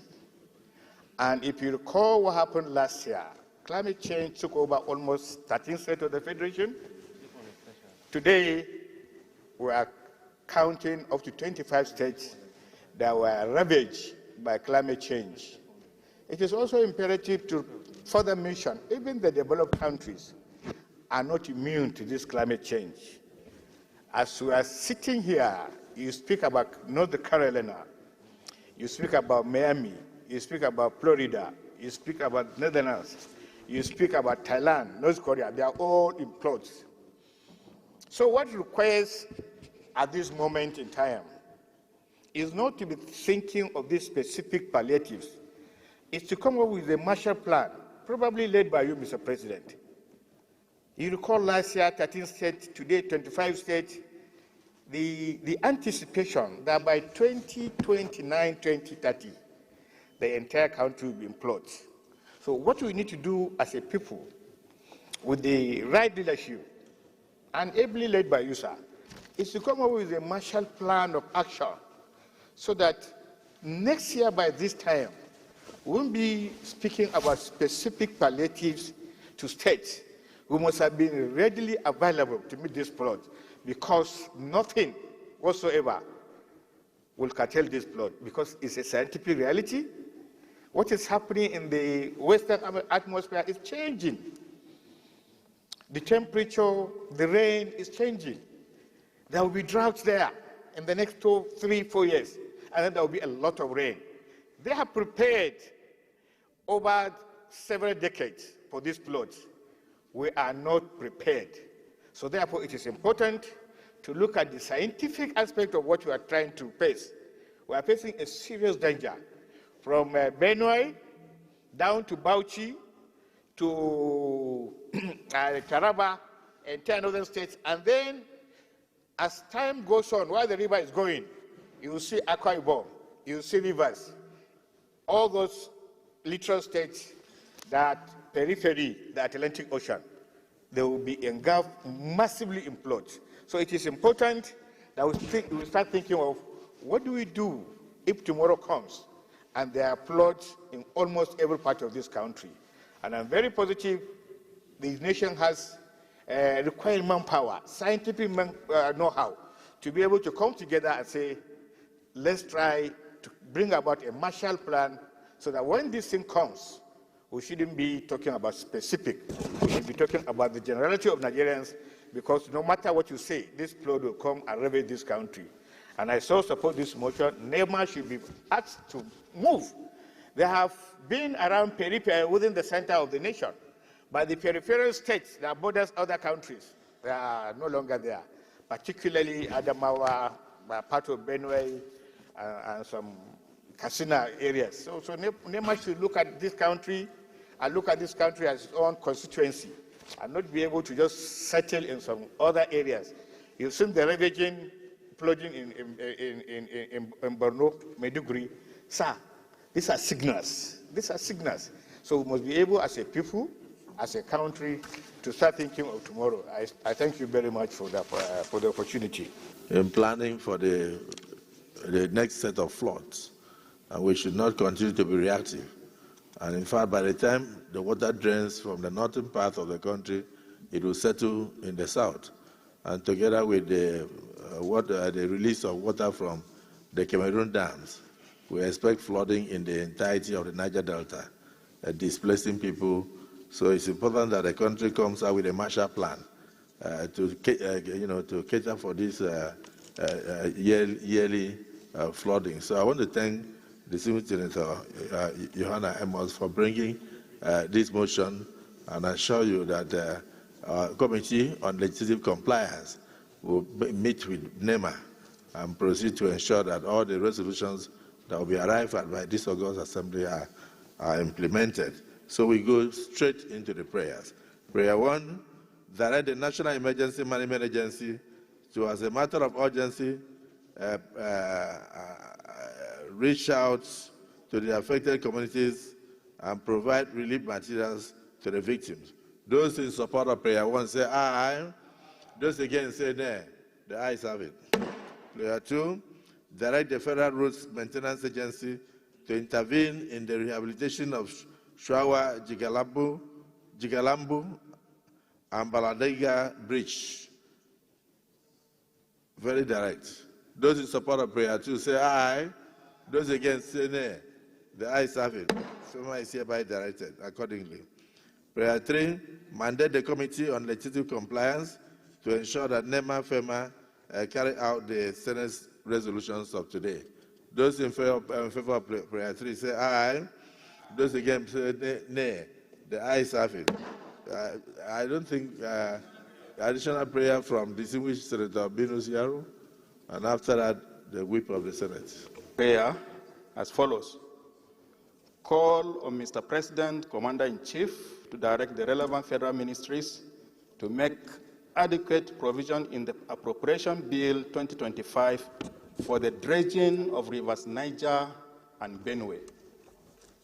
And that adequate provision should be made in the 2025 budget appropriation of the federal government to cater for this. Those in support of this additional prayer say aye, and those again say nay. The ayes have it. Well, this motion is in pari materia with the motion earlier sponsored by Dilanat Silk. And in the course of my submission in that motion, I made mention of commendation to Mr. President for the establishment of disaster relief fund to take care of such situations. So I think the additional prayer that I want to move is to commend Mr. President for the establishment of disaster relief fund to take care of such situations. At the risk of sounding, what can I say? Because climate change is real.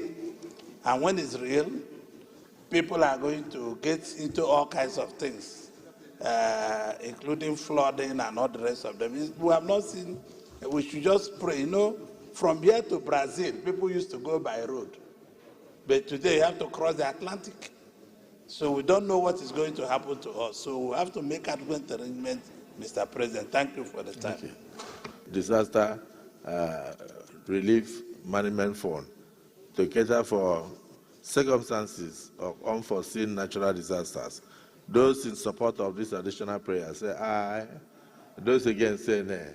The ayes have it.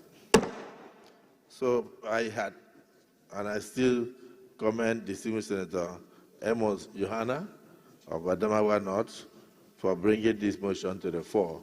And I thank my distinguished colleagues for all their contributions. And then I'm hopeful that our Committee on Legislative Compliance will ensure that NEMA, FEMA, and relevant agencies of government rise to the occasion to ameliorate the sufferings of the people. And our heart goes out in sympathy to families that have been displaced and are affected. Creating economic gaps in their respective countries. Also notes that over the years, there has been a significant outflow of highly educated professionals in Nigeria, especially in the academia, in quest of better working conditions, which has exacerbated skill gap in the workforce, capable of hindering economic growth and development of the country. Further notes from the National University Commission report that many Nigerian universities operate with less than 50% of the required academic staff. Aware that the remunerations of Nigerian university lecturers are among the poorest in the world. I repeat that the remunerations of the Nigerian university lecturers are among the poorest in the world, as it was last reviewed over 15 years ago. And this cannot meet the current economic realities of the country. Also aware that many universities in other West African countries have better working conditions than what is obtainable in the Nigerian university system, and this rather is worrisome. Worried that the continuous loss of experienced departmental faculty members from our ivory towers in other countries is capable of impacting negatively on the quality of education, thereby reducing the effectiveness of teaching and learning and mentorship for students in our higher institutions. Also worried that Brethren has assumed an unprecedented posture in recent times due to the current economic situation of the country. This should be a cause for concern as it threatens the survival of the country's higher education, particularly in the engineering, medicine, and sciences, which are critical for the socio-economic development of this country. Accordingly, resolves to, number one, mandate the Senate Committee on Tertiary Education and TEFON to liaise with the Ministry of Education with a view to working out modalities to check the increasing spate of brethren the Nigerian universities. 2, urge the Federal Minister of Education to increase budgetary allocation to federal universities in the 2025 budget so as to take care of the teaching problems of Nigerian universities. As an addendum, is that the salaries and allowances of Nigerian university lecturers should be looked into. As already pointed out, there is an impending strike, and if nothing is done urgently, Mr. President, dear colleagues, the news will be that university lecturers are on strike again. Therefore, I would wish that this should not be a lone voice. My colleagues should add their voices because this is a national challenge. Let's do something reasonable and tangible to save Nigerian universities from total collapse. I so submit, Mr. President. I believe that the Senate, in substance, shares the thread of opinion as contained in this motion. In bare terms, Mr. President, my dear colleagues, this motion contemplates the traffic outwards, what is fashionably referred to as Japa in our parts. We've grown up to be confronted with that scenario. I don't know how it was framed. Japa, we never used to hear about it in the past, but it has become a way of life in these parts where we are losing the best to the outside space, to the outside world. No nation progresses without a firm commitment to education. Here in the Senate, we are all beneficiaries of the opportunities presented by education. And one way that we can create pathways to advancement in this country is for us to encourage the traffic to remain inward. But how do we do that? How do we discourage Japa even in our health care system? Because Nigeria is losing a lot due to the traffic outwards in our health sector. One way that this can be done is as framed in the motion is by encouragement, by having the enabling environment, by giving encouragement to our lecturers so that we can have quality in our educational system, so that we can encourage the best among us to remain and develop this country. So I have the persuasion of the South to throw my full weight behind this motion.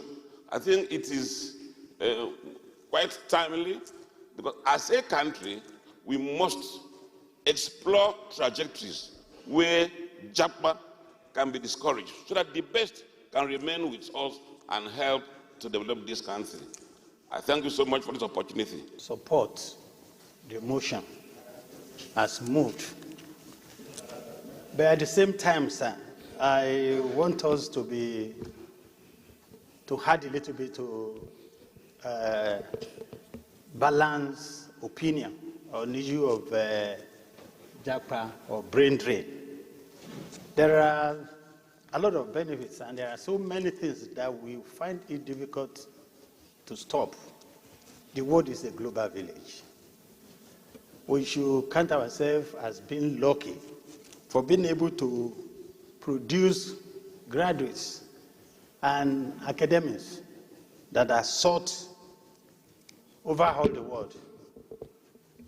Of recent, I was in the United States of America, and I was so happy to meet a lot of our children who are gainfully employed in many areas, especially in academic and medical field. And I'm happy for so many reasons.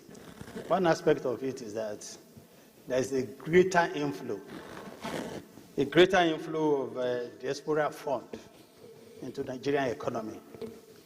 While Nigeria is losing a lot of outflow, there is succor in the fact that much fund is coming in from all our people working gainfully abroad. And we always want to say, too, that we have a lot of brilliant people. Our university system is churning out so many graduates with first class. There's no way our economic system of today can contain all the graduates who are turning out. So if we have an event or a leverage for them to travel abroad and be gainfully employed, I think we should be very sympathetic to that cause. And equally too, I want to say that as bad as it is, a lot of private universities are coming up, and they are helping the system. So while I support the motion as moved, at the same time, I want us to be very careful, not totally to discourage people from going abroad, but there should be a system of regulating it. I so submit, Mr. President. I also have a feeling that we must also be mindful of the fact that most of the young men and women who are who have the qualifications, of course, to go abroad and earn a living, I think it's also a good idea, because in the end, whatever they make abroad, if proper arrangement is put in place and properly articulated and formalized, the money coming in will help the economy. But the most important aspect of the motion, which I want to address my mind to, is the issue of our funding of education. I like to quote Nelson Mandela, who said, the most powerful weapon, and I quote, the most powerful weapon that you can use to change the world is education. If we don't invest in education, if we don't properly channel and prioritize the demands of a modern economy, and then produce the required manpower to drive it, then we have not started. And I've been to several universities in Nigeria. The current situation is such that critical areas that will produce the required manpower for national development, science, engineering, medicine, are neglected. And you find courses that have very little relevance to the demands of a modern economy are also on the table on jam form, and our students are practically just ending up coming out of the university with qualifications that they cannot get employment. It is a fact that there are jobs in Nigeria, but the skills to get gainfully employed and gainfully engaged in those sectors is not there. The oil and gas is a very good example. Up till today, we have not been able to have up to 100% local content in the oil and gas industry because the skill set is not there. So my take on this, I don't want to preempt the work of the committee as envisaged in the prayer of the mover of the motion. But the fact remains that we have to have a deeper look at the condition of our national universities, especially federal universities. And the way to go about it is adequate funding and proper tracking and monitoring of spending of our national universities. I thank you, Mr. President, for the opportunity. Thank you. Let me join you and to say that even as we are speaking now, there are still some people who are under different guises traveling outside. So the brain drain is a big problem, not just in the educational sector, particularly in the health sector. It's affecting us a lot. The greatest professionals in medicine in the United States of America, from what I read, some people say we have almost 22,000 health workers in the United States of America who are Nigerians, and they are doing extremely well. I've seen that from different reports. And as of today, the country is rather losing the expertise. If they acquired those expertise and returned to Nigeria, it would have been better. But I think also the conditions of service are quite responsible. But I believe people should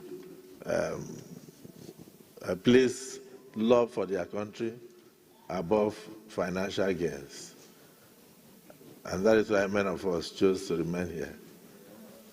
So I commend you for this. We will go straight into your prayers and hope that this will reduce. Like he said, like Senator Ashiru said, it's a two-faced thing. It has its own advantages, it has its own disadvantages. But in the educational sector, the disadvantages are too numerous, because some of the departments do not have even up to 50% staff strength. So what then are you teaching our children? It's like computer, garbage in and garbage out. So, but we will do our best to improve the lot of teachers, professors, and the university management, so that it will encourage people to stay back and impact knowledge on our future generation. So thank you for bringing this motion. I thank my colleagues for their contributions. Prayer 1, mandate the Senate Committee on Tertiary Education and TED Fund to liaise with the Ministry of Education with a view to working out modalities to check the increasing spread of brain drain in the Nigerian universities. Those in support of prayer 1 say aye. Amendment? Amendment, sir. You don't want... Okay. Yeah, who wants to do the amendment? DSP? This prayer, if you look at it, is not something that is doable. But let me allow my brother to bring his own amendment. But to me, I would have suggested we remove this prayer, because it's something that is very, very wide. Talk about the economic situation, talk about everything.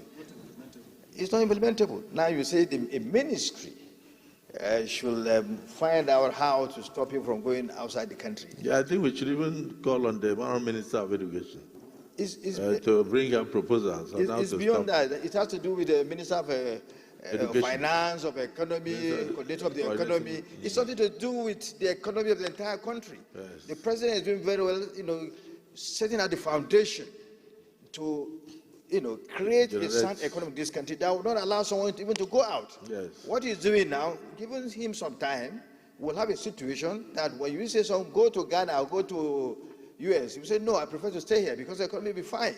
Now, telling the Minister of Education to create a means of allowing people, stopping from going outside, I think it's something that they cannot do. It's undoable. So I think we should take out this prayer. The second prayer is fine, but if you have something better, I will allow you to bring your own amendment. Sir, do you want to amend the prayer? The second part of the amendment is that the prayer is limited in terms of referring only to Nigerian universities. There's also brain drain in polytechnic. There are some also research institutions that are not necessarily university. They're also expressing brain drain. So let's finish with the university first. Well, because the motion is actually on the universities. Yeah. And if you notice during the contributions, people also pointed out the general thing. But this one is specific. The motion is specific. Here is a former lecturer. Mr. President, the challenge is that what is affecting the university system, and that if you look at the body of the motion, it said that some departments do not have up to 50% in terms of staff strength, and that will affect the output. It will affect the output. In other words, some of the graduates will maybe have baked as a result of lack of lecturers, and that he wants something urgently done to ensure that most of the professors and specialized teachers do not leave the university system. So you can bring up what you have as an additional prayer. Yeah.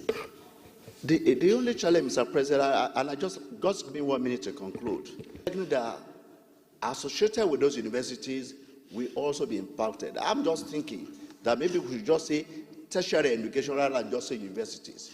There are a number of colleges of education that run degree programs. They draw their manpower from the university that they are associated with. So it may be difficult to just isolate the university. I'm suggesting that we should rather make it tertiary education so that it can be broad enough. So when we are discussing this... So what do you do? Because we are finished with the debate. What you do is to including committees on education, finance, and health, to liaise with the relevant ministries with a view to working on modality to check the increasing speed of brain drain in our tertiary education system. That's fantastic. Minister of Finance, the Minister of Education, and other relevant ministries to immediately take steps to work out modalities to check the increasing speed of brain drain in our tertiary institutions. Those in support of this prayer as amended say aye. Those against say nay. Did I get it? DSP, did I get it right?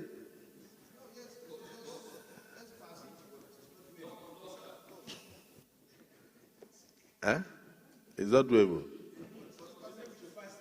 Okay. Okay, so those in support of this undoable prayer say aye. Those against say nay. Nay. Nay. The ayes have it. Now, Senator, let's take the second one before we come to Kaila. Urge the Federal Ministry of Education to increase budgetary allocation to federal universities in the 2025 budget so as to take care of the teething problems of Nigerian universities. This is another problem. The Federal Ministry of Education will have its envelope. Yeah? So I think, no, we don't just, they will tell you are padding, you are padding the budget for university education. No. You have the powers there. We should urge the federal government of Nigeria.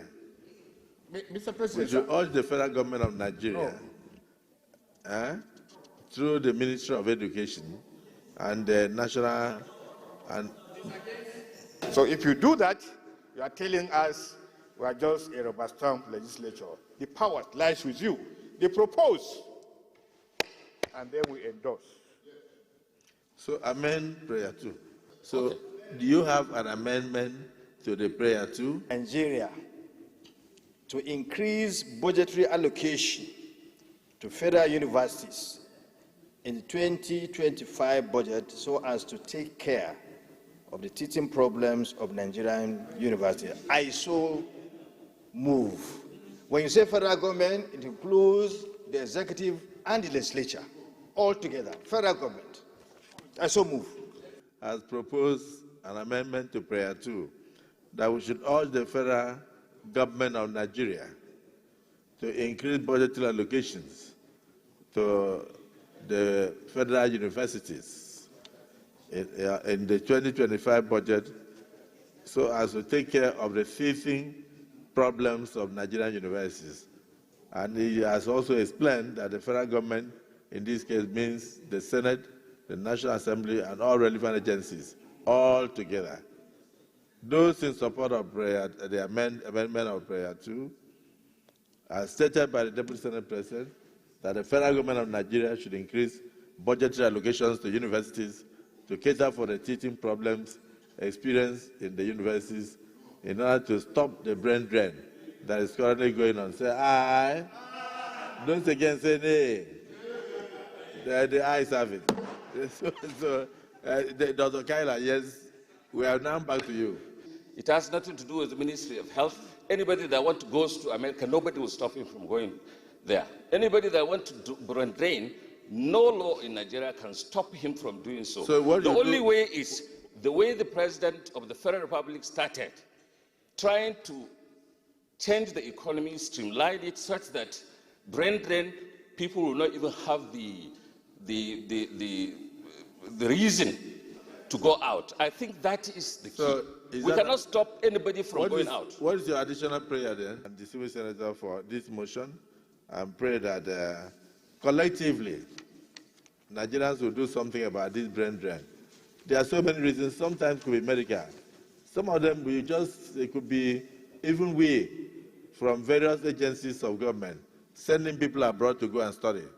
And because they perform so well, then the countries will offer them mouth-watering contracts that they cannot refuse, and that will now lead to their staying back in those countries. But it is of concern that the spate of brain drain in the university system is so rapid that it is already affecting the strength, the staff strength of various universities. And so we must collectively do something about it as a government, as Senate, as National Assembly, working closely with the executive to make sure that this situation is taken care of. And most of it is actually economic. It's economic. So I believe that once we can improve on the standard and also look at the review of their current emoluments, that these things will be brought to an end. So I thank you for all your contributions. On the turnaround maintenance of Nigerian refineries, which had been moribund for a while now because of the tragedy that befell us with the then chairman, we'll hold a meeting tomorrow on 9th October 2024 after plenary. That this will be, the meeting will be chaired by the Senior Senator Kawu Suleiman Abdurrahman. And this will happen immediately after the plenary. I'm sure by tomorrow morning the meeting venue will be announced. Shortly after this, we shall be receiving the ambassador of Korea, South Korea, and his delegation in the Senate President's Conference Room. So all senators and leaders are invited to attend. And I think it should have been 2 o'clock, but I think they will understand with us that we had not concluded our plenary. So a motion has been moved and seconded that this Senate stands adjourned to Wednesday, the 9th day of October 2024 at 11. That's the size of our package on the program. We thank you for watching. Join us same time next week for another edition.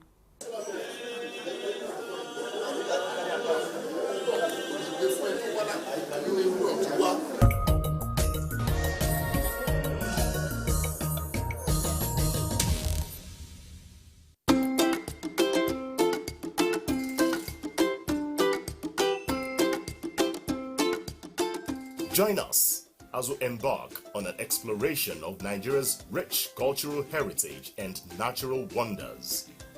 He told me that there could be fish here that could be as big as myself. Well, I'm not too small, but any fish that is as big as myself, I think that is very big indeed. In order to make sense of the pains these women go through every day to be able to provide for their family, I asked how much of this bowl they will fetch from this river to this place to make a truck.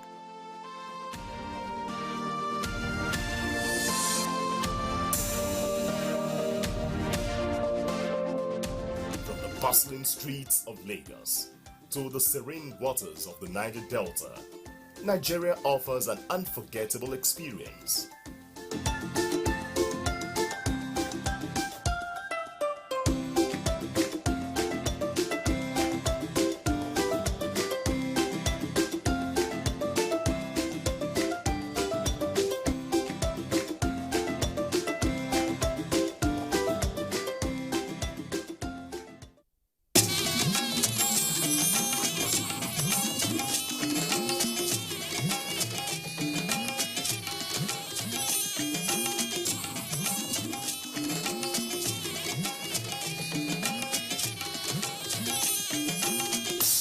This is the network service of the NTA.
Livestock farming is a profitable venture which brings about income for human beings. At present, livestock farming is undoubtedly a money-making business, both at large scale and small scale.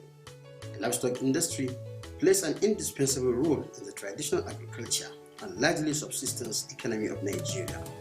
The subsector contributes about 15.3% of the total agricultural sector. Economically, when you look at communities, especially the rural areas, part of their livelihood is to keep animals for fattening purpose, meaning that they will keep these animals, feed them, and after a certain period of time, a minimum of 3 months, they will sell these animals. Then they will have some profit. It means it has a very economic importance to the society as a livelihood, so as a source of income. And when you look at people in communities in the villages or rural areas, after harvest, some of them, they have a lot of farm residue, like kaikai, hay, opals, hays, corn of maize, corn of guinea corn, corn of a lot of farm residue. So these farm residues, sometimes instead of selling them outside, it's better for you now to utilize them by buying your own animal, give it to the animal for fattening purpose, then after you sell these animals. So it's very, very important for the livelihood and economy of the country, because it also provides a lot of jobs. The sector is undergoing a massive transformation fueled by high demand for meat, which is likely to reduce in the near future as a result of increased population. In the recent past, there is a great emphasis on sustainable beef production through backyard beef fattening, which has focused on long-term health of the environment and maintaining the economic viability of the farm. Starting from a backyard program, I have some chicken, goats, and then initially I now graduated into a single cow. So because it's a fashion, the thing kept developing. Every time I worked as a banker, but my attention every Saturday, Sunday, I'm always around my animals. Eventually, when I decided to leave, there was no other place for me to go than my backyard. So from that backyard, the thing exploded into what you are seeing here. Cattle fattening is a livestock protection practice that reduces animal movement, thereby fattening cattle more. Fattening means feeding animals in order to enable them naturally gain weight, develop muscles that will be used as meat. So it's a simple process that involves feeding the animal, taking care of them in terms of welfare, and then medically ensuring that they are healthy. Once you do that, you give them the balanced diet they require. Within a period of time, you see them develop into what you are seeing. A diet to be balanced, it must at least require certain category of food items. There's something we call protein, which is used by the body to develop muscles. Then there's carbohydrate, which provides energy for the animals. There are vitamins and minerals that you give them as supplement, which provide them with basic physiological aspect of their lives, such as development of certain chemicals, saliva, enzymes, hormones, and certain things. So these are the basic, these are the major. Then of course there's water. We are keeping an animal for meat purpose, meaning that you keep your animal to add weight to the animal and produce good quality meat for human consumption. For over 4 decades, Nigeria's economy has heavily depended on crude oil exports. The oil boom of the 1970s led Nigeria to neglect its agricultural and light manufacturing industries. In 2002, oil and gas export account for more than 98% of export earnings and about 83% of government revenue. In Nigeria, the common breeds used in fattening program include red Bororo, Muturu, and the rest of them. They have a body characterized by great depth and white, and they can bred primarily for the production of meat under special conditions. When you want to start fattening, First of all, you have to look at the source of your animal. Normally here in Nigeria, we have different breeds of cattle. Those breeds, we have Sokoto Gudali, we have Red Bororo, we have White Fulani, we have Indama and Muturu. So among these breeds of cattle, there are ones that are good for meat purpose. One of it is Sokoto Gudali, followed by Red Bororo, then Indama. These three breeds are very, very good for meat purpose. So if you want to start fattening, you have to look for such kind of breeds of animal so that at least you will achieve your goal by producing good quality meat. So by the time you select your animal, the next thing is to make sure that you have feed. Food is very, very important, and this is the main target. This is the main issue, because by the time you buy your animal, you bring your animal to your farm, or you bring your animal to your house. Maybe you are going to do a backyard. The next thing for you is to have feed, and this feed requires 3 or 4. One is energy, that is source of energy that is need to be given to the animal. Secondly, protein, then minerals and vitamins, then water. Then after that, you look after the health of your animal. Routinely, when you bring an animal, new animal to your farm or to your backyard for the purpose of fattening, you need to deworm this animal and call the attention of veterinary doctor or veterinary officer to see the health status of your animal, so that before you start going into the fattening, you make sure that your animal is healthy and fit to stay in your house. Then you continue feeding your animal with the required feed for fattening purpose. As I said, part of the required feed purposes feed that you require is energy, carbohydrate. And the source of carbohydrate in animals mainly is either from maize, guinea corn, millet, or wheat offals, and cassava. All these things are good source of energy to animals. Then another thing is protein. Protein is very, very important for the building of muscles. And the source of protein normally in our community are cottonseed cake or groundnut cake or hay from the groundnut. These are the good source of energy. Then thirdly is minerals and vitamins. These are commercially materials that are sold by veterinary shops or livestock shops that you can add as an additive into your feed. Then the next thing is water. Water is very important. Clean water is very, very important. Then the next thing you need is environment. You need an environment to keep your animal. You don't allow animals for fattening to be going around or going outside for grazing. You need to keep them in one place, and each animal requires at least 10 to 15 square feet for an animal to be comfortable. You keep it in one place, you provide food, you provide water. Then at least every day you clean the area so that you remove pieces, you remove anything that may be a hazard to the environment. Then you continue to take care of your animals, make sure that your animal is feeding the required amount of food designed to that animal. And that requirement is based on the weight of the animal. So if you are buying an animal, let's say you bought a bull that is 100 kg. So the feed requirement for that particular 100 kg is different from another cow that is, or bull that is 200 kg. So always we try to feed your animal with the required amount of food. For over 4 decades, Nigeria's economy has heavily depended on crude oil exports. The oil boom of the 1970s led Nigeria to neglect its agricultural and light manufacturing industries.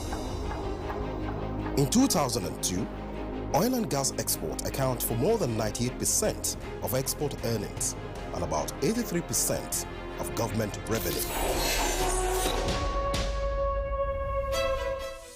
Cattle fattening in Nigeria plays a vital role in the nation's economic development, contributing about 12.7% of GDP.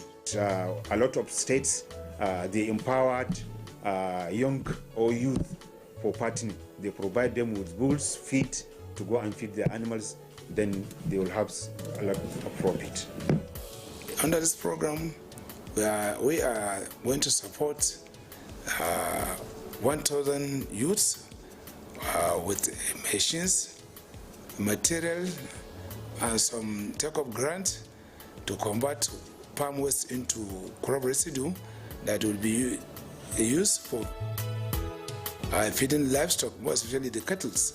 And then another set of 5,000 youths, we are going to train them and support them with capital, seed and other material to produce further crops that will eventually serve as a means of feeding our livestock.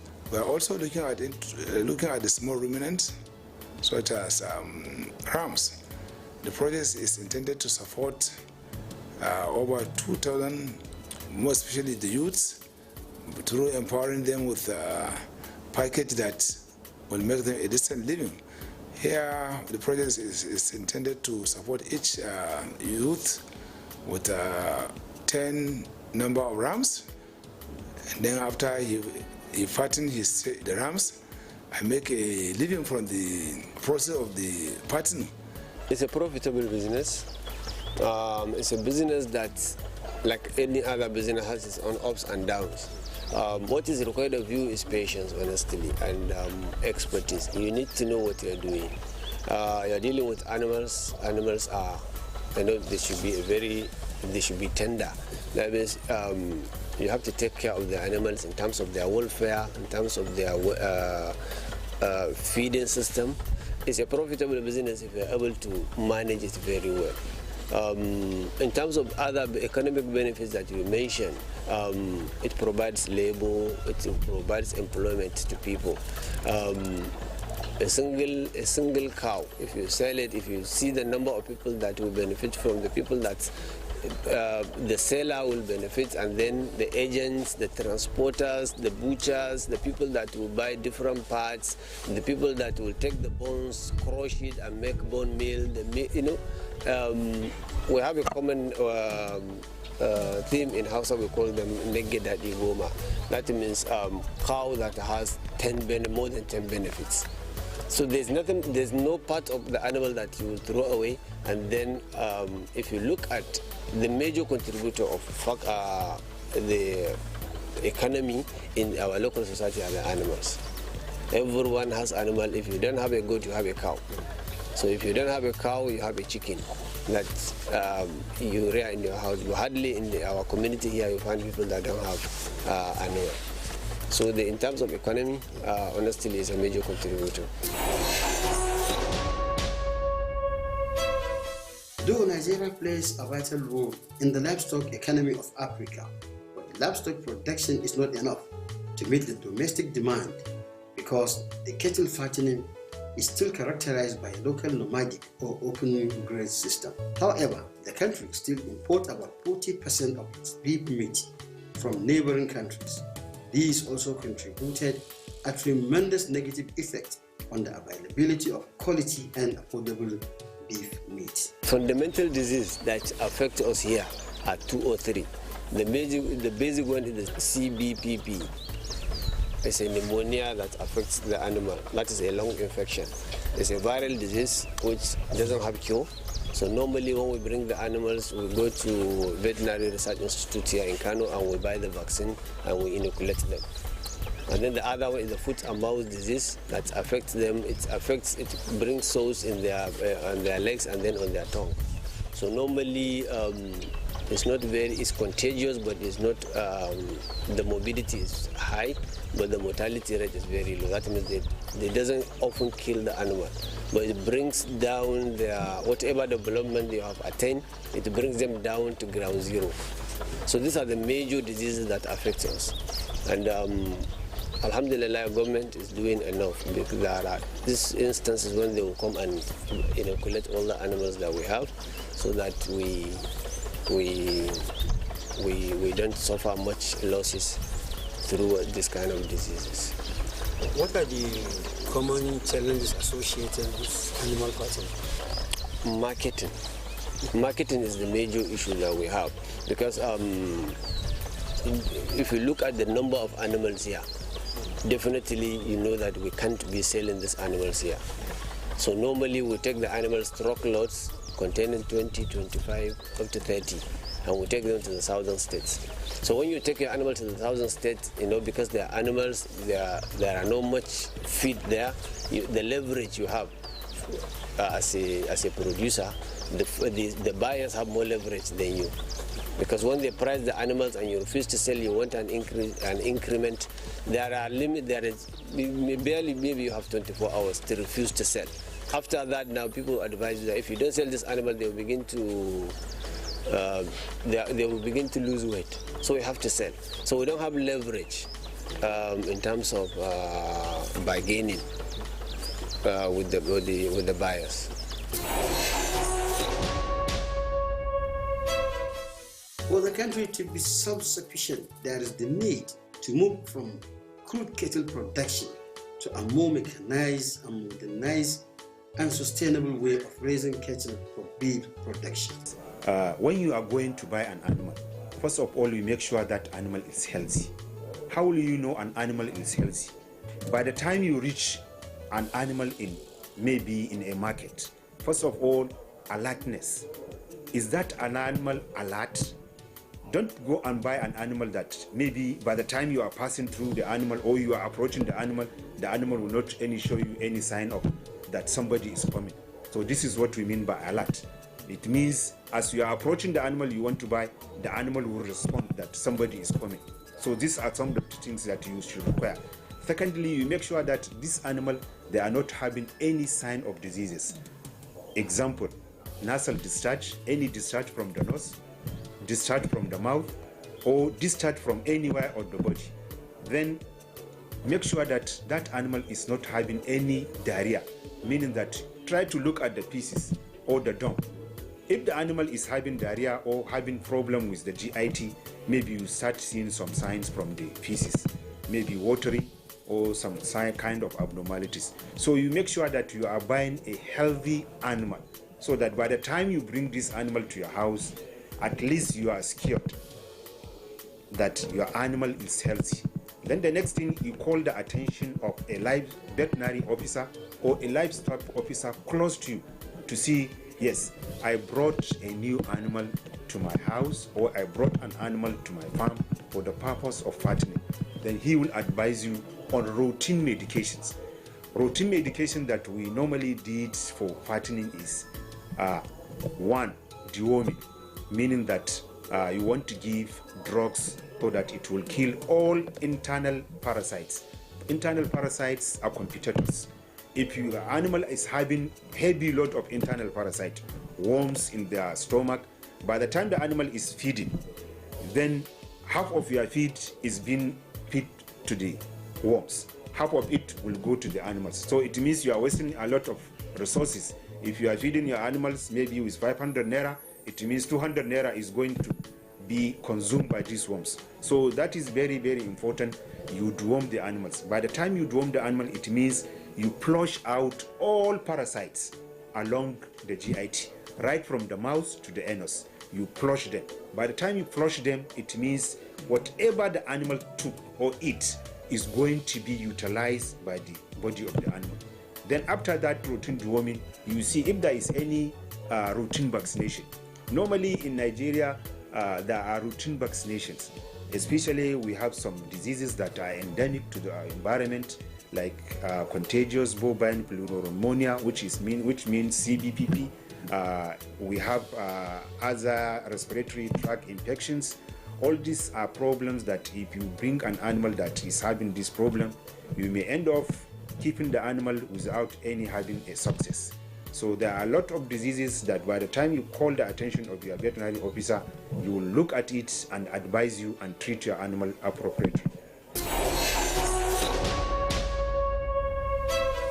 Similar development, Kano State government, through its Agricultural Implementation Agency, has initiated a program on animal fattening, in which youth and women counterparts were the main target of the program. Invested in the areas of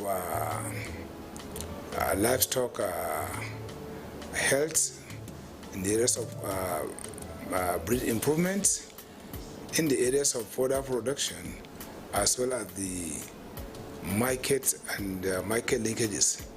So you see, the project is looking at the livestock fattening from the perspective that enrich the production, the marketing, and also the health of the animals, together with the other important silence characteristics that improve the livestock productivity. What we intended to achieve is incremental in terms of the beef gain from the livestock. For example, under the project, we intended to support 3,500 livestock farmers with a matching grant support, where livestock farmer will be given 4 bulls as well as drugs and the feed, and he will be paid 50% of the total sum of the package, excluding that of drugs and the animal feed. The concept is trying to make sure that within 120 days of the fattening regime, each animal gain additional 100 kg beef. And also, apart from that, so we have a lot of intervention that we are planning under the livestock fattening. And when we are talking about the breeding improvements, here we are targeting annual insemination of our cattle, 25,000 for a year. For the period of 5 years, you even will multiply 25,000 by 5. You see, it's a large number that the project is intended to inseminate. By insemination, we are trying to import and improve genetic characteristics of bulls from the prison and non-prison breeds, and inseminate the semen into our local breed to improve their either milk or the beef aspect of the cattle. So you see, we have a lot under that, and also in the areas of feed. Most of the problem to do with fattening is the issue of feed. In addition, one of the areas that we are trying to settle the first release at the social local government, we are in fact in the process of developing 30,000 hectares of fodder, as well as providing water and other social infrastructure for the pastoralists around that area to be feeding their cattle, their rams, their goats, for both fattening and dairy. So you see, we have a lot of intervention there. So also in terms of the when we are talking about the livestock health, our annual vaccination campaign actually does not only improve the health of the human being, who is the end users of the livestock, but also the health of the livestock as well, by improving their health, and then the growth rates, the milk output are also significantly improved. That is why this year we plan to vaccinate over 1.7 million livestock to improve their health condition. Investing in cattle fattening in Nigeria will enhance economic development and a more stabilized and sustained beef production in the country. It will also reduce importation drastically and encourage the production of high-quality beef.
I don't know how to place value on people who don't place value on me. What do you mean? You know I respect you so much. In other words, you prefer this your status, hmm? Callista, can you please help me with a client with legit money, please? Lucky, leave me. Leave me. I go shout kidnap for your head.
There is a common musical piece flowing from the various cultural displays you have just seen.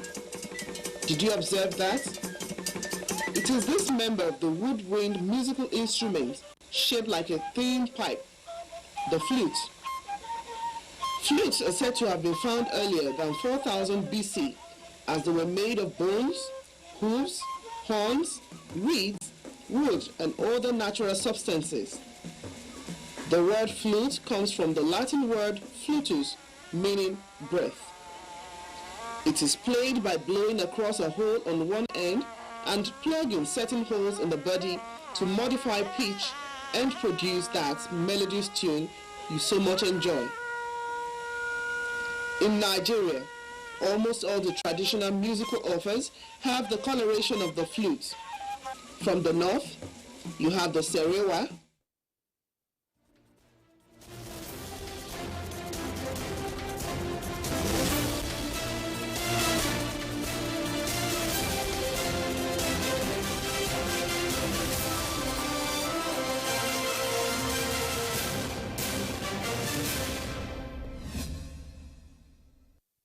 Hello and welcome to the news on NTA International. I am Dennis Adegunloye. Let's begin with the headlines. National Assembly calls for urgent assistance for victims of tanker explosion in Jigawa State.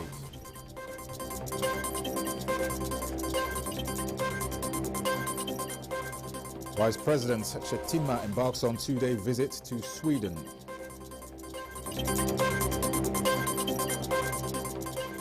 And House of Representatives urges executive to hasten submission of 2025 budgets.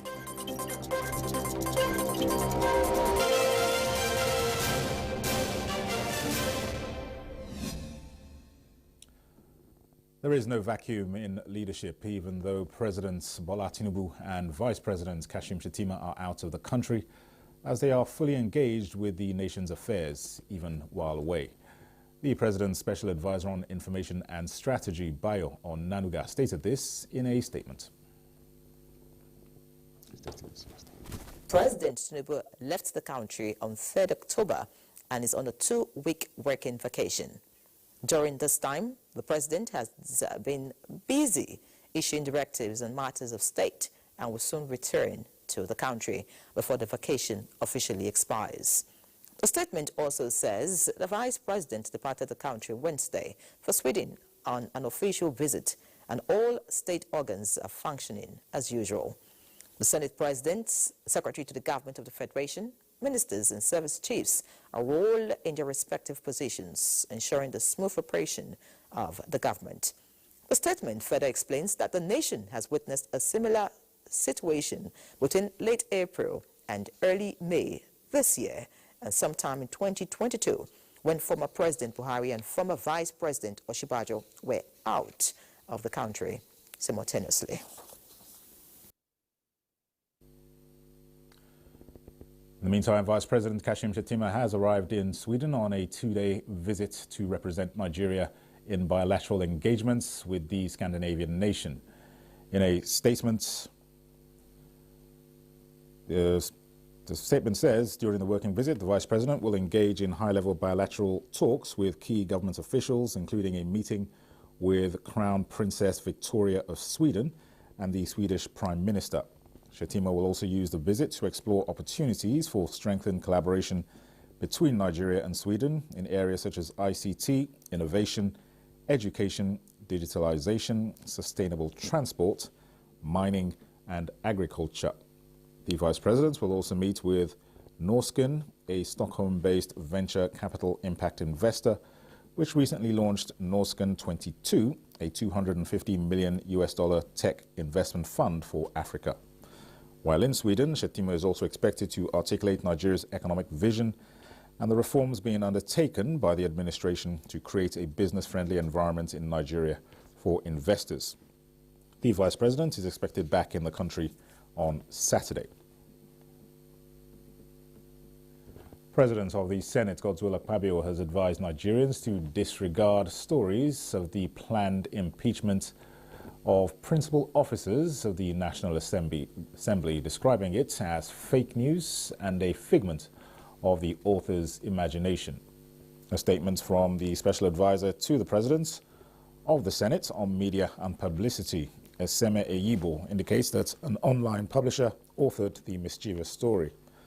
The statement adds that speculation and misinformation circulating about an alleged impeachment plot is the handiwork of fifth columnists who are perpetual merchants of misinformation and purveyors of mischief. It reaffirms the commitment of Akpabio to transformative leadership and effective collaboration with other arms of government. Senator Godswill Akpabio remains focused on the implementation of the 10th Senate's legislative agenda and working tirelessly to address the pressing national issues of growth and prosperity. Meanwhile, the Special Advisor to the President on National Assembly Matters Senate, Bashir Lado, has described as baseless the online publication. In a statement, he says there is no discord among the legislators as they are working in harmony for the peace and progress of Nigeria. People have trooped into Abuja town from neighboring towns to participate in the burial of about 100 people following the petrol tanker fire explosion on Tuesday night in the town. Mohammed Musa Askira reports that the town is still in shock. Abuja town is full with people coming in from different parts of neighboring villages and towns to condole with residents over the fire disaster that affected over 200 people. Eyewitnesses say the fire was not from the petrol tanker but from the activities of those rushed in to fetch the spilling fuel on the ground. Governor Umar Namadi, who describes the incidents as a test from God and residents must take it in good faith, notes that the state will continue to sensitize people on the danger of such incidents whenever it occurs.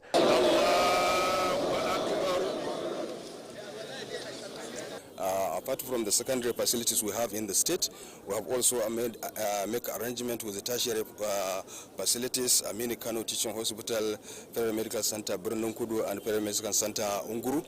For those that are in Hadeja General Hospital, they have a referral center at Federal Medical Center, Unguru. And for those that are in Jahun, they have a referral place at Federal Medical Center Brununkudu, and for those in Ringium General Hospital, they will be referred to American Teaching Hospitals. Arrangement has been made by government to take care of full medical bills of these people. Those hospitalized will continue to receive free treatments in various hospitals they were taken to across the state. In Dutse, Muhammad Musa Askira, NTA News. In the meantime, President Bola Tinubu has directed the Secretary to the Government of the Federation, George Akume, to lead a federal government delegation to Jigawa in response to Tuesday night's inferno in Abuja town, which claimed over 100 lives. The government delegation will comprise the Minister of Defense, Mohammed Badaru Abubakar, the Minister of Transportation, Saidu Al-Khali, Corps Marshal Federal Road Safety Corps, Shehu Mohammed, and the Senior Special Assistant to the President on Community Engagement, Northwest, Abdullahi Tanko Yakasai. While in Jigawa, the delegation is expected to visit the scene of the incident to assess the situation and visit injured persons in hospital. President Tinubu further directs that emergency aid, including medical supplies, food and shelter, be extended to the 50 victims receiving treatment and others affected by the fire. He expresses his heartfelt prayers and support to the government and people of Jigawa State during this time of tragic loss and grief. He also prays for divine comfort for the bereaved families and peaceful repose for the souls of the departed. President Tinubu reassures the nation that the federal government, in collaboration with states, is committed to the swift and comprehensive review of fuel transportation safety protocols across the country.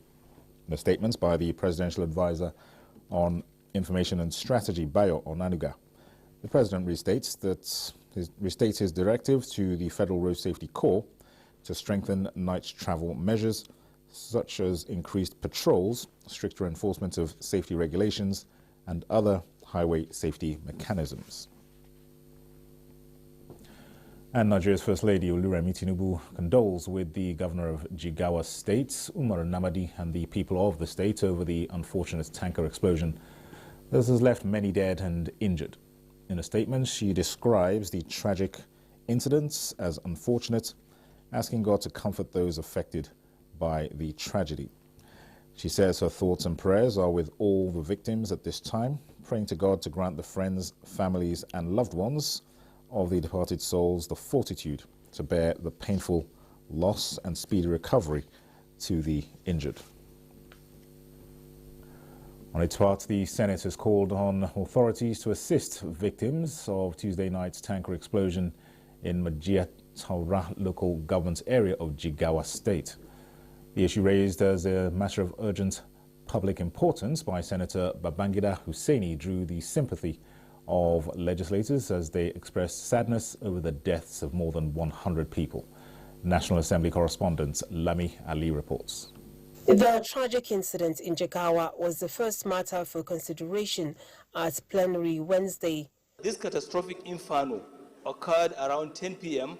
when the residents of the area trooped out en masse to the accident scene to scoop fuel from the ill-fated tanker.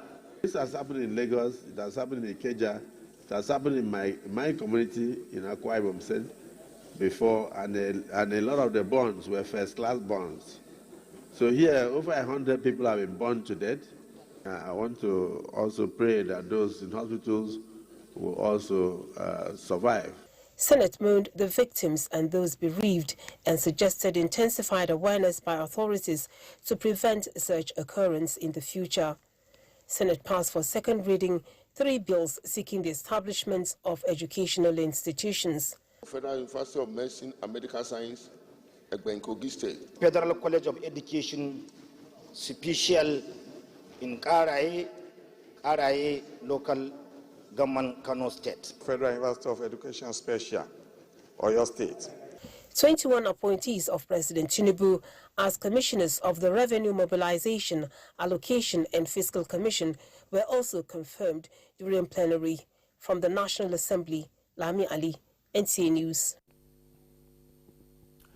In other news, Kenya's Senate has launched the impeachment trial of Deputy President Rigathi Gachagua after he lost yet another court bid to stop the process. In a historic move, last week, the lower house of parliament voted overwhelmingly to impeach Gachagua on 11 charges, including corruption and abuse of office. The 59-year-old has denied all allegations and will continue to serve in his role until the Senate decides whether to approve his removal. The upper house began meeting last week but started examining the motion on Wednesday, initially behind closed doors. A decision is expected on Thursday. A total of 282 members of parliament in the 349-member National Assembly on October 9th voted to impeach Gachagua, more than the two-thirds required. The motion accused him of corruption, insubordination, undermining the government and practicing ethnically divisive politics, among a host of other charges. Unlike the process in the lower house, where MPs voted on the entire motion, senators will consider each separate charge in what is expected to be a lengthy examination of the accusations facing the deputy president. The Russian Defense Ministry says crews from the Russian and Chinese navies have conducted joint rescue training exercises in the East China Sea. Vessels from the Russian and Chinese fleets were in action as a Ka-27PS helicopter landed on a warship's helipad before servicemen laid the mannequin on a stretcher and evacuated it. Russian and Chinese navies have launched patrols in the Asia-Pacific region after participating in the Bebu Interaction 2024 joint naval drills. Russia was represented by the large anti-submarine ships Admiral Panteleev and Admiral Tributes, while China's arsenal include the destroyer Xinjiang and Wuxi, the frigate Linyi, and the integrated supply vessel Teihu.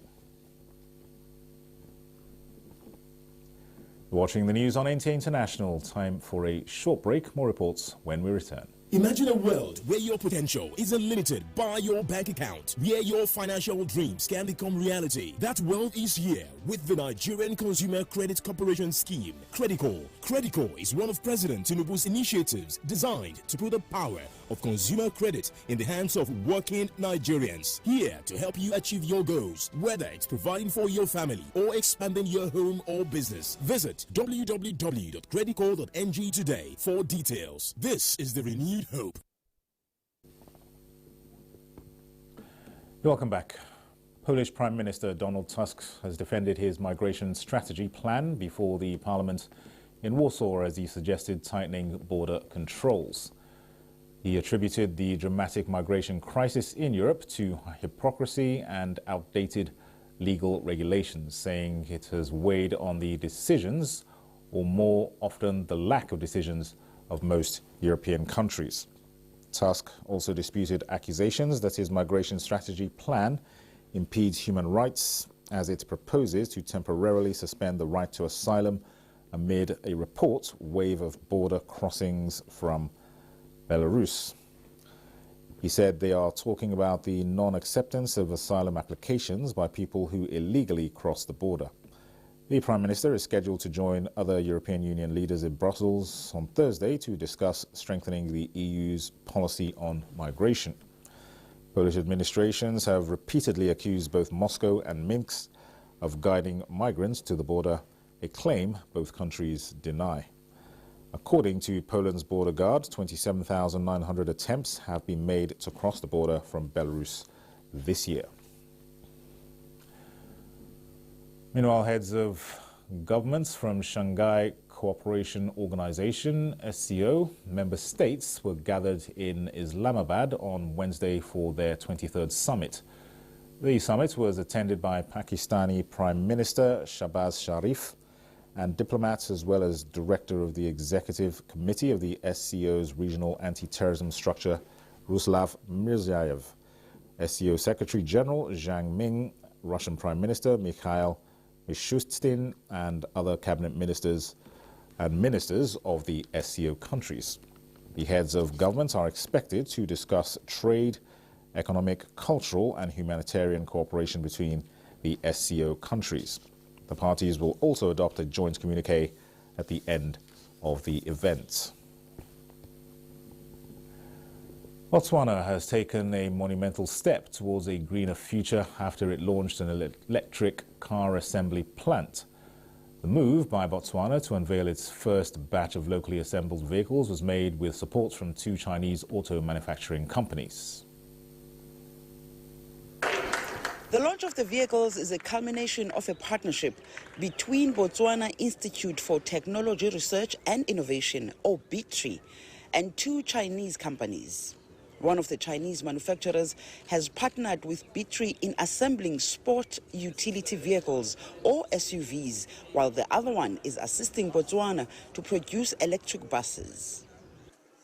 This is the first one which we have assembled. That's why it's a big milestone just to have that first one. The rest they can follow. Like we have the vehicle, we have got the buses, but this is the first one. That is so key, that is so important. It's a big milestone to say, yes, it was assembled in Botswana. Unveiling the vehicles, Botswana's president, Mokgweetsi Masisi, said Botswana is positioning itself as a leader in Africa's electric vehicle market. Masisi asserts that by 2025, the government intends to establish a manufacturing plant capable of producing 100 electric cars per month. We must produce the best, the fastest, the most cost-effective. We, in Botswana, are ready to start our automobile industry. This is the first level assembly facility, not automated. They will, when we find budget, develop their own premises, which will be automated. As the marketing component gets built into this through their partnerships with the private sector, so that the products can be evacuated to market. The president believes that the initiative will go a long way in supporting and promoting the usage of renewable energy in the automobile industry. This move by the Botswana government is expected to create significant employment opportunities while positioning Botswana as a leader in renewable energy transportation within the region. North Africa and West Africa are set to drive the African natural gas and liquefied natural gas exports in 2024. The International Energy Agency says the continent is set to increase its natural gas production and reach out to new markets, but it must navigate numerous challenges impacting the development of these sectors. Produces about 9% of the world's natural gas production. Most of its natural gas production comes from North Africa. The 2024 Global Gas Security Review by the International Energy Agency says the region accounts for 70% of the continent's natural gas output. The largest natural gas producers on the continent are Algeria and Egypt. In 2023, Algeria produced 105 billion cubic meters of gas, with Egypt coming in at second with 60 billion cubic meters. But when it comes to liquefied natural gas, West Africa leads in production and exports, with Nigeria Africa's top LNG exporter. Nearly 60% of total LNG exports in the first 9 months of 2024 came from Nigeria, Angola, Equatorial Guinea, Cameroon and the Democratic Republic of Congo. LNG exports from Africa to the Asia-Pacific region increased by over 80%, about 7 billion cubic meters year-on-year in the first 9 months of 2024. On the other hand, there was a decrease in exports from Africa to Europe by 34%, about 8 billion cubic meters year-on-year during the same period. The launch of a joint project between Senegal and Mauritania at the end of 2024 will add over 3 billion cubic meters of LNG per year to the existing 43 billion cubic meters. However, the development of Africa's LNG sector has been hampered by several factors, including security, regulatory hurdles, and higher cost of capital, among others. The continent is also facing additional pressure from Qatar and the United States, who are set to increase their production capacity from 2026. The increase in global LNG capacity has seen increased competition, lower prices and reduced profit margins for African LNG projects. An Italian naval ship carrying the first group of migrants intercepted on international waters on Wednesday has docked at the Albanian port of Shëngjin. The arrival of the group of 16 people, which included 6 Egyptians, is part of a deal between Rome and Tirana. Justin Bemunyi reports. Under the agreement, thousands of male asylum seekers will be processed outside Italy's borders.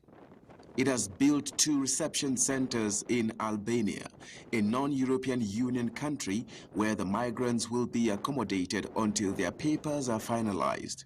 They will retain their rights under international and EU law to apply for asylum in Italy, while cases will be heard via video from Rome. If their asylum request is granted, they will be sent to Italy. However, if it is rejected, they will be sent back home. The plan is the first by a European nation to divert migrants to a country outside of the bloc, and it has been widely criticized by human rights groups. Illegal migration has become a major issue in the EU and has resulted in many countries proposing or adopting tougher policies.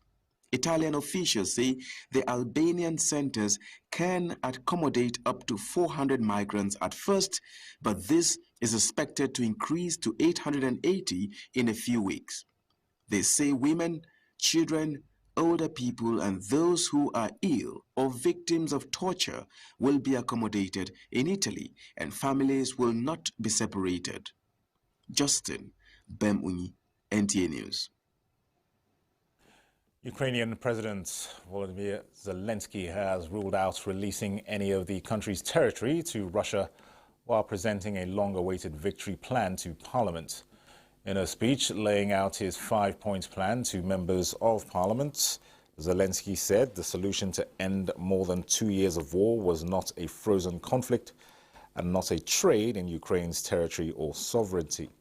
He also urged Western allies to extend an invitation to join NATO now, claiming that Moscow had been undermining European security because Kyiv is not a member of the US-led defense alliance. Zelensky reiterated calls for the West to lift restrictions on Ukraine's use of long-range arms on military targets deep in Russian territory. In addition, he asked for help in equipping Ukraine's reserve brigades. After the war, the president said he envisaged replacing certain military contingents of the US armed forces stationed in Europe with Ukrainian units. Zelensky criticized China, Iran and North Korea for supporting Russia, calling them a coalition of criminals. He said he would present the plan to European leaders at a summit on Thursday. Elsewhere, the United Kingdom is considering imposing sanctions on 2 extremist Israeli ministers. Prime Minister Keir Starmer confirmed this on Wednesday, noting that the 2 far-right Israeli government ministers of finance and national security minister have made offensive remarks by the pair. And let's have details of this with Justin Bemunyi. Smotrich said in August that the starvation of 2 million people in Gaza might be justified and moral in order to free Israeli hostages. Ben-Gvir praised settlers suspected of killing a Palestinian as heroes and backed protests against aid convoys reaching Gaza. The British Prime Minister repeated his refrain for aid to be allowed into Gaza in far greater volume and for the UN giving the freedom to operate within the territory. British Prime Minister Keir Starmer said the government is weighing up sanctions against far-right Israeli ministers Itamar Ben-Gvir and Bezalel Smotrich. Asked in Parliament if the government would sanction the pair, Starmer says, "We are looking at that because there are obviously offensive comments and other really concerning activity in the West Bank." We are looking at that because there are obviously abhorrent comments, as he rightly says, along with other really concerning activity in the West Bank, but also across the region. The humanitarian situation in Gaza is dire. The death toll has surpassed 42,000, and access to basic services is becoming much harder. And Israel must take all possible steps to avoid civilian casualties, to allow aid into Gaza in much greater volume, and provide the UN and humanitarian partners the ability to operate effectively. Starmer also called for the jailed Hong Kong media tycoon Jimmy Lai, to be freed from prison as the pro-democracy campaigner faces trial and wishes the best of luck to New England football team manager Thomas Tuchel. Justin Bemunyi, NTA News. Egypt has completed the award of 5G mobile network licenses to the country's 4 major telecoms operators with a total value of $675 million. 3 private providers signed the agreement earlier this month to join the state-owned Egyptian telecommunications company, which had already been issued a license earlier in the year. It is the biggest telecom deal yet in Egypt. The state offered 3 5G licenses for a total of $675 million. The agreement signed by all the private-owned operators and the National Telecom Regulatory Authority extends for 15 years. Besides 5G bandwidth, the deal also includes renewal for 4G and 3G services. This will increase the competitiveness among service providers. It will also help the state's plan for digital transformation. The activation of 5G will complement our plans for building new smart cities. The Communications Ministry is also working on introducing eSIMs within the next few months. This service will replace regular SIMs. We have about 106 million regular SIM cards in Egypt. According to the Ministry of Communication and Information Technology, the 5G service is expected to be launched by the first quarter of 2025. The latest telecom service will first be rolled out in major Egyptian cities, while a full service coverage is expected to be completed across the country within 3 years of the launch. The 5G network has three main pillars. The first pillar is to provide enhanced mobile broadband, which is increased bandwidth and increased speed. The second one is ultra-reliable low-latency communication, which can be used in manufacturing processes, in the industry, in Industry 4.0.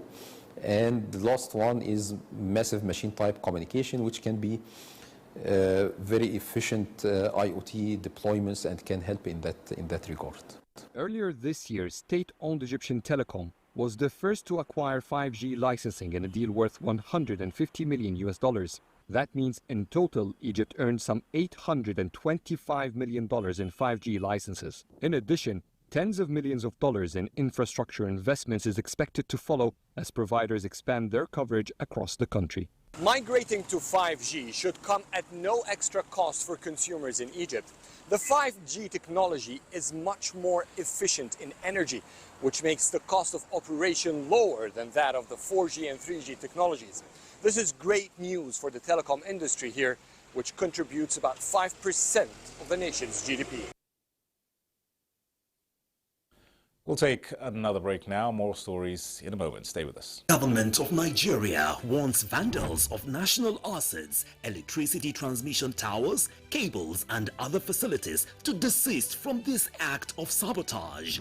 Vandalism is a serious crime punishable under the law. Vandalizing electrical equipment will affect millions of Nigerians, including your loved ones. Remember that national assets belong to all of us, hence the need to protect them.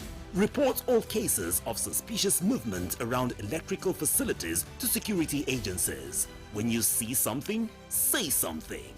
This message is from the Federal Ministry of Information and National Orientation in collaboration with the National Counter-Terrorism Center, NCTC, Office of the National Security Advisor. Nigeria and Egypt have signed a memorandum of understanding to enhance cooperation in the field of water resources management.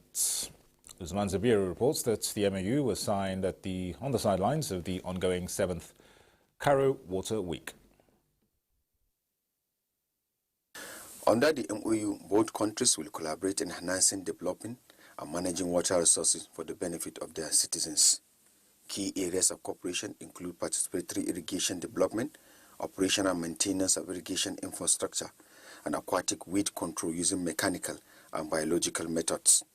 Other areas of collaboration include flood management, drought forecasting, water harvesting technologies, and technical assistance in groundwater management. The MOU also covers water resources governance and security, climate change adaptation, the impact of climate change on food security, and freshwater restoration and protection. Additionally, both nations will work together to monitor water quality with a focus on biomonitoring and improve integrated dam and reservoir management to ensure effective and efficient operations. Nigeria's Minister of Water Resources and Sanitation, Professor Joseph Taleman Yusuf, applauded the MOU as a clear demonstration of Nigeria's strong commitment under the leadership of President Bola Ahmed Tinubu to developing water infrastructure.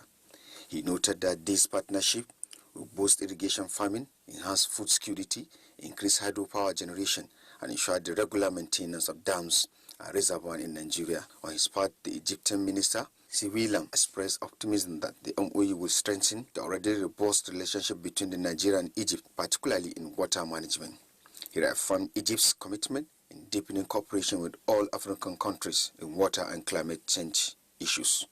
Usman Zubairu, NTA News. Let's go back to the National Assembly. The House of Representatives is urging the executive arm of government to hasten up the submission of the 2025 appropriation bill for consideration by the legislators. At Wednesday's plenary, lawmakers also pointed out that time is running out for the presentation of the medium-term fiscal policy framework as stipulated in the Fiscal Responsibility Act of 2007. National Assembly correspondent Mitaire Ikmen tells us more. Lawmakers during plenary were unanimous that the January to December budgetary cycle is a good policy that should be sustained. They equally expressed readiness to receive the 2025 appropriation bill. The federal government must, not later than 4 months before the commencement of the next financial year, cause to be prepared and laid before the National Assembly and entered for the next 3 financial years. The time the National Assembly requires to exercise its functions as enshrined in Section 88, subsection 2B, is technically being taken away by the non-compliance of Section 11B of Fiscal Responsibility Act by the executive.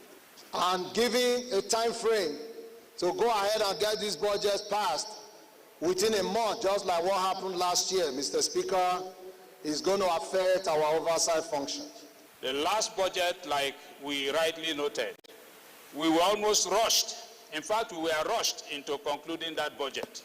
And that is what we want to avoid. This motion is referred to the Committees on National Planning and Economic Development, Appropriation and Finance for further legislative action. A motion seeking stable prices of petrol and cooking gas was referred to a joint ad hoc committee for investigation. Does the regulation allow the price of petroleum product to be different in Lagos, in Abuja, in Jos, in Katsina, in Gombe? We are calling on government not to remove the cylinder that the poor are already living under oxygen.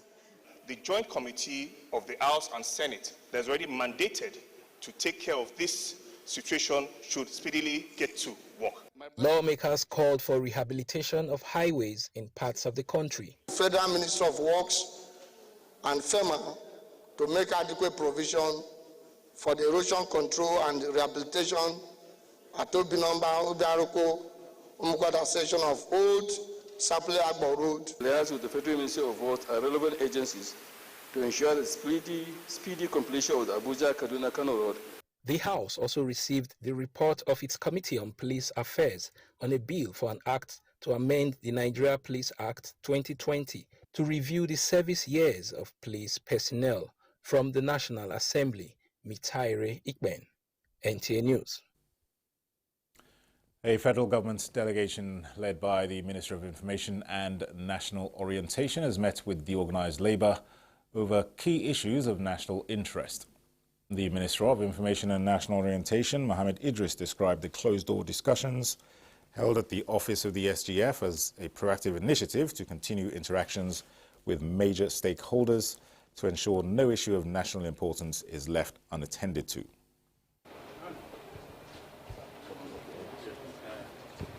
This is our continuous engagement with Labour for the good of the country. You know that Labour is an important component of this country. All of them are our brothers and sisters. Government is there for everyone, including labor.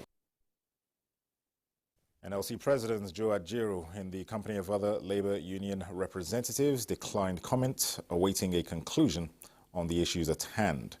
Meanwhile, the Minister of Budget and National Planning, Abubakar Atiku Bagudu, who was part of the meeting, explained ongoing efforts towards addressing the current economic situation.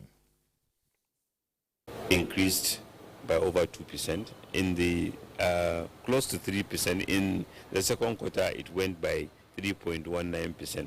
Some people will say it sounds too slow, but let me give you how big that number is. Germany, which is wealthier than us, which have more resources to respond to any challenge, has declined by 0.3%.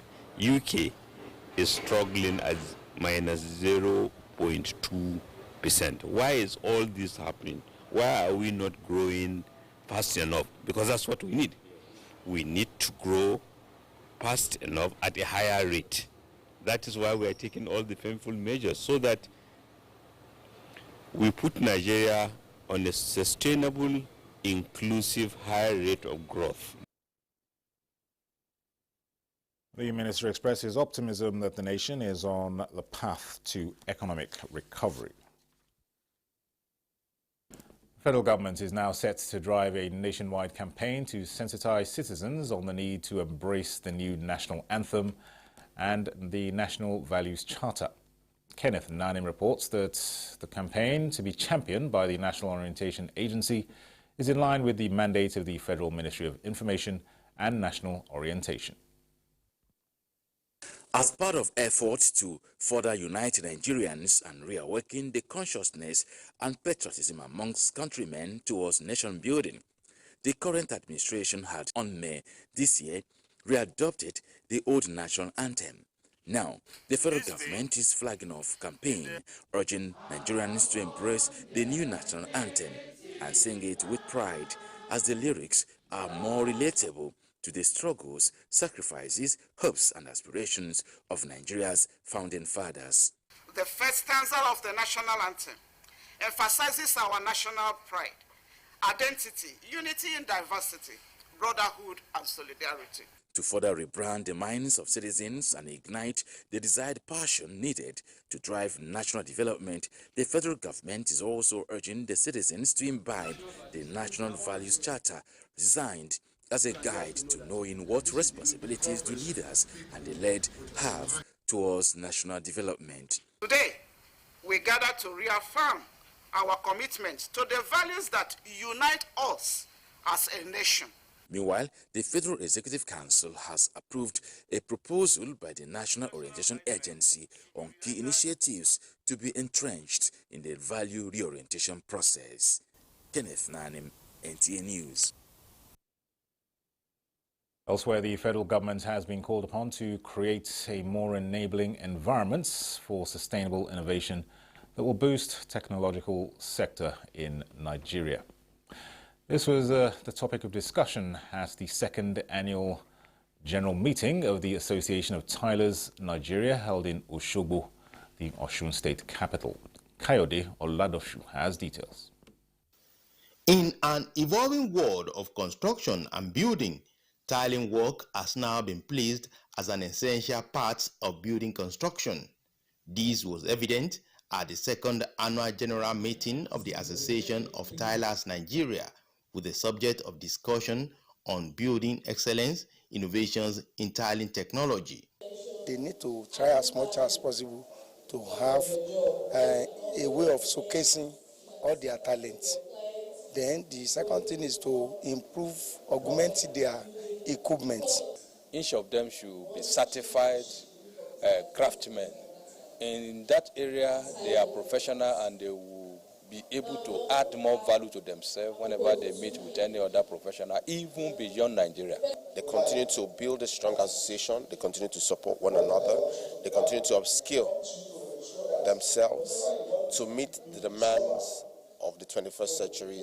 The national president of Association of Tilers Nigeria, Engineer Craft, Olanrewaju Azan, said that The union will continue to deploy efficient technology through Art of Tiling. We talk about new technologies. There's a lot of tools that's in the market now that we all need to acquire, which we have sent that message in this program today, because the essence of this program, the AGM, is for us to educate ourselves, enlighten ourselves in the new techniques in tiling industry. The forum created an opportunity for tilers to gain additional knowledge and information on latest innovation that will support their profession. Your own idea, my own idea, we have different idea. And if I can get like 2 or 3 ideas from two different persons, I think it helps more to my own idea. What I get here is that any day, any time you wake up every morning, you have many experience. And today, we have much experience today again. Parts of the event was the recognition of members and notable personalities for their contributions towards the development of the association. Association of Tilers Nigeria is affiliated with Nigerian Association of Engineering Craftsmen, NAEC, and established under the auspices of Council for the Regulation of Engineering in Nigeria. In Oshogbo, Kayode Oladoshu, NTA News. The federal government has expressed sympathy for Nigerians facing challenges in accessing basic food due to the country's social and economic difficulties. Minister of State for Agriculture and Food Security, Aliu Sabi Abdullahi, says that the president has directed the rollout of policies and programs to guarantee the availability and affordability of food for Nigerians. Musa Baba Aliu reports. A right to food for a better life and a better future is the theme for this year's World Food Day. This roadwork serves as a part of the sensitization program aimed at raising awareness about the challenges faced by individuals who lack access to an adequate food supply. As farmers, the food security cannot be achieved. If they are celebrating world food, farmers as the key holder of food security will be in the forefront. A survey conducted by the United Nations agencies reveals that approximately 2.8 billion people worldwide suffered from food insecurity. Among them, 22 million individuals reside in the Sahel region, including Nigeria. World Food Day is about sensitizing the world about people who are not really who are food insecure, so that people now should now know about them, so that they can now take action. What we need is a collective action, so that everybody must not go hungry. Now, with NWAPD, we have the opportunity to amplify these efforts, to harness technology and global best practices, and to write a new chapter in the story of Nigeria agriculture. President Bola Ahmed Tinubu has instructed the Federal Ministry of Agriculture and Food Security to collaborate with sub-regional governments to ensure that a significant majority of Nigerians do not go to bed hungry. This administration has outlined plans to cultivate 500 hectares of farmland across the country to grow maize, rice, wheat, millet, and other staple crops to boost production, supply, and affordability.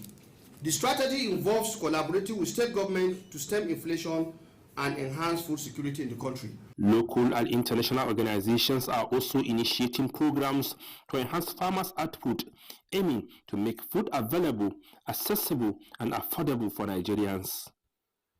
Musa Baba Aliyu, NTA News. And empowering women economically remains the tool for driving gender equity and secured rights. This was the message of President Bola Tinubu, delivered by the Secretary to the Government of the Federation, George Akume, at the Empower Her fundraising dinner, where gender advocates committed to women's empowerment for accelerated progress. Elizabeth Omori reports that the event, at the instance of the Ministry of Women Affairs, was held at the banquet hall of the Presidential Villa. In building a resilient and equitable society, women empowerment is sacrosanct to addressing disparities in key areas of endeavor for national development. Tackling these obstacles informed the decision to empower Nigerian women and further upscale their social, political, and economic relevance. President Bola Tinubu in his message, noted that the initiative is a beacon of hope for a brighter future for the Nigerian woman. In empowering women in agriculture, we must prioritize investment in agricultural training, access to land. I think this is very critical. And financial services for women farmers. This will enable women to increase their yields, improve their livelihoods, and contribute to Nigeria's food security. By doing so, we will unlock the full potential of agricultural sector and drive and deepen economic growth. Development partners, state governments, philanthropists, and other state actors pledged to advance the cause of women, to amplify the vision of the current administration in leaving no one behind. Empowering women, therefore, means equipping them with the tools to participate fully in all sectors of society, from agriculture and technology, from leadership to entrepreneurship. This empowerment is the tree, while every other problem we have are the branches. Let us feed the trees so that the branches will come out very fertile. The project, tagged Empower Her, captures areas such as farming, justice, health, education, and finance to give women a sense of commitment to national development. In Abuja, Elizabeth Omori, NTA News.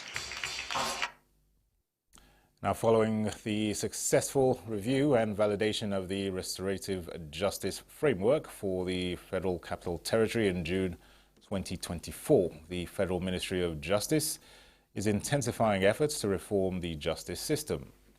This was emphasized at the opening of a 2-day capacity building workshop for facilitators on the implementation of restorative justice in the FCT. Chukwunonso Nwabweze reports. The workshop, which is at the instance of the Federal Ministry of Justice in collaboration with the United Nations Office on Drugs and Crime, UNODC, is another step towards the reform of the nation's criminal justice system, from its retributive nature that is state-centered to a more inclusive justice delivery perspective where victims, offenders, as well as the community participate in the process and contribute to the solution. This capacity building is to equip these facilitators with the fundamental concepts, legal framework for the FCT Restorative Justice Draft Bill 2023, policy and practice direction, as well as victim-offender mediation principles and steps that will aid the implementation of the restorative justice. The journey to fully integrate restorative justice into our justice system is not only timely but essential. This approach reflects our collective commitment to a justice system that goes beyond punitive to embrace healing, reparation, and the reintegration of offenders into society.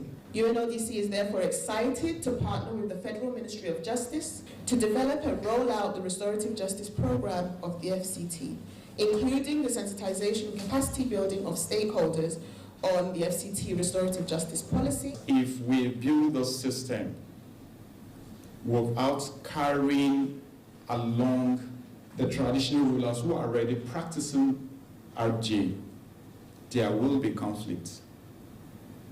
And so the best way to resolve this conflicts is to put them on board.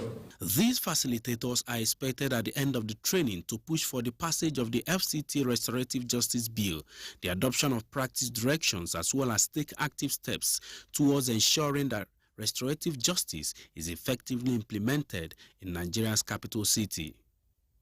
Chukwunonso Nwabweze, NTA News. Young girls from almost 50 schools in Abuja are already leveraging the power of technology to advance their careers and create technology-enabled businesses to solve specific societal problems. Tokbai Alabi reports that this was at a session in Abuja by the Miresha Foundation to observe girl-powered programs to address women's participation in the male-dominated tech domain with efforts to close the gender gap. Technology, believed to be the fourth industrial revolution, is critical to transitioning females into the global economy mainstream. However, in Nigeria, the ratio of men to women in tech is 8 males to 2 females, so efforts to increase women's participation in the male-dominated tech is why Miraisha Foundation, Glisten International, and development partners are creating this platform for young girls to unleash their creativity and close the gender gap. Anna Ogbuabo, Nisi Haruna, and Shukrat Sadiq are in their teens in Senior Secondary School 1, and they are excited about the platform to create eco-friendly solutions. This is a carbon extracting machine.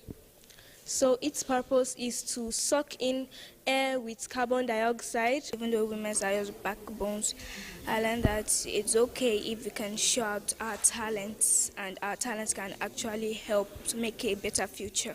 With the help of our mentors and our teachers, we plan to go higher levels and learn more while going those steps and improve our knowledge and our skills on technology and help change the world eventually. They are more empathetic to majority of our solutions, whether it comes in security or it comes to agricultural problems that we have. I think they come up with smarter ideas, simple but smarter ideas that are workable, that are sustainable. They have really done well, and we expect, our main aim now is to see how we can scale up those presentations they have made.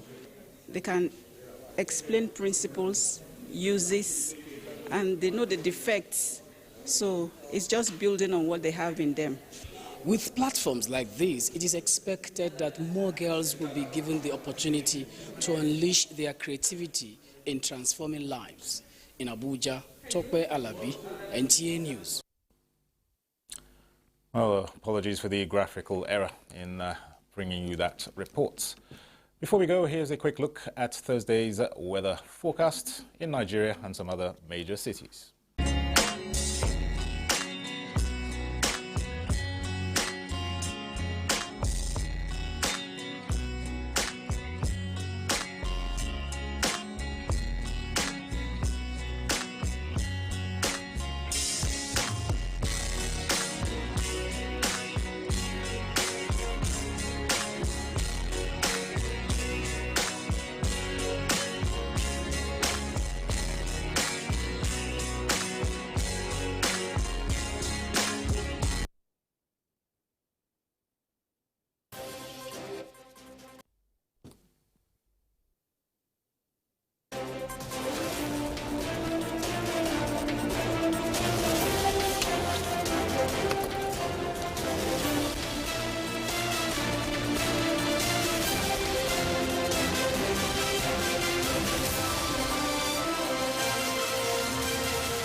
From dusk to dawn, 24 hours a day, NTA International is with you. In your living room, office, and everywhere, anywhere. We provide a company you desire in terms of balanced and up-to-date news, programs, and the best of entertainment.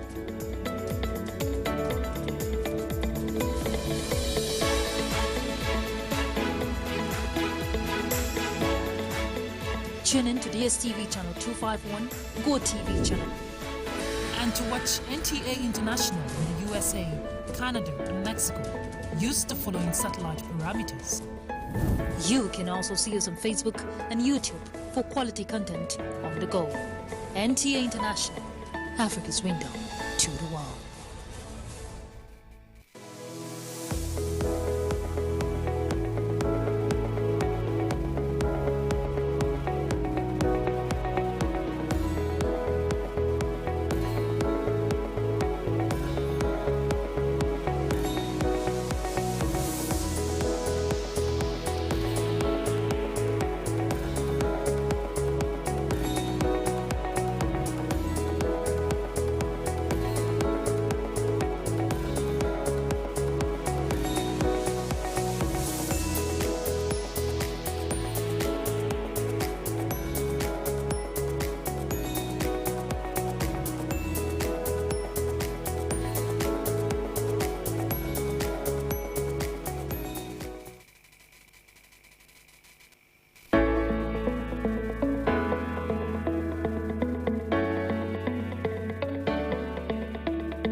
This is the network service of the NTA.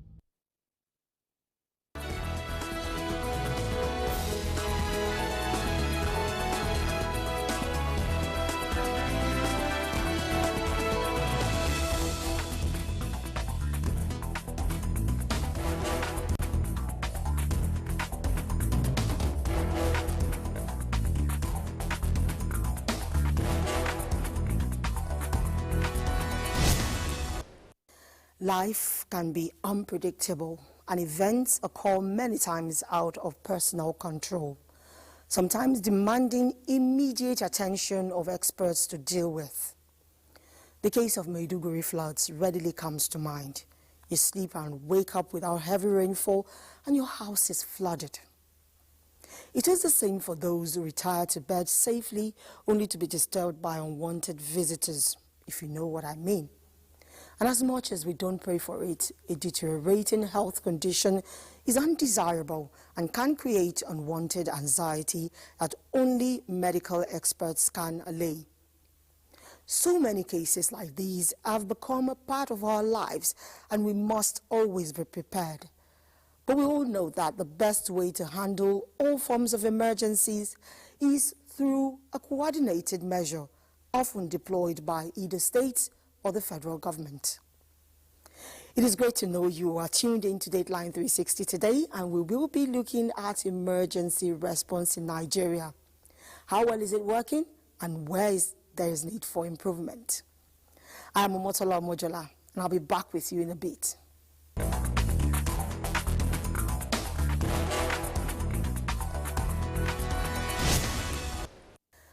The management of disasters across the globe requires high-level collaboration for planning, mitigation, or response.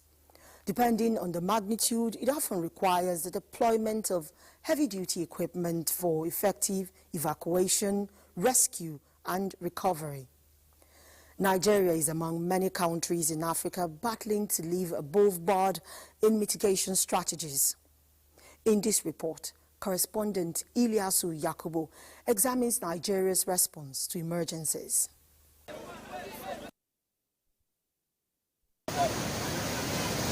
The management of disasters in Nigeria, ranging from floods, windstorm, fire, building collapse, as well as rainstorms, has been a Herculean task confronting disaster managers in the country.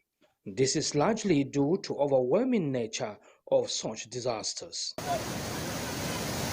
Before the 2012 flood disaster that ravaged most parts of the country, disaster management in Nigeria substantially focused on provision of palliatives rather than evolving mitigation strategies to minimize casualty figures and destruction of property.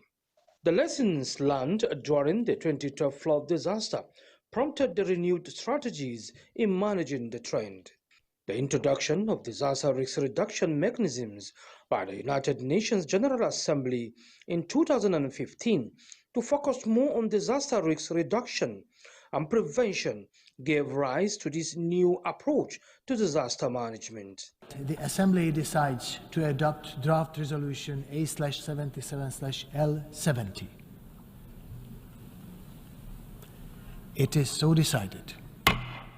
In view of these, the National Emergency Management Agency, NEMA, took the lead alongside other intervening agencies to ensure adoption of this new mitigation approach. Since then, NEMA has been convening Disaster Response Coordination Forum to brainstorm on possible ways of reducing casualty rates year in, year on. NEMA is also partnering with some development partners who conduct strategic trainings and retraining on disaster management. These trainings have obviously added value to the strategic efforts of managing disasters in the country.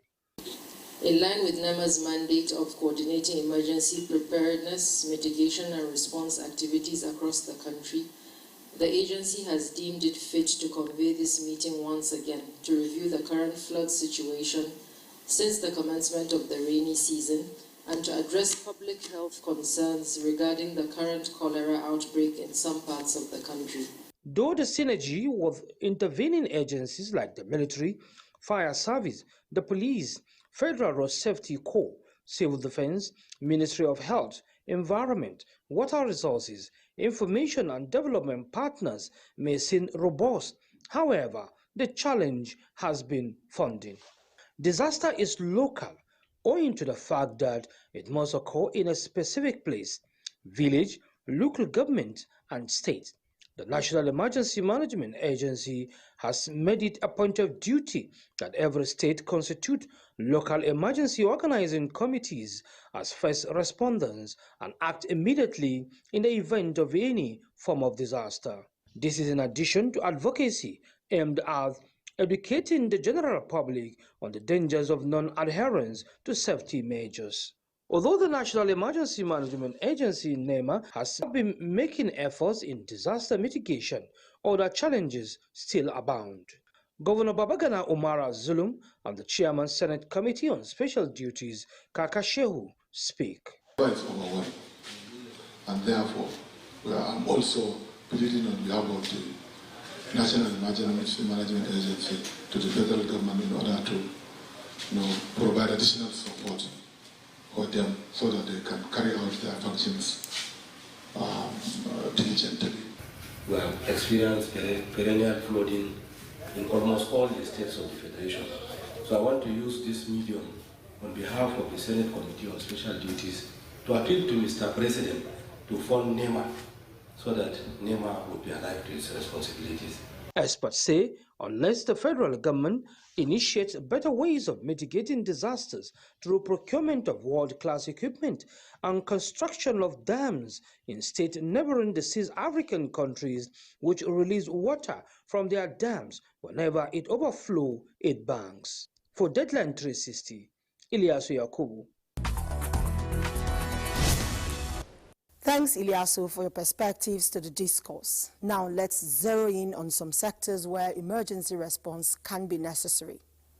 Amidst rising cases of public health emergencies such as the mpox and other re-emerging diseases like cholera and Lassa fever, nationwide preparedness is imperative. This, health correspondent Oluseyi Adeagbo asserts, having strengthened to break the chain of transmission even at the country's point of entries. While Nigeria's emergency response protocols might have made some progress, he reports that there are still several challenges that affect their overall effectiveness in addressing health crisis.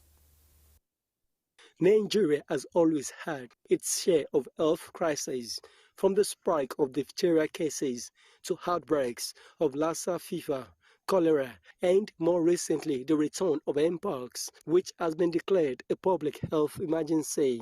It's enough to keep our health experts constantly on their toes. Emergency response to these diseases outbreak in Nigeria has often been widely praised due to swift action, public health coordination, international support, and building on lessons learned, but still with gaps in healthcare infrastructure like inadequate testing, insufficient protective equipment for health workers, and challenges in contact tracing. The Nigeria Center for Disease Control and Prevention, NCDC, a national public health institute with the mandate to lead the prevention, preparedness, detection and response to infectious disease outbreaks and public health emergencies, is armed with robust surveillance and early warning systems to drive a proactive public health system that safeguards the health of all citizens. Nigeria has always intensified surveillance. I've told you that since 2017 we have continuously reported confirmed cases. Luckily, we've been in touch with very many African countries before now, and so it will be important for us to, enhance surveillance. We're doing that also with the Port Health Service to be able to screen persons on our land borders. From coordination, we have been able to bring up partners and stakeholders together using one net approach. And again, we have been optimizing our laboratories to ensure that we pick all cases and then we test them. Of course, we have been providing resources to the state in terms of sampling materials and then others commodity to support response. The present efforts of the nation's health leadership through the NCDC platform is working to expand molecular laboratories across the country to help the country stay ahead of any potential disease outbreak, especially those that cross borders. We have laboratories all over the country, but each of them, again, they don't have the same capabilities to do. We have many cases that do PCR detection. But what we are trying to do now is increase the number of laboratories all over the country to build their capabilities to be able to test so that people or samples do not move across for too long before they can be tested. Also, efforts to revamp Nigeria's emergency services are on the way. The major factor of maternal mortality in Nigeria is linked to delay in receiving quality health care. National Emergency Medical Services and Ambulance System, NEMSAS, has been working to address transportation barriers to health centers through the initiative of Rural Ambulance and Transportation Services. To strengthen the program, the federal government recently inaugurated a National Emergency Medical Treatment Committee and Rural Emergency Services and Maternal Transport, with members meeting to address bottlenecks in incident response. There is lack of awareness in our communities about the presence of this service, even about the existence of an emergency toll-free number that anybody can call, 112, and get a response quickly. Also, there are gaps in, we have not yet reached all of the states in the country. We are in 16 states, and we are hoping to expand this exponentially. Engage these challenges and see that we build a very strong and resilient national emergency medical treatment system through the NEMSAS to see that every life is saved. And in this process, we are going to strengthen our referral systems as very well. The bottom line for us here is that these new initiatives would help to stem the tide of Nigerians who die because of late health intervention. More heartwarming is the optimism from health experts that challenges hindering their effectiveness and adaptability are surmountable. In Abuja, Olusheye Adiagbo. The police is often the first port of call for security emergencies in civil societies. As we all know, response can only be effective when it is on time and well coordinated. Francis Form in our next report looks at the situation in Nigeria and the various mechanisms being adopted to promote efficiency in security emergency response. Police is your friend. See something, say something are among catchphrases security agencies use to encourage citizens about why there is need for trust between the public and the police force. The emphasis is that we are there to protect lives and properties of the citizen. We work for the citizen, and that's why we must be very careful that our duty is to ensure the safety of the people and their properties. How is that working, particularly in emergency situation? Well, from my experience and from what is on ground, no police officer would refuse to respond to distress call.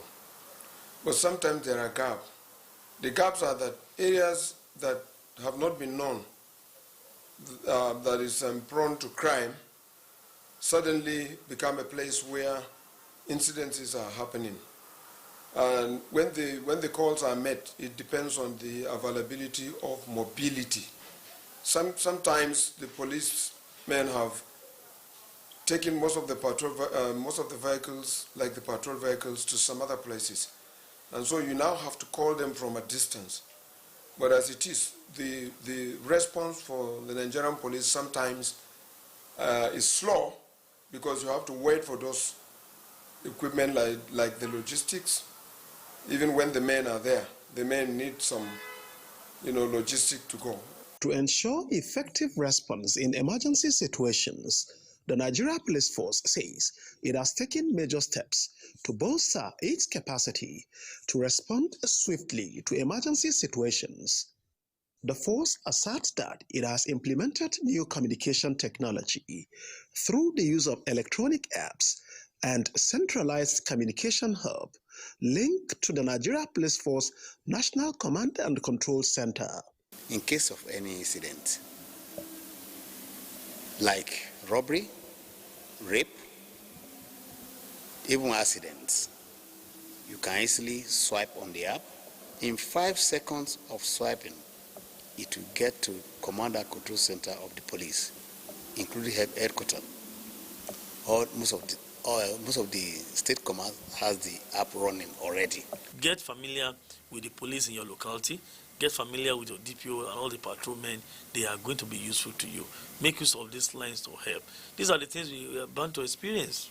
Distress calls, response to distress calls, very, very critical. And this we will continue to do. But we need more advocacy. We need more public enlightenment.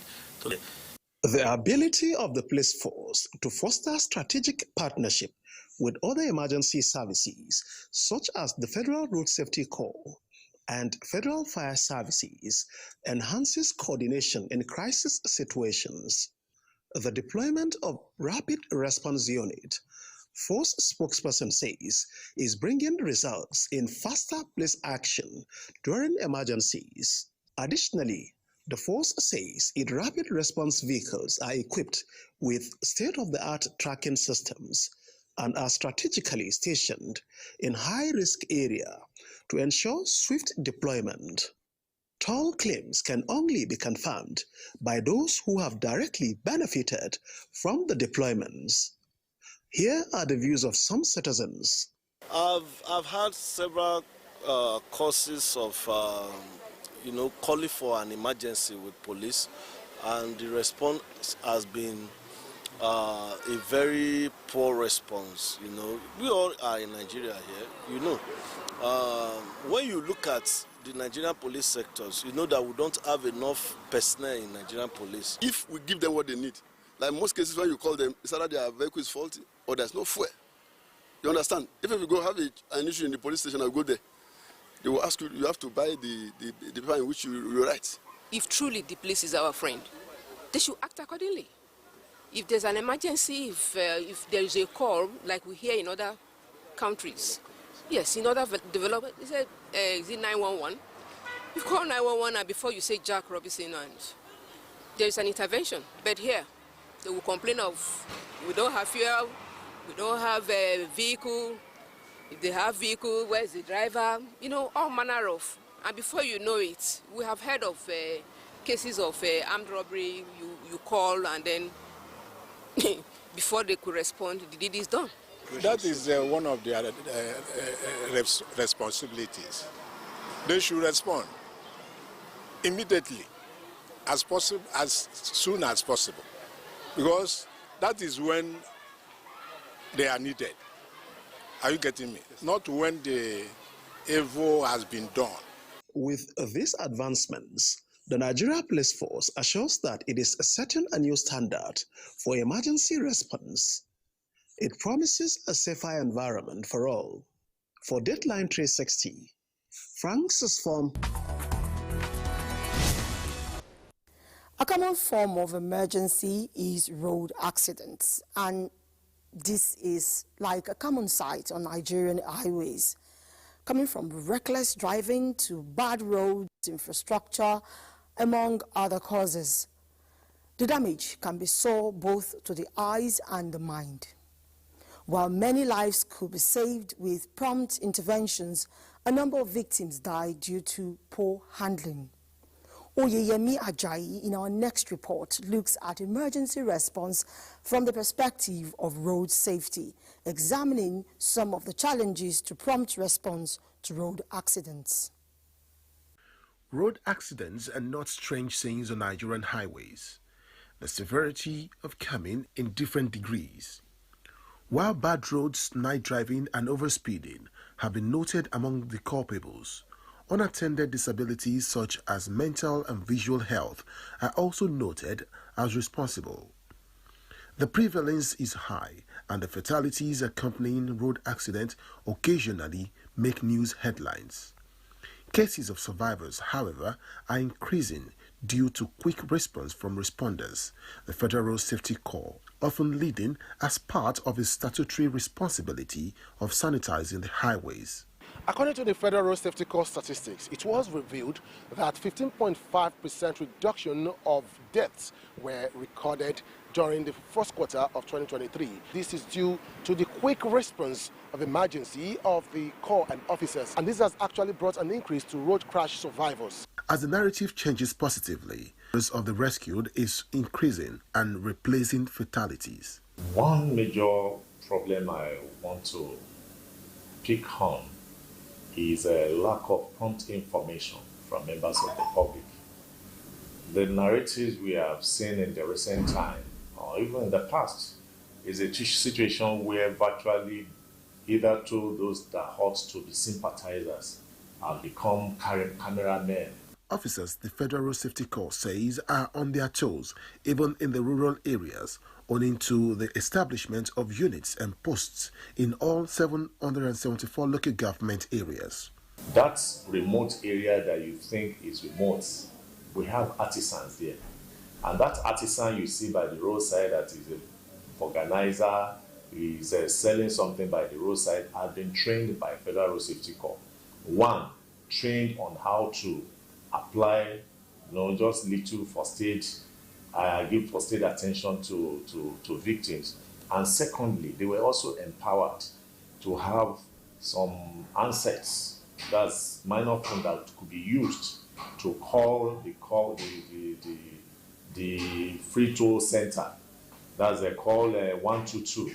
So that in case there's any crash, before FRSC get to the scene, an attention is already being given out to the victims. And while that one is being done, information is also passed to Federal Road Safety Corps, either the closest command or the call center. The need for Nigeria to develop a more efficient synergy between and amongst emergency responders, hospitals and victims have been advocated to create a seamless communication system, build efficiency and reduce delays to emergency response. We had this series of collaboration with the management of various hospitals and with the support of federal government or governments, in short, that when victims are brought to hospitals, they should be attended to first.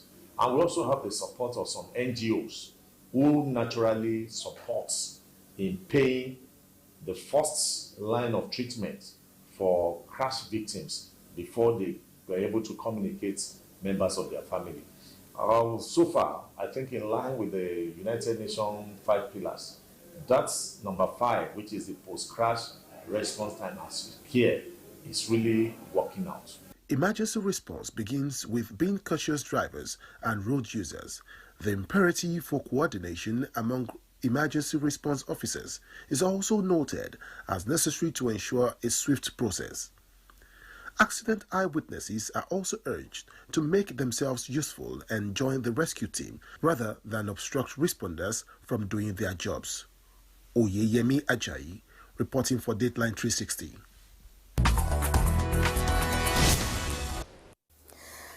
And as Nigeria continues to grapple with various forms of disaster, what are the measures in place for emergency responders to access prompt and effective response to emergencies?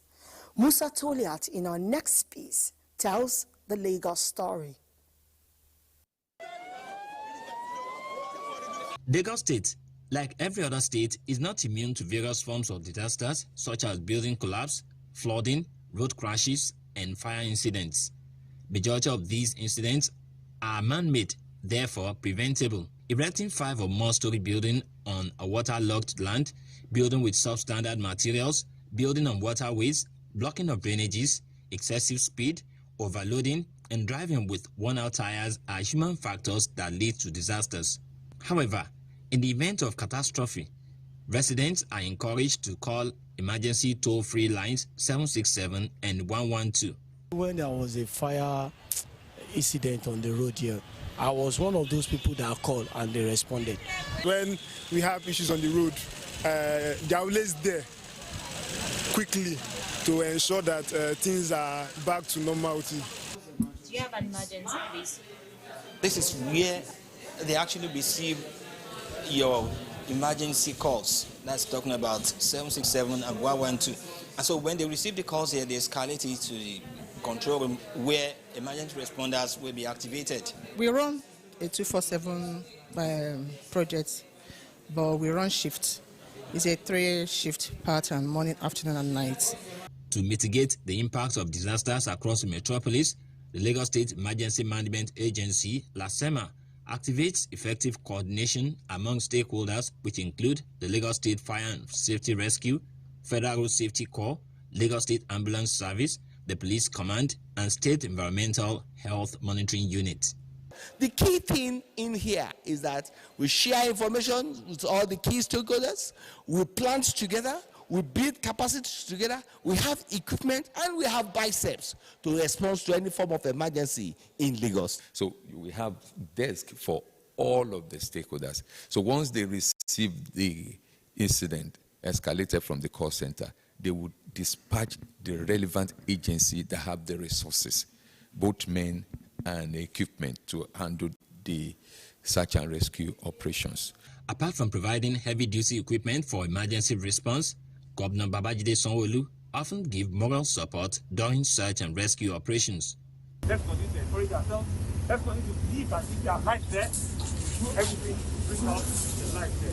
Rehabilitation of victims is part of emergency management and mitigation policy in the state. We are able to build a relief center in all the 3 central districts. We have one at Igondo that when we can have about close to 5,000 IDPs. We have one at Agbowa, and the one at Agbowa can take close to 3,000 IDPs. Now, the state now donated another relief center at Agbowa, which we call it Agbowa Phase 2. And that one can accommodate close to 10,000 IDPs. There is, however, need for increased level of public awareness regarding emergency protocols, especially administering first aid measures before the arrival of emergency responders. Safety is the responsibility of everyone. But with the level of emergency response mechanism put in place by the state government, residents will need to put their emotions in check and allow professionals carry out emergency response operations and give right of way when necessary. For Deadline 360, I am Musa Toliat. And that's Deadline 360 for today. I am Omotola Omojola. From all of us here at the NTA, we say thank you for your time. May God bless Nigeria.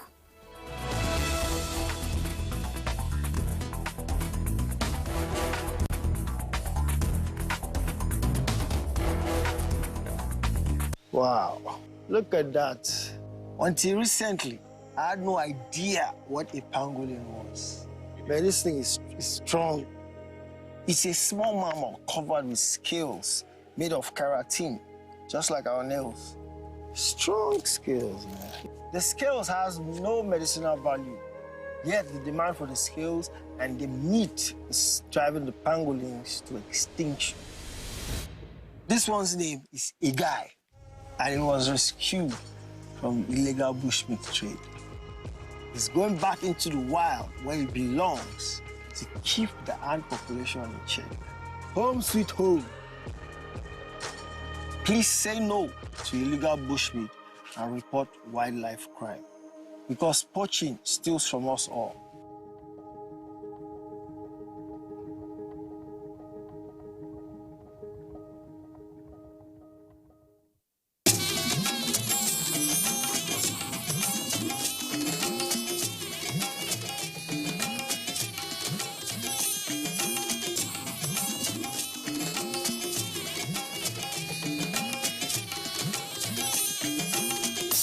This is the network service of the NTA.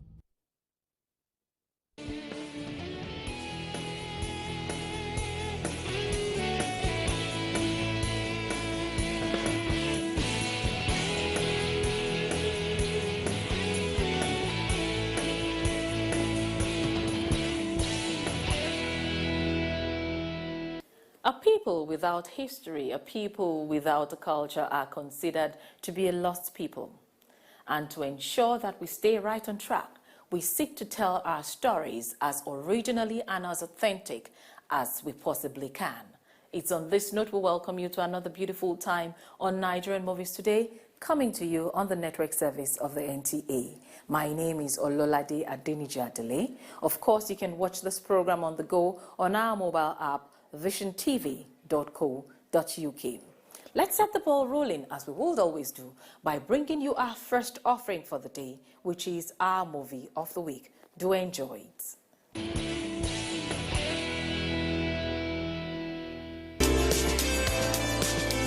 doing here? How do you just walk into someone's room just like that? I don't understand. Why would Margaret bring me to a place like that? This week on Nigerian Movies Today, our pick of the pack is a family comedy drama which reflects life and situations as they truly are in our different homes. A 2023 film, The Kujus Again is a sequel to the year 2020 award-winning family drama introducing The Kujus. Written by Mani Oseomaye and produced by the duo of Bisola Ayola and Winifred Okpapi. This rib-cracking, relatable story is interpreted by a cast of Bisola Ayola, Femi Jacobs, Bimbo Ademoye, Kunle Remi, Ronke Odusoya, Timini Egbuson, Sophie Alakija, Don Jazzy, Folare Miagumbiade, MC Lively, Mimi Onolaja, and many more. Directed by Biodun Stephen, The Kujus Again, of course, follows the story of the Kuju clan as they are back again. This time, they have gathered at a hotel resort for the traditional wedding of Maoyon and Lily. What's up, my man? Ladies and gentlemen, family, we have an announcement. We're engaged. Oh. No, I saw it in before. Thank you, fam. Thank you. It is Lily's wish that every member of this family be part of the planning. Things, however, quickly took a turn for the worse in what should ordinarily be a celebration with happy and excited family members, as underlying tensions meet unfortunate incidents and not just money, but people as well go missing. What exactly is happening as it's the Kujus again? You cannot do any of that. My mama wants to see me. Wait. What's going on?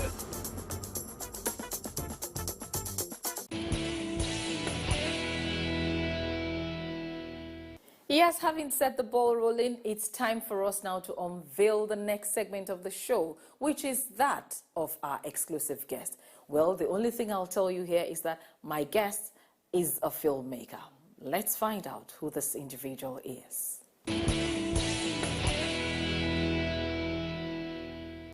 Our exclusive guest this week is an award-winning writer, producer, director, and engineer.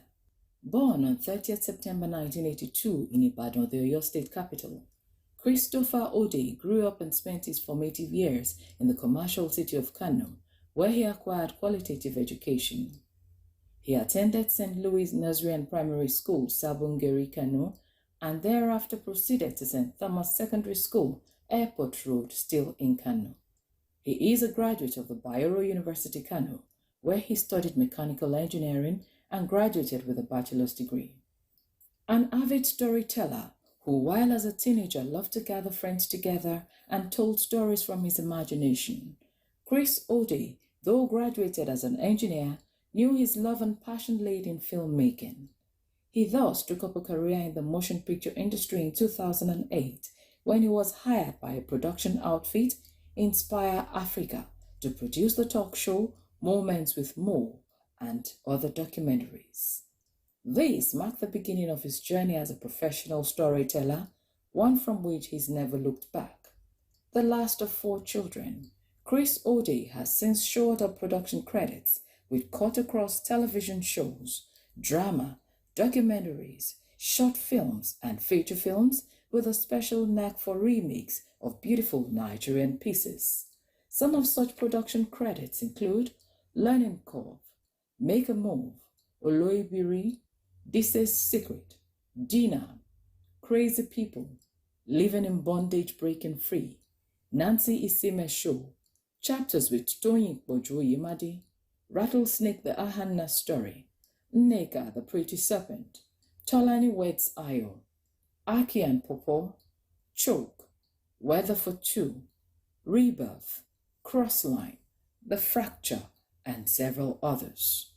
Always ever working, Chris Ode, who is the senior producer at Sozo Films, a one-stop hub for all television and film productions, consulting producer Play Network Studios, head writer Story Global, and convener Masterclass with Chris O'Day, is currently working on quite a handful of productions set for release later in the year and even into the next year. These works are Tokumbo, Once Upon a Time in Abuja, Man in the Mirror, and Jaja. A native of Ibusa town in Oshinmili North local government area of Delta State, South Nigeria, Christopher O'Day has won numerous awards telling great Nigerian stories. A few of these are 2 awards at the 2017 Africa Magic Viewers' Choice Awards AMVCA for the film Oloibiri, 5 awards at the 2020 AMVCA for the film Living in Bondage Breaking Free, 5 awards at the 2022 AMVCA for the film Rattlesnake, the Ahanna Story, 1 award at the 2022 AMVCA for the film Nneka, the Pretty Serpent, 5 awards at the 2021 Best of Nollywood Awards for the film Rattlesnake, the Ahanna Story, 2022 Africa International Film Festival Afrif Audience Choice for the film Choke, 3 awards at the Africa Horror Film Festival for the film Choke.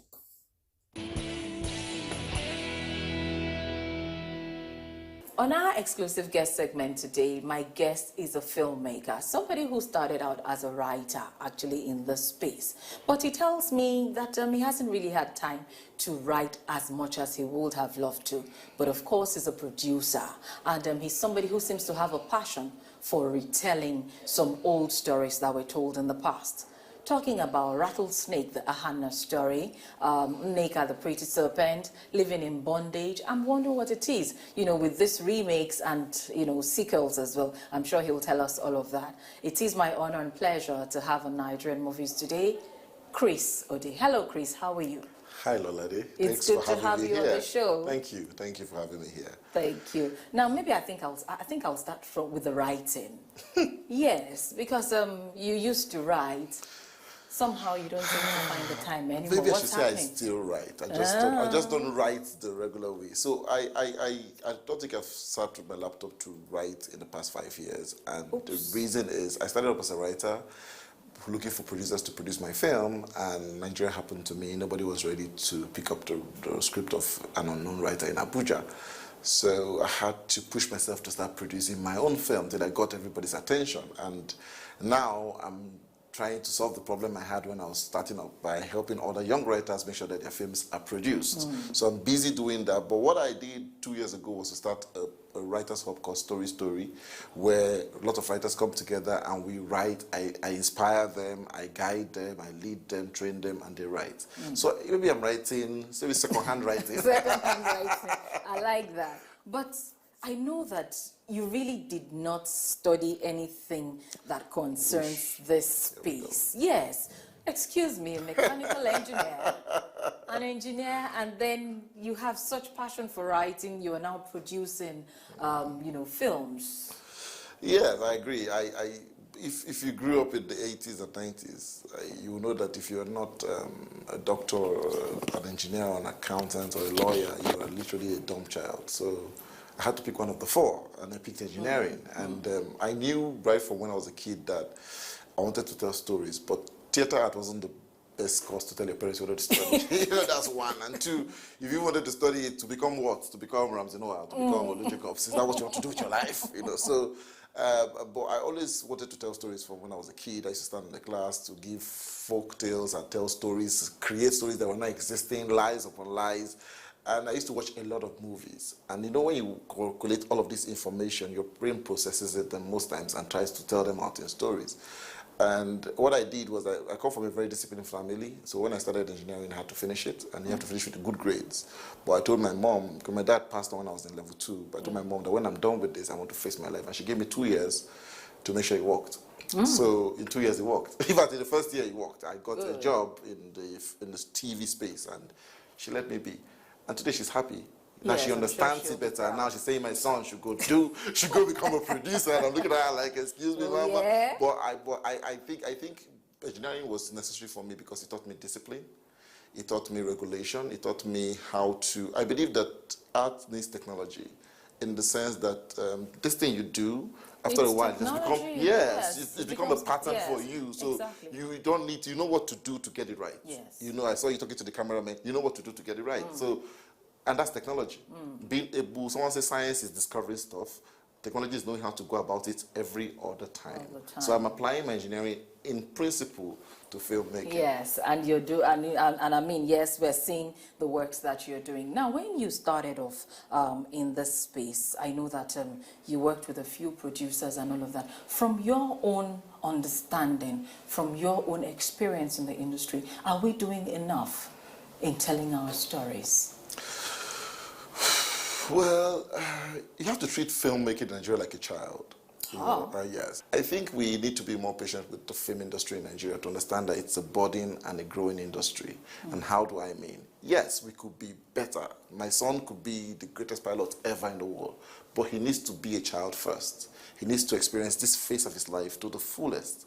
So filmmaking, yes, we can be greater than anything, do budgets that are above $10 million or $100 million, but we need to understand the workings of big budgets. Because what happens in Nigeria is that we either try to tell big stories with low budget and it becomes mediocre, or we get swamped with a lot of money and lose our creativity in big budget. And if you look at the film, it looks nice, but you're wondering, where is the story in this thing? So there's a misfit somewhere, and I think it's part of the growing. You know, when you're growing your dentition, it looks funny, a big tooth here, a small tooth here, but later on it averages out and everything becomes normal and well-shaped. That's where the industry is. I just think that everyone needs to be a bit more patient, keep the dreams, keep the hopes, keep the ambition, but understand that this thing is going to come in phases. And in telling our stories, appreciating the fact that story is king, what is it with you and remakes or sequels? Living in bondage, rattlesnake, make an effort happen. Excuse me? So I wish I could take the honors to myself and say I did that, or it was me, you know. So I was fortunate to have been in the circle when a partner of mine, Charles Opaleke, decided to jump on that wagon. But it took convincing myself to also join that wagon, because I think that back in the day we had greater stories, but bad technology. Now we have better technology, but bad stories. So we're like, don't you think if we take those stories and put them on this technology, we'll have a great... And it worked with Living in Bondage. Rattlesnake took it to the next level. Yes, we've had a few that we are not sure if they were good or not good, but just like every other thing in life, you win some, you lose some, you learn your lesson, and you move on. So it was something I can't say we thought we wanted to go on that journey. We tried one. Okay, it was excited, an experiment. Yes, and it worked. And just like every other businessman. We built on it. And now people are beginning to do, there's Domitila coming out, there's Karashika, there's all of those things. People are beginning to, and it's nice to know that we pioneered a new phase of the industry, which is lovely. For you as a filmmaker, as a producer, and who sees his intellectual work out there, what do you think the advent of these distribution networks, how positive is it? Now, I also ask this question because some people will tell me that, it's a case of the carrot and the stick, because they have been opportune to know what these networks pay, you know, other filmmakers outside of this space. How healthy is this for Nigerian filmmakers and the industry? I think it's healthy for now, and I think we need to appreciate them some more, because while they've helped the value of our films go up, because while we were struggling with the 5 million, 4 million for money, income from a film, revenue from a film, these people came and gave us 10 times, 20 times, 100 times that. However, we need to also note that everybody's in business. You're here, you're in business. If this thing doesn't have any either financial or non-financial profit to you, you won't waste your time. And that doesn't make you a bad person. It's just because your time needs to change for value. So, you know, it's value for value. So Netflix didn't travel from America to Nigeria or Amazon and say, I want to save African fame or else they would. That's not why they're here to make money. Now, the subscription in Nigeria is not as much as it should be, at least from the data that we receive. We're less than half of South Africa's subscription. So why would they put in their money? Yes, to the Netflixes. Why would they put their money into a place where people would borrow people's login details to watch, or people will wait for it to go there, that they'll pirate it into NetNigeria, one annoying pirate camp and wait for it to be downloaded before they go watch it. When in other countries like Kenya and South Africa, people would commit themselves to pay the subscription, and so they would rather spend their money there. Yes, they value us because we have 200 million people, but 200 million non-subscribers. So it doesn't make any sense. And so, but yes, we're trying to get the message going on with what's happening with Gangs of Lagos and Amazon now, or what happened with King of Boys and Netflix. They try to use the films to push the agenda of subscription, and it kind of worked. We need to understand that these things are in phases. There was a time in Nigeria where everybody wanted to have their film on African Magic. The time when it was Iroko. The time when it was the cinemas. Now it's Netflix. Then later it's Amazon. When you were answering my question now, you went into a space I was trying to avoid. Yes. And since you have gone in there, I will take you on. And I'm sure you have an idea of what I want to talk about. Gangs of Lagos, Amazon. You know the current issue about the Eyo masquerade. I am a proud Lagosian through and through, so maybe to an extent I'm a bit pained. But looking at the business of the craft, where do we begin to draw the line in creativity, in telling our stories, and also retaining our culture, not bastardizing it? I think that we need to be careful as Nigerians where we attack the film industry. And this is not because I'm a filmmaker. You can't use different marketing schemes for different people. It's bias. You know, if an American makes a film and they mention, for Christ's sake, let's take it home. The first Black Panther that we all celebrated in Nigeria, they talked about the Sambisa girls. Did you see the way it was spoken about?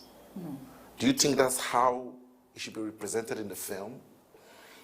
I'll take it further. Another film by Marvel called Wolverine the Origin. They were looking for a metal. They came to Lagos and they told them that the metal is available in the neighboring town. They traveled to the neighboring town and it was an Igbo-speaking neighboring town. Please, is there any Igbo-speaking neighboring town that's close to Lagos? It's because in America, Africa is a country and Nigeria is a state. And it shows in their research. Every time they do stuff, they just take us as a small circle, but we excuse these things. Now, Jade and her team have gone out to do a beautiful piece. Out of 100 things they've done, we pick one thing, and we're nailing and nailing and nailing. If you go to school and you make 70, you're given an A. Not because you didn't fail any question, but because what you succeeded in surpasses what you failed at. Now, yes, I understand that, are you trying to say your people are evil? Are you trying to say all of those things? But the world now knows about Ayo. In a negative way. They know about Ayo. We do films. Americans will do films, and everybody with a bird in that plane is a terrorist. Nobody shouts about it. They'll do a film, and every Nigerian in the film is a 419er. Nobody talks about it. But now we do it. We shouldn't say everybody in the Ayo festival was evil. They took advantage of the Ayo festival. They disguised with the festival and committed the crime. Not the whole team came out with guns. When they entered the house, the man didn't even suspect that they were going to shoot him because they shouldn't have a gun. So it was a shock to the man that they killed. So it shows you that these people can disguise with anything. Like I said, flog where it needs to be flogged. Hey, you could have done this better. You could have shown that they are also good Ayo people, which is where the census board comes in. All right, Chris, before I let you go, yes, I know that you're having script conference for, probably a production, but you must have some other things in the works that you're cooking. Certainly. What's the chef without a kitchen? Yes. So cooking, yes, we are. We are even in post-production for a film called Tokumbo. And Tokumbo is, if you know Tokumbo cars, it's about how cars are smuggled into Nigeria. We created a story around it. And it was kind of, what's the word now, poetic when we realized that the director of the film is Ramsey Noah and his middle name is Tokumbo. Yes. So Tokumbo is directing Tokumbo. And it was quite classic. We really went all out for the film. We had a few pictures that leaked out that people are saying we crashed a lot of cars, so the car fall up into the bridge. We really went all out for the film, and I'm hoping that people will enjoy it because it's talking about being true to our culture. We stay true to our culture. We showed that these people who do this smuggling also have a reason, which is what we're trying to do, give voice to people who may not have the space to air their opinions. They actually they were not born thieves, they were not born smugglers. They saw opportunity, they saw the need, they had needs in their lives they had to meet, and they jumped into it. Even though we're not encouraging crime, we're just saying this is why these people do what they do. And also, I have a controversial film about a fake pastor. Okay. Okay. Now, because of my stance, normally we see fake pastors do fake things, and now we just thought about what happens if a fake pastor now encounters God while he's faking the pastoral work. That's what we're trying to do. Wow. We're shooting that in the coming month, but hopefully in the end of this year, we hope to release Tokumbo. We also have a movie called Once Upon a Time in Abuja. People don't know about the nightlife in Abuja. There is a nightlife in Abuja. So we exposed that in a movie called Once Upon a Time in Abuja. 2 of them are coming out later this year. Then Man in the Mirror, which is a film about the fake pastor gone right, comes out next year. Wow. Well done. Well done, so Chris. Thank you so much for Thank you honoring for our invitation, and well done with Thank what you. you do. Thank you. Yes, I have been talking to a filmmaker, a producer, somebody who loves, to put other people under the spotlight, really. That's what he enjoys doing the most, and we've delved into all sorts of conversation here. Of course, it's still Nigerian Movies Today on the network service of the NTA, and you know that you can't go away because there's so much more coming your way as we bring you some interesting works that we've lined up for your viewing pleasure. Do enjoy them. One killer has outsmarted 2 good detectives like yourselves. I wouldn't say outsmart. Call it whatever you want. I want answers. Interesting movies to watch this week are Maniac. Go ahead, run away.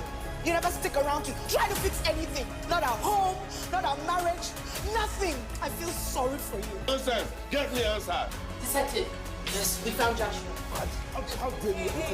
Quit with you. What do you want? You do not walk in here and act as if I don't know my job. That's why you don't want to. You're not better than me. That's why you don't want to. Reason number 1. Let me get this straight. So you sexually harassed her online? Please, bring her home to me, alive. And The Bloom Boys. Do you know how much we have to endure as women to accommodate these men? We have to take all their nuisances and tolerate all their shortcomings. They're the head, we're the neck. We have every evidence to put you behind bars for the rest of your life. You're in chains, you cannot be free. This is mere formality. We don't need your statement. See, I always knew you were a bastard, but I never thought that you're a thief. $1 million. If I make that kind of money, they can make me king in my village. The Bloom Boys.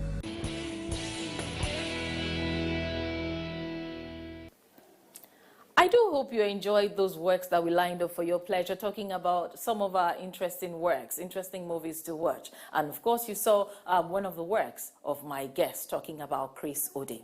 Well, let's move on now, as it's time to look for those individuals who are seeking, trying to reach for the stars and trying to be like my guest whom we met earlier. These individuals, we refer to them as stars to watch. Who is our star to watch today? Let's find out.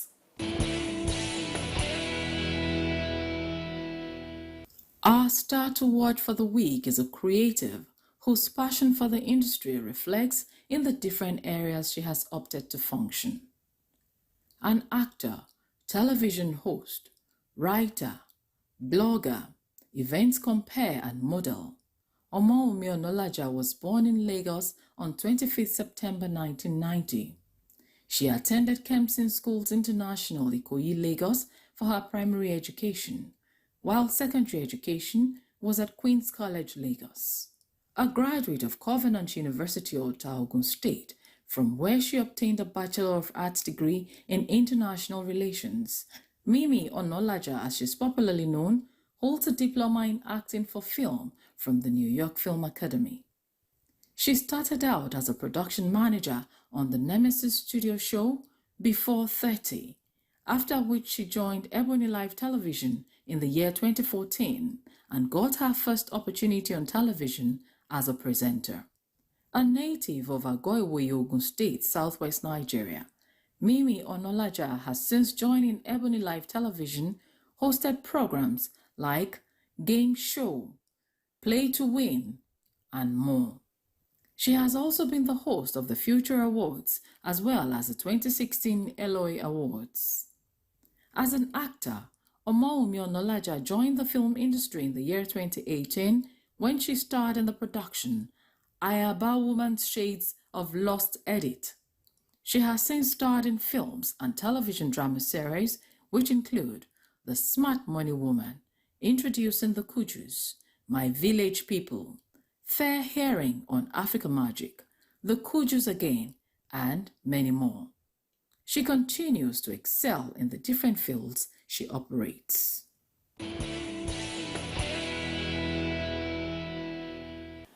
As we would always say on this program, we can only wish our star to watch the very best of luck. Unfortunately, this is where we draw the curtain on this week's episode of Nigerian Movies Today. But remember, for your comments, suggestions, and whatever it is you want to see on the show, you can always reach out to us on our Instagram handle at Nigerian Movies Today. Let's do this again, same time next week on the network service of the NTA. I am Ololade Adeniji Adele, and I'll say to you, let's keep telling our authentic stories. Bye for now.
Are you a tech enthusiast?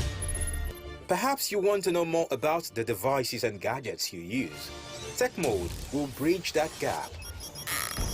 Connect great minds while extraying everything about technology as it concerns you. It is Tech Mode. Tech Mode is unlocking your tomorrow today.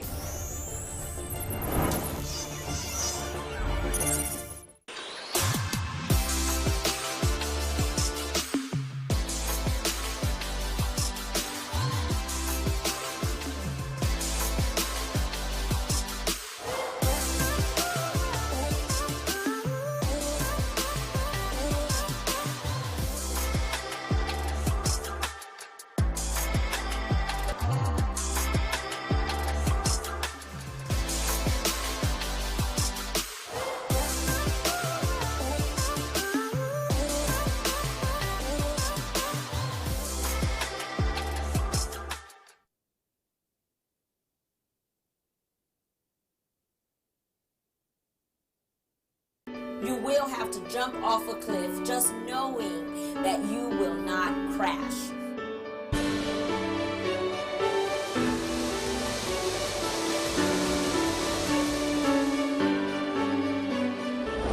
Let me tell you, everybody has their baggage and everybody has their demon. So you might as well deal with your own demon and everything will work out fine. If you're not in control of your emotions will be in control of you.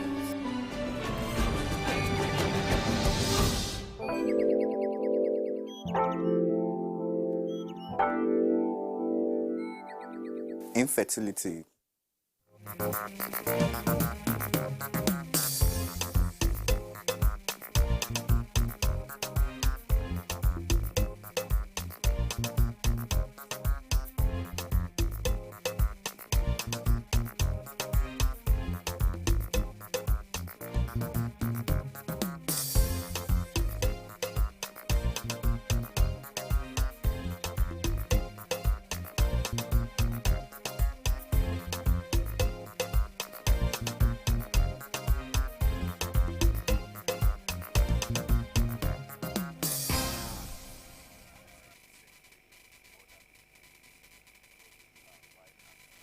History is indeed a beautiful thing. So also are the Kanuri people of Nigeria, a renowned ethnic group, a people with regal consciousness. But how can that be otherwise when their ancestors were said to have been kings and queens? Don't worry, you'll find out more in the course of the program. Welcome, it's Bon Appetit, a culinary adventure with I, Saratu Seidichiri. Today, we're showcasing a cuisine from Borno State, where currently the majority of the Kanuri, which is the dominant ethnic group, resides in northeastern Nigeria. But before then, take a look at this feature.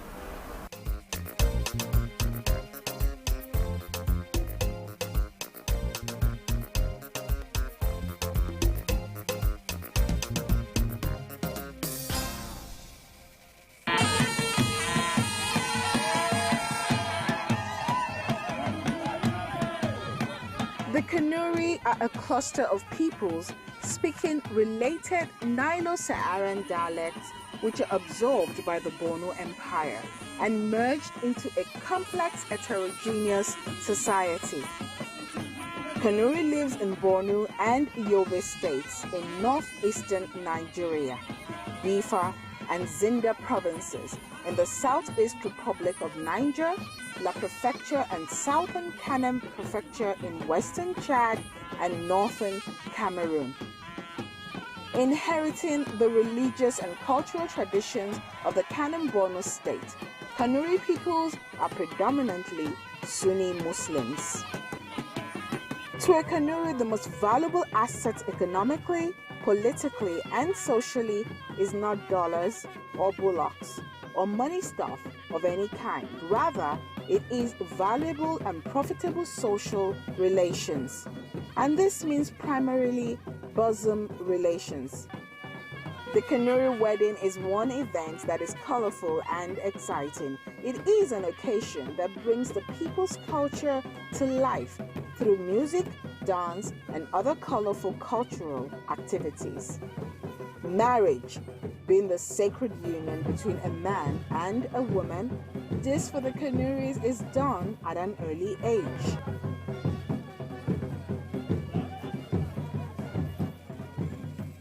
Indeed, the simplicity and unique lifestyle of the Kanuri people is a sophisticated one. It shows the world how advanced they are inwardly.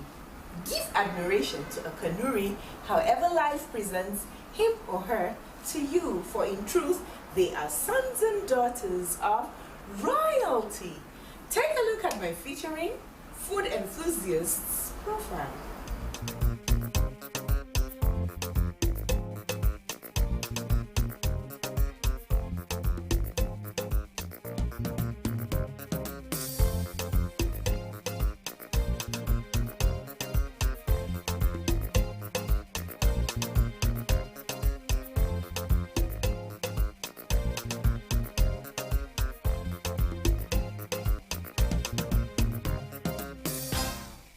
Going to go on a test trip to Borno, and I'm going to be preparing a 2-course meal. Okay. So for this 2-course meal, we are going to be making kuningeda.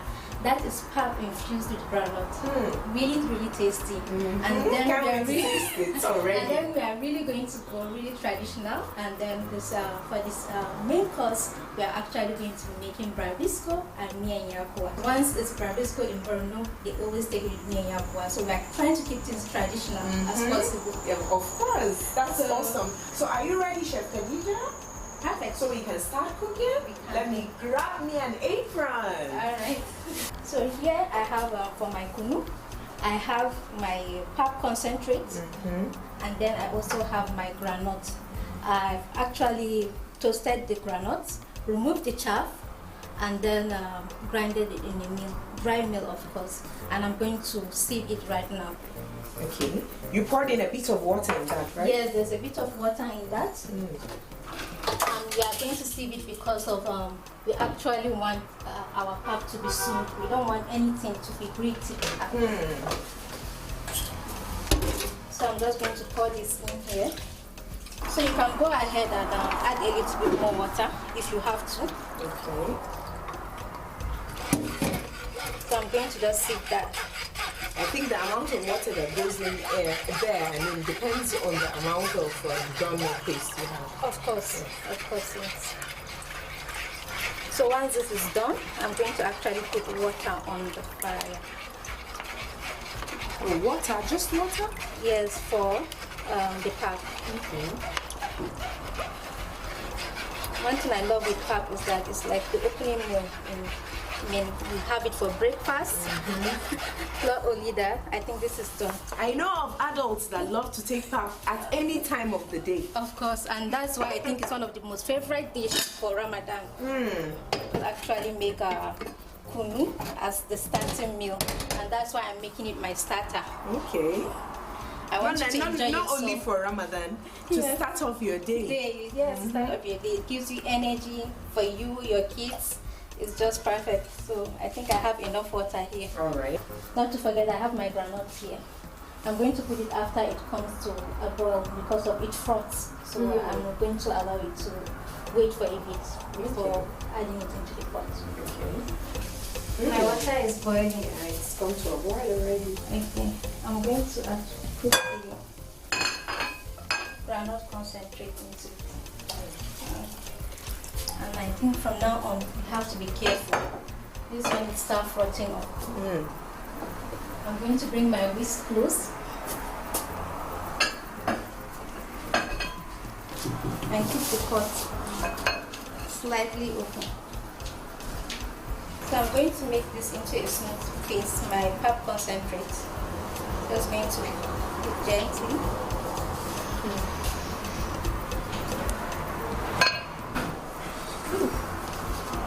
Hot. Very hot. It's coming to a boil nicely.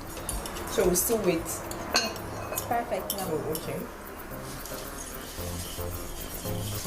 I'm going to put it on low heat.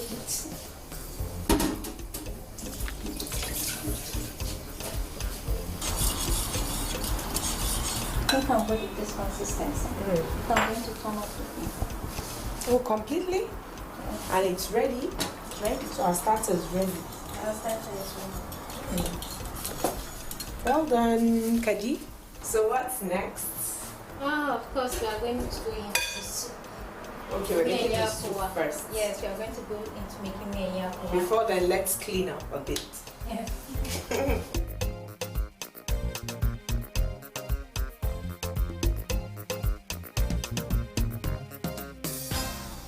For the yakwa, we have to use the sorrel leaves. That is yakwa. Yes.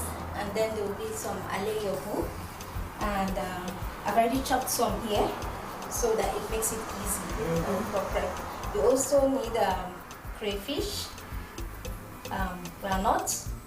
Then this is gravy. Some onions and pepper. I just grinded it. Palm oil, of course. And then our proteins, this is our meat and our dry fish. Then for the soup concentrate, I have here my tomatoes, my garlic, my shombo, my and my tatase, taru and onions. Scotch bonnet. And that's basically it.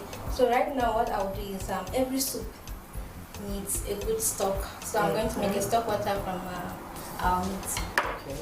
I'm using this seasoning, of course. Okay. Let's see you do it. Okay. I'm going to actually put in my meat. This has been washed, rinsed, of course. I'm not going to put the fish actually right now. I'm going to leave it.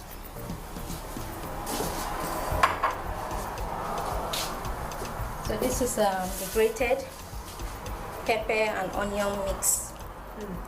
So when you want to make your stock, you put a bit of pepper. Yes. Okay. Which is they call jajagi. Oh yeah, that's right. In the north. Yes, we call it jajagi. And of course seasoning. When you talk about seasoning now, it's a matter of choice. It's a matter of choice, of course. And then a bit of salt. Don't overdo it. Most seasoning have salt. Yeah. So we are going to allow this to come to a boil.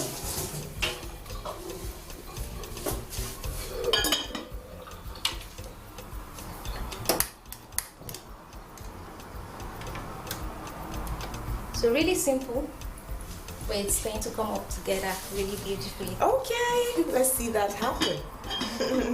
Well done. So I'm going to get started on the base of the soup.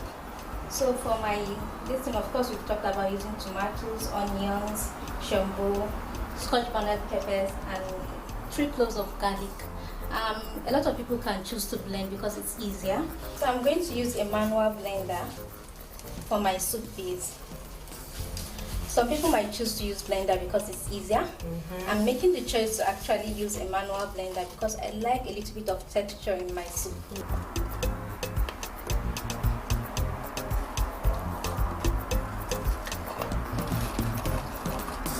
So as you can see, this is already grinded and it's ready. So I'm going to check on my meat stock. I think it's perfect right now. So I'm just going to turn fire off so that we can start on the soup. I've lowered the heat. So we have our stock all infused with the juicy flavor of the meat. Yes. So for my soup base, I'm going to add palm oil into the pot. And we are going to allow the oil to heat up. So this is the tomato, onion, pepper paste that I grinded. So it's hot enough, I think. I'm going to pour it in.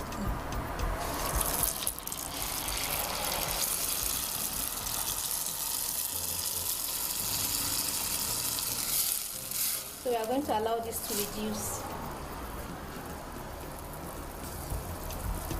Once it's reduced, we'll fry a bit to really get the flavors. This is nicely fried. And then our dry fish goes in the same Now I place. have to remove this.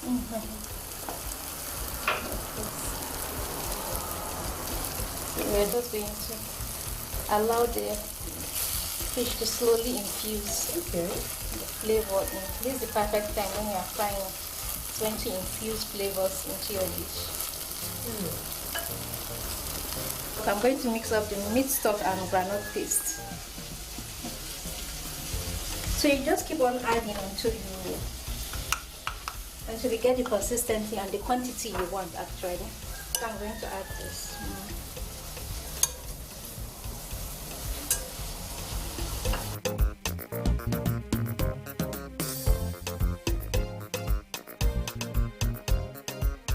I have enough here, so I'm going to put this into slowly.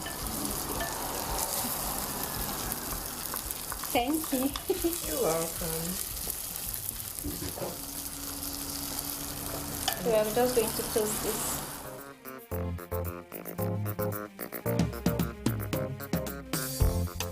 Eddie, you've not spiced it.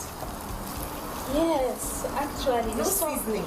The stock actually has seasoning. Okay, that's right. So I don't want to over season it. So I'm going to, after I put in the stock, I'm going to taste it. If we need anything more, we'll correct it then. So right now I'm going to take in the stock and actually. Should I remove this? Yes, pour this.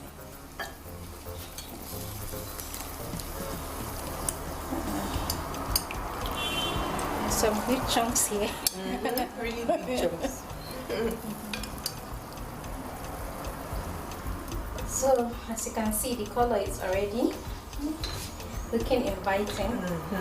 But then nobody can deny the color green. How much it pops. Yeah, that's in right. the soup. I love the consistency. Of course, with the leaf, of course, going to water down a bit. Since leaves contain some more water. Yeah, that's For the sorrel leaves, which is known as yakua, they are actually rich in vitamin C and a lot of antioxidants. Traditionally, people actually use potash to squeeze it out. And as much as I like adhering to traditions. This is one of the tradition I'm not going to do because of that do your health. Yes, you are squeezing out the nutrients. That's right. Yes. So we added some seasoning and a little bit of salt. And then onto the star of the soup, the yakwa. Hey, the sorrel leaves. Sorrel leaves. AKA yakwa. Full of phytonutrients, antioxidants, and all our grandmothers love this. So if you are looking for something to make for your parents, for your older family, to please them, yes, especially in northern Nigeria. Yes, they actually love those traditional dishes. They get bored with our jollof rice and fried rice. No offense to jollof rice and fried rice, but it gets boring actually. I agree. I agree. And funny enough, my own taste buds are more inclined to these kinds of dishes. Of course, we are losing them and we need to bring them back. Exactly. So we are going to be adding finally the aleyoku, which is amaranthus. It's actually not called spinach. A lot of people call it spinach, but spinach is a different vegetable entirely. We are going to allow this to simmer down for just about 2 minutes. Okay. Once it's vegetables, you don't want it to stay long. Isn't this a beauty? It is. It is. Thank you. You're welcome. So the 3 minutes is over. Whoa. And this looks really good. I think I'm going to turn off the flame. This is ready. Because vegetables shouldn't cook for too long. Yes. Well done.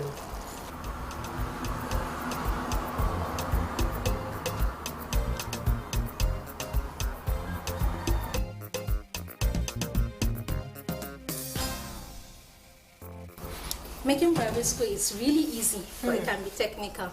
So you have to get your measurements right. So here I'm going to put in 2 cups of water. This is about 250 ml. Okay. We have 2 in there already. That's 500 mils. And then this is like 2.5. So 625 mils Exactly. of water. So right now I'm going to use a little bit of salt. Did you mention the ingredients? And of course, the ingredients I use for our barbecue is maize grit. These have been washed, running water, and also oil. The oil actually helps it from not sticking. So I'm going to put about 1 and about 4 tablespoons of oil.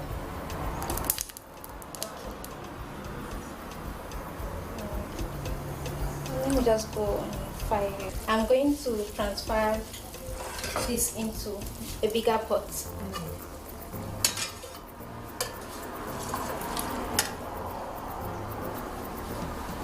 Because our maize grit, as I suspect, is going to double in size.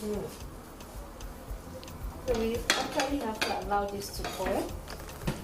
Oh, it's boiling. Okay, it's perfect. So we are going to whisk in gently. I'm going to get a whisk for this. This is an innovation. And we're going to make sure that our burner is on really low flame. Women are really creative. This is corn, for God's sake. Yes. Maize, corn. Corn. I can imagine the first woman that tried this.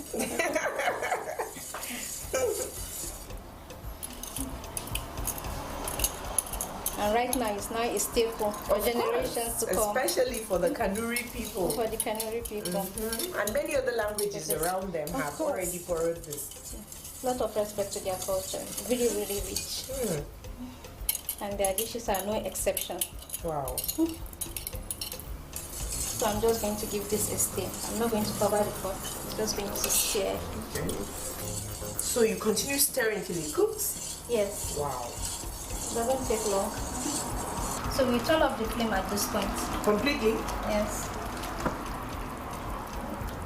So we are going to allow this to cool for like about 10 minutes, 15 minutes, and then we are just going to gently fluff it up. So I'm just going to use a fork to separate it a bit. That's the way you make your couscous. But this is more wholesome.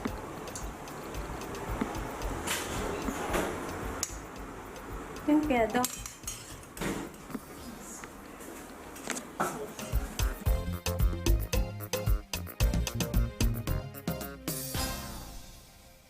I made a 2-course meal.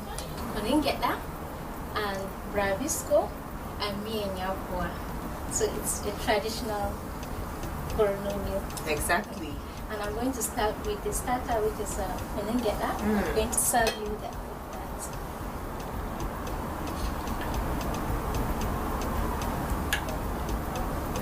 That's okay. Here you go. Thank you.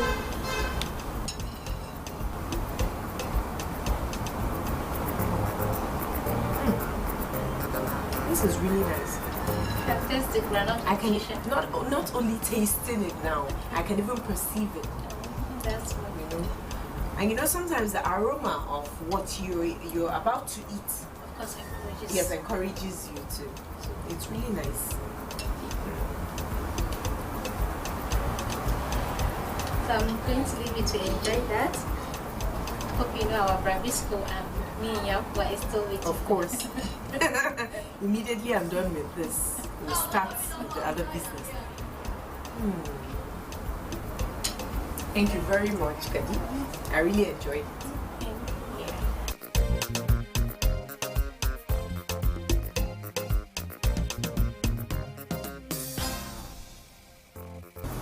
So right now I'll start serving the main course, which is our Bravisco and me and Yapua.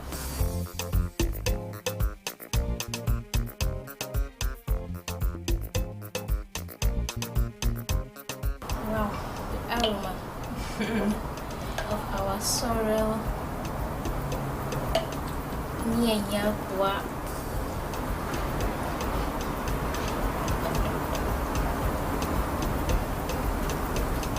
No, that's enough. Okay. I believe that's yours. The protein is too much. Okay, let me make this one. Here you go. Thank you.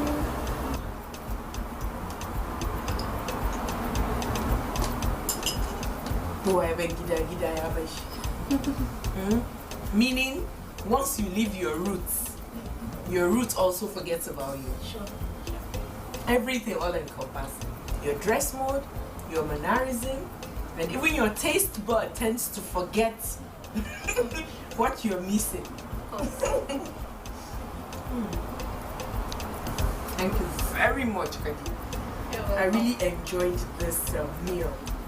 Honestly, and I ate it with so much euphoria. It's brought back so many memories.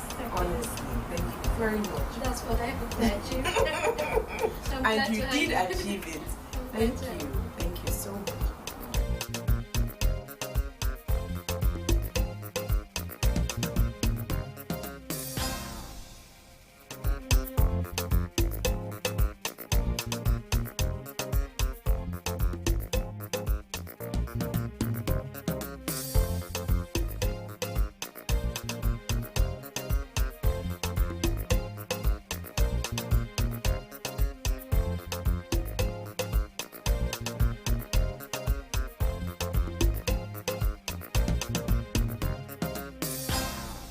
That sumptuous meal, I must say, was really, really delicious. I enjoyed it, and you all should please try it out in your kitchens.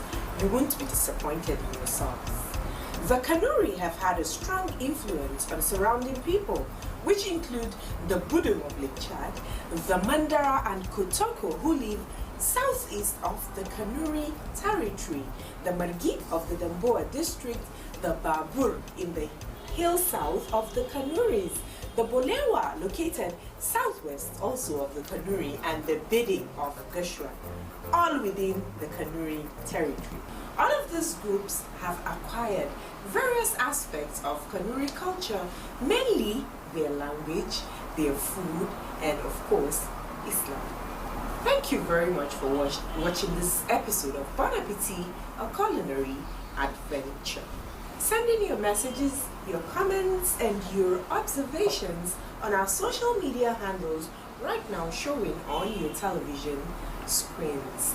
Next week, God willing, I'll be back with another interesting episode of Bon Appetit, a culinary adventure. Stay safe and take care of yourselves. Bye now.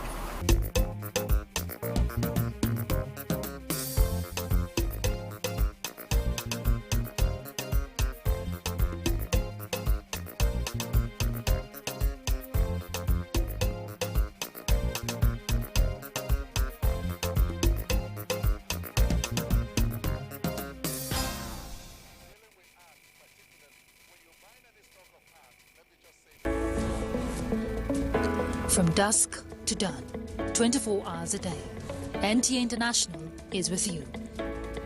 In your living room, office, and everywhere, anywhere. We provide a company you desire in terms of balanced and up-to-date news, programs, and the best of entertainment. Forms of art. And for the masters, it also provided a significant cultural component to help them in communicating ideas, entertain and awaken our curiosity and emotions. It has to do with the Nigerian situation where we have the three major ethnic groups in the country, Hausa, Igbo and Yoruba. And the work here represents three figures with three different colors. So as the artist, I chose blue color to suggest that the man in blue is the good and the man in red is the bad, while the man with black dress is the ugly. Will you say the Igbo man is the one wearing the blue color, or the red or black, or vice versa, the Hausa man, or even the Yoruba man? So the major idea is that we are very rich, but unfortunately we are not making good progress because we have the good, the bad, and the ugly within our society. We all have stories to tell. The small boy kicked me to open fire on me, so I said, okay, you can cut the right hand. So that's how my right hand was cut off. He's working with clergy with which year that it was that guy. No, he's not an ordinary eye. No, he's not an eye. Juju he used to marry his wife. It all depends on how I handle my story and how you're able to handle your own story. It is what you decide in your mind that determines you, not your situation. I don't hear well, but one thing is, we are better together. Dushma Lucy Pius, Welcome to Against All Odds on the Nigerian Television Authority, a program that brings to your doorstep the lives of persons with disability.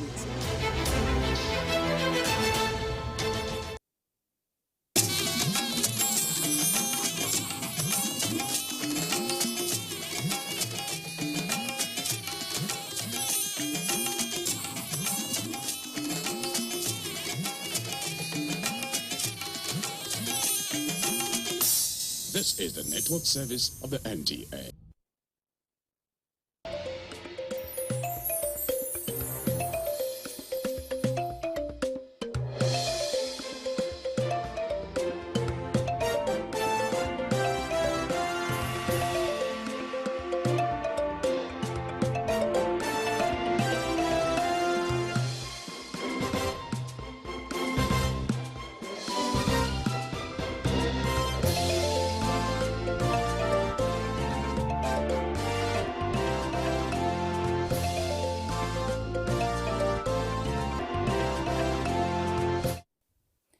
Equipping them with the confidence for a brighter future, a global call for the right resources and opportunities as the world pays attention to the challenges of the girl child. Health practitioners devise a fit-purpose health workforce to identify the potential routes, transmission, and preventative strategies for monkeypox.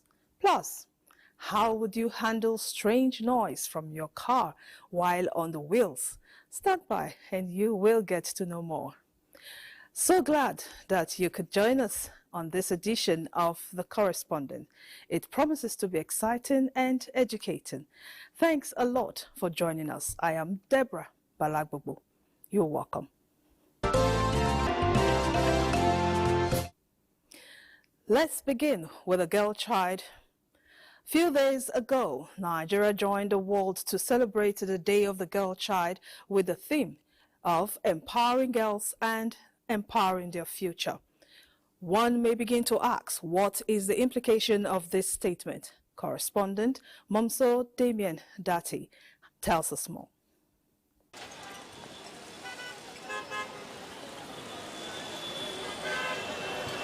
There she sits, Khadija, on a very busy road in a suburb of Abuja, with a number of her friends all about the same age, idling away and begging for alms just to eat and stay alive. Year in, year out, from dawn to dusk. As a girl, you will have a very different life depending on where you happen to be born. Girls 12 years old, forcefully married to men 3 times their age, and so many girls being out of school just because there was enough money to put only the brothers of the family to the path of education. At that time, I got even a bit angry in the face of all the injustice and inequality. If only she knew any better, if only the opportunity was available, and her parents and authorities concerned realized the crucial roles that lay ahead of her as a potential career woman, game changer, and mother who will eventually bear, raise, and train future presidents, governors, and leaders to sustain the future of Nigeria. The situation is quite different for these young girls who are privileged to be groomed and start preparing for their future roles at a young age. I have no regrets. In my next world, so I would still love to become a girl. Become the best in the world, make my family proud, make people around me proud, and let the world know that I'm a girl child. My expectation as a girl child is to stop molestation of females and domestic violence, rape, and gender inequality. Government can support girls, young girls from low-income family because they don't have some parents don't have financial capacity to sponsor their children. So government should give free sponsorship to. So International Day of the Girl Child is a day to celebrate the girls out there, to appreciate the girls and to make the girls feel that yes, they have voices outside. So and the theme for today's event is Girls' Vision for the Future. So girls have a lot of visions that they want to do in the future. And that captures the essence of the International Day of the Girl Child, so that the likes of Khadija and her peers can have a brighter and most impactful future, like Ngozi Okonjo-Iweala, Amina Mohammed, Ladi Kwali of blessed memory, and others. I urge us to renew our commitment to girls' education, empowerment, and protection. Every girl has a potential to change the world. Let us give her a tool and opportunity to do so. Are repugnant to the development of a girl child. I, for one, it's my resolve that we'll continue every day to de-emphasize and in the process build new cultural virtues that will promote you, the girl child. We will continue to make advocacies to government to create an enabling environment by strengthening institutions to accommodate you and your peculiarities. We have seen firsthand the ripple effect that this has, not only in the lives of our girls, but in the lives of their families and communities. When we equip girls with tools for success, we see nations grow stronger and futures grow brighter. As Nigeria commemorates this day, it will be pertinent for key players to act with the theme in mind: empowering girls, empowering the future.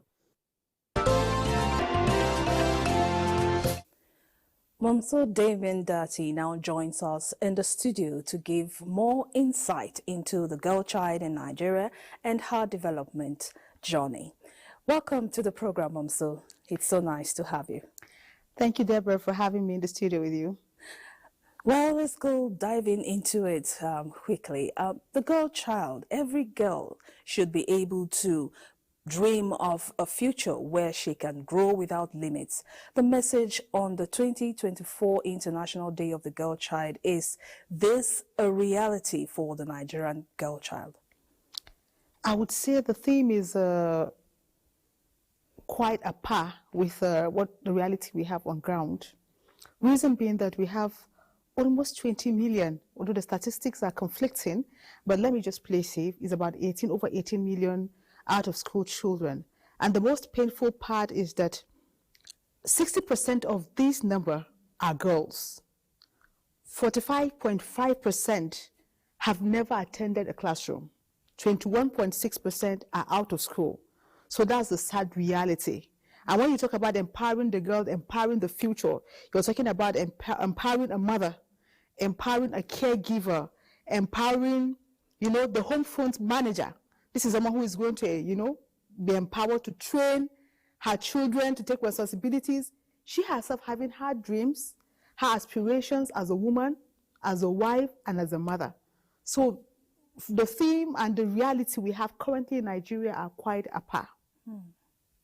Well, talking about evaluations now, how will you evaluate gender equality using the girl child as an example in Nigeria?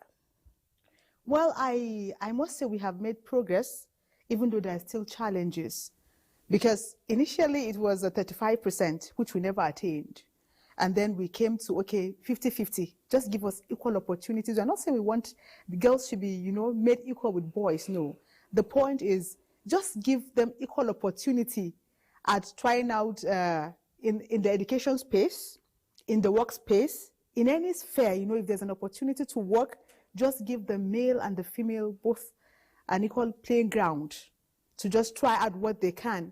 But currently, with the large number of out of school girls, 60% out of almost 20 million, that means there's a big challenge, there's a big gap that needs to be addressed.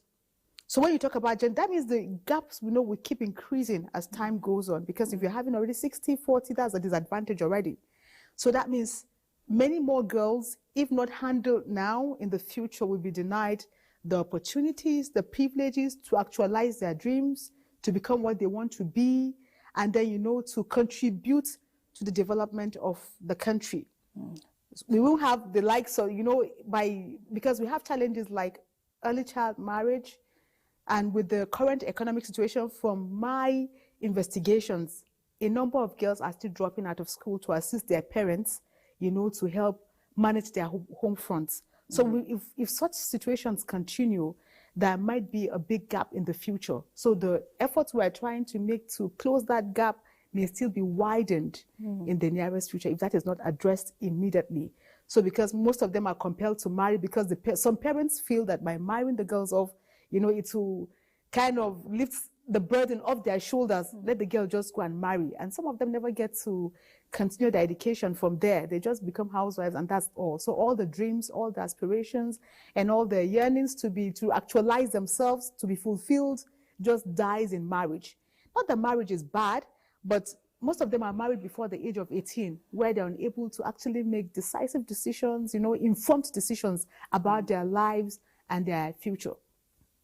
Well, we do hope that better days are ahead. The day also highlighted the importance of investing in girls' education, starting from the home, teaching them to believe in themselves, and then the values of self-worth and dignity. Do you think parents and society have done well in this assignment, especially from what you just said? Well, honestly, no, because by her disposition as a woman, most times girls are groomed by their parents and prepared, for future roles, unlike the male child. You see, mostly when it comes to washing of clothes, when it comes to managing the home front, when it comes to working, the girls are in the kitchen with their parents. When it comes to, just learning the skills to survive, the girl child is always there with the parents, with the mom in the kitchen to do all those. And sometimes the boys could be outside playing football. The boys could be outside, so nobody really pays attention. But we have come to a time and area where parents need to balance this. There shouldn't be any difference between a girl and a boy when it comes to doing household chores and taking responsibilities. Because most times from the onset, from the home front, right to the society, you are just trained to learn to submit to a man. So everything they're preparing you for is how to serve a man in the future. And that has caused a lot of our boys to be irresponsible. And we have seen a lot of cases where, you know, girls, a lot of divorce cases and so many things like that. So this is a time, this is an era where, you know, parents, the society needs to balance this equation. If you are sending the girl to do household chores, if the boy is the one that fits him as a boy, he shouldn't be watching a movie, he shouldn't be playing football while the lady is in the kitchen doing, you know, being groomed and being trained to be a better wife. If she becomes a good wife and the husband is irresponsible, what happens? You see, there'll be a lacuna there. And so that's why, you know, the advocacy these days is that both of them should be trained so that we can have a better society. If you look at the cases of drug addiction, the cases of social vices, drug addiction, rape, criminality, all manner, it is the boys that fall victim simply because there's no balance. Most times they walk out of the home and nobody cares to ask questions where they are and all that. So they become a threat, they become a problem to these girls that have been groomed already to become good girls, to become home managers, to become good mothers, to become good wives. And that is why there's a need for a balance so that everybody can contribute their part to make the society a better place for all of us to live in. The man contributes, the girl contributes, and you know, everything works out perfectly. And at the end of the day, we achieve development. Now, the push for limitless opportunities that abound in a message for the girl child. How promising is her future? In fact, from what you have said, I don't even know. Let me leave it to you because you are the expert in this field. Well, one thing that keeps us going is hope. So we'll keep hoping and pushing that things will get better. But going by what we have currently, going by what we have presently, is quite discouraging. More girls dropping out by virtue of insurgency. You're aware of the recent case in Niger State where many girls were married off, some less than 18, even though I learned that has been clear that they were 18 and all that. Okay. So many girls are pulling out of school because why go to school and then I get kidnapped and then, you know, all that. So these are things that discourage the girls from going to school. Then economic challenges too are pushing more girls out of school. From recent investigations, the times some cannot pay transport to go and other things. So there are challenges that are just discouraging them and then, you know, bringing them back home to stay with the parents and just assist in generating funds to keep the family going. So those are the kind of, you know, few threats we have. Early child marriage, you know, then priority. The parents always give priority to the boy than the girl. But I must say that one thing we must keep alive is hope, that the future is brighter. We have the likes of Ngozi Okonjo-Iweala, we have the likes of Amina Mohammed, we have the likes just recently DJ Kupi, who represented Nigeria at the UN Assembly for the first time, I learned. So the future is bright. And we must keep hope alive. And then we don't just leave everything to government, individuals, corporate organizations, everybody. It's a collective responsibility for all of us. If I can sponsor my neighbor's daughter, if I can sponsor someone just close to me, the government does its part, organizations do their social responsibility, just help, then we will hope that things will get better and that with time, you know, girls will begin to take their place and then become what they aspire, what they dream to become in Nigeria. And I can tell you that if this is done, then Nigeria will be a better place for it. All right, like we leave you with the last word where you say we should keep hope alive, and that's what we'll be doing. Thank you so much, Mamso, for your expression on the issues affecting the girl child. We hope to see you again on The Correspondent very soon. Thank you again. Thank you so much.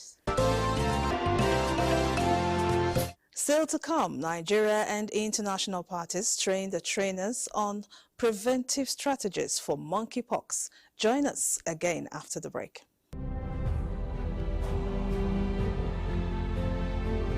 Fellow Nigerians, this period may be hard on us, and there is no doubt that it's tough on us.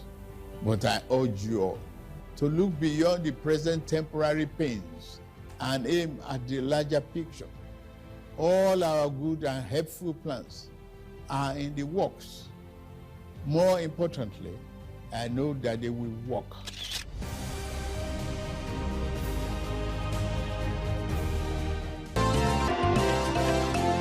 You're watching The Correspondent. Thanks for being there. Talking health now. Amidst rising monkeypox cases in Nigeria, key players in the national response are redefining and building a fit-purpose health workforce to identify the potential routes, transmission, and preventative strategies for the disease. What is monkeypox? Its symptoms and mitigations.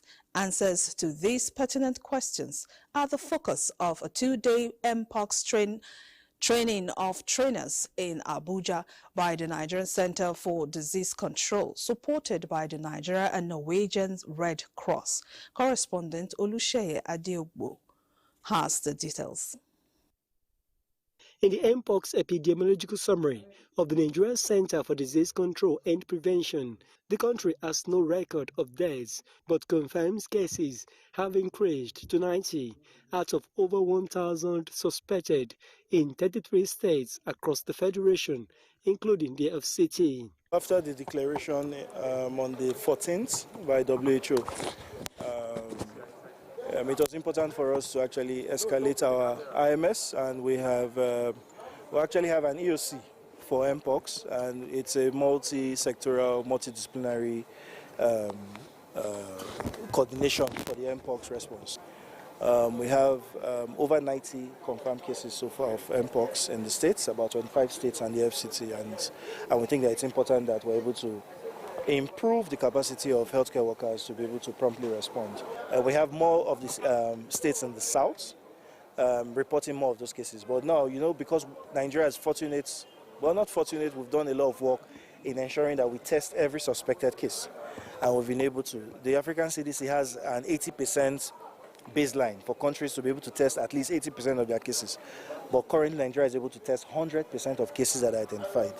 And that's why I'm very specific with the numbers of confirmed cases that we have. In the face of the outbreak, health workers unconditionally remain vulnerable. Consequently, Nigerian Red Cross Society is responding to this medical emergency by lending support to these essential workers through capacity building of field officers comprising 5 from the selected states, primarily to provide insights into mpox, like surveillance and control. This is our own area. We are seeing the objective of the populace to fight against mpox, to avoid mpox, and we need to collaborate with people in that field to be able to, train ourselves and occupy that gap that may exist in government functions, especially in areas where this disease has been able to rear its head in one manner or the other. In all areas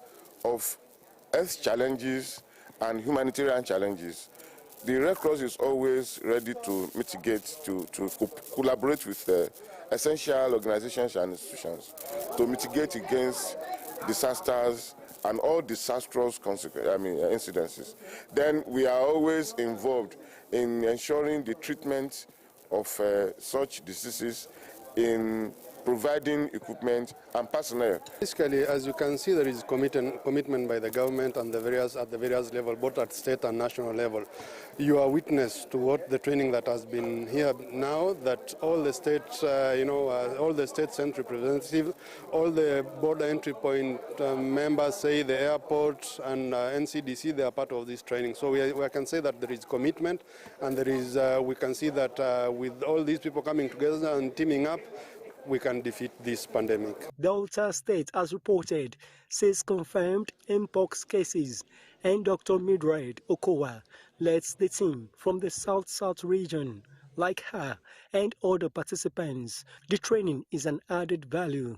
With this particular training, this capacity building, it provides an opportunity for us to be able to discuss among colleagues and learn our best practices. As these workshops starts as the orientation phase of the implementation, we hope that it will move forward to the respective states, that we have the mpox at a very zero level, that it does not become any threat to the Nigerian society any longer. This training doesn't stop here. It's going to trickle down to the LGAs. So you're going to have the states that have been trained here go to the LGAs, and get community informants that will be able to train on both surveillance, risk communication, and community engagement. Then continue training our volunteers, engage on community surveillance so that we're going to control the epidemic, most particularly house-to-house mobilizations, and we shall going to work very, very closely with the health facilities. So they will be reaching out to the affected communities and also to give proper orientation, delivering the key messages so that the community will be more sensitive, that they will understand the impact of the essence of breaking the chain of the spread of mpox. The workshop is supported by the Norwegian Red Cross. That's right, Olushaya. There is an urgent need for more sensitization of Nigerians on the mpox disease and preventative measures. Thanks a lot. Our next report will engage the interest of car owners as it talks about automobiles. Nothing is as unsettling as hearing a strange sound while driving. It is an instant wave of frustration. But I don't pull over though. I immediately get on the phone with my mechanic. But for many drivers, the response depends on how intense or alarming the sound feels. So, what should be the first move when your car starts manifesting those annoying, unfair tones? In this report, correspondent Oyeyemi Ajayi takes us under the bonnet to explore the risky games of chance we play when we ignore the warning signs from our car. The report. There is something heartwarming about starting your car and hearing it respond cheerfully, ready to carry you safely to and from your destination without a hitch. But for many drivers, the importance of car checks is often lost beyond the usual routine of tire pressure, engine oil, and brake fluid. The question is, are these routine checks really enough? I really take my vehicle maintenance very seriously. For instance, if I'm driving and I hear any sound from my car, the next minute I'm at my mechanic shop to check where the sound is coming from, because I really value the car very well. Experts warn that issues like tire punctures, brake failure, and foggy windshields don't just happen out of nowhere. There are usually early signs that are often ignored until it's too late. Before now, some people think it's 3 months. It's 3 months. They say if you service your car after 3 months, you should try and service it again. But these days, you can service your car this week and it requires for you to service it again the following week because you have covered a long miles.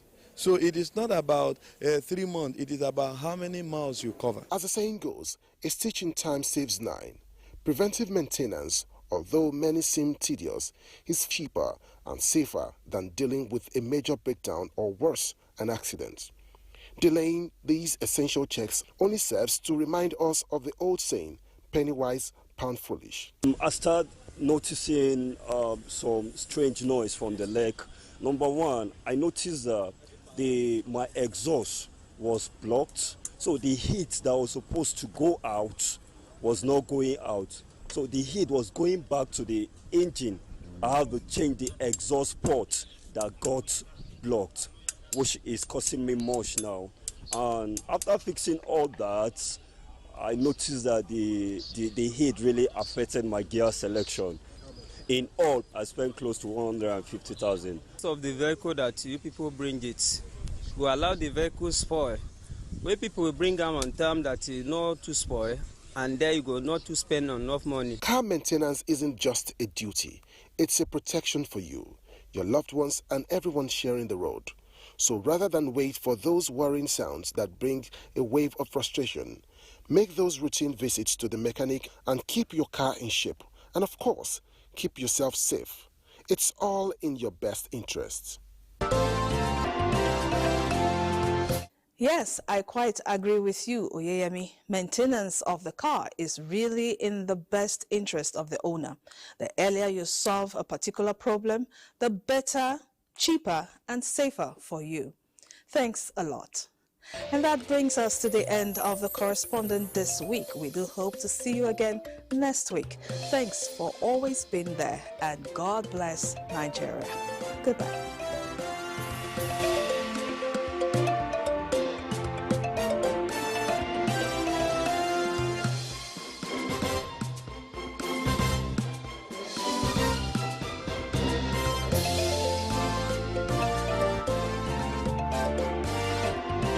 Wow, look at that.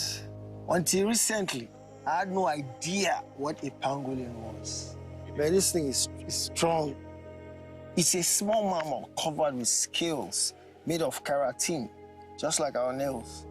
Strong scales, man. The scales has no medicinal value, yet the demand for the scales and the meat is driving the pangolins to extinction. This one's name is Igai, and it was rescued from illegal bushmeat trade. It's going back into the wild where it belongs to keep the ant population in check. Home sweet home. Please say no to illegal bushmeat and report wildlife crime, because poaching steals from us all.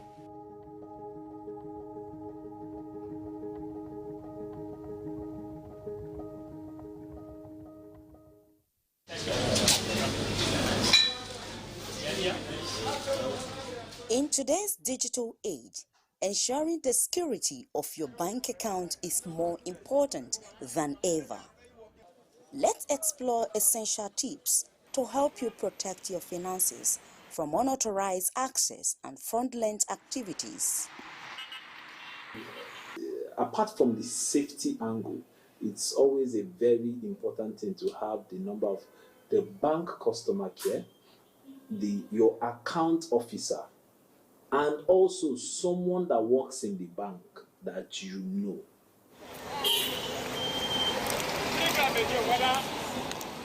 It's advisable you don't use one number for all your banks. Because if they get that number, now you are using one number for your NIA, you use that same number for your BVN, you use that same number for 3 of your banks, and your wallet now lost, or somebody now steal your phone, somebody that has the technical knowledge, if you drain your account, it's just a matter of time. Sometimes they will call your number, if they have your BVN and your NIN, you can call your number and tell you, that this is from your bank, waiting. No bank will call you to ask you for OTP. That there's a code we just sent to you now. That is the biggest fraud. But a lot of people fall for it. They just call you and say, confirm this code now. And you just say, okay, 00411121. But once you just give out that code, that's the same way they hack into people's WhatsApp. Immediately you get that call your customer care and try and resolve it. If it's possible, change your ATM. If it's possible, change your ATM PIN. If you're using ATM, you also want to be looking behind you. Who is there? You just have to personally ensure that nobody has access to all these things. If you are using multiple ATMs, you need to know the code. As a matter of fact, it's very important that you have the USSD code to do transfer, do recharge, and all of that. With that code, you can stop your ATM. It's always advisable that you have more than one bank account, 2, 3, 4 if possible, and you have ATMs. Please don't carry all those ATMs in one wallet. In fact, don't carry all those ATMs out. If you're going out, carry one of the ATM. Don't link all your bank accounts to one phone.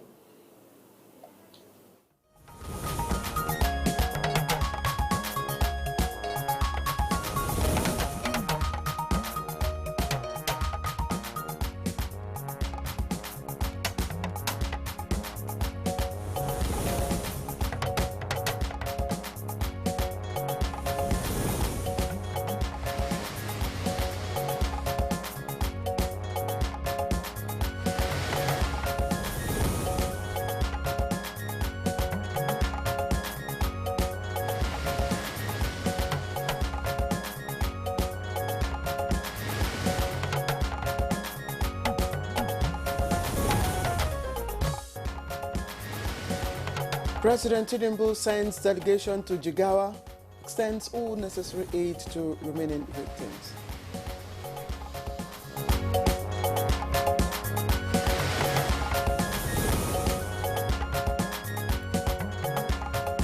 Economic and tech relations between Nigeria and Sweden set for greater heights as Vice President Shettima begins two-day visit.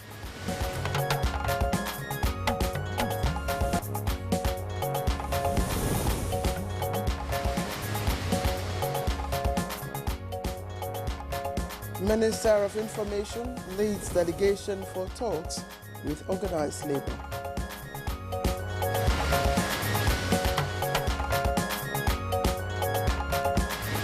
And on Good Morning Nigeria, today our focus is on achieving food security in Nigeria by 2030.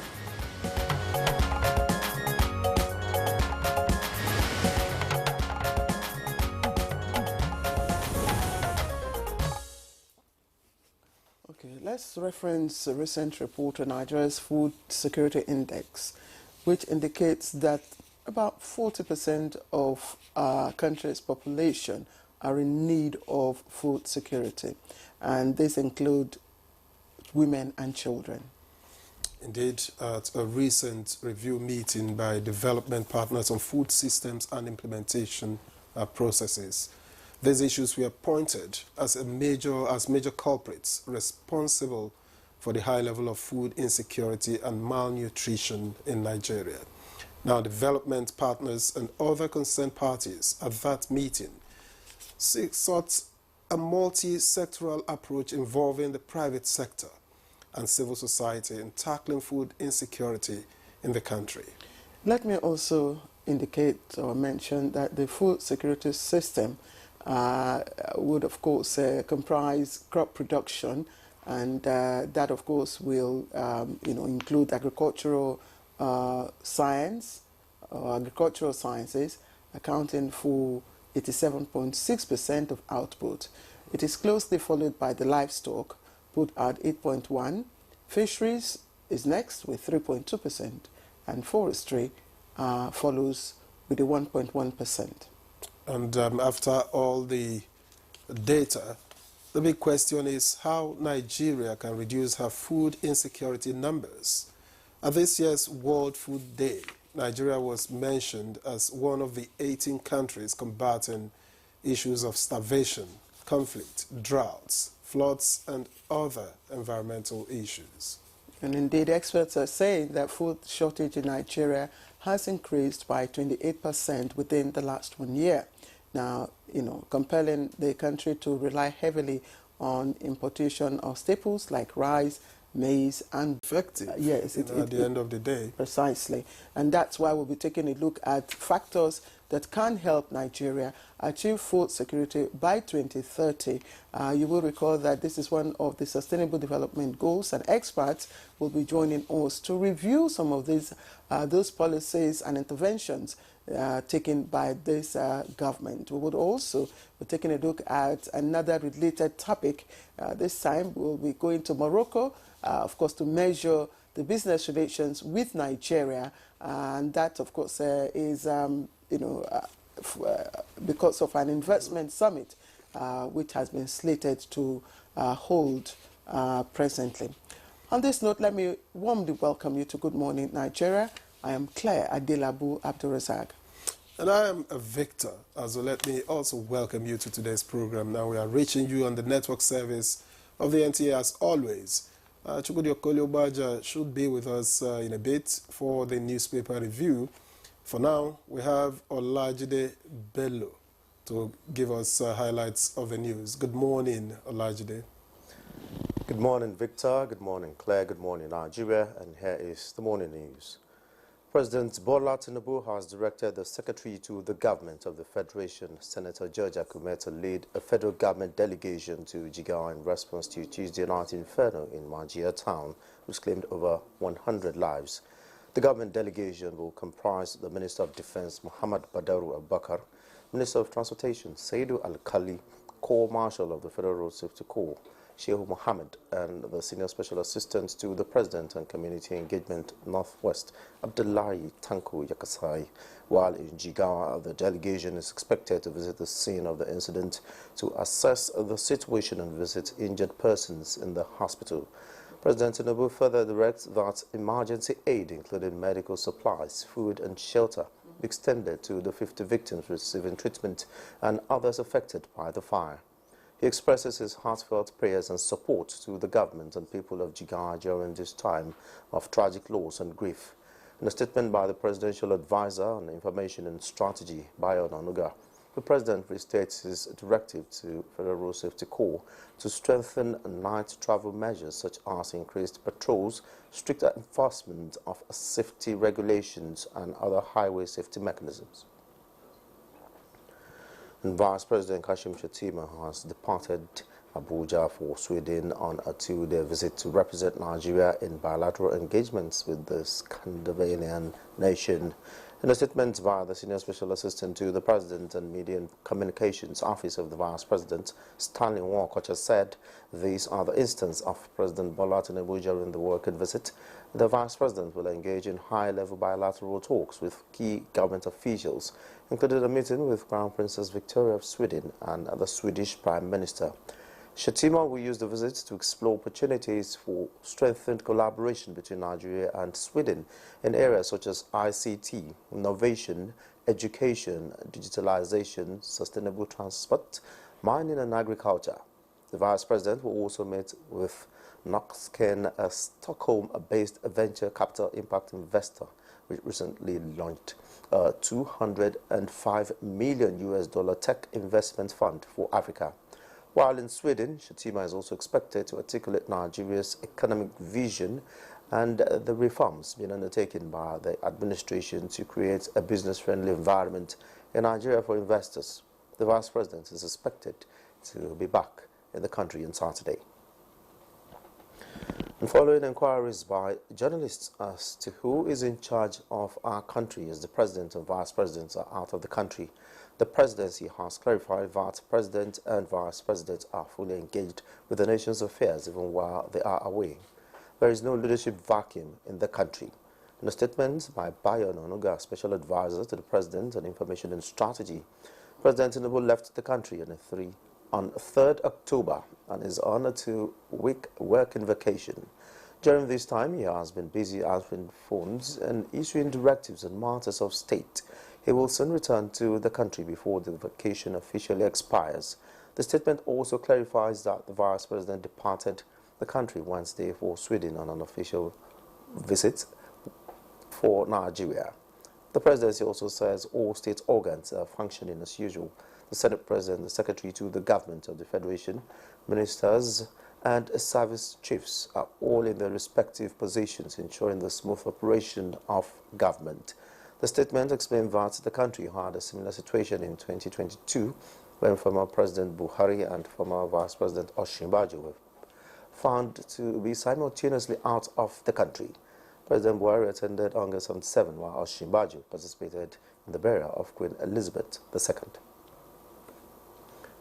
Federal government delegation led by the Minister of Information and National Orientation has met with the organized labor over key issues of national interest. The Minister of Information and National Orientation, Ibrahim Idris, explains the closed-door discussions held at the office of the SGF as a proactive initiative to continue interaction with major stakeholders to ensure no issue of national importance is left unattended to. Is an important component of this country. All of them are our brothers and sisters. Government is there for everyone, including labor.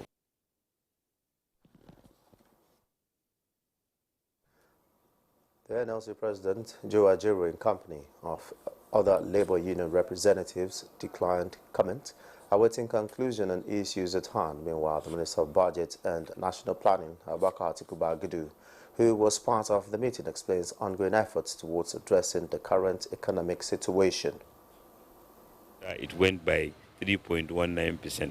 Some people will say it sounds too slow, but let me give you how big that number is. Germany, which is wealthier than us, which have more resources to respond to any challenge, has declined by 0.3%. UK is struggling at minus 0.2%. Why is all this happening? Why are we not growing fast enough? Because that's what we need.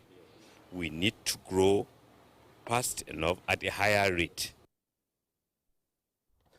And that's the news at this time. Good morning, Nigeria continues with Claire and Victor after this commercial break.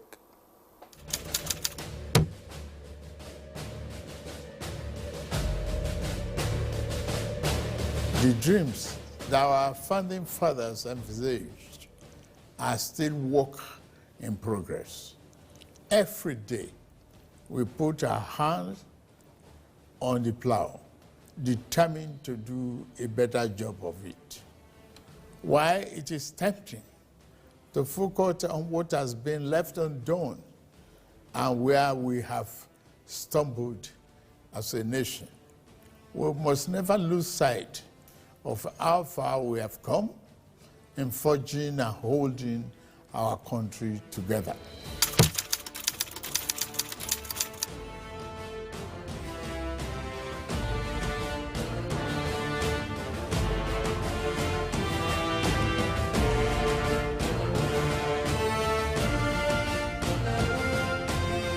At break time, when my champ needs to keep going, he's going to need his favorite snack, made with the crunchy goodness of Niger-grown maize, malt, cocoa, and milk, containing calcium, iron, and fiber.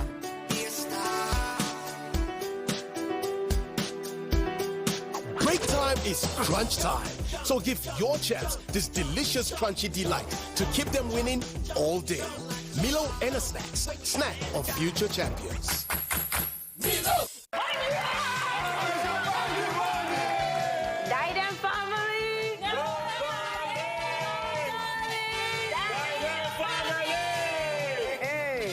We go here today.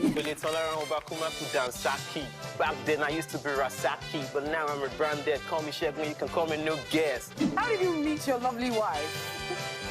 It was an amazing journey. Adewale, mention a characteristic of a deceitful person. Cheating. You're corny. Pretense. You're selfish.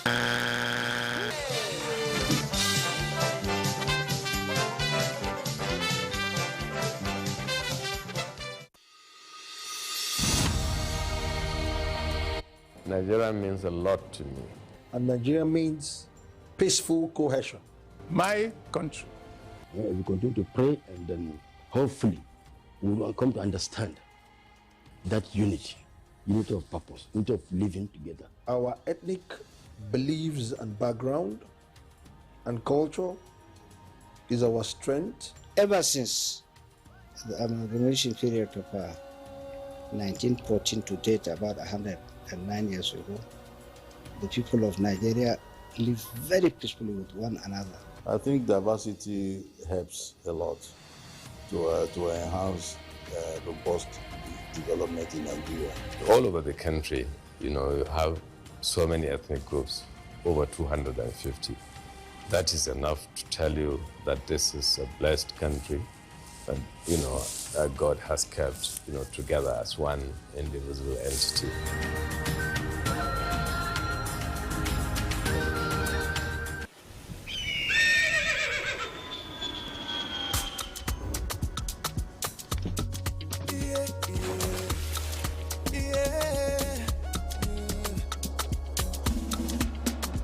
From the Atlantic across the savannah to the Sahara, we rise, a land of the free, we know they tire. We dream great, our spirit is undying.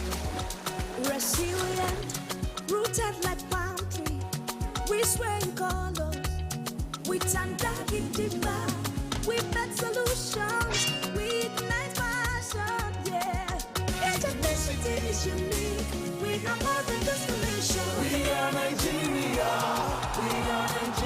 strengthening unity, we know they carry lives. We are Nigeria, together live the dream of a land with great destiny. We are Nigeria. I am the real Nigerian. Brought to you by the National Orientation Agency, NOA. This is Old Trafford. This Saturday, Manchester United. In from Rashford and in. Goal drought over. Brentford. West Ham struggling to get out, and Bomo, they've done it again! Another goal inside the opening minute. Manchester United versus Brentford. Live on Sporty TV. Sportybet sponsors coverage of the English Premier League. All right, newspaper review beckons.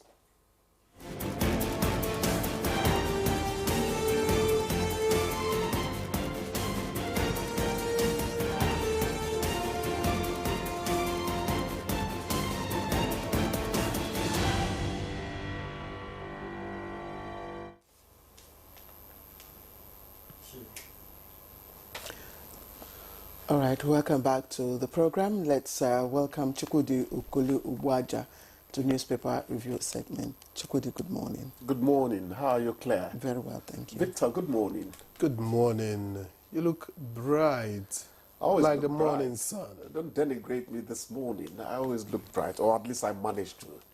You know, you have to learn how to pretend a little in life. I give up. Let's go. Well, let's begin with the New Telegraph here. And it leads with this story: hardship. Reverse fuel cooking gas price hike now. Reps tell FG. Suggest temporary price relief measures. We are aware there is food crisis. FG working to end it soon. That's according to Minister. And Labour, FG keep mum over crucial meeting on fuel price hike. Others. And that story is spread across pages 2, 3, 5, and 26 of the New Telegraph. And just above that story, below the nameplate, no vacuum in leadership with Tinubu Shatima out of country. That's according to the presidency. As VP jets to Sweden for bilateral engagements, pages 4 and 5. Reps tackle Tinubu over delay in submitting 2025 budget. Summon Marwa as parents of boy killed by NDLEA operatives demand 2 billion naira. That one is on pages 4 and 5. Customs seizes 10,000 arms, 114,929 ammunition in 20 major shipments, page 6. And the Wanyam wished Kano would be released before his death, ex-prelate, as Sanwo-Olu, Anyoko, others pay tribute to the late Ohanese president. I think we'll leave it at that from the New Telegraph, but not without saying that AFCON qualifier fiasco, it's a lie. We didn't apologize to Libya, FG clarifies. CAF gives Libya ultimatum to reply to allegations as body meets next week, page 31. Let's get you now to the Vanguard, which has just a few stories, but the major one is FG, Labour agree on how to crash transport fares, food prices. That story is on page 5. And then you have a couple of picture stories. Tragedy in Jigawa, petrol tanker explosion kills 147, page 7. But that figure, I think, has since been updated. And then we've read the other story in the New Telegraph, Claire. All right, let me quickly bring you update from Daily Trust. And Daily Trust, I'll just start a little below the nameplate before the major story or major headline. Senate investigates alleged plot to impeach Akpabio. That story is on page 13. Reps to Tinubu transmits 2025 budget to NAS without further delay. Lawmakers demand reversal of petrol price hike. And before, well, other stories have been, of course, read out by Victor. But trending just below the lead story, FG deploys satellites to monitor terrorists and bandits. Sokoto begins sale of subsidized rice at 38 naira 700 kobo a bag. Sokoto begins sale of subsidized rice at 38,700 naira per bag. And Lagos announces 85,000 naira minimum wage for workers. And the lead story, grieving families recount incidents as over 120 are buried with various riders there. That's, of course, the aftermath of the Jigawa tanker inferno. Chukwude, I think we should begin with that, really. Quite sad. This morning, even the BBC, relates this story. Of course, it mentioned the fact that while the tanker fell, people, scampered to scoop fuel, including women and children who were among the, dead. Yes, the BBC naturally, like the journalists they are, be hawkish by swooping on tragedy, calamity, above every other thing. We don't pray for calamity, but when it happens, it makes our day as journalists. But having said that, the BBC should also tell us when Nigeria's economic growth rate is getting better and all that. But having said that, to the crux of the matter, no, not again, but then it has happened already. Now, we don't want to malign the dead, but when a tanker accident happens and people are still caught up in that mentality of scooping up fuel because the economy is bad, so to speak, I don't think that says something good about our attitude towards, incendiary situations. You would think it is not right. You would think it was a character of the Niger Delta. In those days, this was what you will see. Jesse comes to mind. Exactly. So, but now it's becoming widespread.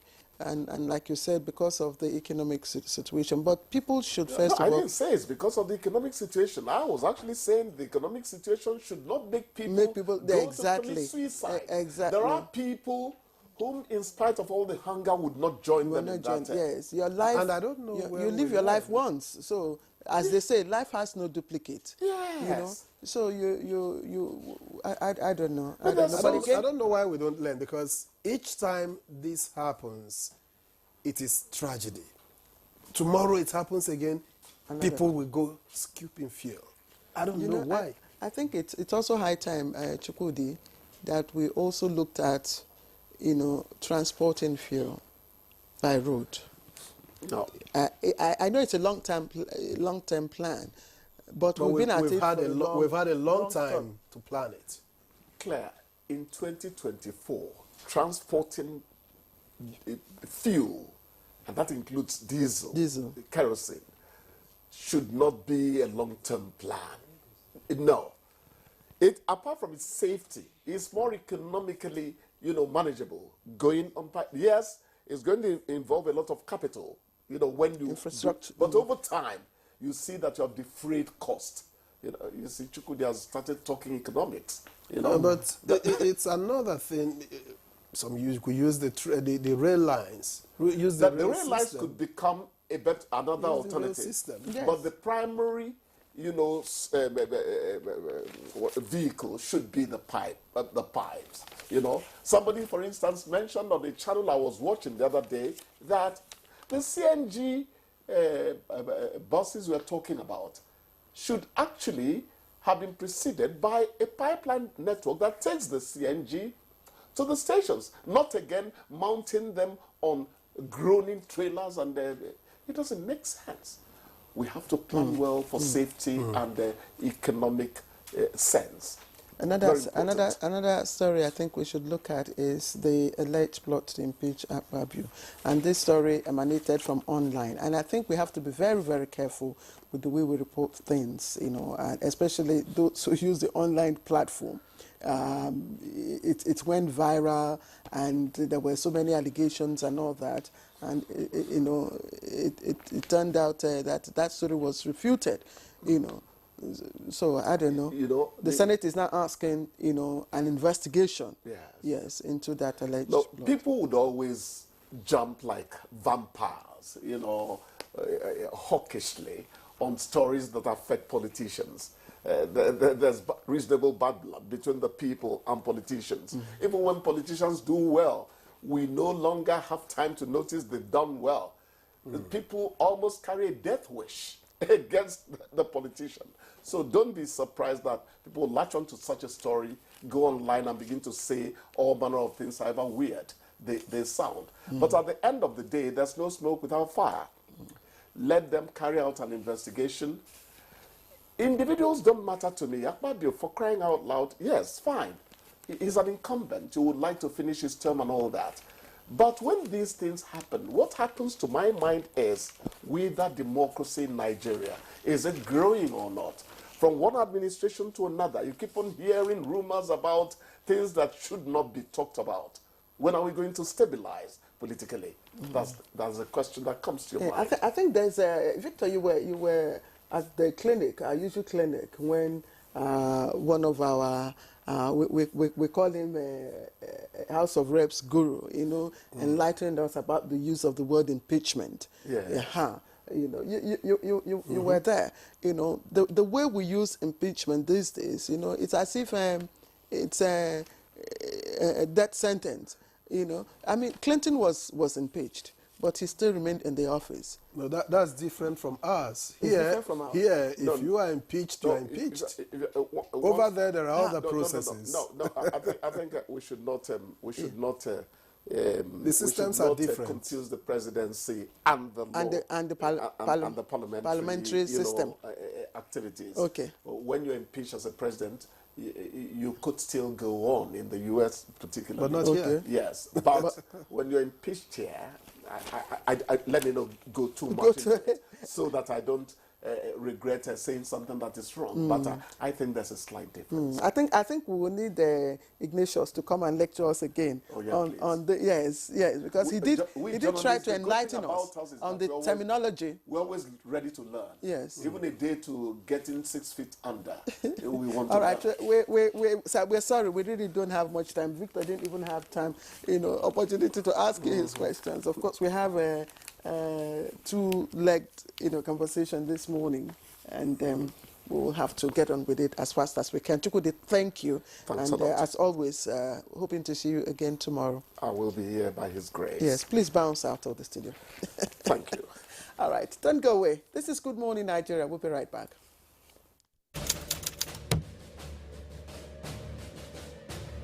My administration took over leadership of our country 16 months ago at a critical juncture. The economy faced many headwinds and our physical security highly impaired. We found ourselves at a distant crossroad where we must choose between two paths: reform for progress and prosperity, or carry on the business as usual and collapse. We decided to reform our political economy and defense architecture.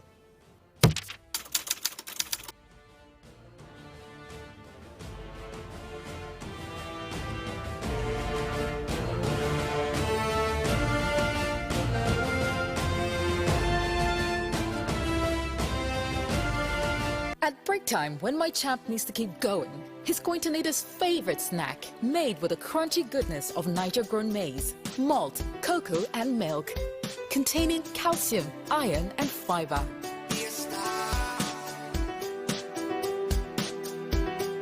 Break time is crunch time. So give your champs this delicious crunchy delight to keep them winning all day. Milo and a Snacks, snack of future champions. Milo! A new edition of TV Guide is out. This time, we got up close and personal with the transformational legislator, the Deputy President of the Senate, distinguished Senator Barrel Jibrin. We've created a difference in terms of representation through interventions that have brought an unprecedented infrastructural development to my area. This edition is a compendium of mind-blowing stories for your reading pleasure, ranging from technology, entertainment, economy, media, politics, family, and lots more. It is indeed a park of excitement as we take you through every aspect of life. Pick up your copy and get abreast with issues and trending features within our space. TV Guide, very incisive, Very educative and compelling. Grab a copy at the vendor near you or any NTA station nationwide. TV Guide, your indispensable companion.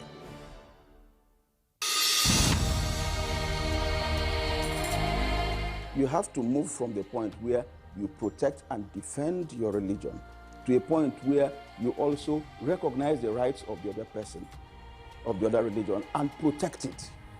So if I am protecting my own territory and my own people and trying to emphasize their rights and protect their rights, I should also be thinking about how to protect the rights of the others.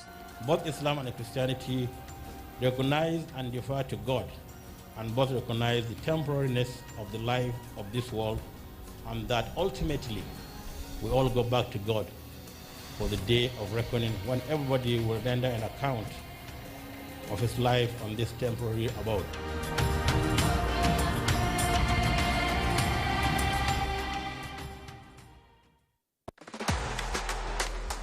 This Saturday, FC Bayern München.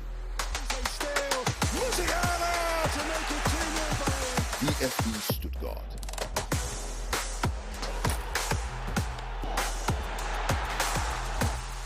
Watch live FC Bayern München versus Stuttgart on Sporty TV. SportyBet sponsors coverage of the German Bundesliga.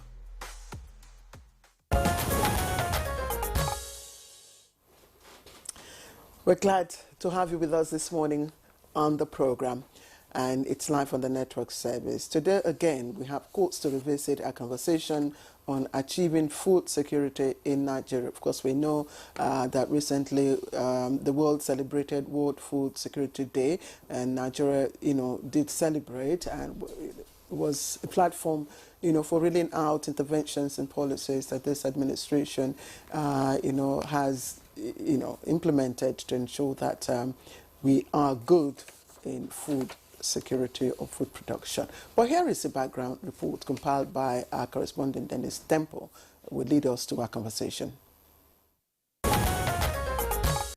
Food insecurity is a pressing challenge in Nigeria, with over 40% of the population facing food problems.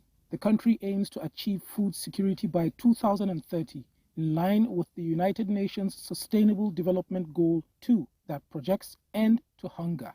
Nigeria is endowed with vast agricultural resources, but still struggling to attain its potential in food production. Statistics according to UNICEF shows that approximately 25 million people are in need of humanitarian assistance, with about 17 million currently at risk. This is attributed to factors such as conflicts, climate change, inflation, inadequate production of food, and rising food prices. Despite being one of the largest producers of staples like cassava and yams, Nigeria's production level often falls short of meeting domestic demand. As a result, malnutrition rates remain alarmingly high, with over 1.5 million children suffering from acute malnutrition. The big question now is, what strategies are in place to address the anomaly and to achieve food security by 2030? Our guests on Good Morning Nigeria will shed more light on this discourse.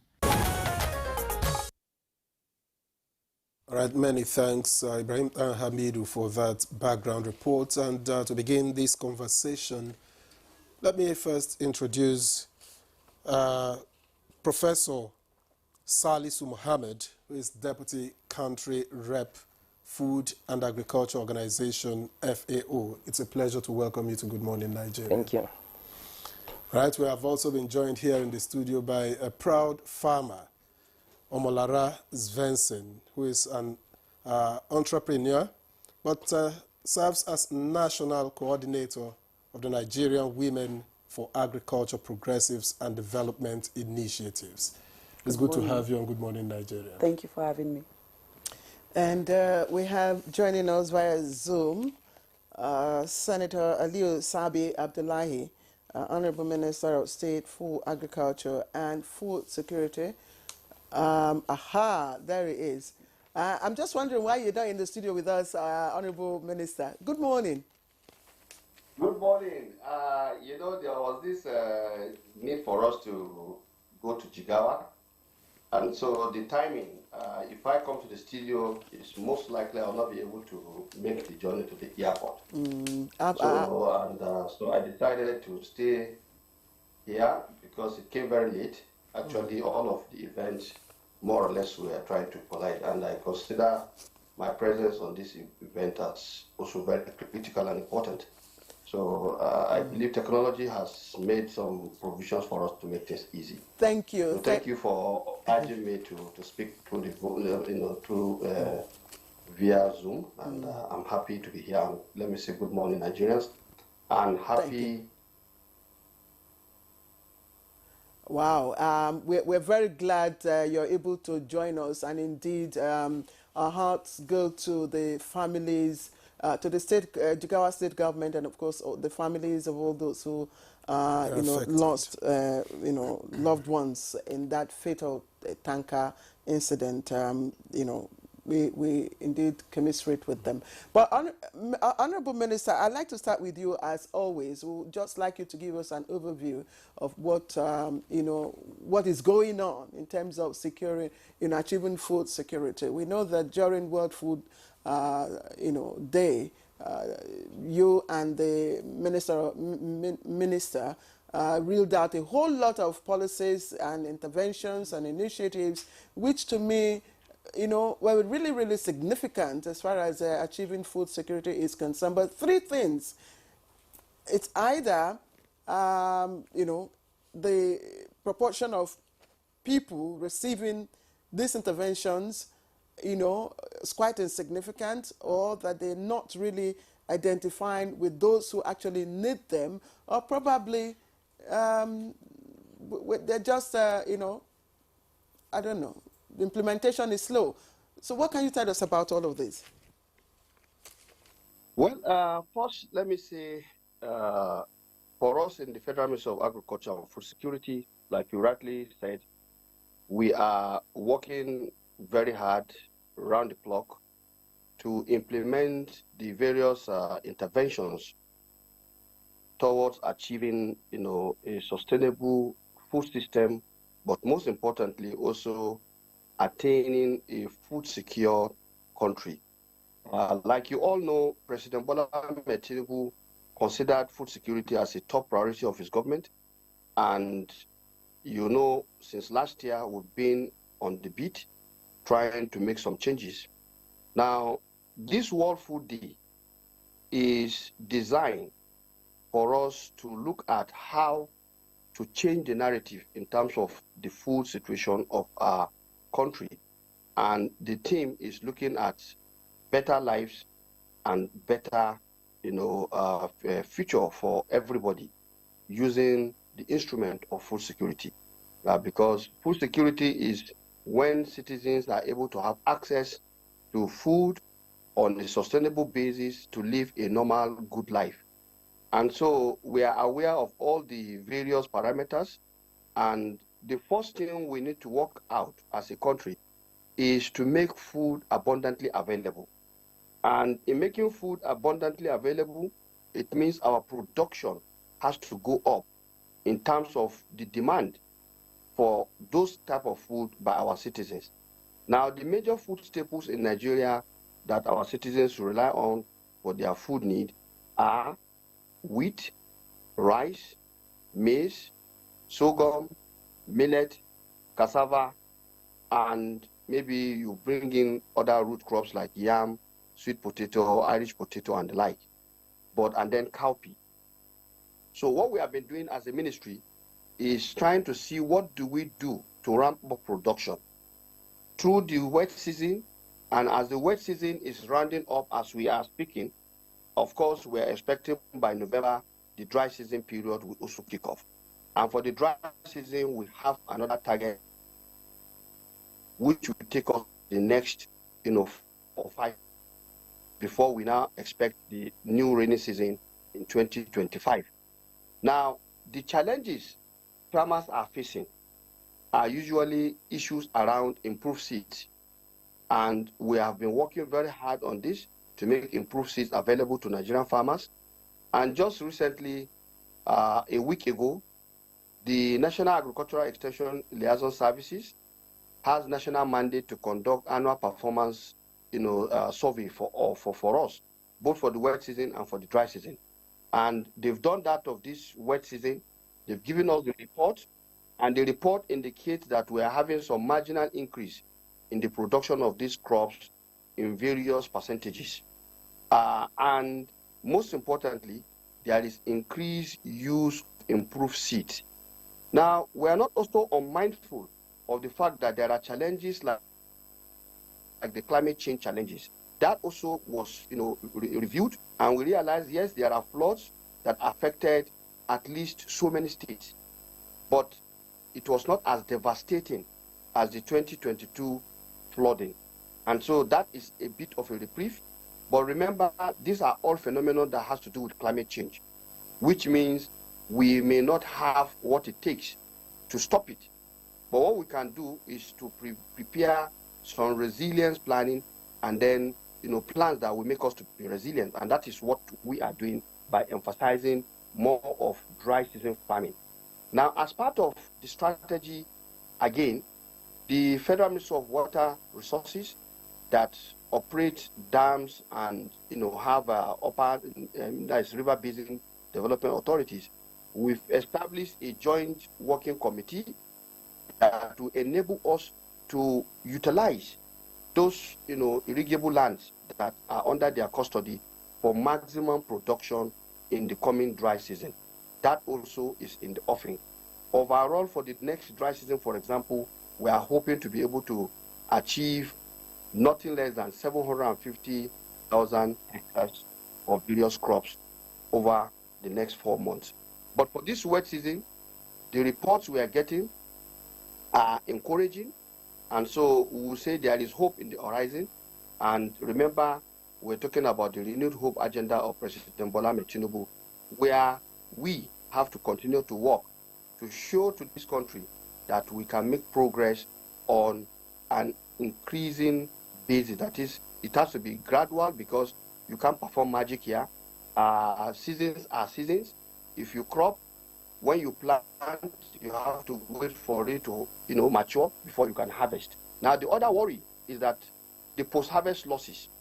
I think measures that have been put in place are yielding fruit, and the report from the field indicated that I think the post-harvest situation is improving and post-harvest losses are reducing, which means the support we are giving to farmers in terms of herbicide, pesticides, and all those things to control pests and diseases on their farms are also helping farmers to have improved yield. So these are the things we are doing. But let me also quickly add here that one of the areas where we are worried is the drudgery of our farming operations. The situation where farmers are using hoe and cutlass, we know cannot guarantee our food unity. And so we are also working as a government to bring on board very, very innovative mechanization programs. And the combined effect of the mechanization program is we are targeting almost 30,000 tractors, implements, equipment, and so many other aids, planters, ridgers, harvesters, combined harvesters, so that our Nigerian farming ecosystem will begin to see improvement in terms of its productivity. I'll give you an Honorable Minister, thank you. Just before you continue and then we escalate our conversation to the studio, you talked about the results from the interventions in the wet season farming, and you described it as encouraging. That's good to hear. But the inflation reading, the latest inflation reading with regards to food input, it's really not encouraging, and it's also not encouraging what is relatable at the moment in the market with regards to prices of food. So can you put that into perspective so that we know, and we are hopeful as well, and we join you also in celebrating? Well, let me add here. You see, we are dealing with a multi-dimensional and more or less a complex system. And you realize that when it comes to food security, we have the mandate to deal with the issues around availability of this food, which is what I've been talking about. And then in terms of the nutritional content, that also falls within our purview of making sure we have different varieties of, produce out there that, our citizens, when they combine, will be able to have nutritious food, which means, for example, what are our policies on livestock? We are having a new dairy policy, and we are working to have many aggregation centers for milk collection so that we'll be able to have more milk available for different, dairy products that our citizens depend on. The same thing, we are working to see how we can improve on the feed so that we're having the junta technology, for example, which is another grass that when farmers plant, they will be able to have, more pasture so that livestock owners can begin to have a location where they can depend on their feed. Now, what am I saying? The combined effect of all that we are doing is to guarantee availability of food. But don't forget, we are not operating in an isolated environment. We are operating in a global economy. And the global economy is also impacting on nations. And Nigeria is not an exception in terms of the total availability of food stock globally, total availability of inputs such as minerals or fertilizers, as we call them, agrochemicals and the like. And so the effect of all of this is what perhaps will still make whatever effort we are making